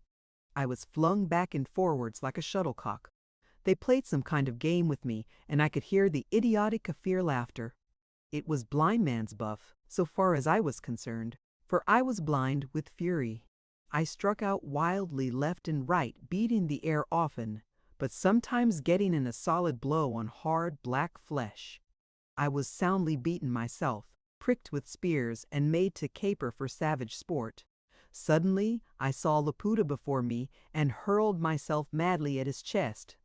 Someone gave me a clout on the head, and my senses fled.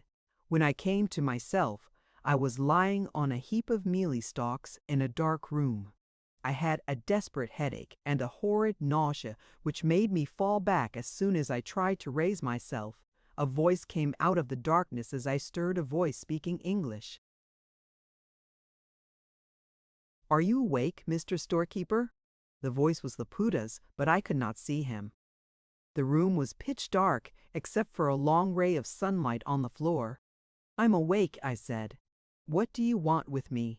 Someone stepped out of the gloom and sat down near me. A naked black foot broke the belts of light on the floor. "For God's sake, get me a drink," I murmured.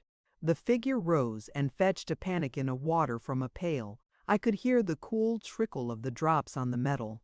A hand put the dish to my mouth, and I drank water with a strong dash of spirits. This brought back my nausea, and I collapsed on the mealie stalks till the fit passed.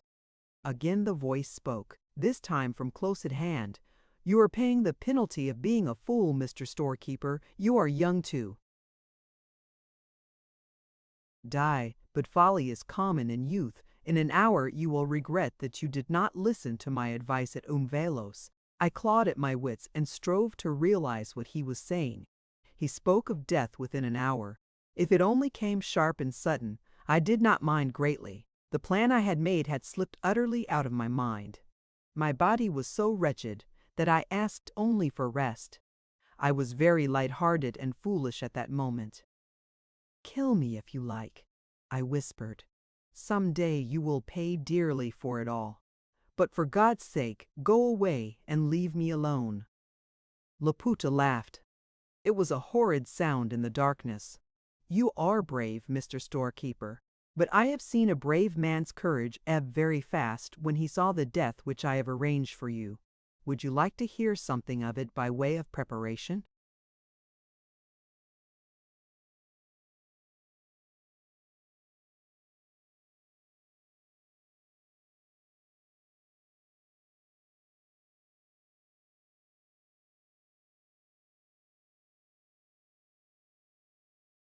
In a low, gentle voice, he began to tell me mysteries of awful cruelty. At first I scarcely heard him, but as he went on, my brain seemed to wake from its lethargy. I listened with freezing blood. Not in my wildest nightmares had I imagined such a fate. Then, in despite of myself, a cry broke from me. It interests you? Laputa asked.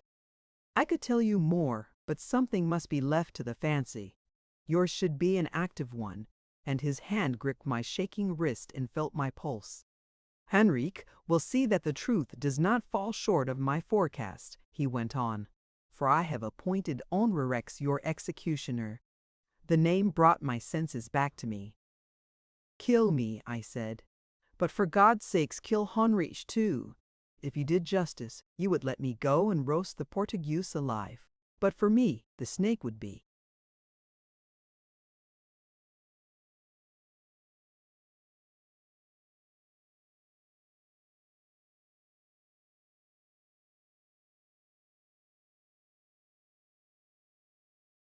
Over the Labombo, by this time in Enrique's pocket. But it is not, my friend. It was stolen by a storekeeper who will shortly be wishing he had died in his mother's womb.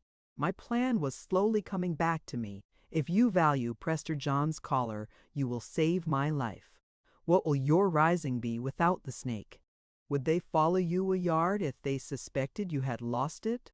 So you would threaten me, Laputa said very gently.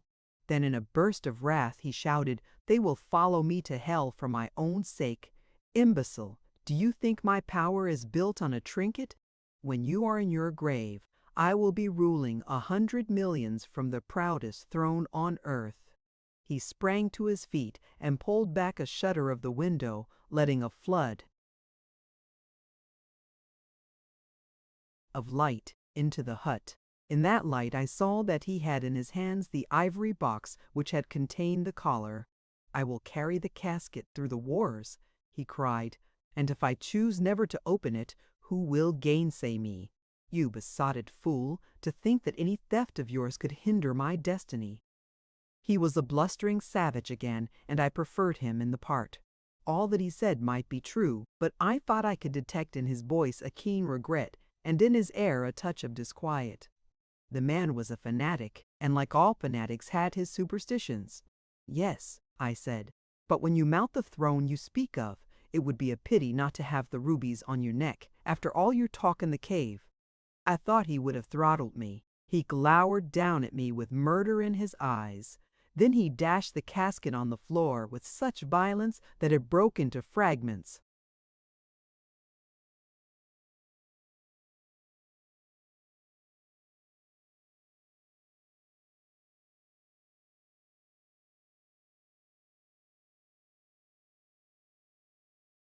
Give me back the Inolanlo, he cried, like a petted child. Give me back the collar of John. This was the moment I had been waiting for. Now see here, Mr. Laputa, I said. I am going to talk business. Before you started this rising, you were a civilized man with a good education. Well, just remember that education for a minute and look at the matter in a sensible light. I'm not like the Portuguese. I don't want to steal your rubies. I swear to God that what I have told you is true. Enrique's killed the priest and would have bagged the jewels if I had not laid him out. I ran away because I was going to be killed today, and I took the collar to keep it out of Henrique's hands. I tell you I would never have shot the old man myself. Very well, what happened? Your men overtook me, and I had no choice but to surrender. Before they reached me, I hid the collar in a place I know of. Now, I'm going to make you a fair and square.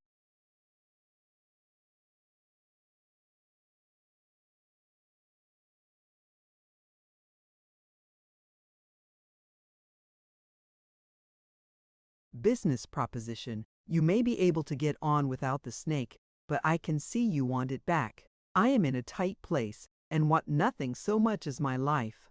I offer to trade with you. Give me my life, and I will take you to the place and put the jewels in your hand. Otherwise, you may kill me, but you will never see the collar of John again. I still think that was a pretty bold speech for a man to make in a predicament like mine. But it had its effect. Laputa ceased to be the barbarian king and talked like a civilized man.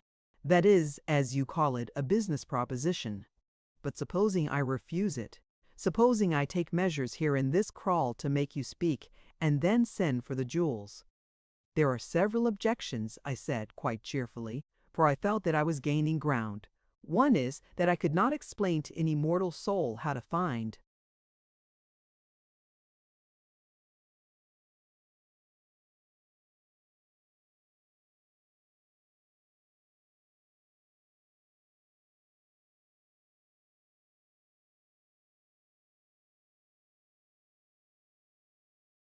the collar. I know where it is, but I could not impart the knowledge. Another is that the country between here and Machudi's is not very healthy for your people. Arkol's men are all over it, and you cannot have a collection of search parties rummaging about in the glen for long. Last and most important, if you send anyone for the jewels, you confess their loss. No, Mr. Laputa, if you want them back, you must go yourself and take me with you. He stood silent for a little with his brows knit in thought. Then he opened the door and went out. I guessed that he had gone to discover from his scouts the state of the country between Inanda's kraal and Machudi's glen. Hope had come back to me, and I sat among the mealie stalks trying to plan the future. If he made a bargain, I believed he would keep it. Once set free at the head of Machudi's, I should be within an hour or two of Arkol's posts. So far, I had done nothing for the cause. My message had been made useless by Henrit Kekshiri, and I had stolen the snake only to restore it. But if I got off with my life, there would be work for me to do in the Armageddon which I saw approaching. Should I escape, I wondered. What would hinder Laputa from setting his men to follow me and seize me before I could get into safety? My only chance was that Arkol might have been busy this day, and the countryside too full of his men to let Laputa's Kafirs through. But if this was so, Laputa and I should be stopped, and then Laputa would certainly kill me. I wished, and yet I did not wish, that Arkol should hold all approaches. As I reflected, my first exhilaration died away. The scales were still heavily weighted against me. Laputa returned, closing the door behind him. I will bargain with you on my own terms. You shall have your life, and in return you will take me to the place where you hid the collar and put it into my hands. I will ride there, and you will run beside me, tied to my saddle. If we are in danger from the white men, I will shoot you dead. Do you accept?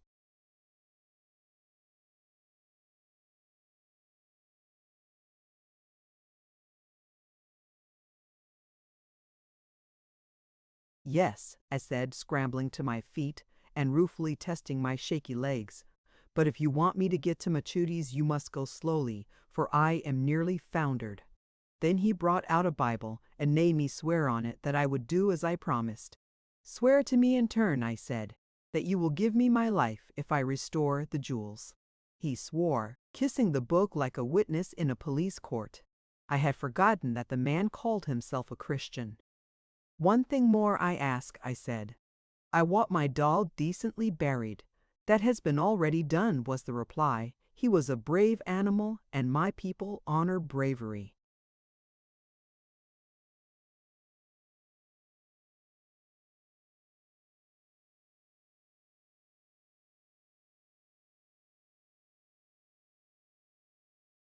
Chapter 17. A Deal and Its Consequences.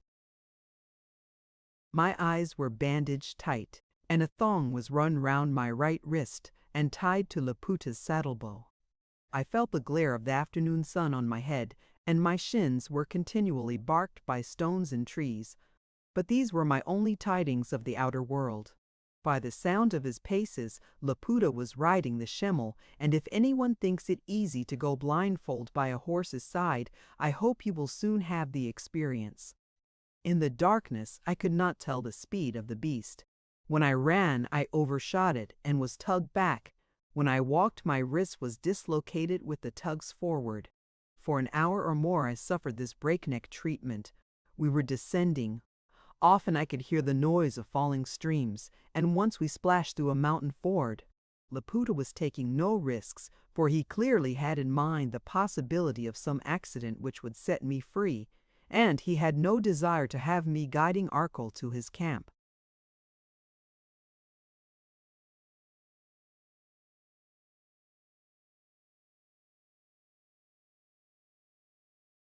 But as I stumbled and sprawled down these rocky tracks, I was not thinking of Laputa's plans. My whole soul was filled with regret for Colin and rage against his murderer. After my first mad rush, I had not thought about my dog. He was dead, but so would I be in an hour or two, and there was no cause to lament him. But at the first revival of hope, my grief had returned. As they bandaged my eyes, I was wishing that they would let me see his grave. As I followed beside Laputa, I told myself that if ever I got free, when the war was over, I would go to Inanda's kraal, find the grave, and put a tombstone over it in memory of the dog that saved my life. I would also write that the man who shot him was killed on such and such a day at such and such a place by Colin's master. I wondered why Laputa had not the wits to see the Portugoose's treachery and to let me fight him. I did not care what were the weapons, knives or guns, or naked fists, I would certainly kill him. And afterwards the Kaffirs could do as they pleased with me. Hot tears of rage and weakness wet the bandage on my eyes, and the sobs which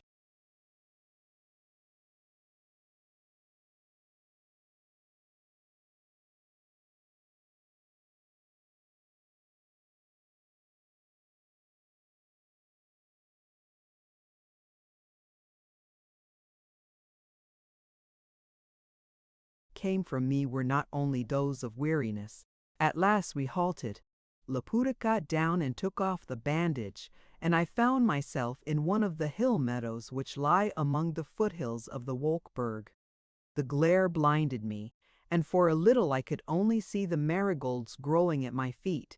Then I had a glimpse of the deep gorge of the great Letaba below me, and far to the east the flats running out to the hazy blue line of the Lubumbo hills. Laputa let me sit on the ground for a minute or two to get my breath and rest my feet. That was a rough road, he said. You can take it easier now, for I have no wish to carry you. He patted the Schimmel, and the beautiful creature turned his mild eyes on the pair of us. I wondered if he recognized his rider of 2 nights ago. I had seen Laputa as the Christian minister, as the priest and king in the cave, as the leader of an army at Dupree's Drift, and at the kraal we had left as the savage.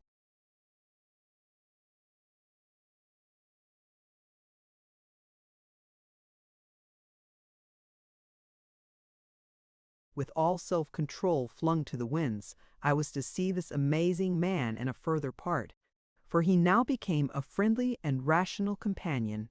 He kept his horse at an easy walk, and talked to me as if we were 2 friends out for a trip together. Perhaps he had talked thus to Arkell, the half-caste who drove his Cape cart.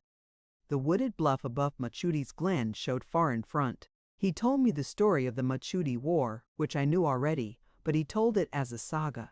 There had been a stratagem by which one of the Boer leaders, a Grobbelaar, I think got some of his men into the enemy's camp by hiding them in a captured forage wagon. Like the Trojan horse, I said involuntarily. Yes, said my companion, the same old device, and to my amazement he quoted some lines of Virgil. Do you understand Latin? He asked. I told him that I had some slight knowledge of the tongue, acquired at the University of Edinburgh. Laputa nodded. He mentioned the name of a professor there and commented on his scholarship. "Oh man," I cried, "what in God's name are you doing in this business?" You that are educated and have seen the world, what makes you try to put the clock back? You want to wipe out the civilization of 1,000 years and turn us all into savages. It's the more shame to you when you know better. You misunderstand me, he said quietly. It is because I have supped civilization dry that I know the bitterness of the fruit. I want a simpler and better world, and I want that world for my own people. I am a Christian, and will you tell me that your civilization pays much attention to Christ? You call yourself a patriot? Will you not give me leave to be a patriot in turn?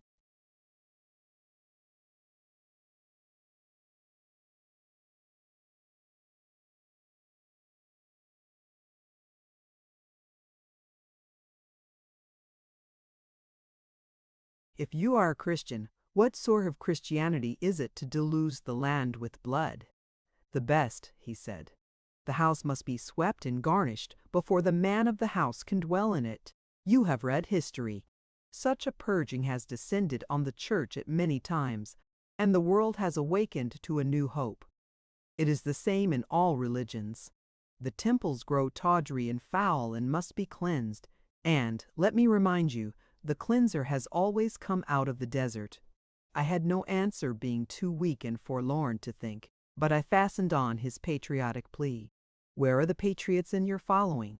They are all red Kafirs crying for blood and plunder. Supposing you were Oliver Cromwell, you could make nothing out of such a crew.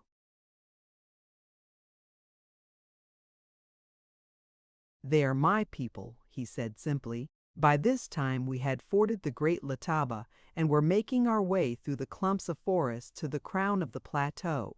I noticed that Laputa kept well in cover, preferring the tangle of wooded undergrowth to the open spaces of the water meadows. As he talked, his wary eyes were keeping a sharp lookout over the landscape. I thrilled with the thought that my own folk were near at hand. Once Laputa checked me with his hand as I was going to speak, and in silence we crossed the kloof of a little stream. After that we struck a long strip of forest and he slackened his watch. If you fight for a great cause, I said, why do you let a miscreant like Holmrex have a hand in it? You must know that the man's only interest in you is the chance of loot. I am for you against Henri X, and I tell you plain that if you don't break the snake's back, it will sting you.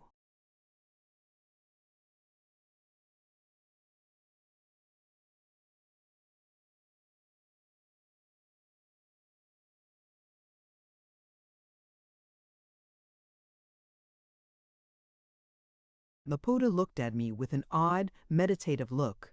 You misunderstand again, Mr. Storekeeper. The Portuguese is what you call a mean white. His only safety is among us. I am campaigner enough to know that an enemy who has a burning grievance against my other enemies is a good ally. You are too hard on Honrex. You and your friends have treated him as a Kafir, and a Kafir he is in everything but Kafir virtues. What makes you so anxious that Honrex should not betray me? I'm not a mean white, I said, and I will speak the truth. I hope in God's name to see you smashed, but I want it done by honest men and not by a yellow devil who has murdered my dog and my friends. Sooner or later you will find him out, and if he escapes you and there's any justice in heaven, he won't escape me. Brave words, said Laputa with a laugh, and then in 1 second he became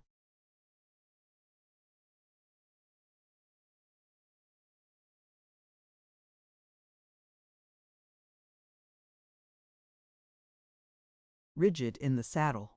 We had crossed a patch of meadow and entered a wood beyond which ran the highway. I fancy he was out in his reckoning and did not think the road so near. At any rate, after a moment he caught the sound of horses, and I caught it too. The wood was thin and there was no room for retreat, while to recross the meadow would bring us clean into the open.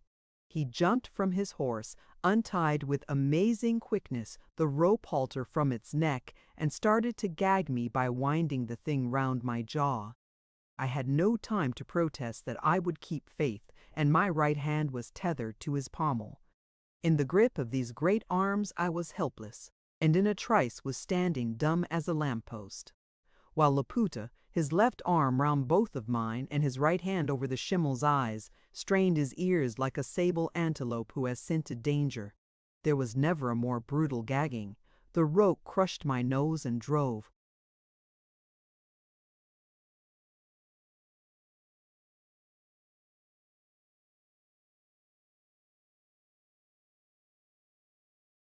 My lips down on my teeth, besides gripping my throat so that I could scarcely breathe. The pain was so great that I became sick and would have fallen but for Laputa.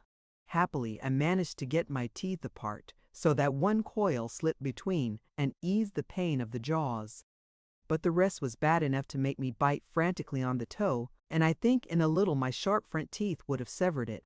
All this discomfort prevented me seeing what happened. The wood, as I have said, was thin, and through the screen of leaves I had a confused impression of men and horses passing interminably. There can only have been a score at the most, but the moment's drag of a cord is gripping your throat. When Laputa at length untied me, I had another fit of nausea and leaned helplessly against a tree. Laputa listened till the sound of the horses had died away, then silently we stole to the edge of the road, across and into the thicker evergreen bush on the far side. At a pace which forced me to run hard, we climbed a steepish slope till,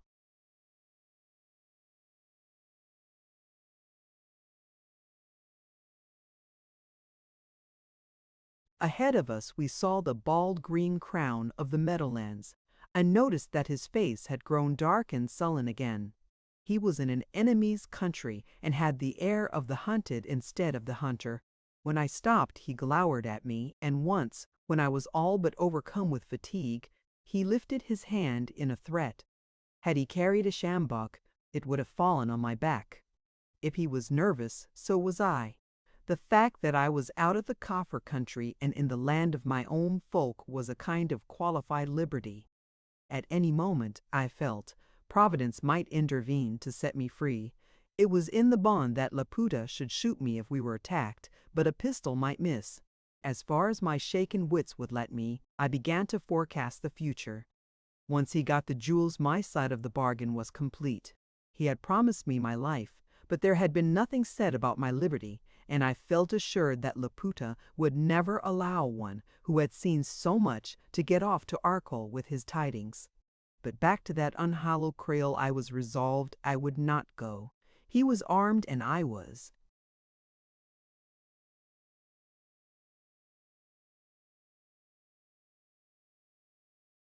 Helpless. He was strong, and I was dizzy with weakness. He was mounted, and I was on foot. It seemed a poor hope that I should get away. There was little chance from a wandering patrol, for I knew if we were followed I should have a bullet in my head, while Laputa got off on the schimmel. I must wait and bide events. At the worst, a clean shot on the hillside in a race for life was better than the unknown mysteries of the kraal. I prayed earnestly to God to show me his mercy, for if ever man was sore bested by the heathen, it was I. To my surprise, Laputa chose to show himself on the green hill shoulder. He looked towards the Walkberg and raised his hands. It must have been some signal. I cast my eyes back on the road we had come, and I thought I saw some figures a mile back, on the edge of the Litaba gorge. He was making sure of my return. By this time it was about 4 in the afternoon, and as heavenly weather as the Doof.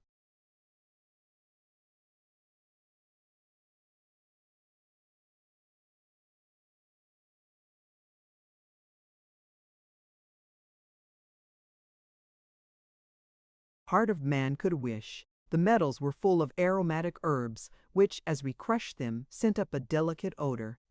The little pools and shallows of the burns were as clear as a Lothian trout stream. We were now going at a good pace, and I found that my earlier weariness was growing less.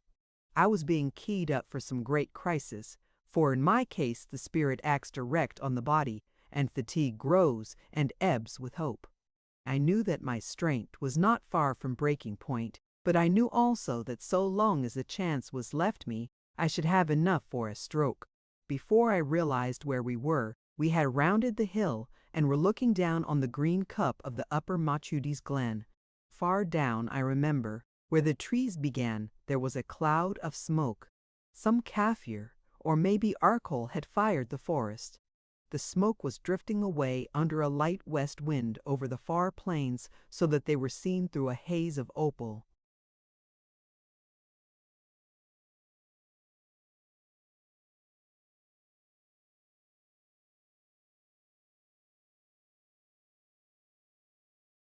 Laputa bade me take the lead. I saw quite clear the red kloof on the far side, where the collar was hid.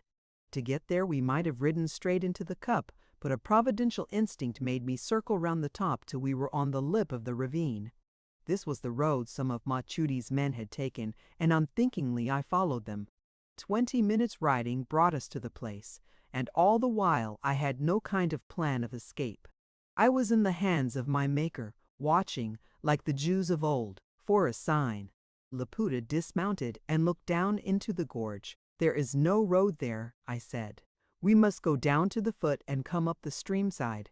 It would be better to leave your horse here." He started down the cliff, which from above looks a sheer precipice. Then he seemed to agree with me, took the rope from the schimmel's neck, and knee-haltered his beast. And at that moment I had an inspiration.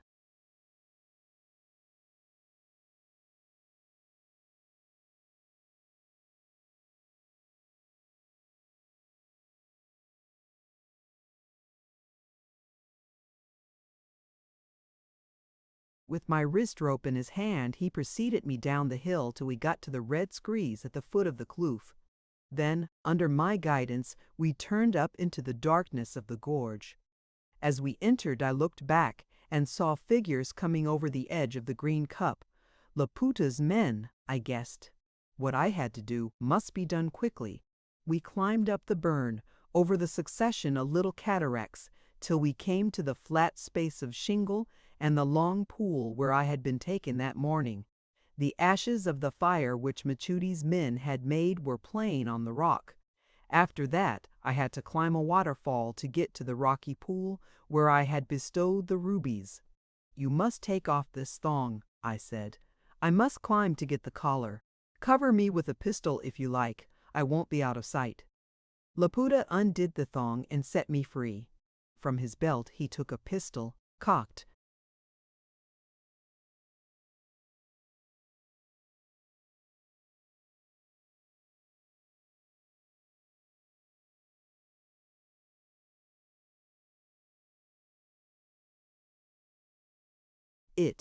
And held it over his left hand.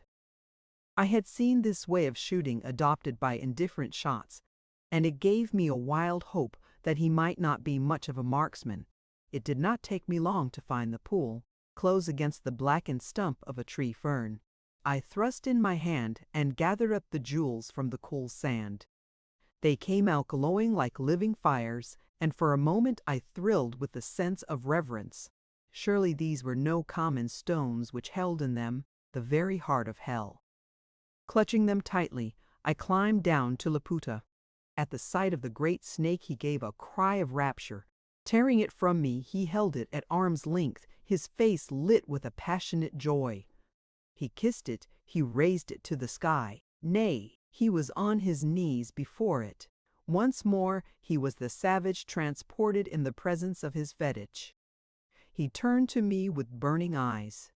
"Down on your knees," he cried, "and reverence the Nlonlo. Down, you."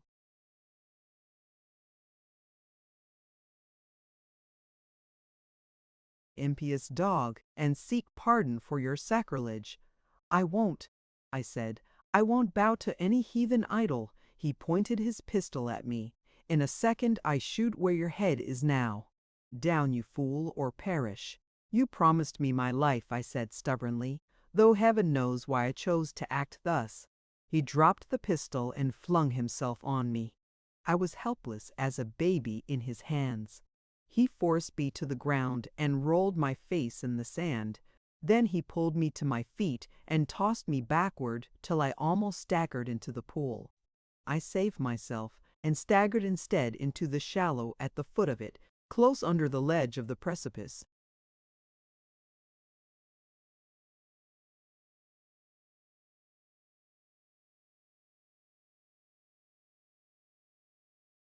That morning, when Machuti's men were cooking breakfast, I had figured out a route up the cliff.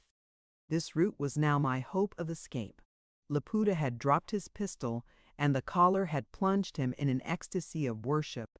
Now, if ever, was my time. I must get on the shelf which ran sideways up the cliff and then scramble for dear life. I pretended to be dazed and terrified. "You promised me my life," I whimpered. "Your life," he cried. "Yes, you shall have your life, and before long you will pray for death." "But I saved the collar," I pleaded. "Enriquez would have stolen it." "I brought it safe here, and now you have got it." Meantime, I was pulling myself up on the shelf and loosening with one hand.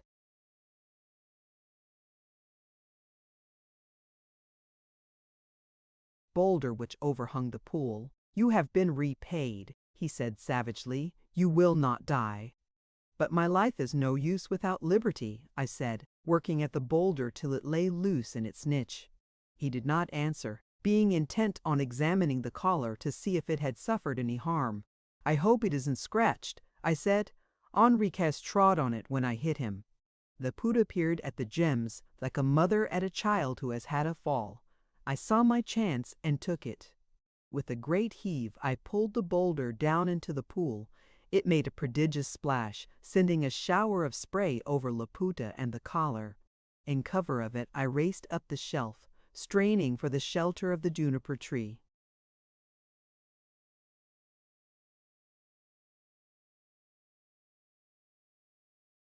A shot rang out and struck the rock above me. A second later, I had reached the tree and was scrambling up the crack beyond it.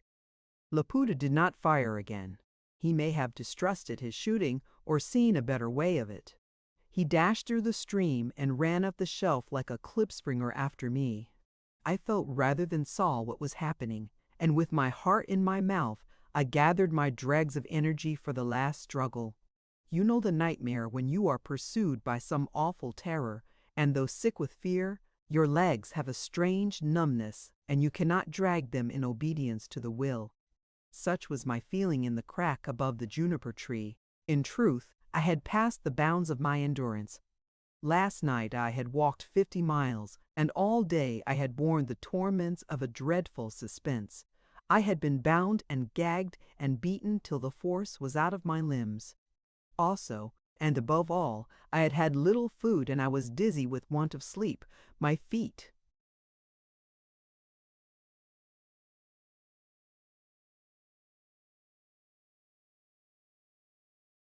seemed leaden, my hands had no more grip than putty.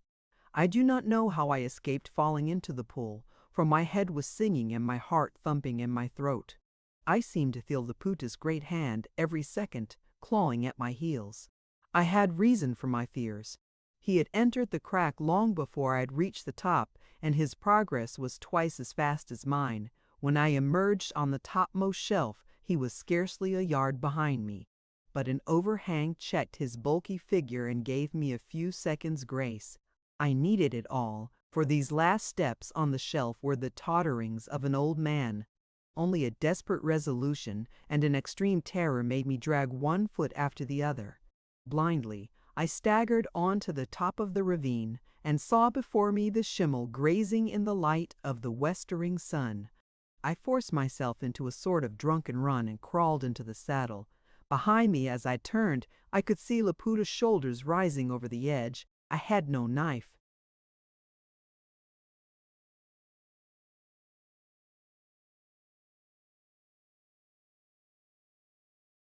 To cut the knee halter, and the horse could not stir. Then the miracle happened. When the rope had gagged me, my teeth must have nearly severed it at one place, and this Laputa had not noticed when he used it as a knee halter. The shock of my entering the saddle made the schimmel fling up his head violently, and the rope snapped. I could not find the stirrups, but I dug my heels into his sides, and he leaped forward. At the same moment Laputa began to shoot. It was a foolish move, for he might have caught me by running, since I had neither spurs nor whip, and the horse was hampered by the loose end of rope at his knee. In any case, being an indifferent shot, he should have aimed at the schimmel, not at me. But I suppose he wished to save his charger. One bullet sailed past my head. A second did my business for me. It passed over my shoulder as I lay low in the saddle and grazed the beast's right ear. The pain maddened him, and, rope end and all, he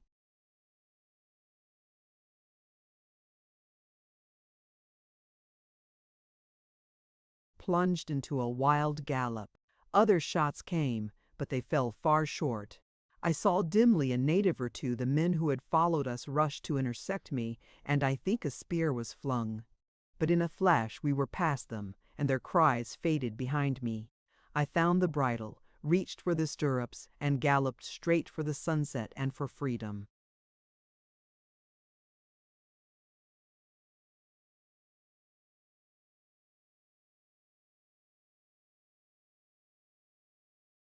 Chapter 18. How a Man May Sometimes Put His Trust in a Horse. I had long passed the limit of my strength. Only constant fear and wild alternations of hope had kept me going so long, and now that I was safe, I became light-headed in earnest. The wonder is that I did not fall off. Happily the horse was good and the ground easy, for I was powerless to do any guiding. I simply sat on his back in a silly glow of comfort, keeping a line for the dying sun, which I saw in a nick of the Iron Crown Mountain. A sort of childish happiness possessed me. After 3 days of imminent peril, to be free was to be in fairyland. To be swishing through the long bracken or plunging among the breast-high flowers of the meadowlands in a world of essential lights and fragrances seemed scarcely part of mortal experience. Remember that I was little more than a lad, and that I had faced death so often of late that my mind was all adrift. To be able to hope once more, nay, to be allowed to cease both from hope and fear, was like a deep and happy opiate to my senses. Spent and frail as I was, my soul swam in blessed waters of ease.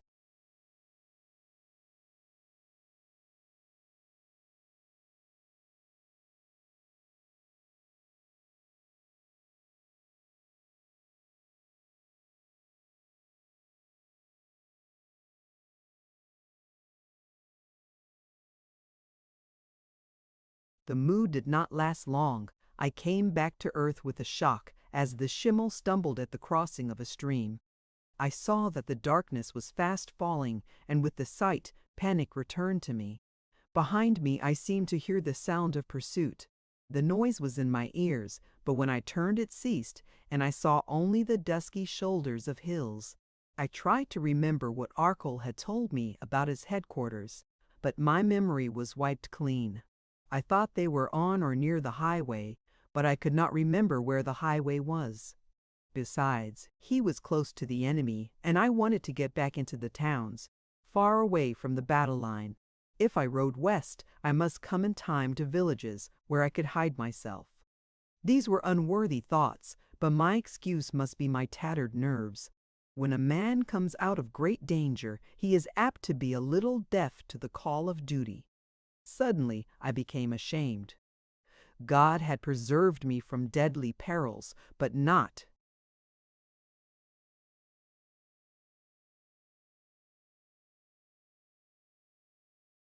that I might cower in some shelter. I had a mission as clear as Laputa's. For the first time I became conscious to what a little thing I owed my salvation. That matter of the broken halter was like the finger of divine providence. I had been saved for a purpose, and unless I fulfilled that purpose, I should again be lost. I was always a fatalist, and in that hour of strained body and soul, I became something of a mystic. My panic ceased, my lethargy departed, and a more manly resolution took their place. I gripped the schimmel by the head and turned him due left. Now I remembered where the high road ran, and I remembered something else. For it was borne in on me that Laputa had fallen into my hands. Without any subtle purpose, I had played a master game. He was cut off from his people, without a horse, on the wrong side of the high road which Arkell's men patrolled. Without him, the rising would crumble.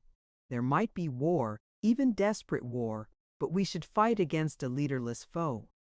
If he could only be shepherded to the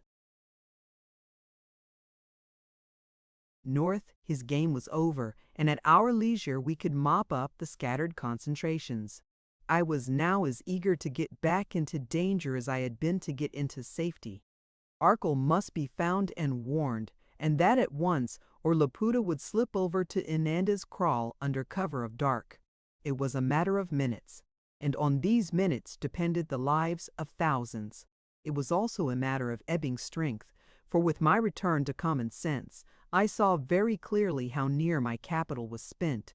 If I could reach the high road, find Arkell or Arkell's men, and give them my news, I would do my countrymen a service such as no man in Africa could render. But I felt my head swimming. I was swaying crazily in the saddle, and my hands had scarcely the force of a child's. I could only lie limply on the horse's back, clutching at his mane with trembling fingers. I remember that my head was full of a text from the Psalms about not putting one's trust in horses. I prayed that this one horse might be an exception, for he carried more than Caesar. And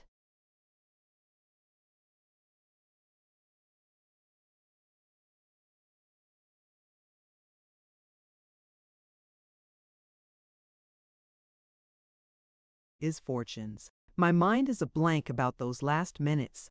In less than an hour after my escape, I struck the highway, but it was an hour which in the retrospect unrolls itself into unquiet years. I was dimly conscious of scrambling through a ditch and coming to a ghostly white road. The schimmel swung to the right, and the next I knew someone had taken my bridle and was speaking to me. At first I thought it was Laputa and screamed. Then I must have tottered in the saddle, for I felt an arm slip round my middle. The rider uncorked a bottle with his teeth and forced some brandy down my throat. I choked and coughed, and then looked up to see a white policeman staring at me. I knew the police by the green shoulder straps. "Arkell," I managed to croak. "For God's sake, take me to Arkell." The man whistled shrilly on his fingers, and a second rider came cantering down the road. As he came up, I recognized his face, but could not put a name to it. "Losh, it's the lad Crawford," I heard a voice say. "Crawford, man, do no mind me at Laruncle Marquez. I'd kin—" The Scotch tongue worked a spell with me. It cleared my wits and opened the gates of my past life. At last I knew I was among my own folk. I must see Arkell. I have news for him, tremendous news. Oh man, take me to Arkell and ask me no questions. Where is he? Where is he? As it happens, he's about 200 yards off, Aitken said. That light you see at the top of the brae is his camp. They helped me up the road, a man on each side of me, for I could never have kept in the saddle without their support. My message to Arkell kept humming in.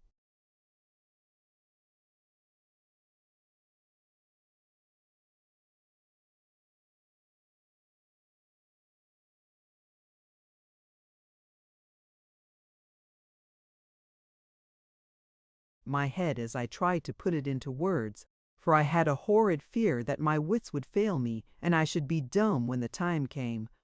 Also, I was in a fever of haste. Every minute I wasted increased Laputa's chance of getting back to the kraal. He had men with him every bit as skillful as Arkell's trackers. Unless Arkell had a big force and the best horses, there was no hope. Often in looking back at this hour, I have marveled at the strangeness of my behavior. Here was I just set free from the certainty of a hideous death, and yet I had lost all joy in my security. I was more fevered at the thought of Laputa's escape than I had been at the prospect of David Crawford's end. The next thing I knew, I was being lifted off the schimmel by what seemed to me 1,000 hands. Then came a glow of light, a great moon, in the center of which I stood blinking. I was forced to sit down on a bed while I was given a cup of hot tea, far more reviving than any spirits. I became conscious that someone was holding my hands and speaking very slowly and gently.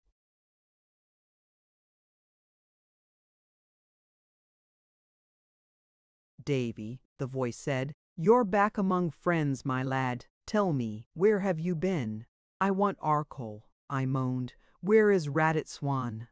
There were tears of weakness running down my cheeks. "Arkell is here," said the voice. He is holding your hands, Davy. Quiet, lad, quiet. Your troubles are all over now. I made a great effort, found the eyes to which the voice belonged, and spoke to them. Listen, I stole the collar of Prester John at Dupree's Drift. I was caught in the bag and taken to the kraal, I forget its name, but I had hid the rubies. Yes, the voice said, you hid the rubies and then.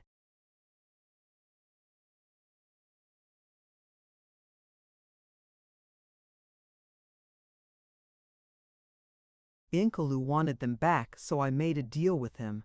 I took him to Machudi's and gave him the collar, and then he fired at me and I climbed and climbed. I climbed on a horse, I concluded childishly. I heard the voice say yes, again inquiringly, but my mind ran off at a tangent. Bears took guns up into the Wolkberg, I cried shrilly. Why the devil don't you do the same? You have the whole Kaffir army in a trap. I saw a smiling face before me. Good lad, Calls told me you weren't wanting in intelligence. What if we have done that very thing, Davy?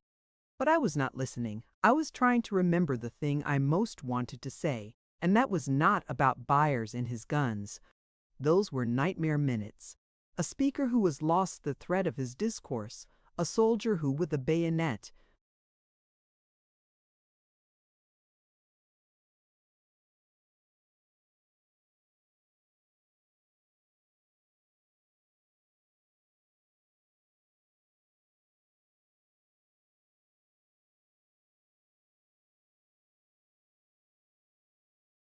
at his throat has forgotten the password. I felt like them, and worse. And to crown all, I felt my faintness coming back and my head dropping with heaviness. I was in a torment of impotence. Arkell, still holding my hands, brought his face close to mine so that his clear eyes mastered and constrained me. Look at me, Davy, I heard him say.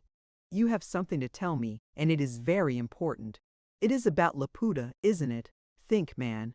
You took him to Machudi's and gave him the collar. He has gone back with it to Inanda's kraal. Very well, my guns will hold him there. I shook my head. You can't. You may split the army, but you can't hold Laputa. He will be over the Olifants before you fire a shot. We will hunt him down before he crosses, and if not, we will catch him at the railway.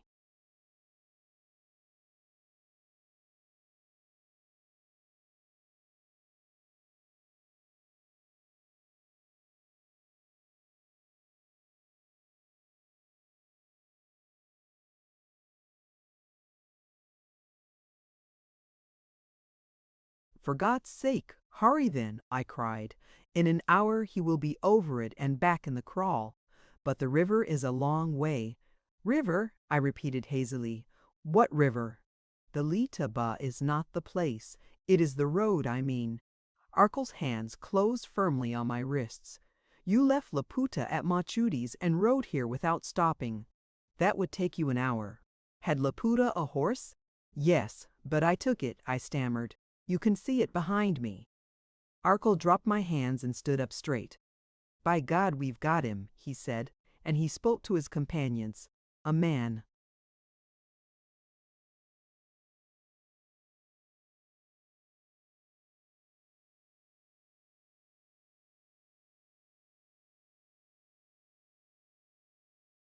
Turned and ran out of the tent. Then I remembered what I wanted to say. I struggled from the bed and put my hands on his shoulders. Laputa is our side of the high road. Cut him off from his men and drive him north away up to the Roerand. Never mind the Wolkberg and the guns, for they can wait. I tell you, Laputa is the rising and he has the collar. Without him, you can mop up the Kaffirs at your leisure. Line the high road with every man you have, for ye must cross it or perish. Oh, hurry, man, hurry. Never mind me. We're saved if we can chibi Laputa till morning. Quick, or I'll have to go myself. The tent emptied, and I lay back on the bed with a dim feeling that my duty was done and I could rest. Henceforth, the affair was in stronger hands than mine. I was so weak that I could not lift my legs up to the bed, but sprawled half.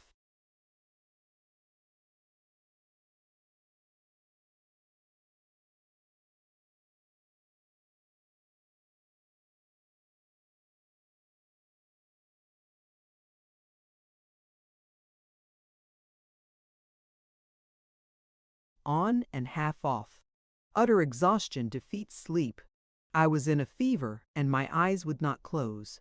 I lay and drowsed while it seemed to me that the outside world was full of men and horses. I heard voices and the sound of hoofs and the jingle of bridles, but above all I heard the solid tramp of an army. The whole earth seemed to be full of war. Before my mind was spread the ribbon of the great highway.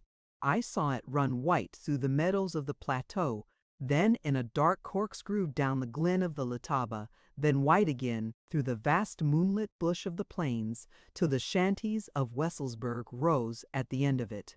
It seemed to me to be less a road than a rampart, built of shining marble, the great wall of Africa.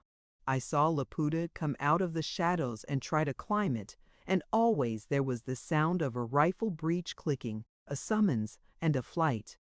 I began to take a keen interest in the game. Down in the bush were the dark figures of the hunted, and on the white wall were my own people. Horse, foot, and artillery, the squadrons of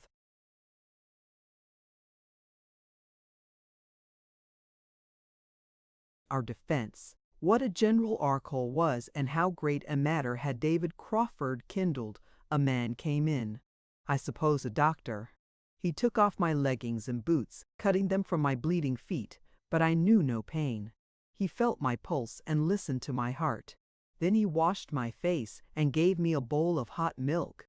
There must have been a drug in the milk, for I had scarcely drunk it before a tide of sleep seemed to flow over my brain. The white rampart faded from my eyes, and I slept. Chapter 19. Arkell's Sheffering.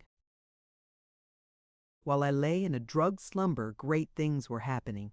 What I have to tell is no experience of my own, but the story as I pieced it together afterwards from talks with Arkell and Aiken. The history of the rising has been compiled. As I write, I see before me on the shelves 2 neat blue volumes in which Mr. Alexander Upton, sometime correspondent of the Times, has told for the edification of posterity the tale of the war between the plains and the plateau. To him the Kaffir hero is Umbuni, a half-witted ruffian whom we afterwards caught and hanged. He mentions Laputa only in a footnote as a renegade Christian who had something to do with fomenting discontent. He considers that the word Inkulu, which he often heard, was a Zulu name for God. Mr. Upton is a picturesque historian, but he knew nothing of the most romantic incident of all. This is the tale of the midnight shepherding of the hair of John by Arkell and his irregulars. At Bruderstroom, where I was lying unconscious, there were 200 men.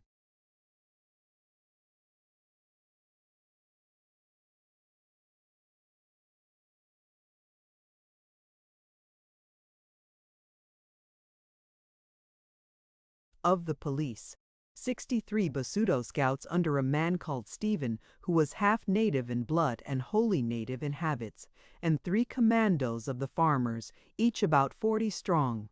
The commandos were really companies of the North Transvaal Volunteers, but the old name had been kept, and something of the old loose organization. There were also 2 4-gun batteries of volunteer artillery, but these were out on the western skirts of the Wolkberg following Byers's historic precedent. Several companies of regulars were on their way from Petersdorp, but they did not arrive till the next day. When they came, they went to the Wolkberg to join the artillery. Along the Berg at strategic points were pickets of police with native trackers, and at Blauwald de Biestefontein there was a strong force with 2 field guns, for there was some fear of a second Kaffir army marching by that place to Inanda's Kraal. At Wesselsburg, out on the plain, there was a biggish police patrol and a system of small patrols along the road with a fair number of the pseudo scouts. But the road was picketed, not held, for Arkell's. Patrols were only a branch of his intelligence department. It was perfectly easy, as I had found myself, to slip across in a gap of the pickets. Laputa would be in a hurry, and therefore he would try to cross at the nearest point.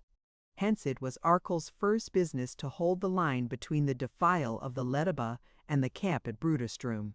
A detachment of the police, who were well mounted, galloped at racing speed for the defile, and behind them the rest lined out along the road.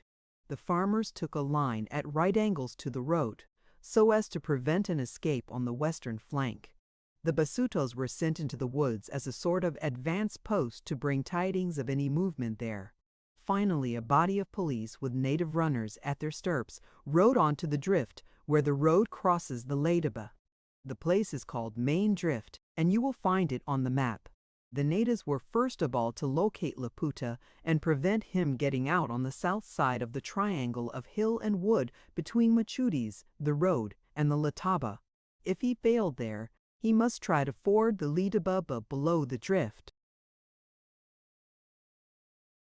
and cross the road between the drift and Wesselsburg. Now, Arkell had not men enough to watch the whole line, and therefore if Laputa were once driven below the drift, he must shift his men farther down the road. Consequently, it was of the first importance to locate Laputa's whereabouts, and for this purpose the native trackers were sent forward. There was just a chance of capturing him, but Arkell knew too well his amazing veldcraft and great strength of body to build much hope on that. We were none too soon. The advance man of the police rode into one of the Kaffirs from Inanda's kraal, whom Laputa had sent forward to see if the way was clear. In 2 minutes more he would have been across and out of our power, for we had no chance of overtaking him in the woody ravines of the Leitaba. The Kaffir, when he saw us, dived back into the grass on the north side of the road, which made it clear that Laputa was still there.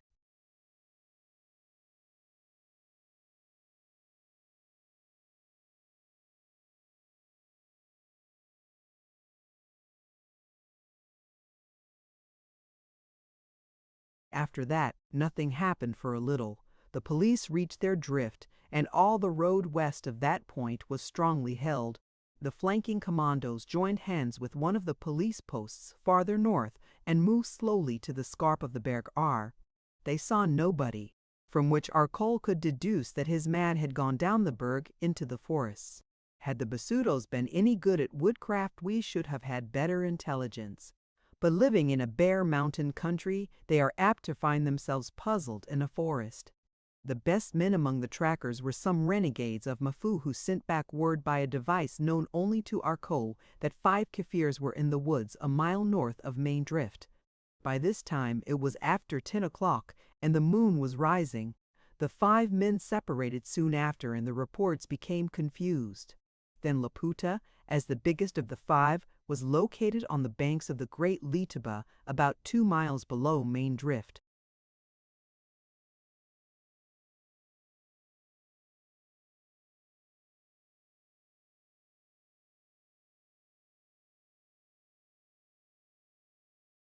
The question was as to his crossing. Arkell had assumed that he would swim the river and try to get over the road between Main Drift and Wesselsburg, but in this assumption he underrated the shrewdness of his opponent. Laputa knew perfectly well that we had not enough men to patrol the whole countryside, but that the river enabled us to divide the land into 2 sections and concentrate strongly on one or the other. Accordingly, he left the Great Leitaba unforded and resolved to make a long circuit back to the Berge. One of his Kaffirs swam the river, and when word of this was brought, Arkell began to withdraw his posts farther down the road. But as the men were changing, Mapelfew's fellows got wind of Laputa's turn to the left, and in great haste Arkell countermanded the move, and waited in deep perplexity at Main Drift. The salvation of his scheme was the farmers on the scarp of the Berg. They lit fires and gave Laputa the notion of a great army. Instead of going up the glen of Machude or the Letsitela, he bore away to the north for the valley of the Klein Leitaba. The pace at which he moved must have been amazing. He had a great physique, hard as nails from long traveling, and in his own eyes he had an empire at stake.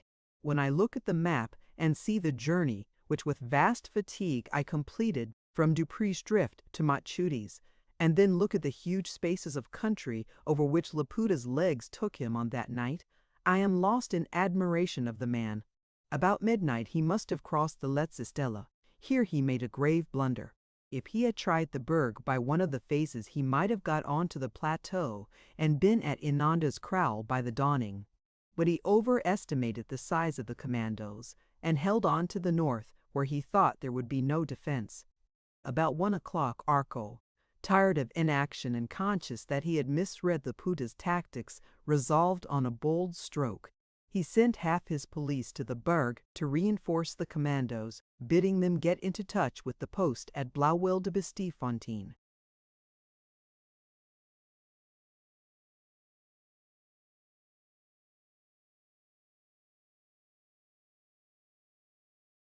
A little after 2 o'clock, a diversion occurred. Onreg succeeded in crossing the road 3 miles east of Main Drift. He had probably left the kraal early in the night and had tried to cross farther west, but had been deterred by the patrols.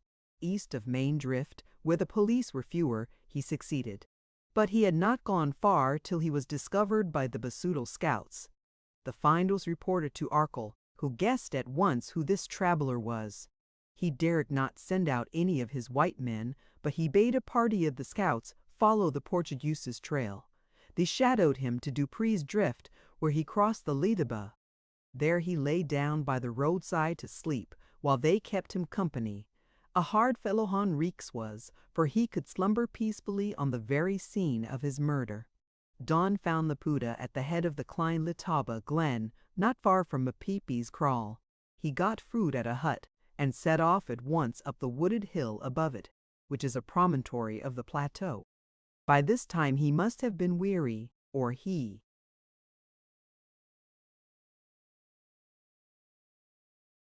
would not have blundered as he did right into a post of the farmers. He was within an ace of capture, and to save himself was forced back from the scarp.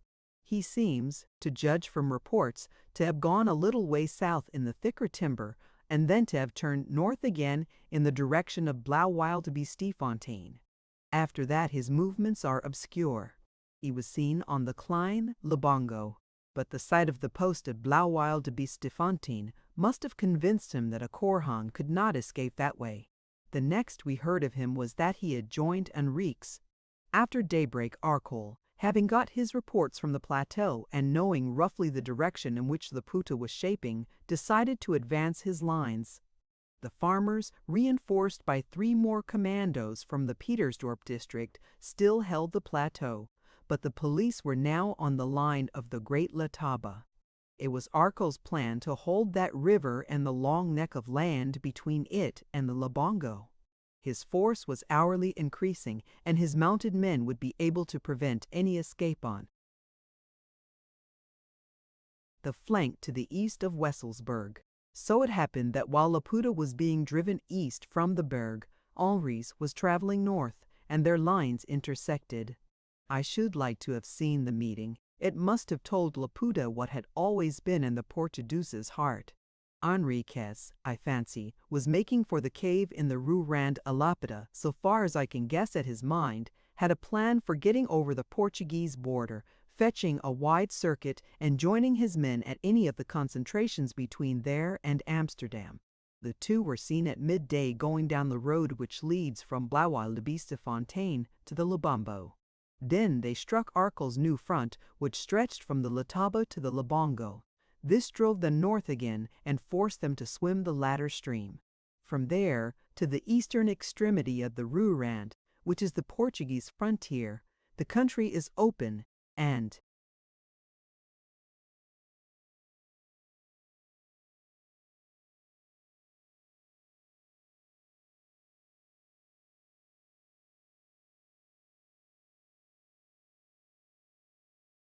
rolling with a thin light scrub in the hollows. It was bad cover for the fugitives, as they found to their cost.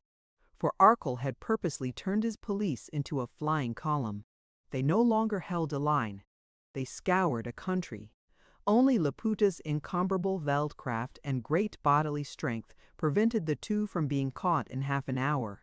They doubled back, swam the Lebongo again, and got into the thick bush on the north side of the Blauwil de Bastiefontein road.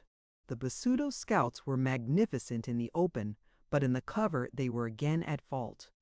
Laputa and Henriques fairly baffled them so that the pursuit turned to the west in the belief that the fugitives had made for Majinje's kraal. In reality, they had recrossed the Labongo and were making for Umveloses. All this I heard afterwards, but in the meantime I lay in Arkel's tent in deep unconsciousness. While my enemies were being chased like partridges, I was reaping the fruits of 4 days' toil and terror. The hunters had become the hunted, the wheel had come full circle, and the woes of David Crawford were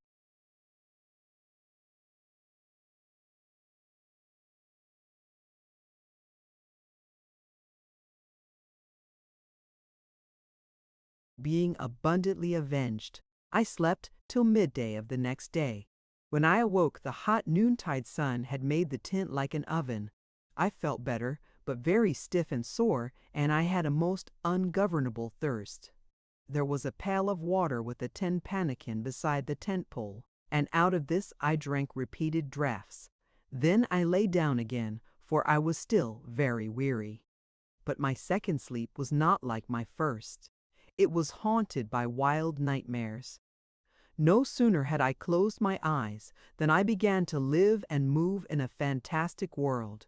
The whole bush of the plains lay before me, and I watched it as if from some viewpoint in the clouds. It was midday, and the sandy patches shimmered under a haze of heat. I saw odd little movements in the bush, a buck's head raised, Apollo stalking solemnly in the long grass, a big crocodile rolling off a mud bank in the river, and then I saw quite clearly Laputa's figure going east.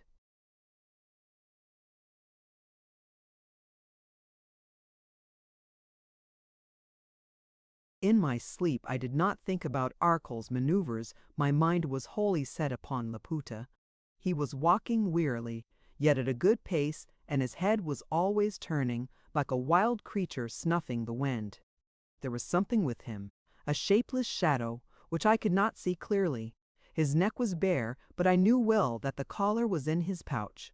He stopped, turned west, and I lost him.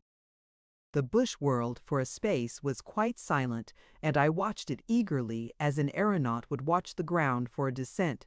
For a long time I could see nothing. Then, in a wood near a river, there seemed to be a rustling. Some guinea fowl flew up as if startled, and a stembulk scurried out. I knew that Laputa must be there. Then, as I looked at the river, I saw a head swimming. Nay, I saw two, one some distance behind the other. The first man landed on the far bank, and I recognized Laputa. The second was a slight short figure, and I knew it was Henriques.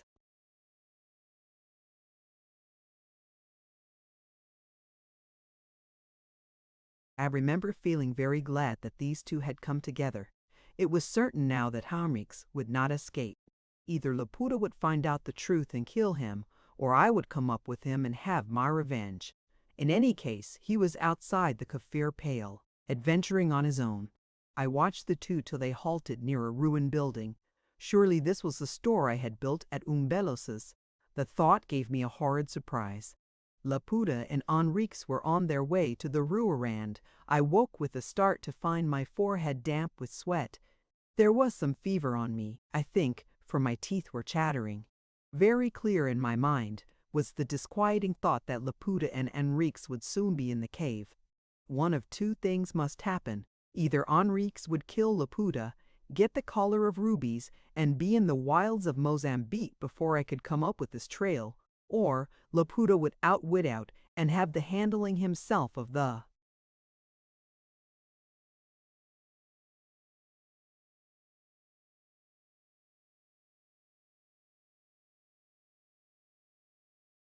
treasure of gold and diamonds which had been laid up for the rising. If he thought there was a risk of defeat, I knew he would send my gems to the bottom of the Labongo, and all my weary work would go for nothing. I had forgotten all about patriotism. In that hour the fate of the country was nothing to me, and I got no satisfaction from the thought that Laputa was severed from his army. My one idea was that the treasure would be lost, the treasure for which I had risked my life. There is a kind of courage which springs from bitter anger and disappointment. I had thought that I had bankrupted my spirit, but I found that there was a new passion in me to which my past sufferings taught no lesson. My uneasiness would not let me rest a moment longer. I rose to my feet, holding on by the bed, and staggered to the tent pole. I was weak, but not so very weak that I could not make one last effort. It maddened me that I should have done so much and yet fail at the end.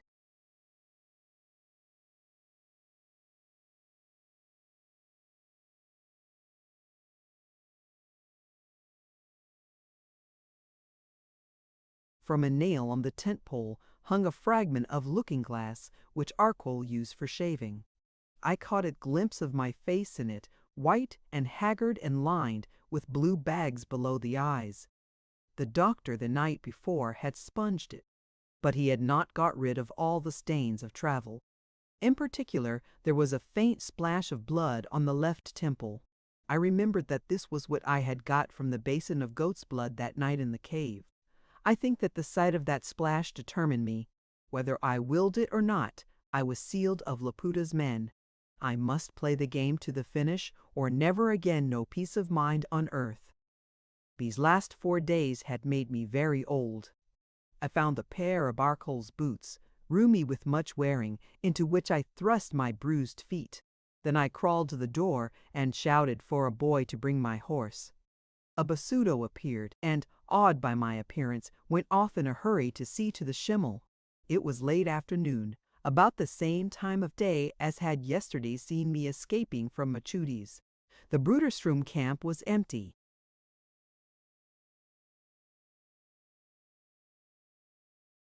Though sentinels were posted at the approaches, I beckoned the only white man I saw and asked where Arcole was. He told me that he had no news, but added that the patrols were still on the road as far as Wesselsburg. From this, I gathered that Arcole must have gone far out into the bush in his chase. I did not want to see him. Above all, I did not want him to find Laputa. It was my private business that I rode on, and I asked for no allies. Somebody brought me a cup of thick coffee, which I could not drink, and helped me into the saddle. The schimmel was fresh and caked freely as I cantered off the grass into the dust of the highroad. The whole world, I remember, was still and golden in the sunset.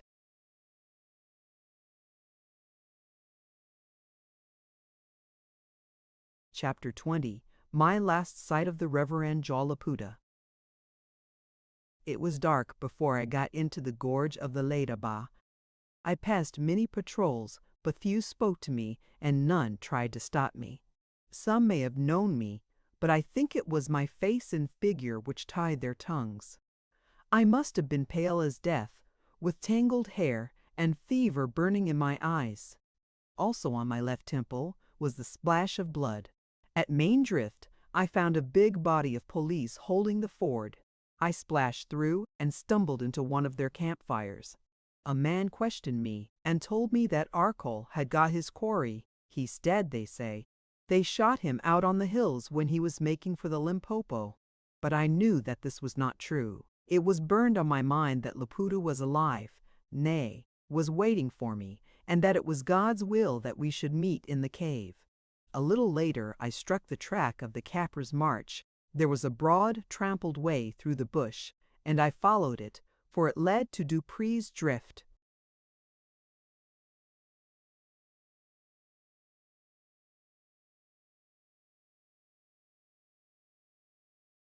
All this time I was urging the schimmel with all the vigor I had left in me. I had quite lost any remnant of fear. There were no terrors left for me either from nature or man. At Dupree's Drift I rode the ford without a thought of crocodiles. I looked placidly at the spot where Henrex had slain the keeper and I had stolen the rubies. There was no interest or imagination lingering in my dull brain. My nerves had suddenly become things of stolid, untempered iron. Each landmark I passed was noted down as one step nearer to my object. At Umolos's, I had not the leisure to do more than glance at the shell which I had built. I think I had forgotten all about that night when I lay in the cellar and heard Laputa's plans. Indeed, My doings of the past days were all hazy and trivial in my mind. I only saw one sight clearly. Two men, one tall and black, the other little and sallow, slowly creeping nearer to the ruerand, and myself, a midget on a horse, spurring far behind through the bush on their trail. I saw the picture as continuously and clearly as if I had been looking at a scene on the stage. There,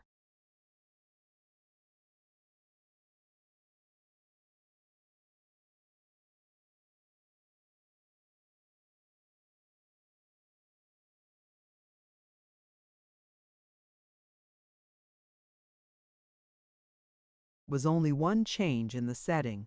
The three figures seemed to be gradually closing together. I had no exhilaration in my quest.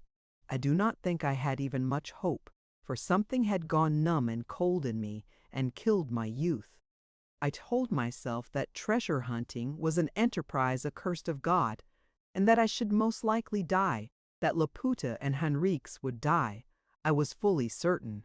The three of us would leave our bones to bleach among the diamonds, and in a little, the Prester's collar would glow amid a little heap of human dust. I was quite convinced of all this, and quite apathetic. It really did not matter so long as I came up with Laputa and Henriques and settled scores with them. That mattered everything in the world, for it was my destiny. I had no means of knowing how long I took, but it was after midnight before I passed Umalos, and ere I got to the Ruaran, there was a fluttering of dawn in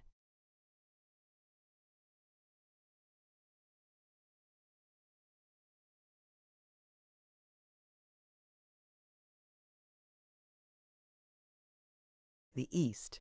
I must have passed east of Arkol's men, who were driving the bush towards Majinjes.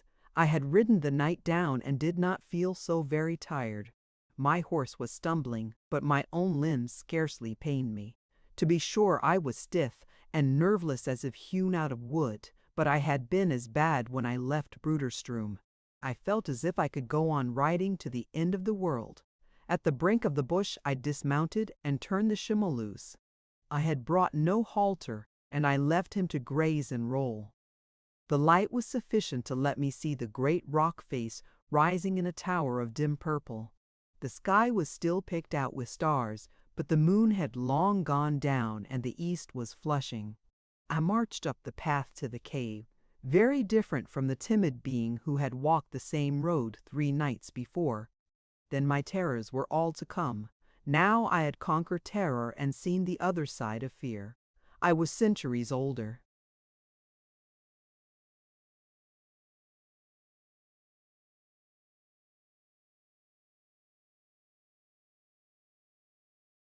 But beside the path lay something which made me pause. It was a dead body, and the head was turned away from me. I did not need to see the face to know who it was. There had been only 2 men in my vision, and one of them was immortal. I stopped and turned the body over. There was no joy in my heart, none at the lust to satisfy vengeance or slaked hate. I had forgotten about the killing of my dog and all the rest of Henrique's doings. It was only with curiosity that I looked down on the dead face, swollen and livid in the first light of morning. The man had been strangled. His neck, as we say in Scotland, was thrawn, and that was why he had lain on his back yet with his face turned away from me. He had been dead probably since before midnight. I looked closer and saw that there was blood on his shirt and hands, but no wound. It was not his blood, but some other's. Then a few feet off on the path I found a pistol with 2 chambers.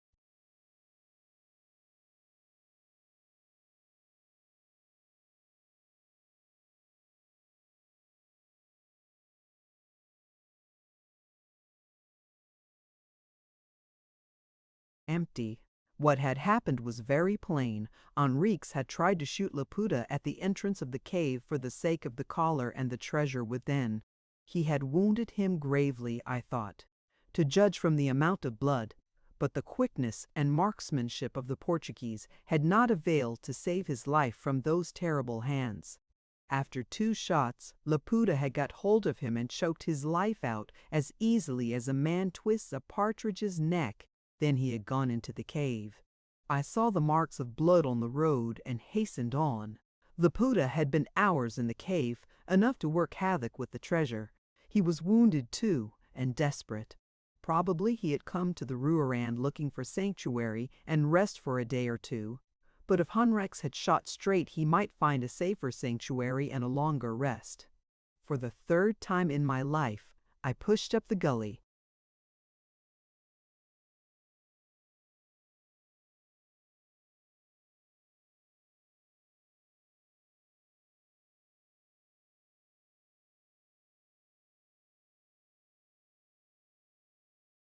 Between the straight high walls of rock, and heard from the heart of the hills the thunder of the imprisoned river. There was only the faintest gleam of light in the cleft, but it sufficed to show me that the way to the cave was open. The hidden turnstile in the right wall stood ajar. I entered and carelessly swung it behind me. The gates clashed into place with a finality which told me that they were firmly shut. I did not know the secret of them, so how should I get out again? These things troubled me less than the fact that I had no light at all now. I had to go on my knees to ascend the stair, and I could feel that the steps were wet. It must be Laputa's blood. Next I was out on the gallery, which skirted the chasm. The sky above me was growing pale with dawn, and far below the tossing waters were fretted with light. A light fragrant wind was blowing on the hills, and a breath of it came.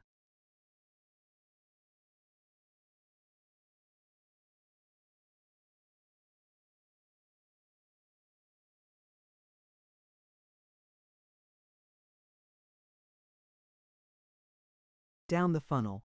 I saw that my hands were all bloody with the stains on the steps, and I rubbed them on the rock to clean them. Without a tremor, I crossed the stone slab over the gorge and plunged into the dark alley which led to the inner chamber.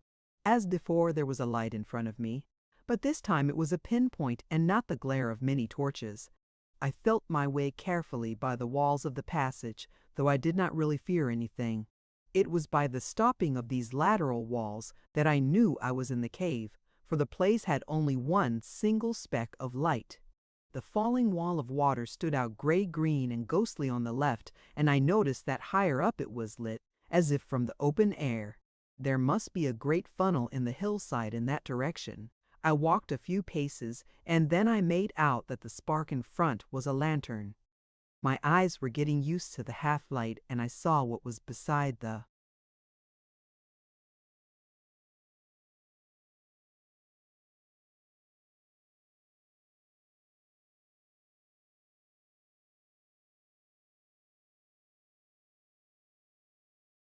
lantern.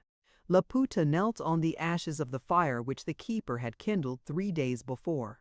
He knelt before and half leaned on a rude altar of stone. The lantern stood by him on the floor, and its faint circle lit something which I was not unprepared for. Blood was welling from his side and spreading in the dark pool over the ashes. I had no fear, only a great pity for lost romance, for vain endeavor, for fruitless courage. "Greeting, Inkulu," I said in Kafir, as if I had been one of his indunas. He turned his head and slowly and painfully rose to his feet. The place, it was clear, was lit from without, and the daylight was growing. The wall of the river had become a sheet of jewels, passing from pellucid diamond above to translucent emerald below. A dusky twilight sought out the extreme corners of the cave. Laputa's tall figure stood swaying above the white ashes, his hand pressed to his.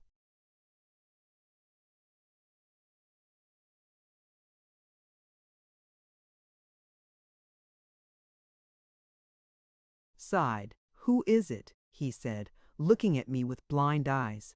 "It is the storekeeper from Omelos," I answered. "The storekeeper of Omelos," he repeated. "God has used the weak things of the world to confound the strong. A king dies because a peddler is troublesome. What do they call you, man? You deserve to be remembered." I told him, David Crawford. "Crawford," he repeated, "you have been the little reef on which a great vessel has foundered. You stole the collar and cut me off from my people, and then when I was weary, the Portuguese killed me." "No," I cried, "it was not me. You trusted Enrique's and you got your fingers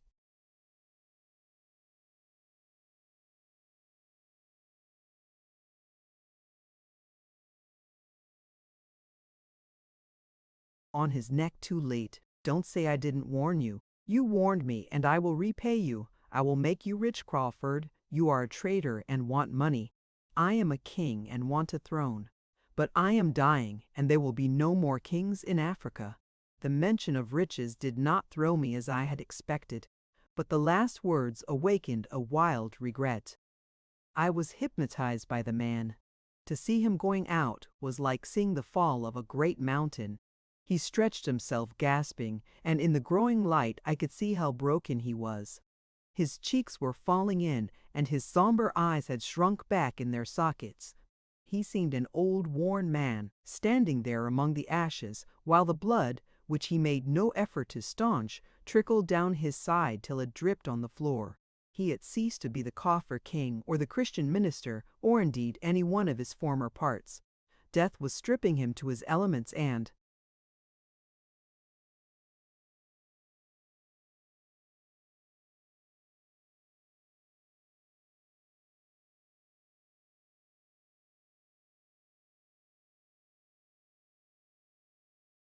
the man Laputa stood out beyond and above the characters he had played, something strange and great and moving and terrible.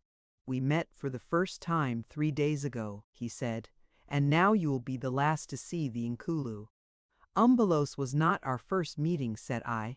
"Do you mind the Sabbath 8 years since when you preached in the Free Kirk at Kirkcable? I was the boy you chased from the shore, and I flung the stone that blacked your eye. Besides, I came out from England with you and Homrex, and I was in the boat which took you from Durban to Delagoa Bay. You and I have been long acquaint, Mr. Laputa." "It is the hand of God," he said solemnly. "Your fate has been twisted with mine, and now you will die with me."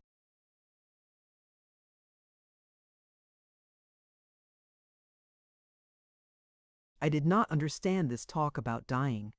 I was not mortally wounded like him, and I did not think Laputa had the strength to kill me even if he wished. But my mind was so impassive that I scarcely regarded his words. "I will make you rich," he cried. "Crawford, the storekeeper, will be the richest man in Africa. We are scattered, and our wealth is another's. He shall have the gold and the diamonds, all but the collar, which goes with me." He staggered into a dark recess, one of many in the cave, and I followed him. There were boxes there, tea chests, cartridge cases, and old brass-ribbed Portuguese coffers. Laputa had keys at his belt and unlocked them, his fingers fumbling with weakness. I peered in and saw gold coin and little bags of stones. "Money and diamonds!" he cried. "Once it was the war chest of a king, and now it will be the hoard of a traitor. No, by the Lord, the traitor's place is with the terrible ones." An arm shot out, and my shoulder was fiercely gripped. "You stole my horse. That is why I am dying.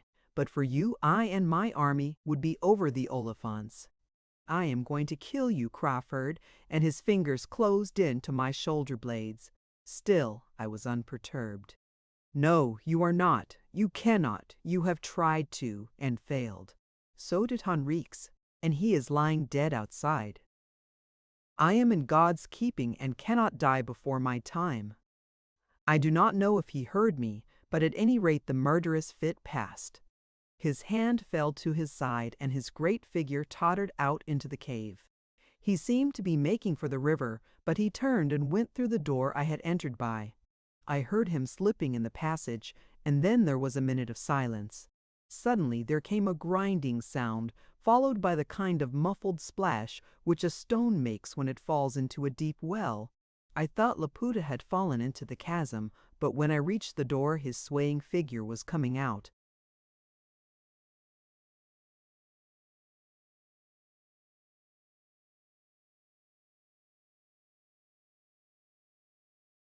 Of the corridor.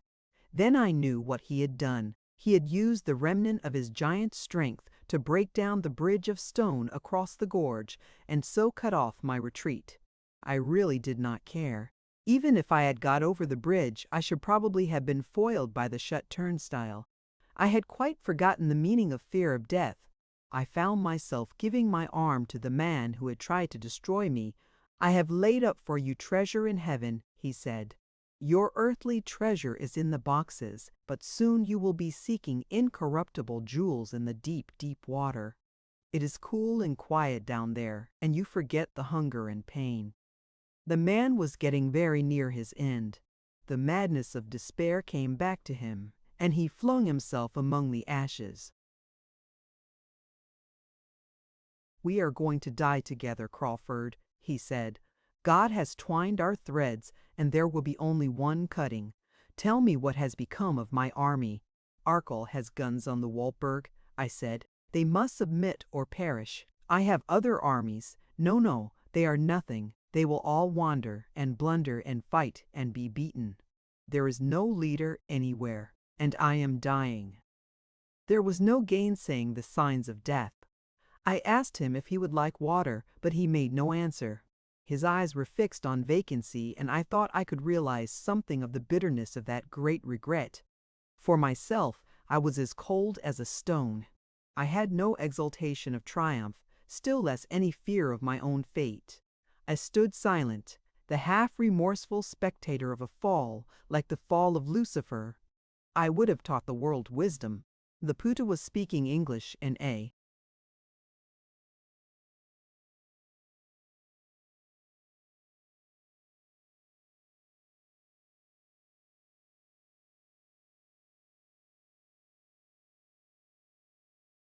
strange, thin, abstracted voice. There would have been no king like me since Charlemagne, and he strayed into Latin, which I have been told since was an adaptation of the epitaph of Charles the Great. "Sub hoc conditorio," he crooned, "situm est corpus Joannis magni et orthodoxi imperatori, qui imperioate ampliavit, et multos per annos mundum felicitere sit regde." 1. He must have chosen this epitaph long ago. He lay for a few seconds with his head on his arms, his breast heaving with agony. "No one will come after me. My race is doomed, and in a little they will have forgotten my name. I alone could have saved them. Now they go the way of the rest, and the warriors of John become drudges and slaves." Something clicked in his throat. He gasped and fell forward, and I thought he was dead. Then he struggled as if to rise. I ran to him, and with all my strength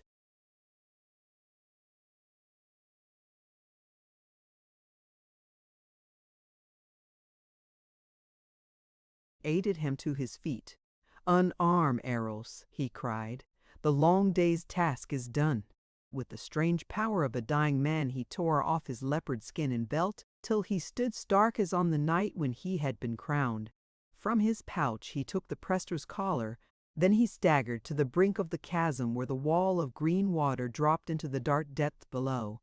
I watched, fascinated, as with the weak hands of a child he twined the rubies round his neck and joined the clasp. Then, with the last effort, he stood straight up on the brink, his eyes raised to the belts of daylight from which the water fell. The light caught the great gems and called fires from them, the flames of the funeral pyre of a king.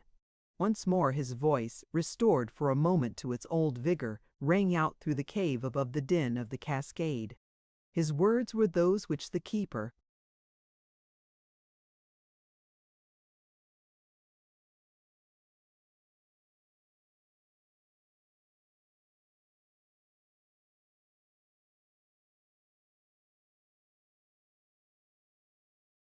had used 3 nights before. With his hands held high and the collar burning on his neck, he cried, "The snake returns to the house of its birth." "Come," he cried to me. "The ear of John is going home." Then he leapt into the gulf. There was no sound of falling, so great was the rush of water. He must have been whirled into the open below where the bridge used to be, and then swept into the underground deeps, where the Lebonko drowses for 30 miles. Far from human quest, he sleeps his last sleep, and perhaps on a fragment of bone washed into a crevice of rock there may hang the jewels that once gleamed in Sheba's hair. 1. Under this stone is laid the body of John, the great and orthodox emperor, who nobly enlarged the African realm and for many years happily ruled the world.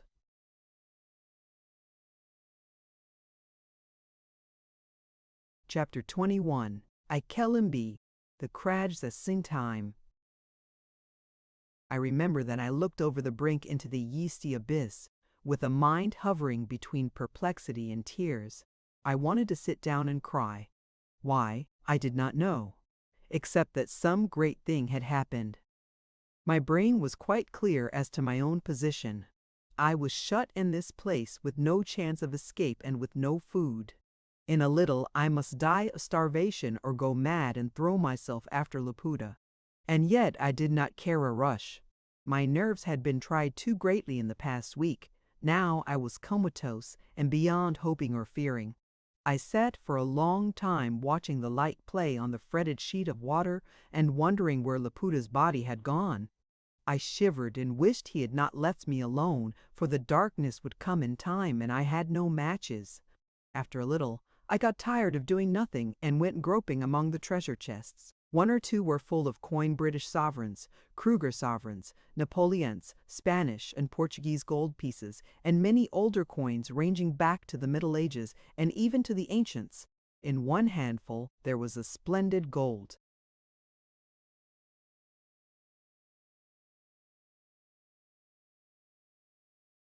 Stater, and in another a piece of Antoninus Pius. The treasure had been collected for many years in many places, contributions of chiefs from ancient hoards as well as the cash received from IDB. I untied 1 or 2 of the little bags of stones and poured the contents into my hands. Most of the diamonds were small, such as a laborer might secrete on his person. The larger ones, and some were very large, were as a rule discolored, looking more like big cairngorms. But 1 or 2 bags had big stones which even my inexperienced eye told me were of the purest water. There must be some new pipe, I thought, for these could not have been stolen from any known mine. After that I sat on the floor again and looked at the water. It exercised a mesmeric influence on me, soothing all care. I was quite happy to wait for death had no meaning to me.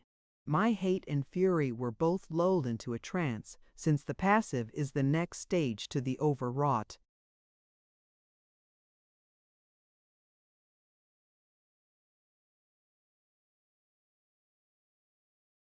It must have been full day outside now, for the funnel was bright with sunshine, and even the dim cave caught a reflected radiance. As I watched the river, I saw a bird flash downward, skimming the water. It turned into the cave and fluttered among its dark recesses. I heard its wings beating the roof as it sought wildly for an outlet. It dashed into the spray of the cataract and escaped again into the cave. For maybe 20 minutes it fluttered, till at last it found the way it had entered by. With a dart it sped up the funnel of rock into light and freedom. I had begun to watch the bird in idle lassitude. I ended in keen excitement. The sight of it seemed to take a film from my eyes. I realized the zest of liberty, the passion of life again. I felt that beyond this dim underworld there was the great joyous earth, and I longed for it. I wanted to live now. My memory cleared, and I remembered all that had befallen me during the last few days. I had played the chief part in the whole business, and I had won. Laputa was dead, and the Lu.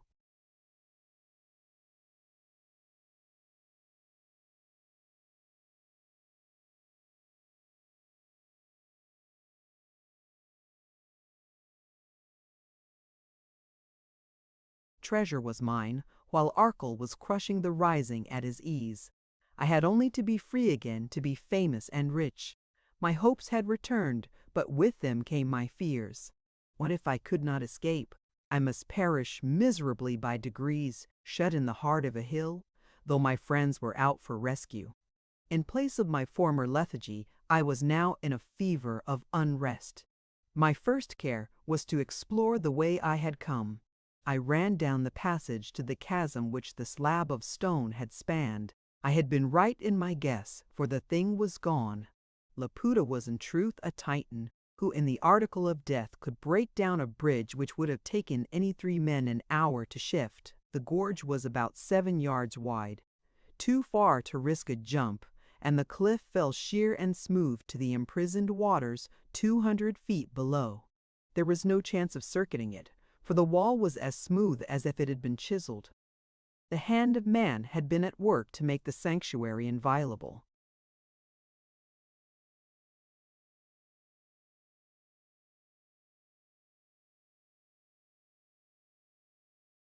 It occurred to me that sooner or later Arkell would track Laputa to this place. He would find the bloodstains in the gully, but the turnstile would be shut and he would never find the trick of it.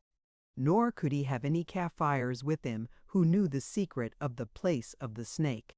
Still, if Arkell knew I was inside, he would find some way to get to me, even though he had to dynamite the curtain of rock.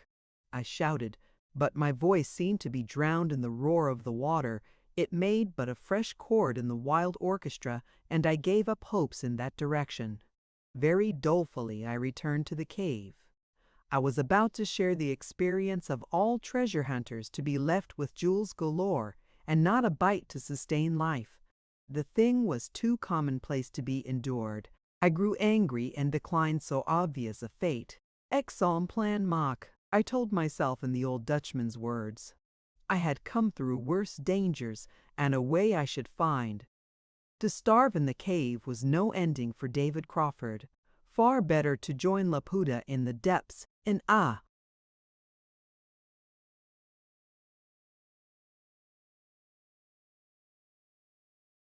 manly hazard for liberty. My obstinacy and irritation cheered me.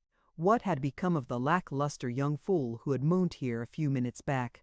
Now I was as tense and strung for effort as the day I had ridden from Blauwel de Beestiefontein to Umbelloses. I felt like a runner in the last lap of a race. For 4 days I had lived in the midst of terror and darkness. Daylight was only a few steps ahead. Daylight and youth restored, and a new world. There were only 2 outlets from that cave the way I had come, and the way the river came. The first was closed, the second a sheer staring impossibility. I had been into every niche and cranny, and there was no sign of a passage.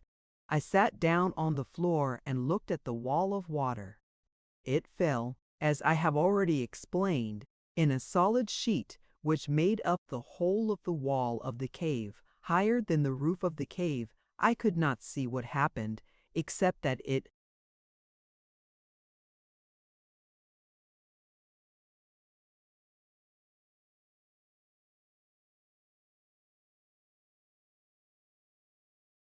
must be the open air, for the sun was shining on it. The water was about 3 yards distant from the edge of the cave's floor, but it seemed to me that high up, level with the roof, this distance decreased to little more than a foot. I could not see what the walls of the cave were like, but they looked smooth and difficult. Supposing I managed to climb up to the level of the roof close to the water, how on earth was I to get outside onto the wall of the ravine? I knew from my old days of rock climbing what a complete obstacle the overhang of a cave is. While I looked, however, I saw a thing which I had not noticed before. On the left side of the fall, the water sluiced down in a sheet to the extreme edge of the cave, almost sprinkling the floor with water. But on the right side, the force of water was obviously weaker, and a little short of the level of the cave roof there was a spike of rock, which slightly broke the fall. The spike was covered, but the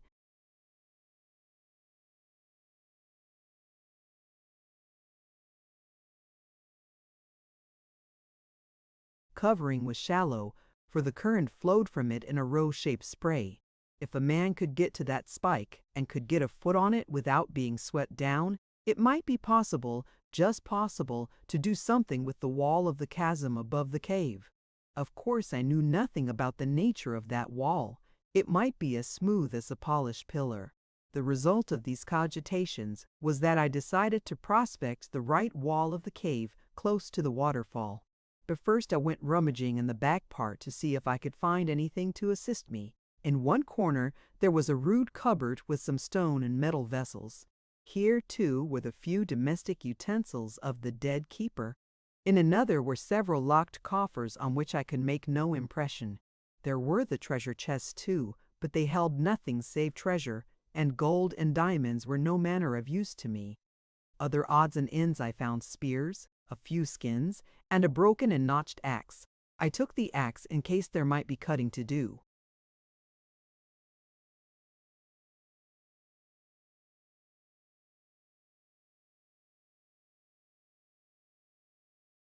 Then at the back of a bin, my hand struck something which brought the blood to my face. It was a rope, an old one, but still in fair condition and 40 or 50 feet long. I dragged it out into the light and straightened its kinks. With this something could be done. Assuming I could cut my way to the level of the roof, I began the climb in my bare feet, and at the beginning it was very bad. Except on the very edge of the abyss, there was scarcely a handhold. Possibly in floods, the waters may have swept the wall in a curve, smoothing down the inner part and leaving the outer to its natural roughness. There was one place where I had to hang on by a very narrow crack while I scraped with the axe a hollow for my right foot. And then about 12 feet from the ground I struck the first of the iron pegs. To this day I cannot think what these pegs were for. They were old square-headed things which had seen the wear of centuries. They cannot have been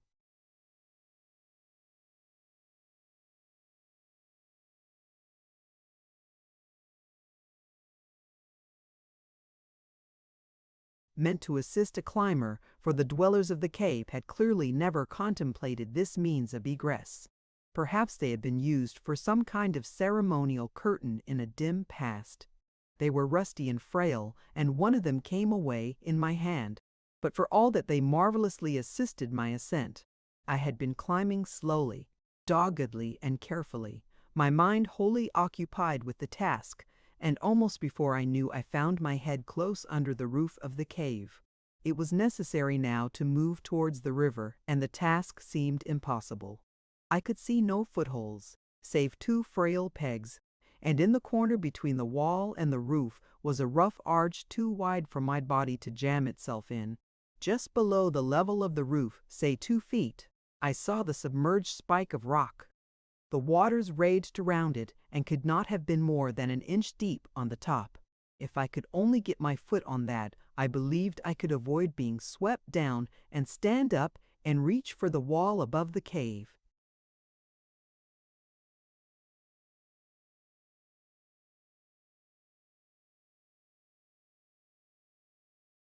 But how to get to it? It was no good delaying, for my frail holds might give at any moment. In any case, I would have the moral security of the rope, so I passed it through a fairly staunch pin close to the roof, which had an upward tilt that almost made a ring of it. One end of the rope was round my body, the other was loose in my hand, and I paid it out as I moved. Moral support is something. Very gingerly I crawled like a fly along the wall, my fingers now clutching at a tiny knob, now clawing at a crack which did little more than hold my nails. It was all hopeless insanity, and yet somehow I did it. The rope and the nearness of the roof gave me confidence and balance. Then the hold ceased altogether a couple of yards from the water. I saw my spike of rock a trifle below me. There was nothing for it but to risk all on a jump. I drew the rope out of the hitch, twined the slack round my waist, and leaped for the spike.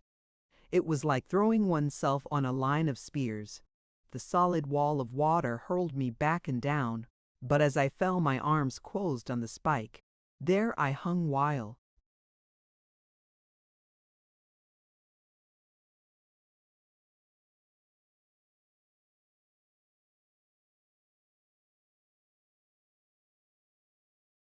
my feet were towed outwards by the volume of the stream as if they had been dead leaves. I was half stunned by the shock of the drip on my head, but I kept my wits and presently got my face outside the falling sheet and breathed. To get to my feet and stand on the spike while all the fury of water was plucking at me was the hardest physical effort I have ever made. It had to be done very circumspectly, for a slip would send me into the abyss. If I moved an arm or leg an inch too near the terrible dropping wall, I knew I should be plucked from my hold. I got my knees on the outer face of the spike, so that all my body was removed as far as possible from the impact of the water. Then I began to pull myself slowly up. I could not do it. If I got my feet on the rock, the effort would bring me too far into the water, and that meant destruction. I saw this clearly in a second while my wrists were cracking with the strain. But if I had a wall behind me, I could.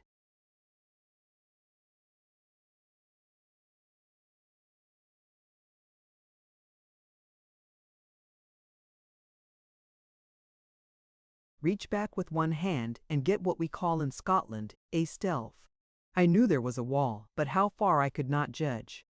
The perpetual hammering of the stream had confused my wits. It was a horrible moment, but I had to risk it. I knew that if the wall was too far back I should fall, for I had to let my weight go till my hand fell on it. Delay would do no good, so with a prayer I flung my right hand back while my left hand clutched the spike. I found the wall. It was only a foot or two beyond my reach. With a heave, I had my foot on the spike and turning, had both hands on the opposite wall. There I stood, straddling like a colossus over a waste of white waters, with the cave floor far below me in the gloom, and my discarded axe lying close to a splash of Laputa's blood. The spectacle made me giddy, and I had to move on or fall. The wall was not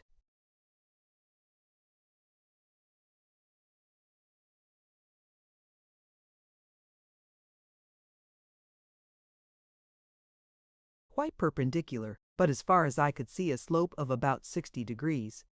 It was ribbed and terraced pretty fully, but I could see no ledge within reach which offered standing room.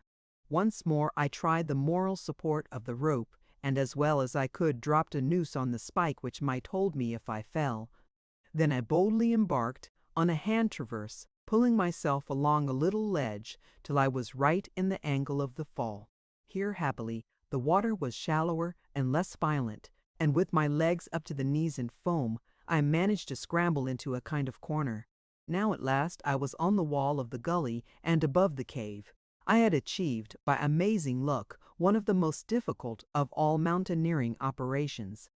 I had got out of a cave to the wall above. My troubles were by no means over, for I found the cliff most difficult to climb. The great rush of the stream dizzied my brain. The spray made the rock damp, and the slope steepened as I advanced. At one overhang my shoulder was almost in the water again. All this time I was climbing doggedly, with terror somewhere in my soul, and hope lighting but a feeble lamp. I was very distrustful of my body, for I knew that at any moment my weakness might return. The fever of 3 days of peril and stress is not allayed by one night's rest. By this time I was high enough to see that the river came out of the ground about 50 feet short of the lip of the gully, and some 10 feet beyond where I stood. Above the hole whence the waters issued was a loose slope of slabs and screes. It looked an ugly place, but there I must go, for the rock wall I was on was getting unclimbable. I turned the corner a foot or two above the water and stood on a slope of about 50 degrees, running from the parapet of stone to a line beyond which blue sky appeared. The first step I took, the place began to move. A boulder crashed into the fall and tore down into the abyss with a shattering thunder. I lay flat and clutched desperately at every hold, but I had loosened an avalanche of earth, and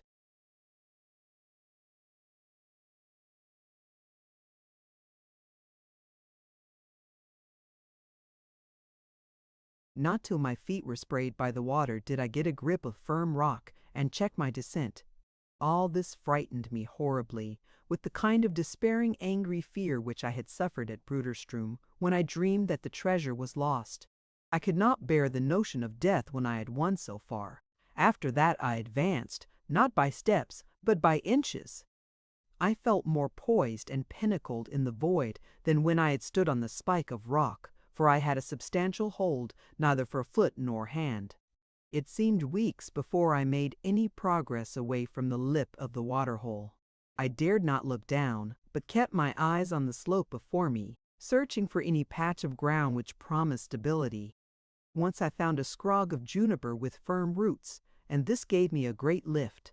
A little further, however, I lit on a bank of screes which slipped with me to the right, and I lost most of the ground the bush had gained me. My whole being, I remember, was filled with a devouring passion to be quit of this gully and all that was in it.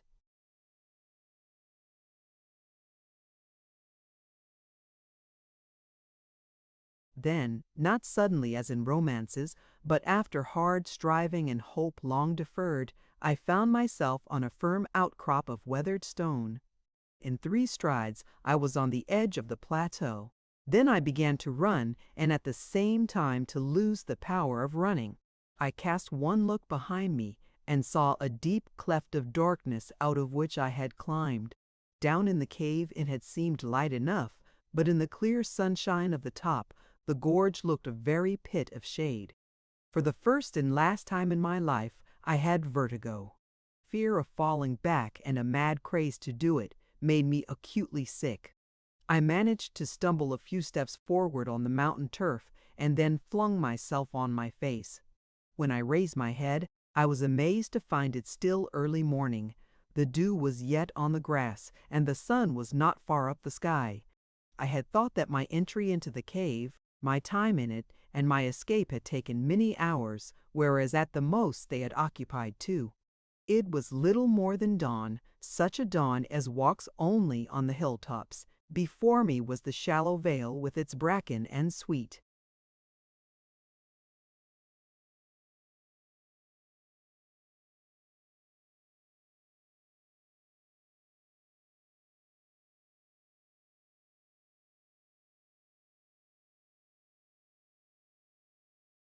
grass, and farther on the shining links of the stream, and the loch still gray in the shadow of the beleaguering hills. Here was a fresh, clean land, a land for homesteads and orchards and children. All of a sudden I realized that at last I had come out of savagery. The burden of the past days slipped from my shoulders. I felt young again, and cheerful and brave. Behind me was the black night and the horrid secrets of darkness. Before me was my own country, for that loch and that bracken might have been on a Scotch moor. The fresh scented the air, and the whole morning mystery put song into my blood. I remember that I was not yet 20. My first care was to kneel there among the bracken and give thanks to my Maker, who in very truth had shown me his goodness in the land of the living. After a little, I went back to the edge of the cliff. There, where the road came out of the bush, was the body of Henrix, lying sprawled on the sand, with 2 dismounted riders looking hard at it. I gave a great shout, for in the men I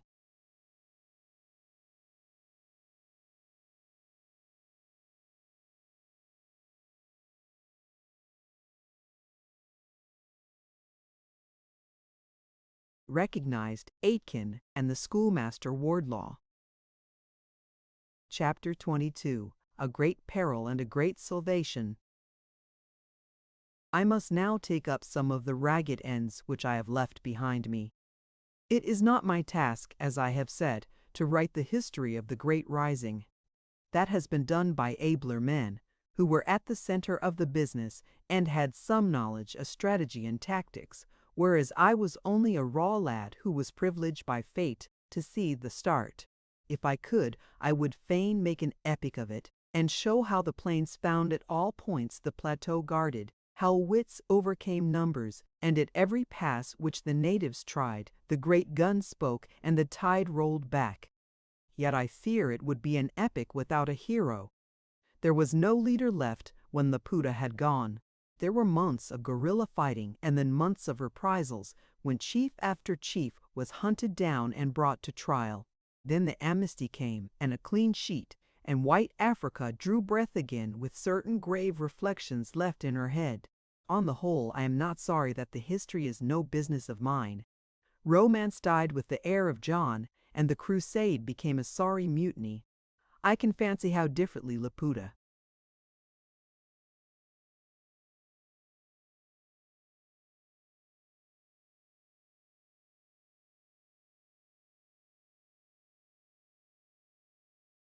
would have managed it all had he lived, how swift and sudden his plans would have been, how under him the fighting would not have been in the mountain glens, but far in the high veld among the dorps and townships.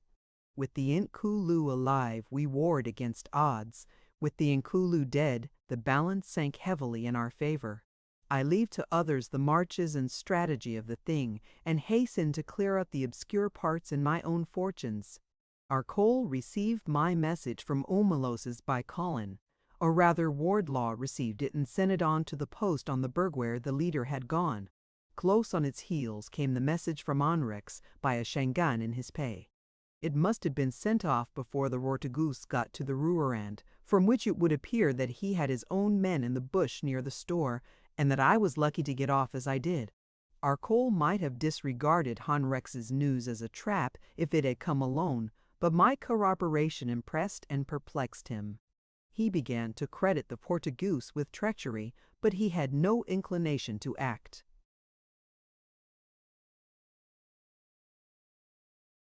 On his message, since it conflicted with his plans, he knew that Laputa must come into the burg sooner or later, and he had resolved that his strategy must be to await him there.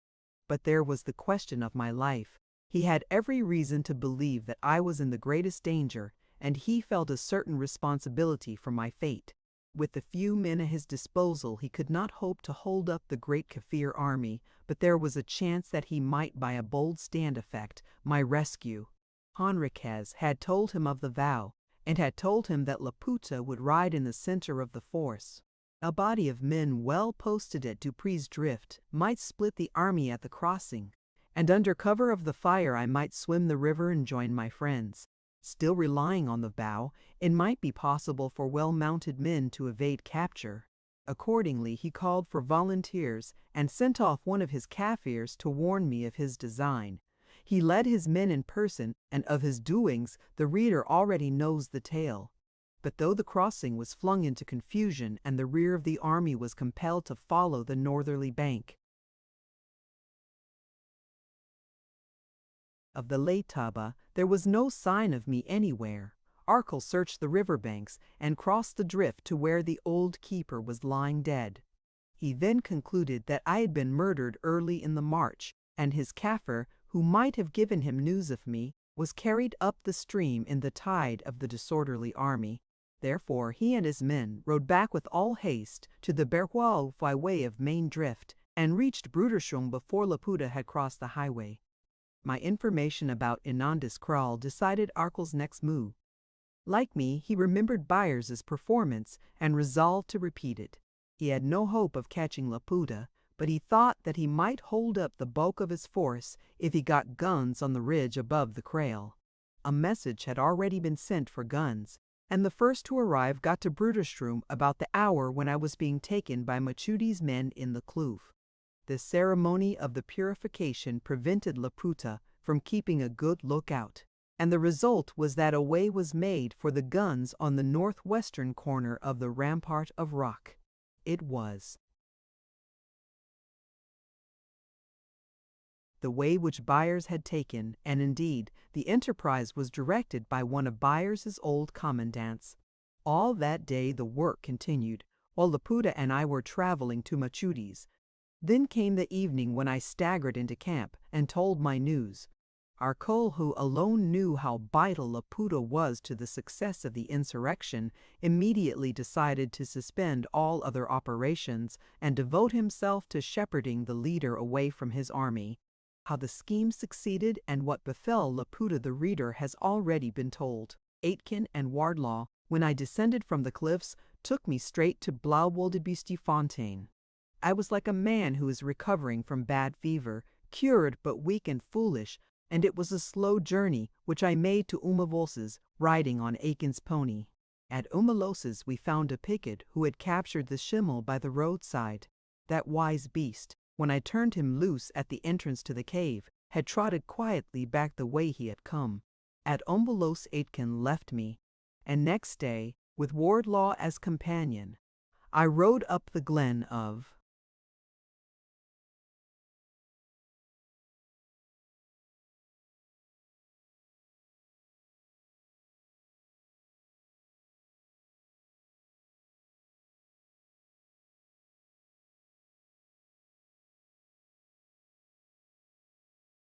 declined Labongo and came in the afternoon to my old home.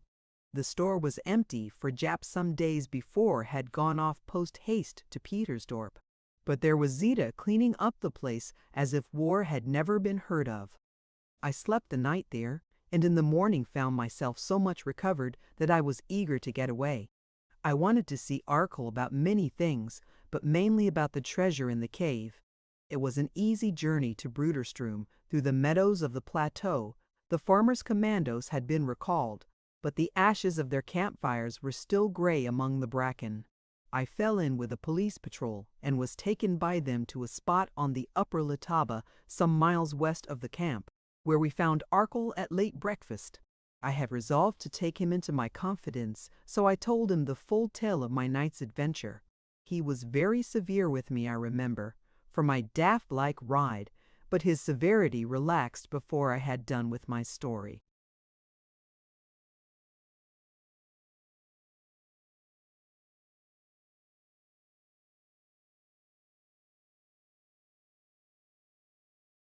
The telling brought back the scene to me, and I shivered at the picture of the cave, with the morning breaking through the veil of water and Laputa in his death throes. Arkell did not speak for some time. "So he is dead," he said at last, half whispering to himself. "Well, he was a king, and died like a king. Our job now is simple, for there is none of his breed left in Africa." Then I told him of the treasure. "It belongs to you, Davy," he said, "and we must see that you get it. This is going to be a long war, but if we survive to the end, you will be a rich man." "But in the meantime," I asked, "supposing other Kaffirs hear of it and come back and make a bridge over the gorge, they may be doing it now." "I'll put a guard on it," he said, jumping up briskly. "It's maybe not a soldier's."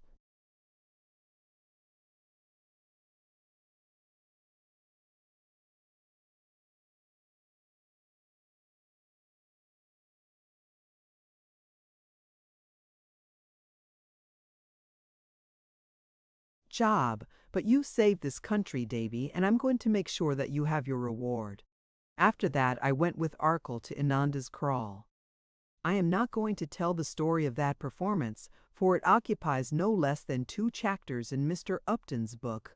He makes 1 or 2 blunders, for he spells my name with an O, and he says we walked out of the camp on our perilous mission with faces white and set as a crusader's. That is certainly not true, for in the first place nobody saw us go who could judge how we looked, and in the second place we were both smoking and feeling quite cheerful.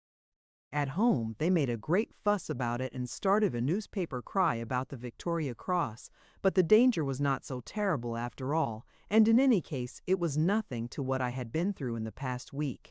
I take credit to myself for suggesting the idea. By this time we had the army in the kraal at our mercy. Laputa not having returned, they had no plans. It had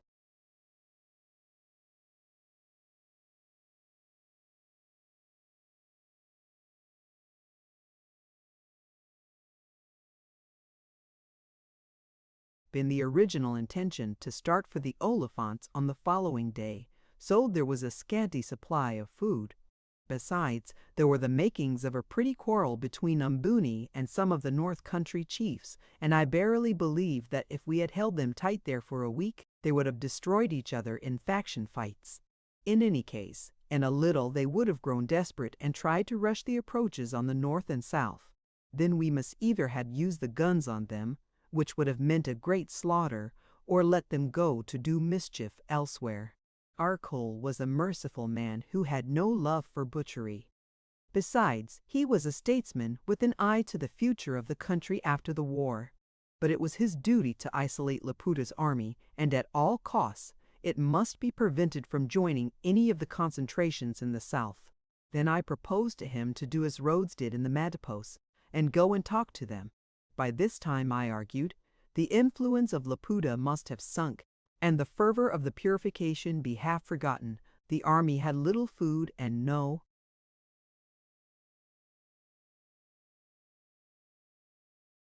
leader. The rank and file had never been fanatical, and the chiefs and indunas must now be inclined to sober reflections. But once blood was shed, the lust of blood would possess them. Our only chance was to strike when their minds were perplexed and undecided. Arkal did all the arranging.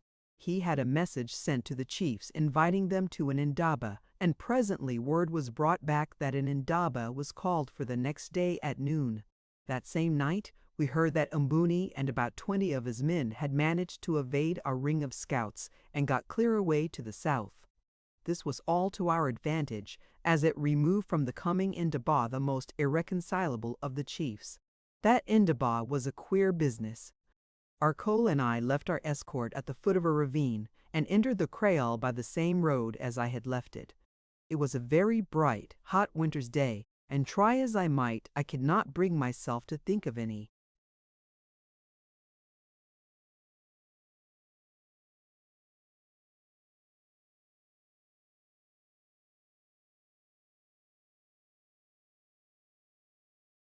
danger. I believed that in this way most temerarious deeds are done. The doer has become insensible to danger, and his imagination is clouded with some engrossing purpose. The first sentries received us gloomily enough, and closed behind us as they had done when Machuti's men haled me thither. Then the job became eerie, for we had to walk across a green flat with thousands of eyes watching us.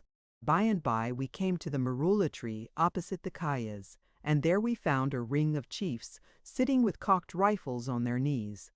We were armed with pistols, and the first thing our call did was to hand them to one of the chiefs. "We come in peace," he said. "We give you our lives." Then the indaba began, our call leading off.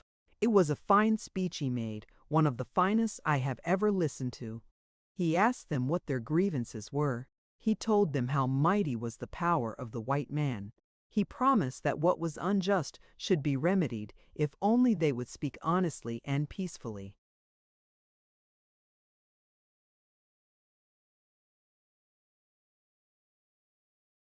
He harped on their old legends and songs, claiming for the King of England the right of their old monarchs. It was a fine speech, and yet I saw that it did not convince them. They listened moodily, if attentively, and at the end there was a blank silence. Arkell turned to me. "For God's sake, Davy," he said, "talk to them about Laputa. It's our only chance." I had never tried speaking before, and though I talked their tongue, I had not Arkell's gift of it. But I felt that a great cause was at stake, and I spoke up as best I could. I began by saying that Inkulu had been my friend, and that at Umbaloses before the rising he had tried to save my life. At the mention of the name I saw eyes brighten. At last the audience was hanging on my words. I told them of Omrex and his treachery.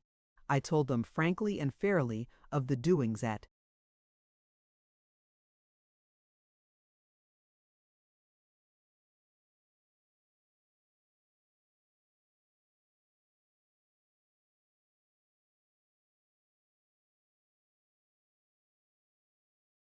Dupree's Drift. I made no secret of the part I played. I was fighting for my life, I said. Any man of you who is a man would have done the like. Then I told them of my last ride and the sight I saw at the foot of the Roorand. I drew a picture of Onreeks lying dead with a broken neck and the Nkulu wounded to death, creeping into the cave. In moments of extremity, I suppose every man becomes an orator. In that hour and place, I discovered gifts I had never dreamed of. Arkell told me afterwards that I had spoken like a man inspired, and by a fortunate chance had hit upon the only way to move my hearers. I told of that last scene in the cave, when Laputa had broken down the bridge and had spoken his dying words that he was the last king in Africa, and that without him the rising was at an end. Then I told of his leap into the river, and a great sigh went up from the ranks about me. "You see me here," I said, "by the grace of God. I found a way up the fall, and the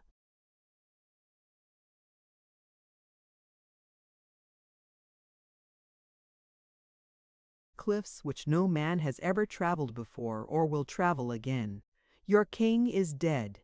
He was a great king, as I who stand here bear witness, and you will never more see his like. His last words were that the rising was over. Respect that word, my brothers. We come to you not in war, but in peace, to offer a free pardon and the redress of your wrongs. If you fight with the certainty of failure and against the wish of the heir of John. I have come here at the risk of my life to tell you his commands. His spirit approves my mission. Think well before you defy the mandate of the snake and risk the vengeance of the terrible ones." After that I knew that we had won. The chiefs talked among themselves in low whispers, casting strange looks at me. Then the greatest of them advanced and laid his rifle at my feet. "We believe the word of a brave man," he said. "We accept the mandate of the lubber."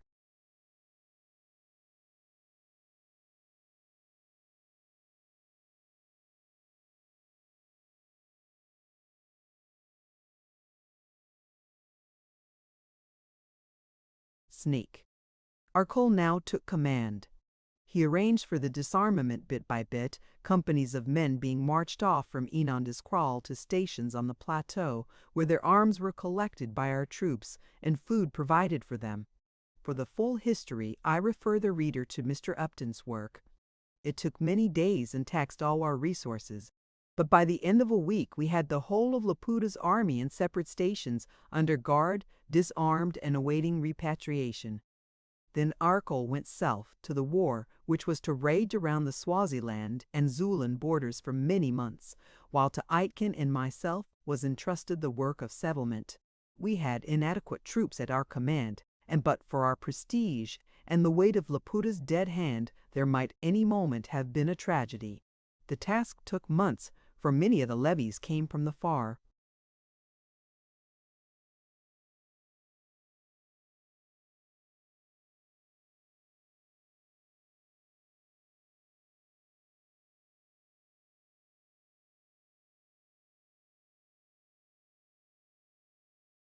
North, and the job of feeding troops on a long journey was difficult enough in the winter season when the energies of the country were occupied with the fighting in the south.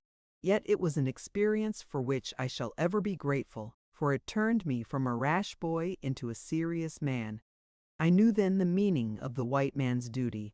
He has to take all risks, recking nothing of his life or his fortunes, and well content to find his reward in the fulfillment of his task. That is the difference between white and black, the gift of responsibility, the power of being in a little way a king. And so long as we know this and practice it, we will rule not in Africa alone, but wherever there are dark men who live only for the day and their own bellies. Moreover, the work made me pitiful and kindly. I learned much of the untold grievances of the natives, and saw something of their strange, twisted reasoning. Before we had got Laputa's army back to their kraals, with food enough to tide them over the spring sowing, Aitken and I had got sounder policy in our heads than you will find in the towns, where men sit in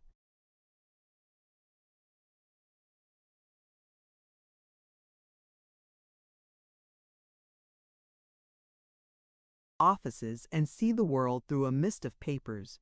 By this time, peace was at hand, and I went back to Inanda's kraal to look for Colin's grave. It was not a difficult quest, for on the sward in front of the marula tree they had buried him. I found a mason in the Iron Crans village, and from the excellent red stone of the neighborhood was hewn a square slab with an inscription. It ran thus: "Here lies buried the dog Colin, who was killed in defending D. Crawford, his master. To him it was mainly due that the Kaffir rising failed. I leave those who have read my tale to see the justice of the words."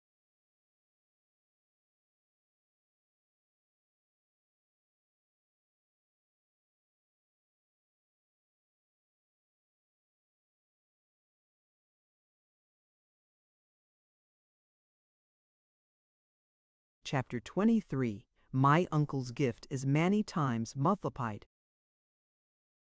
We got at the treasure by blowing open the turnstile. It was easy enough to trace the spot in the rock where it stood, but the most patient search did not reveal its secret. Accordingly, we had recourse to dynamite, and soon laid bare the stone steps and ascended to the gallery. The chasm was bridged with planks, and Arkell and I crossed alone. The cave was as I had left it. The blood stains on the floor had grown dark with time, but the ashes of the sacramental fire were still there to remind me of the drama I had borne a part in. When I looked at the way I had escaped, my brain grew dizzy at the thought of it. I do not think that all the gold on earth would have driven me a second time to that awful escalade. As for Arcall, he could not see its possibility at all. Only a madman could have done it, he said, blinking his eyes at the green Lynn. Indeed, Davy, I think for about 4 days you were as mad as they make. It was a fortunate thing, for your madness saved the country.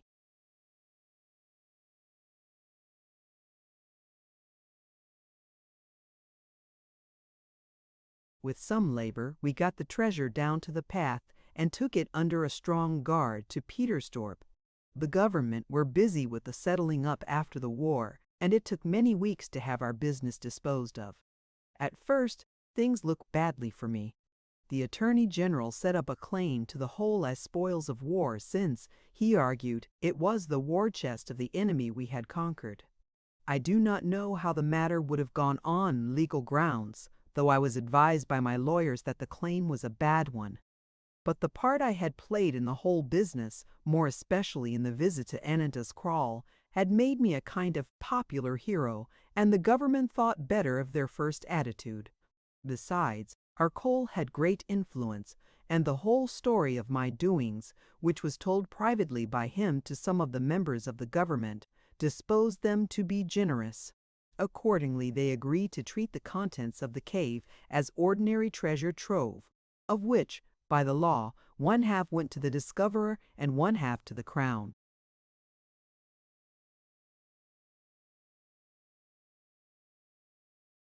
This was well enough so far as the gold was concerned, but another difficulty arose about the diamonds, for a large part of these had obviously been stolen by laborers from the mines, and the mining people laid claim to them as stolen goods.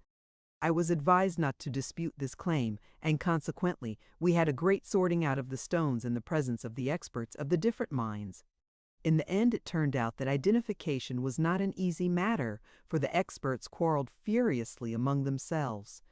A compromise was at last come to and a division made, and then the diamond companies behaved very handsomely, voting me a substantial sum in recognition of my services in recovering their property. What with this and with my half share of the gold and my share of the unclaimed stones, I found that I had a very considerable fortune. The whole of my stones I sold to De Beers, for if I had placed them on the open market, I should have upset the delicate equipoise of diamond values. When I came finally to cast up my accounts, I found that I had secured a fortune of a trifle over a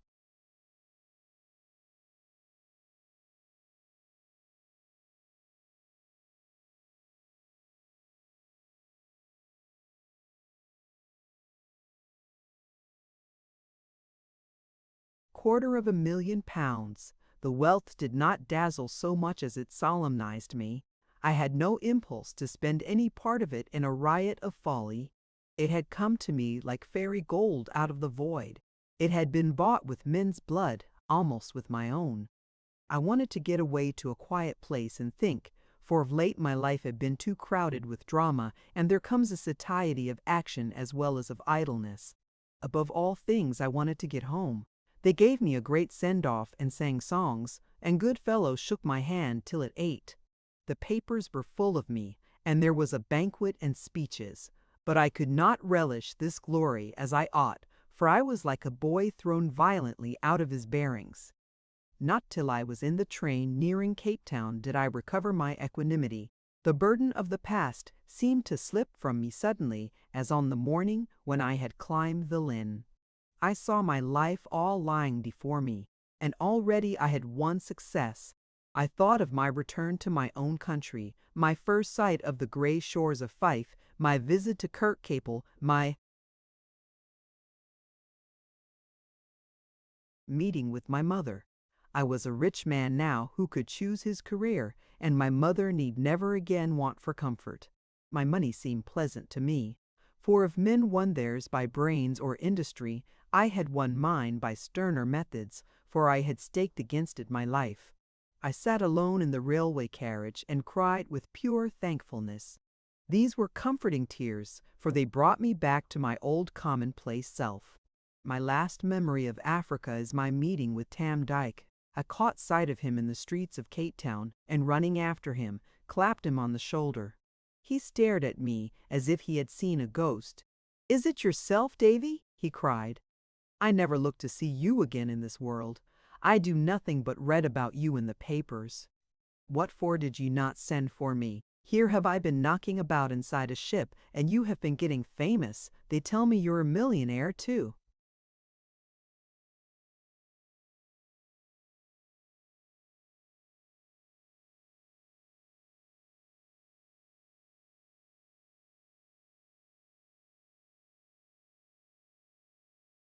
I had Tam to dinner at my hotel, and later, sitting smoking on the terrace and watching the flying ants among the aloes, I told him the better part of the story I have here written down.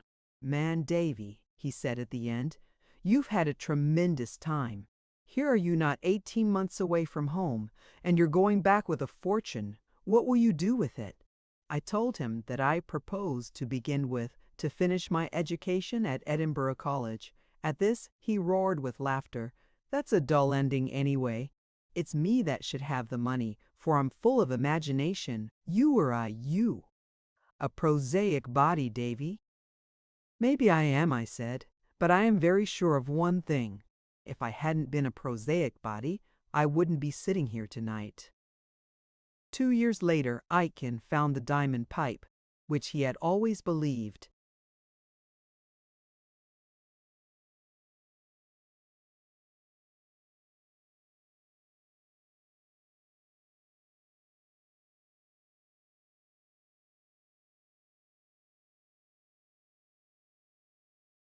Lay in the mountains. Some of the stones in the cave, being unlike any ordinary African diamonds, confirmed his suspicions and set him on the track.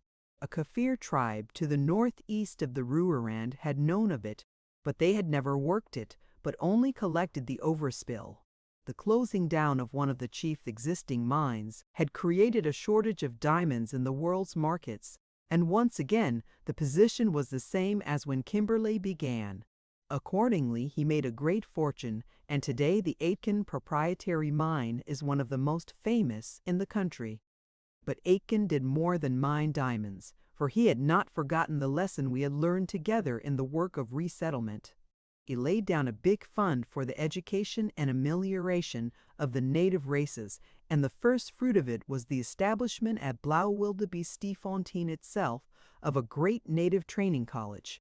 It was no factory for making missionaries and black teachers, but an institution for giving the Kaffirs the kind of training which fits them to be good citizens of the state. There you will find every kind of technical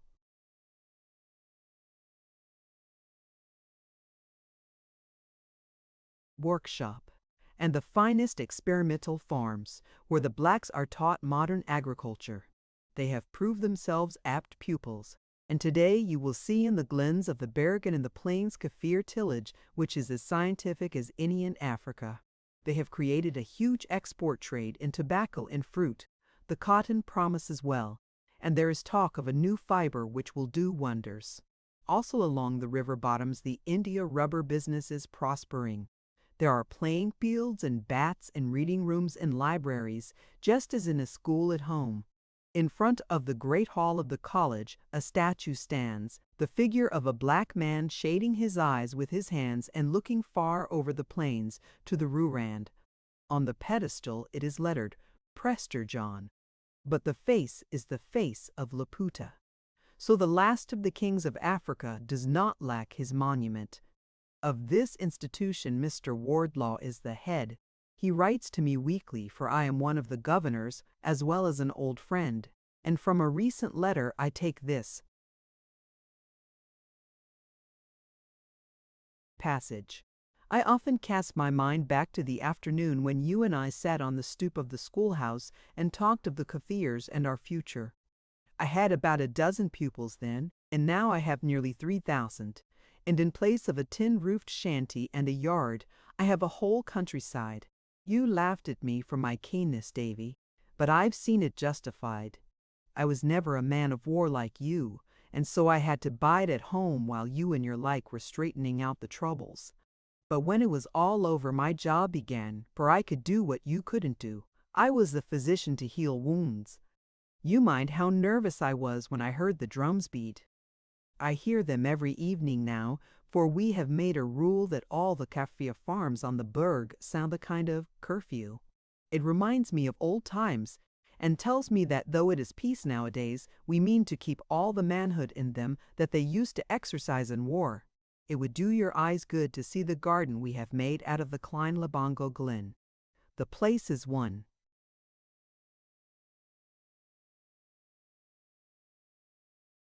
big orchard with every kind of tropical fruit in it, and the irrigation dam is as full of fish as it will hold. Out at de Loses, there is a tobacco factory, and all round Sikatolas we have square miles of mealie and cotton fields. The loch on the Roerand is stocked with Lochleven trout, and we have made a bridle path up to it in a gully east of the one you climbed. You ask about Machudi's. The last time I was there, the place was white with sheep, for we have got the edge of the plateau grazed down, and sheep can get the short bite there. We have cleaned up all the kraals, and the chiefs are members of our county council, and are as fond of hearing their own voices as an Aberdeen bailey. It's a queer transformation we have wrought, and when I sit and smoke my pipe in the evening and look over the plains and then at the big black statue you and Aitken set up, I thank the Providence that has guided me so far. I hope and trust that in the Bible words, the wilderness and the solitary place are glad for us. At any rate, it will not be my fault if they don't blossom as the rose. Come out and visit us soon, man, and see.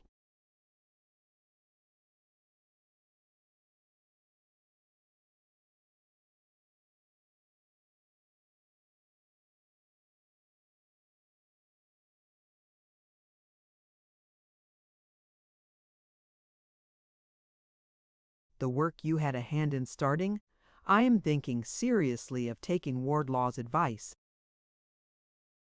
The end. Thank you for listening to this story. I hope you enjoyed the journey, the characters, and the world they carried with them. If you enjoyed this audiobook, please subscribe to the channel and leave a comment below.